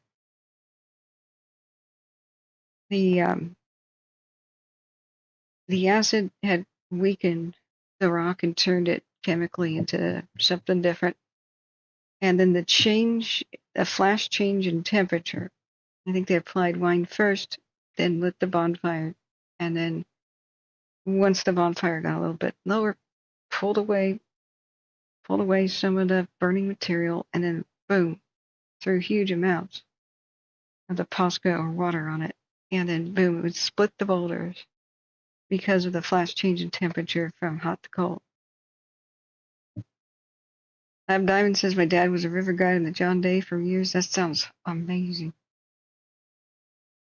So Hannibal didn't just cross the Alps. We did it in October, which is insane. I mean, the Romans didn't expect him to survive that. They're like, well, he waited too long. But he was delayed for a couple of reasons. He actually left on time from Spain. He got stuck crossing the Pyrenees in a big river there by Barcelona, sort of. Barcelona is Barca's camp, Hannibal Barca's camp. Now that's a pretty one. And because his elephants wouldn't get on any rafts and cross the dang river. Like, they just wouldn't for weeks. You couldn't make them. You can't make an elephant do anything. So eventually, and they did everything. They made a bridge and tried to put vegetation on it. They even planted little saplings like on top of the raft bridge. And the elephants were like, I'm not stupid. That's not sturdy. I'm not stepping on that. So one day, one of the mahouts, the elephant drivers, got really, did we get a donation? Got really frustrated and, well, pissed off, and animal cruelty ensued. So he starts beating his elephant like, go, go, go. And got really mad, like super mad. So he thinks, oh God, I gotta swim for my life. He jumps off and starts swimming across the big river by the Pyrenees. And so his elephant, which was a female or something, like starts chasing after him, swimming after him. And he's like, oh God, elephants can swim. And then the baby jumps in the water, following its mom. And so that convinced the big male, which was Hannibal's male, Cyrus, a huge Asian elephant named Cyrus, meaning from Syria. From Syria. Oh God, that's so many. I have so many notifications, I can't find them. Okay, I'm sorry. Whoever donated, thank you. There's like 55 notifications. Okay, is that one? New? Oh, okay. Thank you, Marla J. Thank you for a kind donation. But that's what happened. Is the male elephant, which was a big wussy and wouldn't go anywhere. The others were afraid. Like, if the big male won't do anything, then we're afraid too, man. When he saw the baby with the calf crossing the water, he was like, "That, oh man, I've been demasculated. I can't just be afraid of crossing the water now," and that's pretty hilarious. But that delayed them like 3 weeks. So he decides, toss the dice, roll it anyway. It's not like you can go back. We'll live or we won't, and we're crossing the Alps. So he did that before it was cool. Later, Caesar gets all, the die is cast, is his quote, because he crosses a river. His river was tiny, and he crossed the Alps in summer. So whatever, Julius. We needed more cowbell. I hate the cowbell. It's stupid. That's why I made that ring to get my attention for when I get emailed. Because it will, because I get mad at it. Okay. So Husky says the Apache fire is still going strong. I thought it was holding at 108 actually.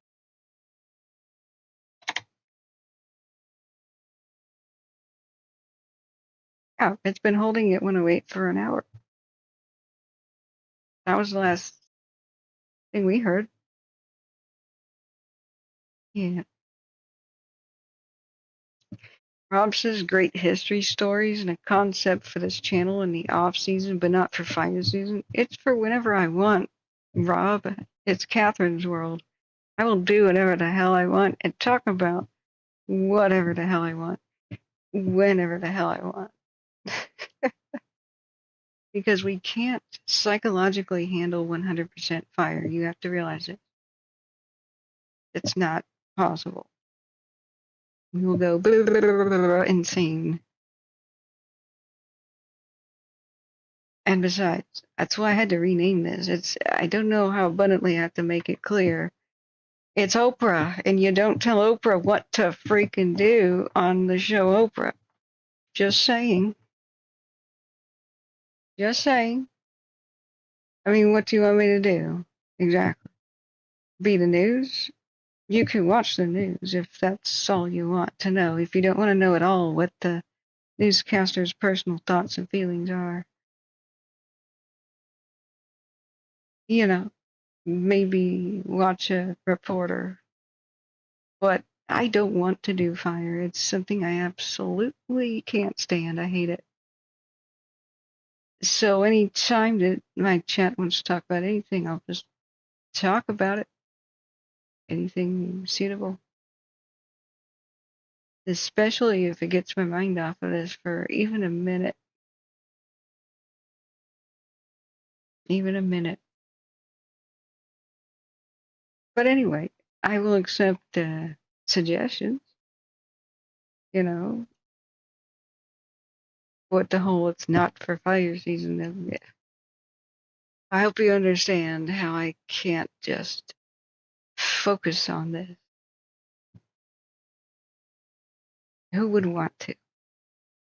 Not even firefighters do that. They go home and they don't need to monitor anything. They can just wait to be called. They've got a time off I do not get at all, period. If this phone makes a noise about fire, I have to look at it.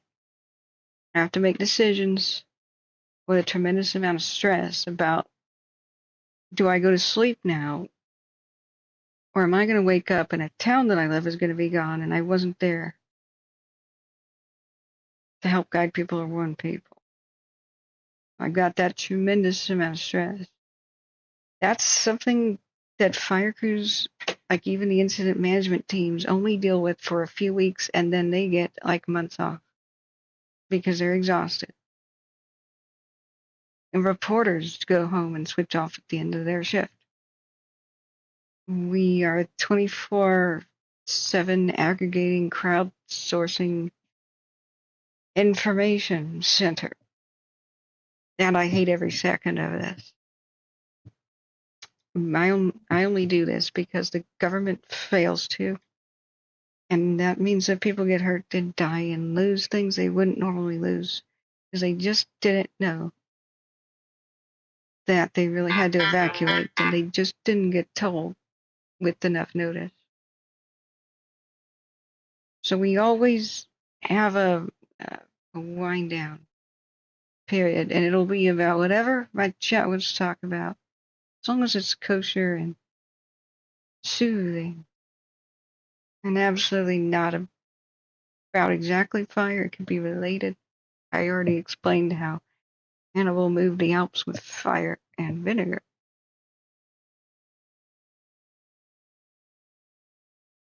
It's related.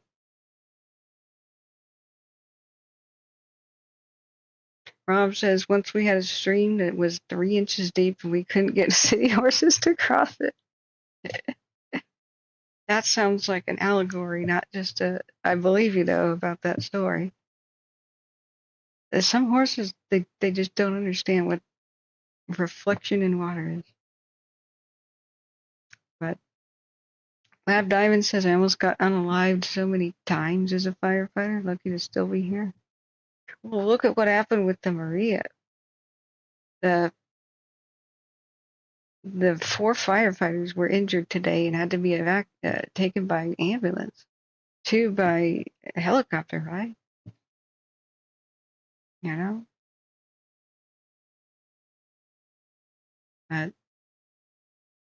That's I made a compromise that I would not put too much non-fire stuff on my channel, and that is a huge sacrifice for my career.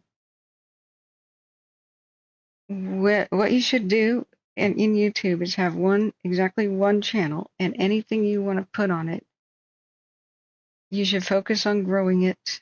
And the more variety topics you have, the more people you're going to reach. And then that should be what you do. And I would be well off by now if I did that. I would, since my mind is like that and I have a variety of interests, and I can entertain you about any kind of subject and blow your mind on many different kinds of subjects. I can tell you how house cats are venomous, if you let me. That would blow a lot of people's minds. I could focus on shorts, little factoid shorts that focus on myth busting, every different kind of topic. And the channel would grow, and I'd have 1 million subs by now, and be making a down payment on the house with the advertisement money. And it would be a big, wide-ranging things, dark topics and dark tales, and then cute, funny comedy things, to science facts, to history, to let's explore an abandoned mine, to me following around people with different kind of jobs they do, like the window washers of Portland, and interviewing them and showing the incredible things that they do. Everywhere I go, I get invitations, or as long as I showcase somebody's business, I get to follow them and film them. And a lot like Mr. Rogers would do. That would be cool. But I'm making a sacrifice. I took a poll, and people said many of them just want to know when wildfire things are happening. So the majority of this channel, I had to name it. This one's Catherine's World with Wildfire Tracking. So 99% of the time I go live, people know there's a fire emergency somewhere, or a good reason to be live. Occasionally, I'll still live stream, go to an air show or something, but that's off-season stuff. But when it's the season, and things are happening, I'm not at 1 million subs. I'm not growing. I don't have a variety of topics. I will have to start from scratch with a second channel, which is almost impossible to do, to make a second channel ever succeed on YouTube. It's just extremely difficult, even for the most veteran and popular channels. Like, you can go to In Deep Geek, and he's got millions of subs. He talks about things like Tolkien and Game of Thrones all the time. And then he has a second channel called The Well Told Tale, and nobody goes there. I love his soothing voice, and it's about him telling stories, bedtime story type things. And he can't grow it. It just doesn't work. It's just problems with the algorithm, and problems with just how much work it is to do one. So I decided I would do Catherine's World of Wildfire Tracking team, although that word didn't fit. And then later I would have Catherine's World of History,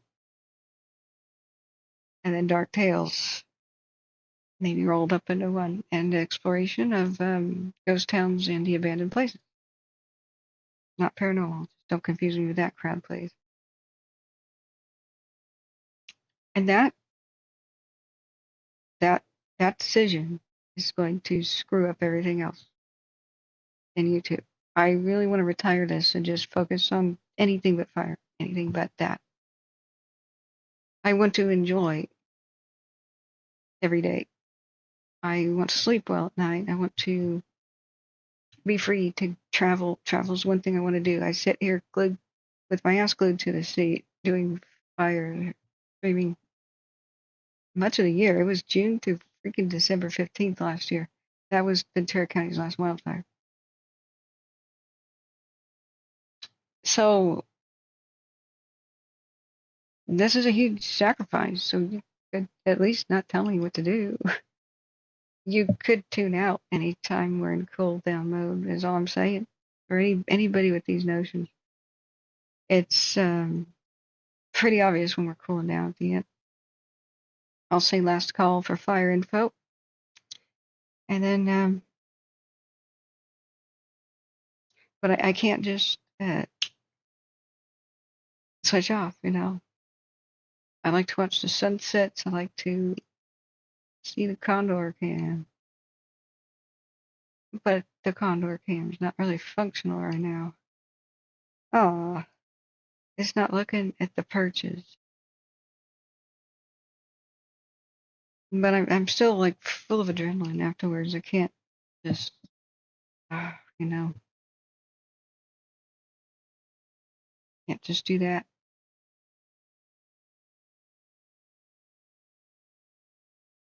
But maybe I'll get better at that one day. Hey, Basic J, how you doing? Well, thank you, F. Diamond, and thank you for your service firefighting. You know, I would love to hear stories about how you narrowly, how you cheated death. Like, feel free to let us know. I did get an email, and I'm gonna check it right now to see if that was somebody sending me a picture of a current wildfire. I always like to show people's, how it is really, truly on the ground. Like, how are the real conditions? Oh no, did I accidentally close that? I'm almost crashing Edge browser with opened one too many more tabs today. Whoopsie.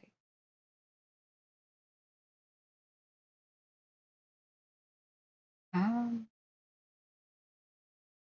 let's see. No, it's a fake. Oh, actually, no.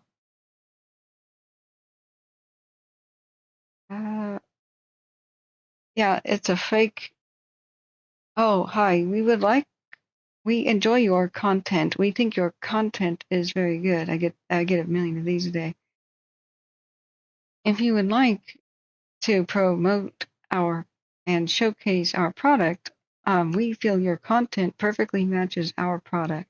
Please fill out this form so we can steal your identity, and we will get back to you to see if you are a perfect match for making big money with promoting our product on your content. Uh, yeah, I gotta weed do these every day. But all right, friend. Anybody need info? I don't know what other updates there are. Oh, the mill had an 11-minute ago one. It did. It says 2 hours ago. Update 11 minutes ago. Was it just acreage? I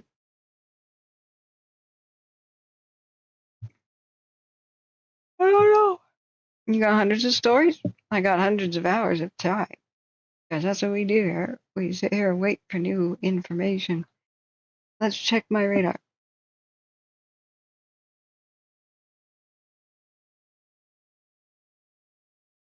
Here comes the lightning. Now, I think I've learned a lesson the other night. Here, I have people freaking out in Douglas County, Myrtle Creek, Roseburg area, saying, holy crap, this is the most lightning I've seen in a long time. I have witnessed a strike start a fire up on a mountain. So I rushed to go live. It's a special request, and I'm pretty agitated too. Like, oh my God, that is a lot of lightning. And I'm nervous. But other than a couple of actual fires that threatens one or two structures, the end result was most of the lightning fires only got worse at least 24 hours later. It really is mostly just that one tree on fire. At the time the storm arrives. Ooh, I have a little bit of a cinnamon treat back here.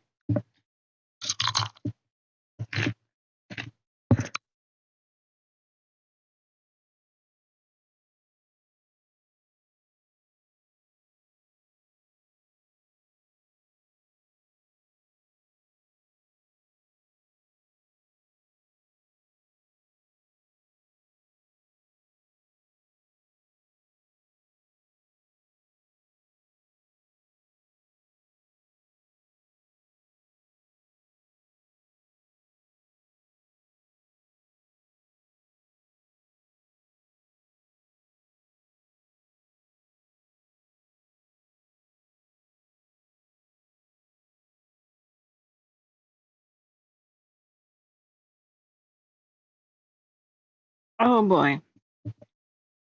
Fried dough with cinnamon and sugar on it. It's like an imitation elephant ear. Cool. I'm glad I found the last of that over here. I didn't realize that doing this was this is not whining, just trying to give you an idea about what my world is like. I felt like I was breaking down after the Dixie and the Caldor were just rampaging and just not stopping. I just kept pushing myself to the max, but thinking naively that they're going to get a handle on this next week and then I can relax for like an entire week. At least between fires, between the next one that breaks out. Nothing of the sort happened. As soon as the Dixie and Caldor calmed down a little bit, bad wind and worse weather would come up. And so just week after week after week happened. Mostly sitting around 16-hour days at the computer, and I'm just watching horror unfold. Just everything just getting worse.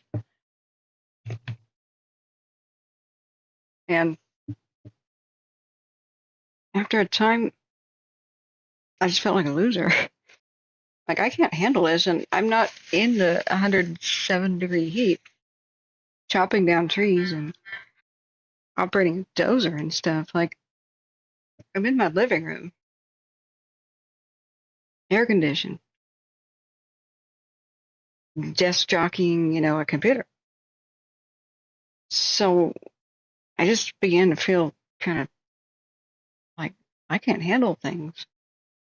But it took other people to tell me, do you realize like 6 incident management teams have gone by?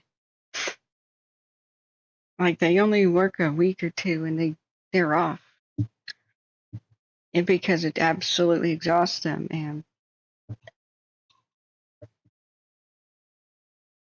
I didn't really know how it worked. I thought an incident management team just stuck around until the job was done. But they've got to rotate. I mean, it's brutal. So I hadn't had weekends or any expectation that ever like got met of rest, Like at least if you're having a brutal work week, you kind of have a Sunday, or something. Unless you're self-employed and like, a masochist. But every time I thought I could have it, it was yanked away from me. So I finally realized that I had been on the Dixie Fire longer than any crew member who had worked it. All the noobs kept coming in with the new incident management teams and the new crews, and I'm staring at it like, oh, these sweet summer children. They don't know that winter's upon us, like old Nan, in Game of Thrones. And that really helped me. I didn't feel like a loser anymore. I realized I have to actually take days off, no matter what happens. And one day, I really hope to get a co-host, to keep this going. I was trying to nudge Brokefish. I'm like, you are a firefighter, Broke. And you're retired, so you have the free time. You have the computer knowledge, too. You're one of the rare creatures that can do this. So I was trying to nudge him the other day. Why don't you go live when I tune off? Like, I will tell my viewers to go to you.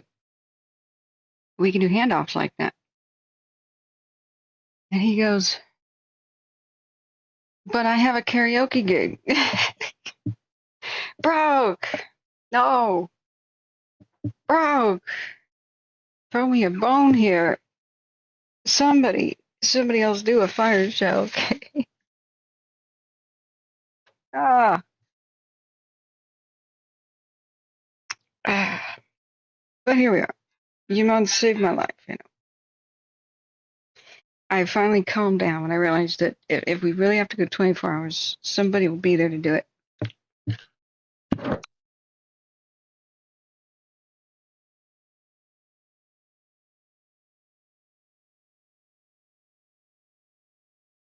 I will return the keyboard in a minute, but what I'm eating is way too crumbly to be near the keyboard.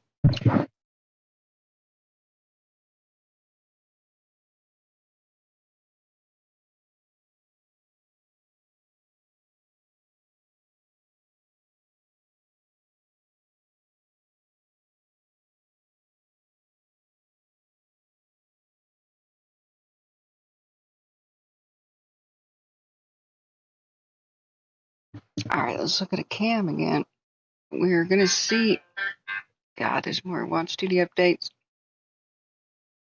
I did the wrong thing. I said I was going to go to bed.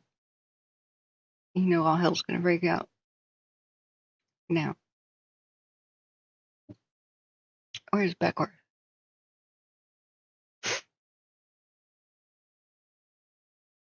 Oh yeah, I'd crashed it. B-8-C.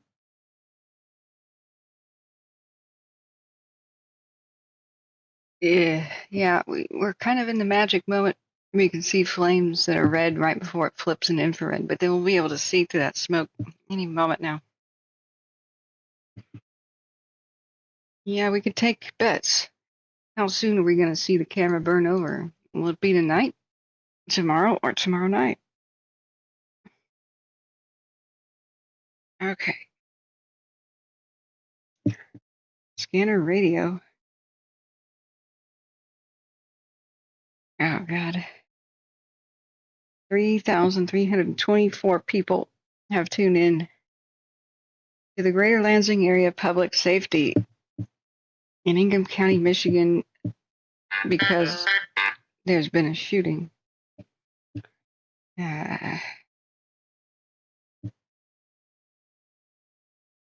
Meanwhile, on the Border 63 fire is 50% contained, as per CAL FIRE, literally on the border with Mexico. The Rimrock fire is now 1,500 acres.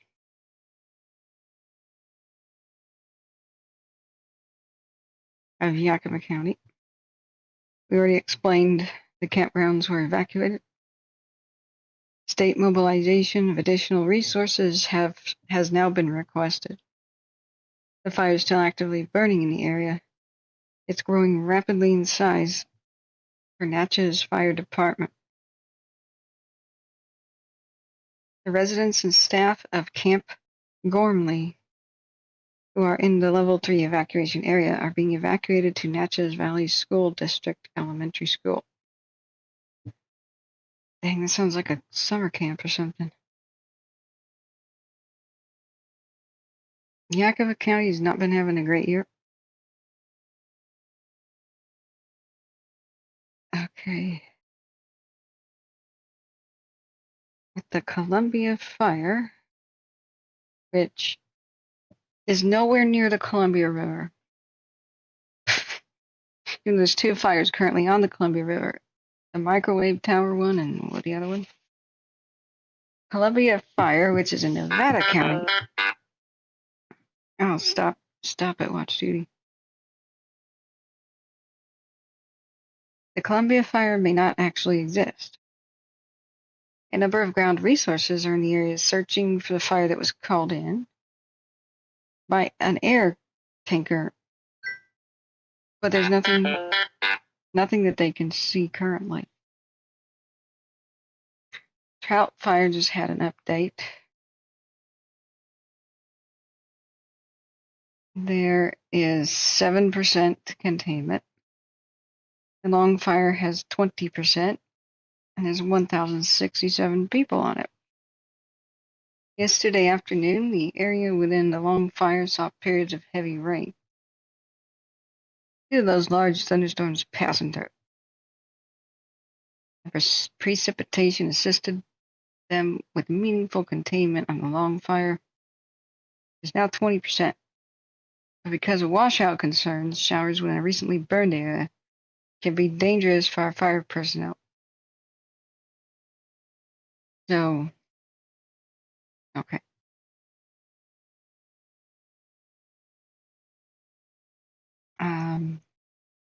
And to answer your question, Alan, I don't know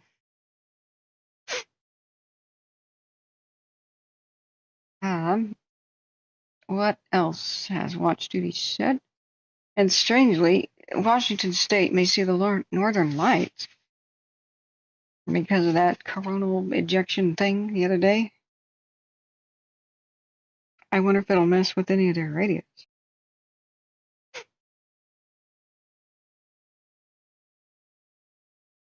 Okay.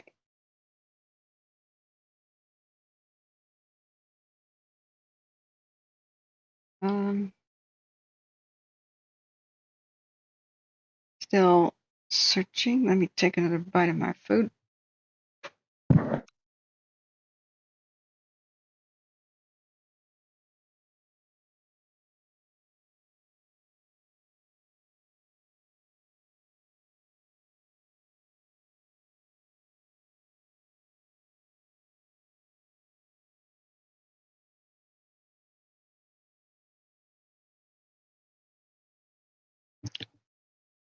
I know it's a mistake to even leave the crumbs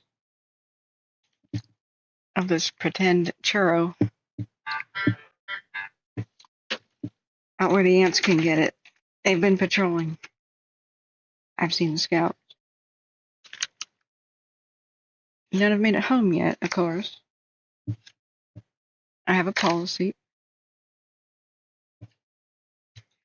but it's also best not to invite the ants with free dinners.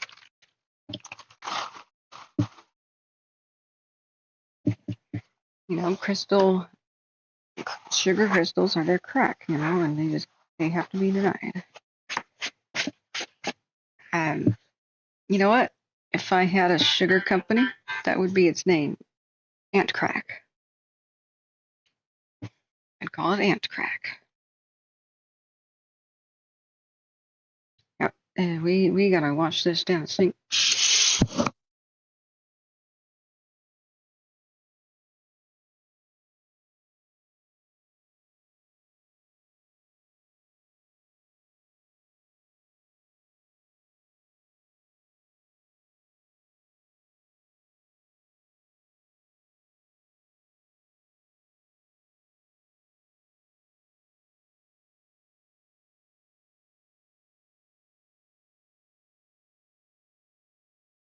There we go. The evidence is disposed of. Literally. I'm clever. Okay. Look, I am living proof that sleep deprivation equals intoxication. Okay. Here, see what I mean? Now we can see right through the smoke. What is a duck's drug of choice? I don't know. Do I want to know? J-Cat? Do I want to know? Big Al's guess is cat quack. What? I don't get this. Don't think I want to get this. You're a guy. Guy jokes? I don't. I don't like it when guys make jokes. I've learned that it's always something I regret when they say, "You want to know what?" No, I don't. No, I don't. It'll be toilet or potty humor or something. Ab says, when you're in most vegetation fires, even during the day, it's like being in the dark during the day. Yeah. I guess we should call them like rain wrap tornadoes. That's the thing, is people think the firefighters know where the fires are. That's the number one question all the time. Where's the fire at? They don't know. Like, do you know? Like, can you see through that? Where is it? And they got the pilots watching their back. There's always somebody on the team who's resting his hands on the shovel on purpose because he's looking out, like, to see if the fire's coming, because they can't hear anything either. It's all chainsaws and ringing, and the dozer sounds, and the chop, chop, chop with the rakes and hose and shovels. If they don't have an actual person looking out like it can sneak up on him. Okay, that's it. Now Smitty is saying, is the Beaver Mafia selling quack now? Oh my god. You are so corny. You're fired. That is so corny that you're fired. Okay, are any of the other cameras in it? Yes. Ooh, North Portola. The view from, is that Quincy, right? No, it's just for Portola in the foreground. That's right. Jeez. Would you soundly go to sleep with that? Your doorstep? Yeah.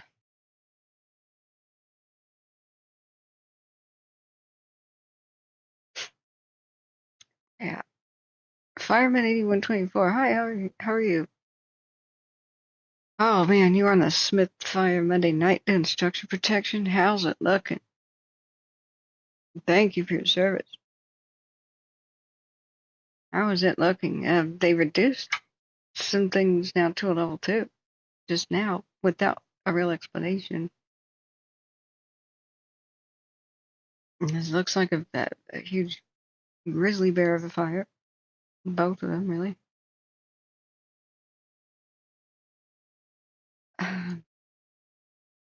Oh, and by the way, I forgot to mention that a lot of people want me to tell them random stories to get to sleep. So I used to have, during the Dixie and Caldor, story time starting at 10 o'clock, sometimes 9 o'clock. And people actually mostly tuned in for story time. And we'd have to find copyright-free stuff to read, like little short stories of the 1800s and stuff. That was an odd request. I don't particularly like my voice, but some people do. Well, whatever makes them happy. A9's back open. Okay. Oh, it's dead? Good. Cool. They didn't really explain much. It lay down like a good little doggy. I know that we have a direct cam on it. This one was Beckford 2 at some point. So it kind of remained like that. Like last night. Cool.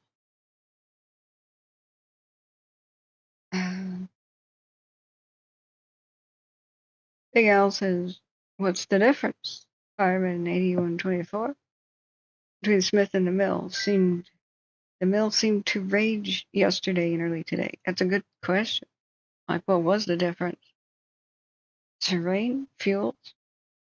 Was it microclimates? Was it just not? Was it shielded at all from wind?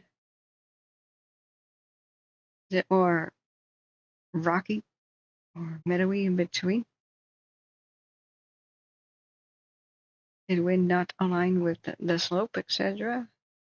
It seemed like wind and slope here are just perfectly aligned. Back and forth either which way. They hit the Smith hard Monday with the aircraft and the dozer as it was closer to the homes. Yeah, response. That's the other missing clue, the response. Did the mill just not have as much as it needed due to not having as many resources as we like? That would make sense. And thank you for the insight, because we get in the dark a lot, you know. We kind of watch cameras and think, well, what's going on? I know that Sea Probe's really worried for the train museum. I'm worried for like everything.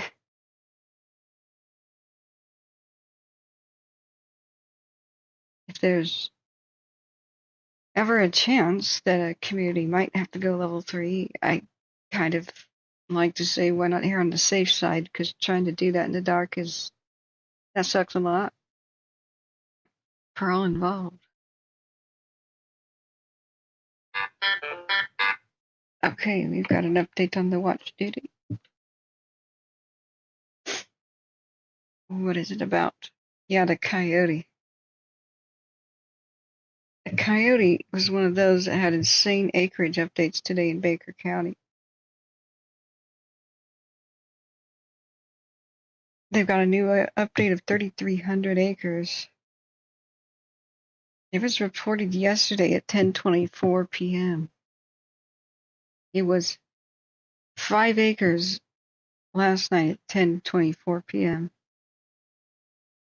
This morning at 7 in the morning, acreage went from 5 to 1,200.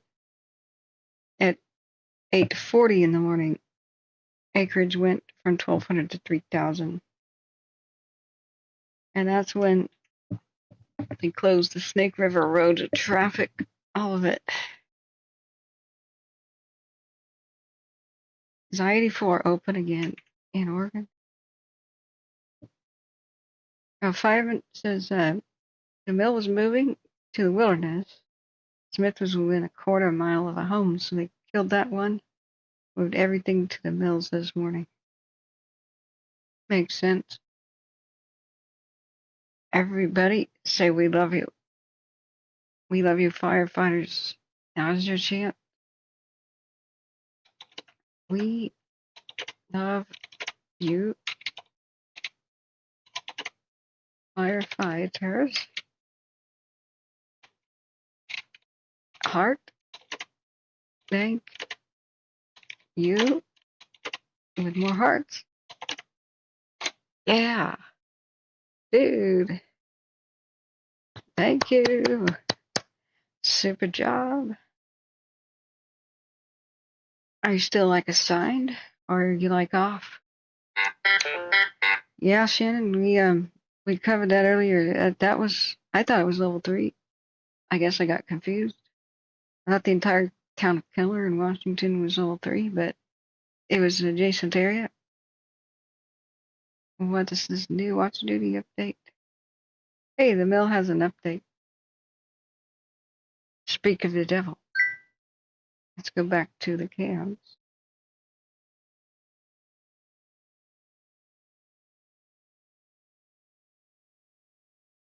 Ugh. Sierra Buttes. Okay. The mill fire update. The mill fire, located near White Hawk Ranch, is estimated to be approximately 2,300 acres this evening. Guys, why are you not thanking the firefighters in chat? What is wrong with you?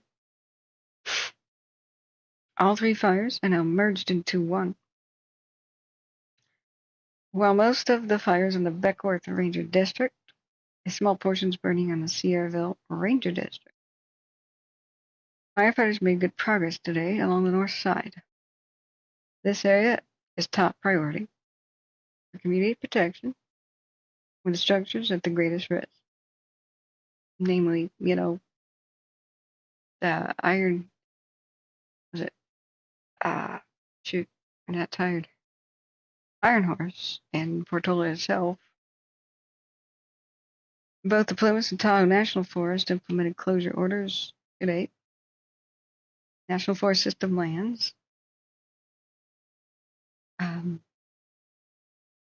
my place because it randomly refreshed here.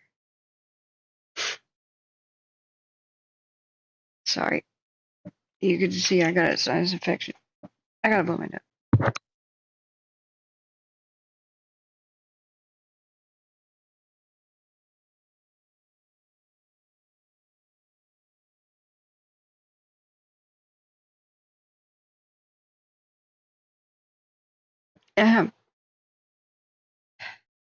Well, maybe people aren't saying thank you, firefighters, because I made it so that only subscribers could chat. And you have to subscribe for at least 5 minutes. Hopefully that'll stop some of the drive-by harassment comments. But no, pass it on to the fellow fires that we love you. Okay, where did I lose my place? They made good progress on the north side, because that's top priority, obviously. But both Plumas and Tahoe National Forests implemented closure orders. The lands north and east of Highway 89, south of 70, and east of County Road 823.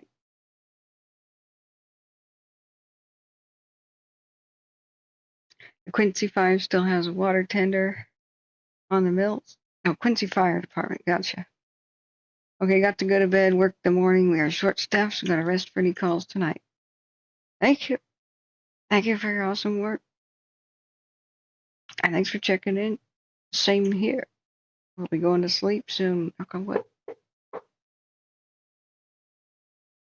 Let's look at a camp.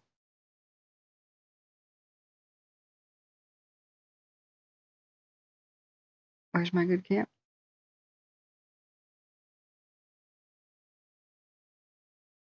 That's Oregon. That's Death Ball Mountain. That stupid fire is still going. The blue 142 or whatever that is. The Sierra Buttes.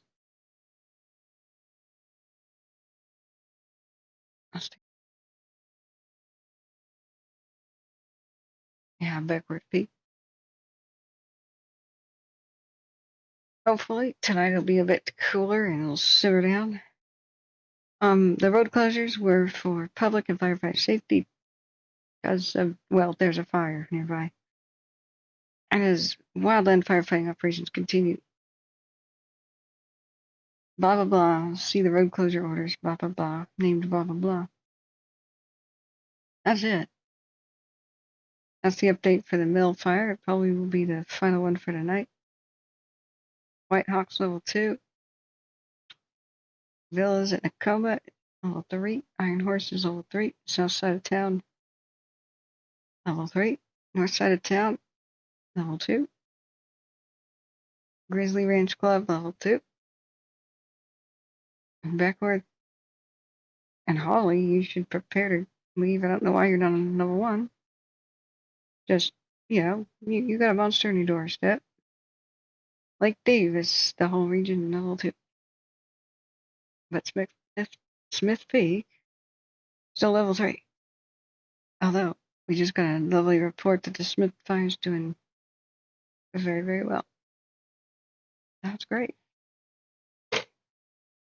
Janet says you can see the orange sky here in Republic, Washington, north of Keller. Hey, do you know, Shannon, you can use the Watch Duty app and they've got this camera button, like in the corner. See the camera button?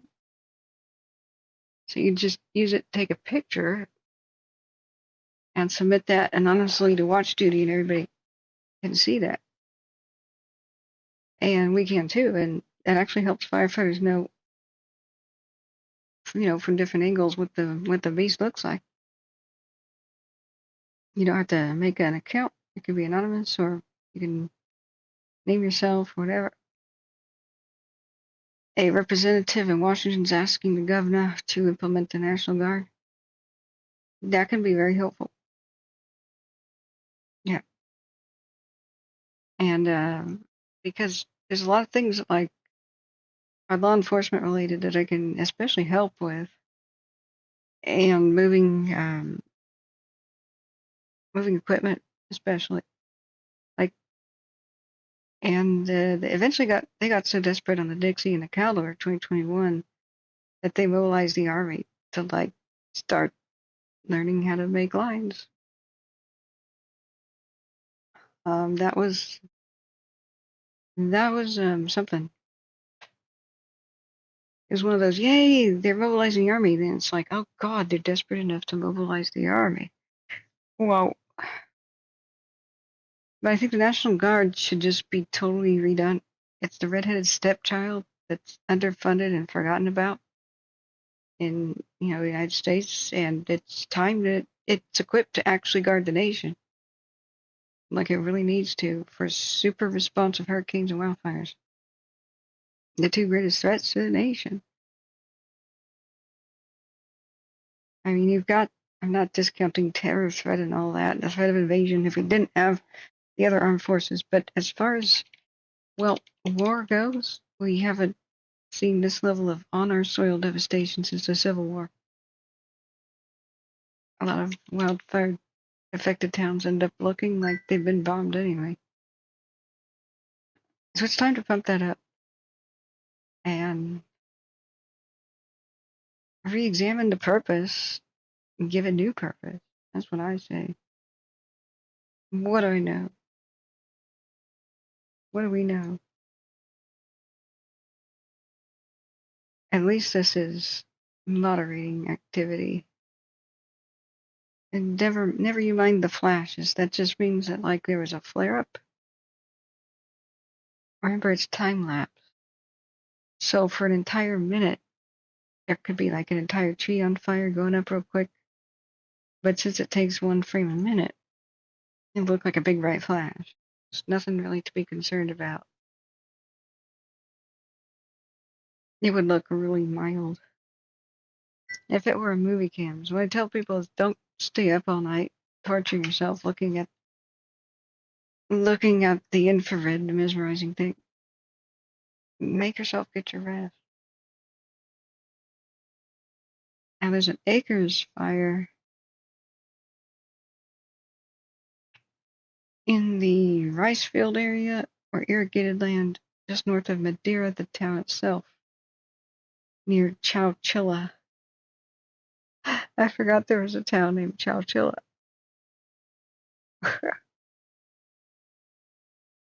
Chowchilla.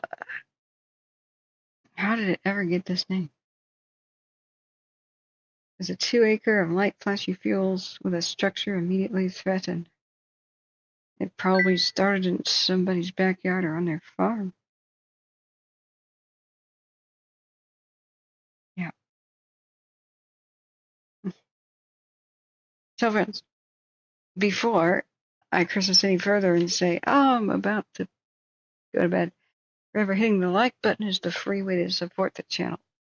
If you don't want to subscribe or make a YouTube account, hit the logo, go to my channel page and favorite that on the browser. Shannon says all I could say is that I'm so grateful to our firefighters. I'm sending them all good vibes. Yes, we are. And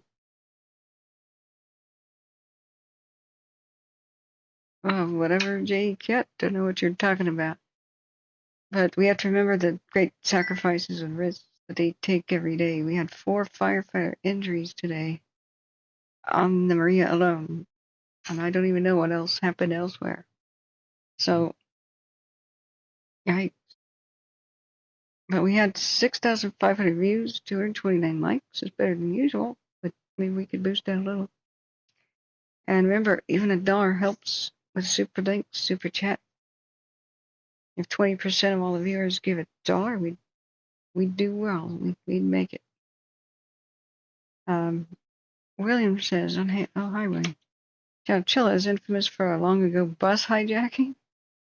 Did that inspire the movie Speed with Sandra Bullock? And I think it was one of the last great movies of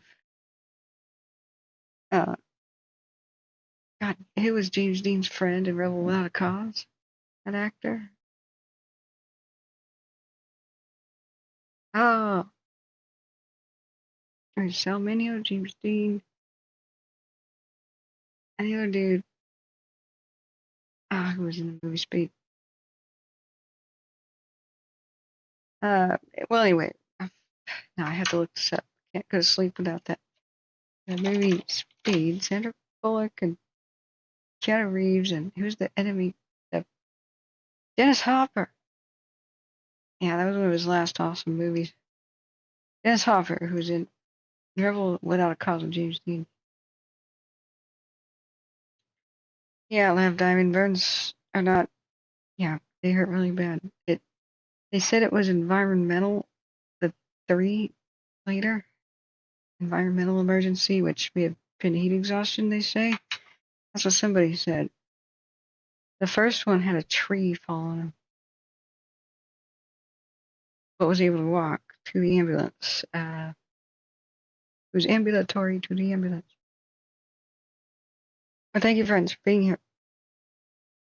Best way to help the street is just we grow. If we get past 10,000 viewers, I think we might be able to have a store. I can't remember if that's 10,000 or 20,000. So I'm sure a lot of people would buy mugs and stuff with the cool K logo, right?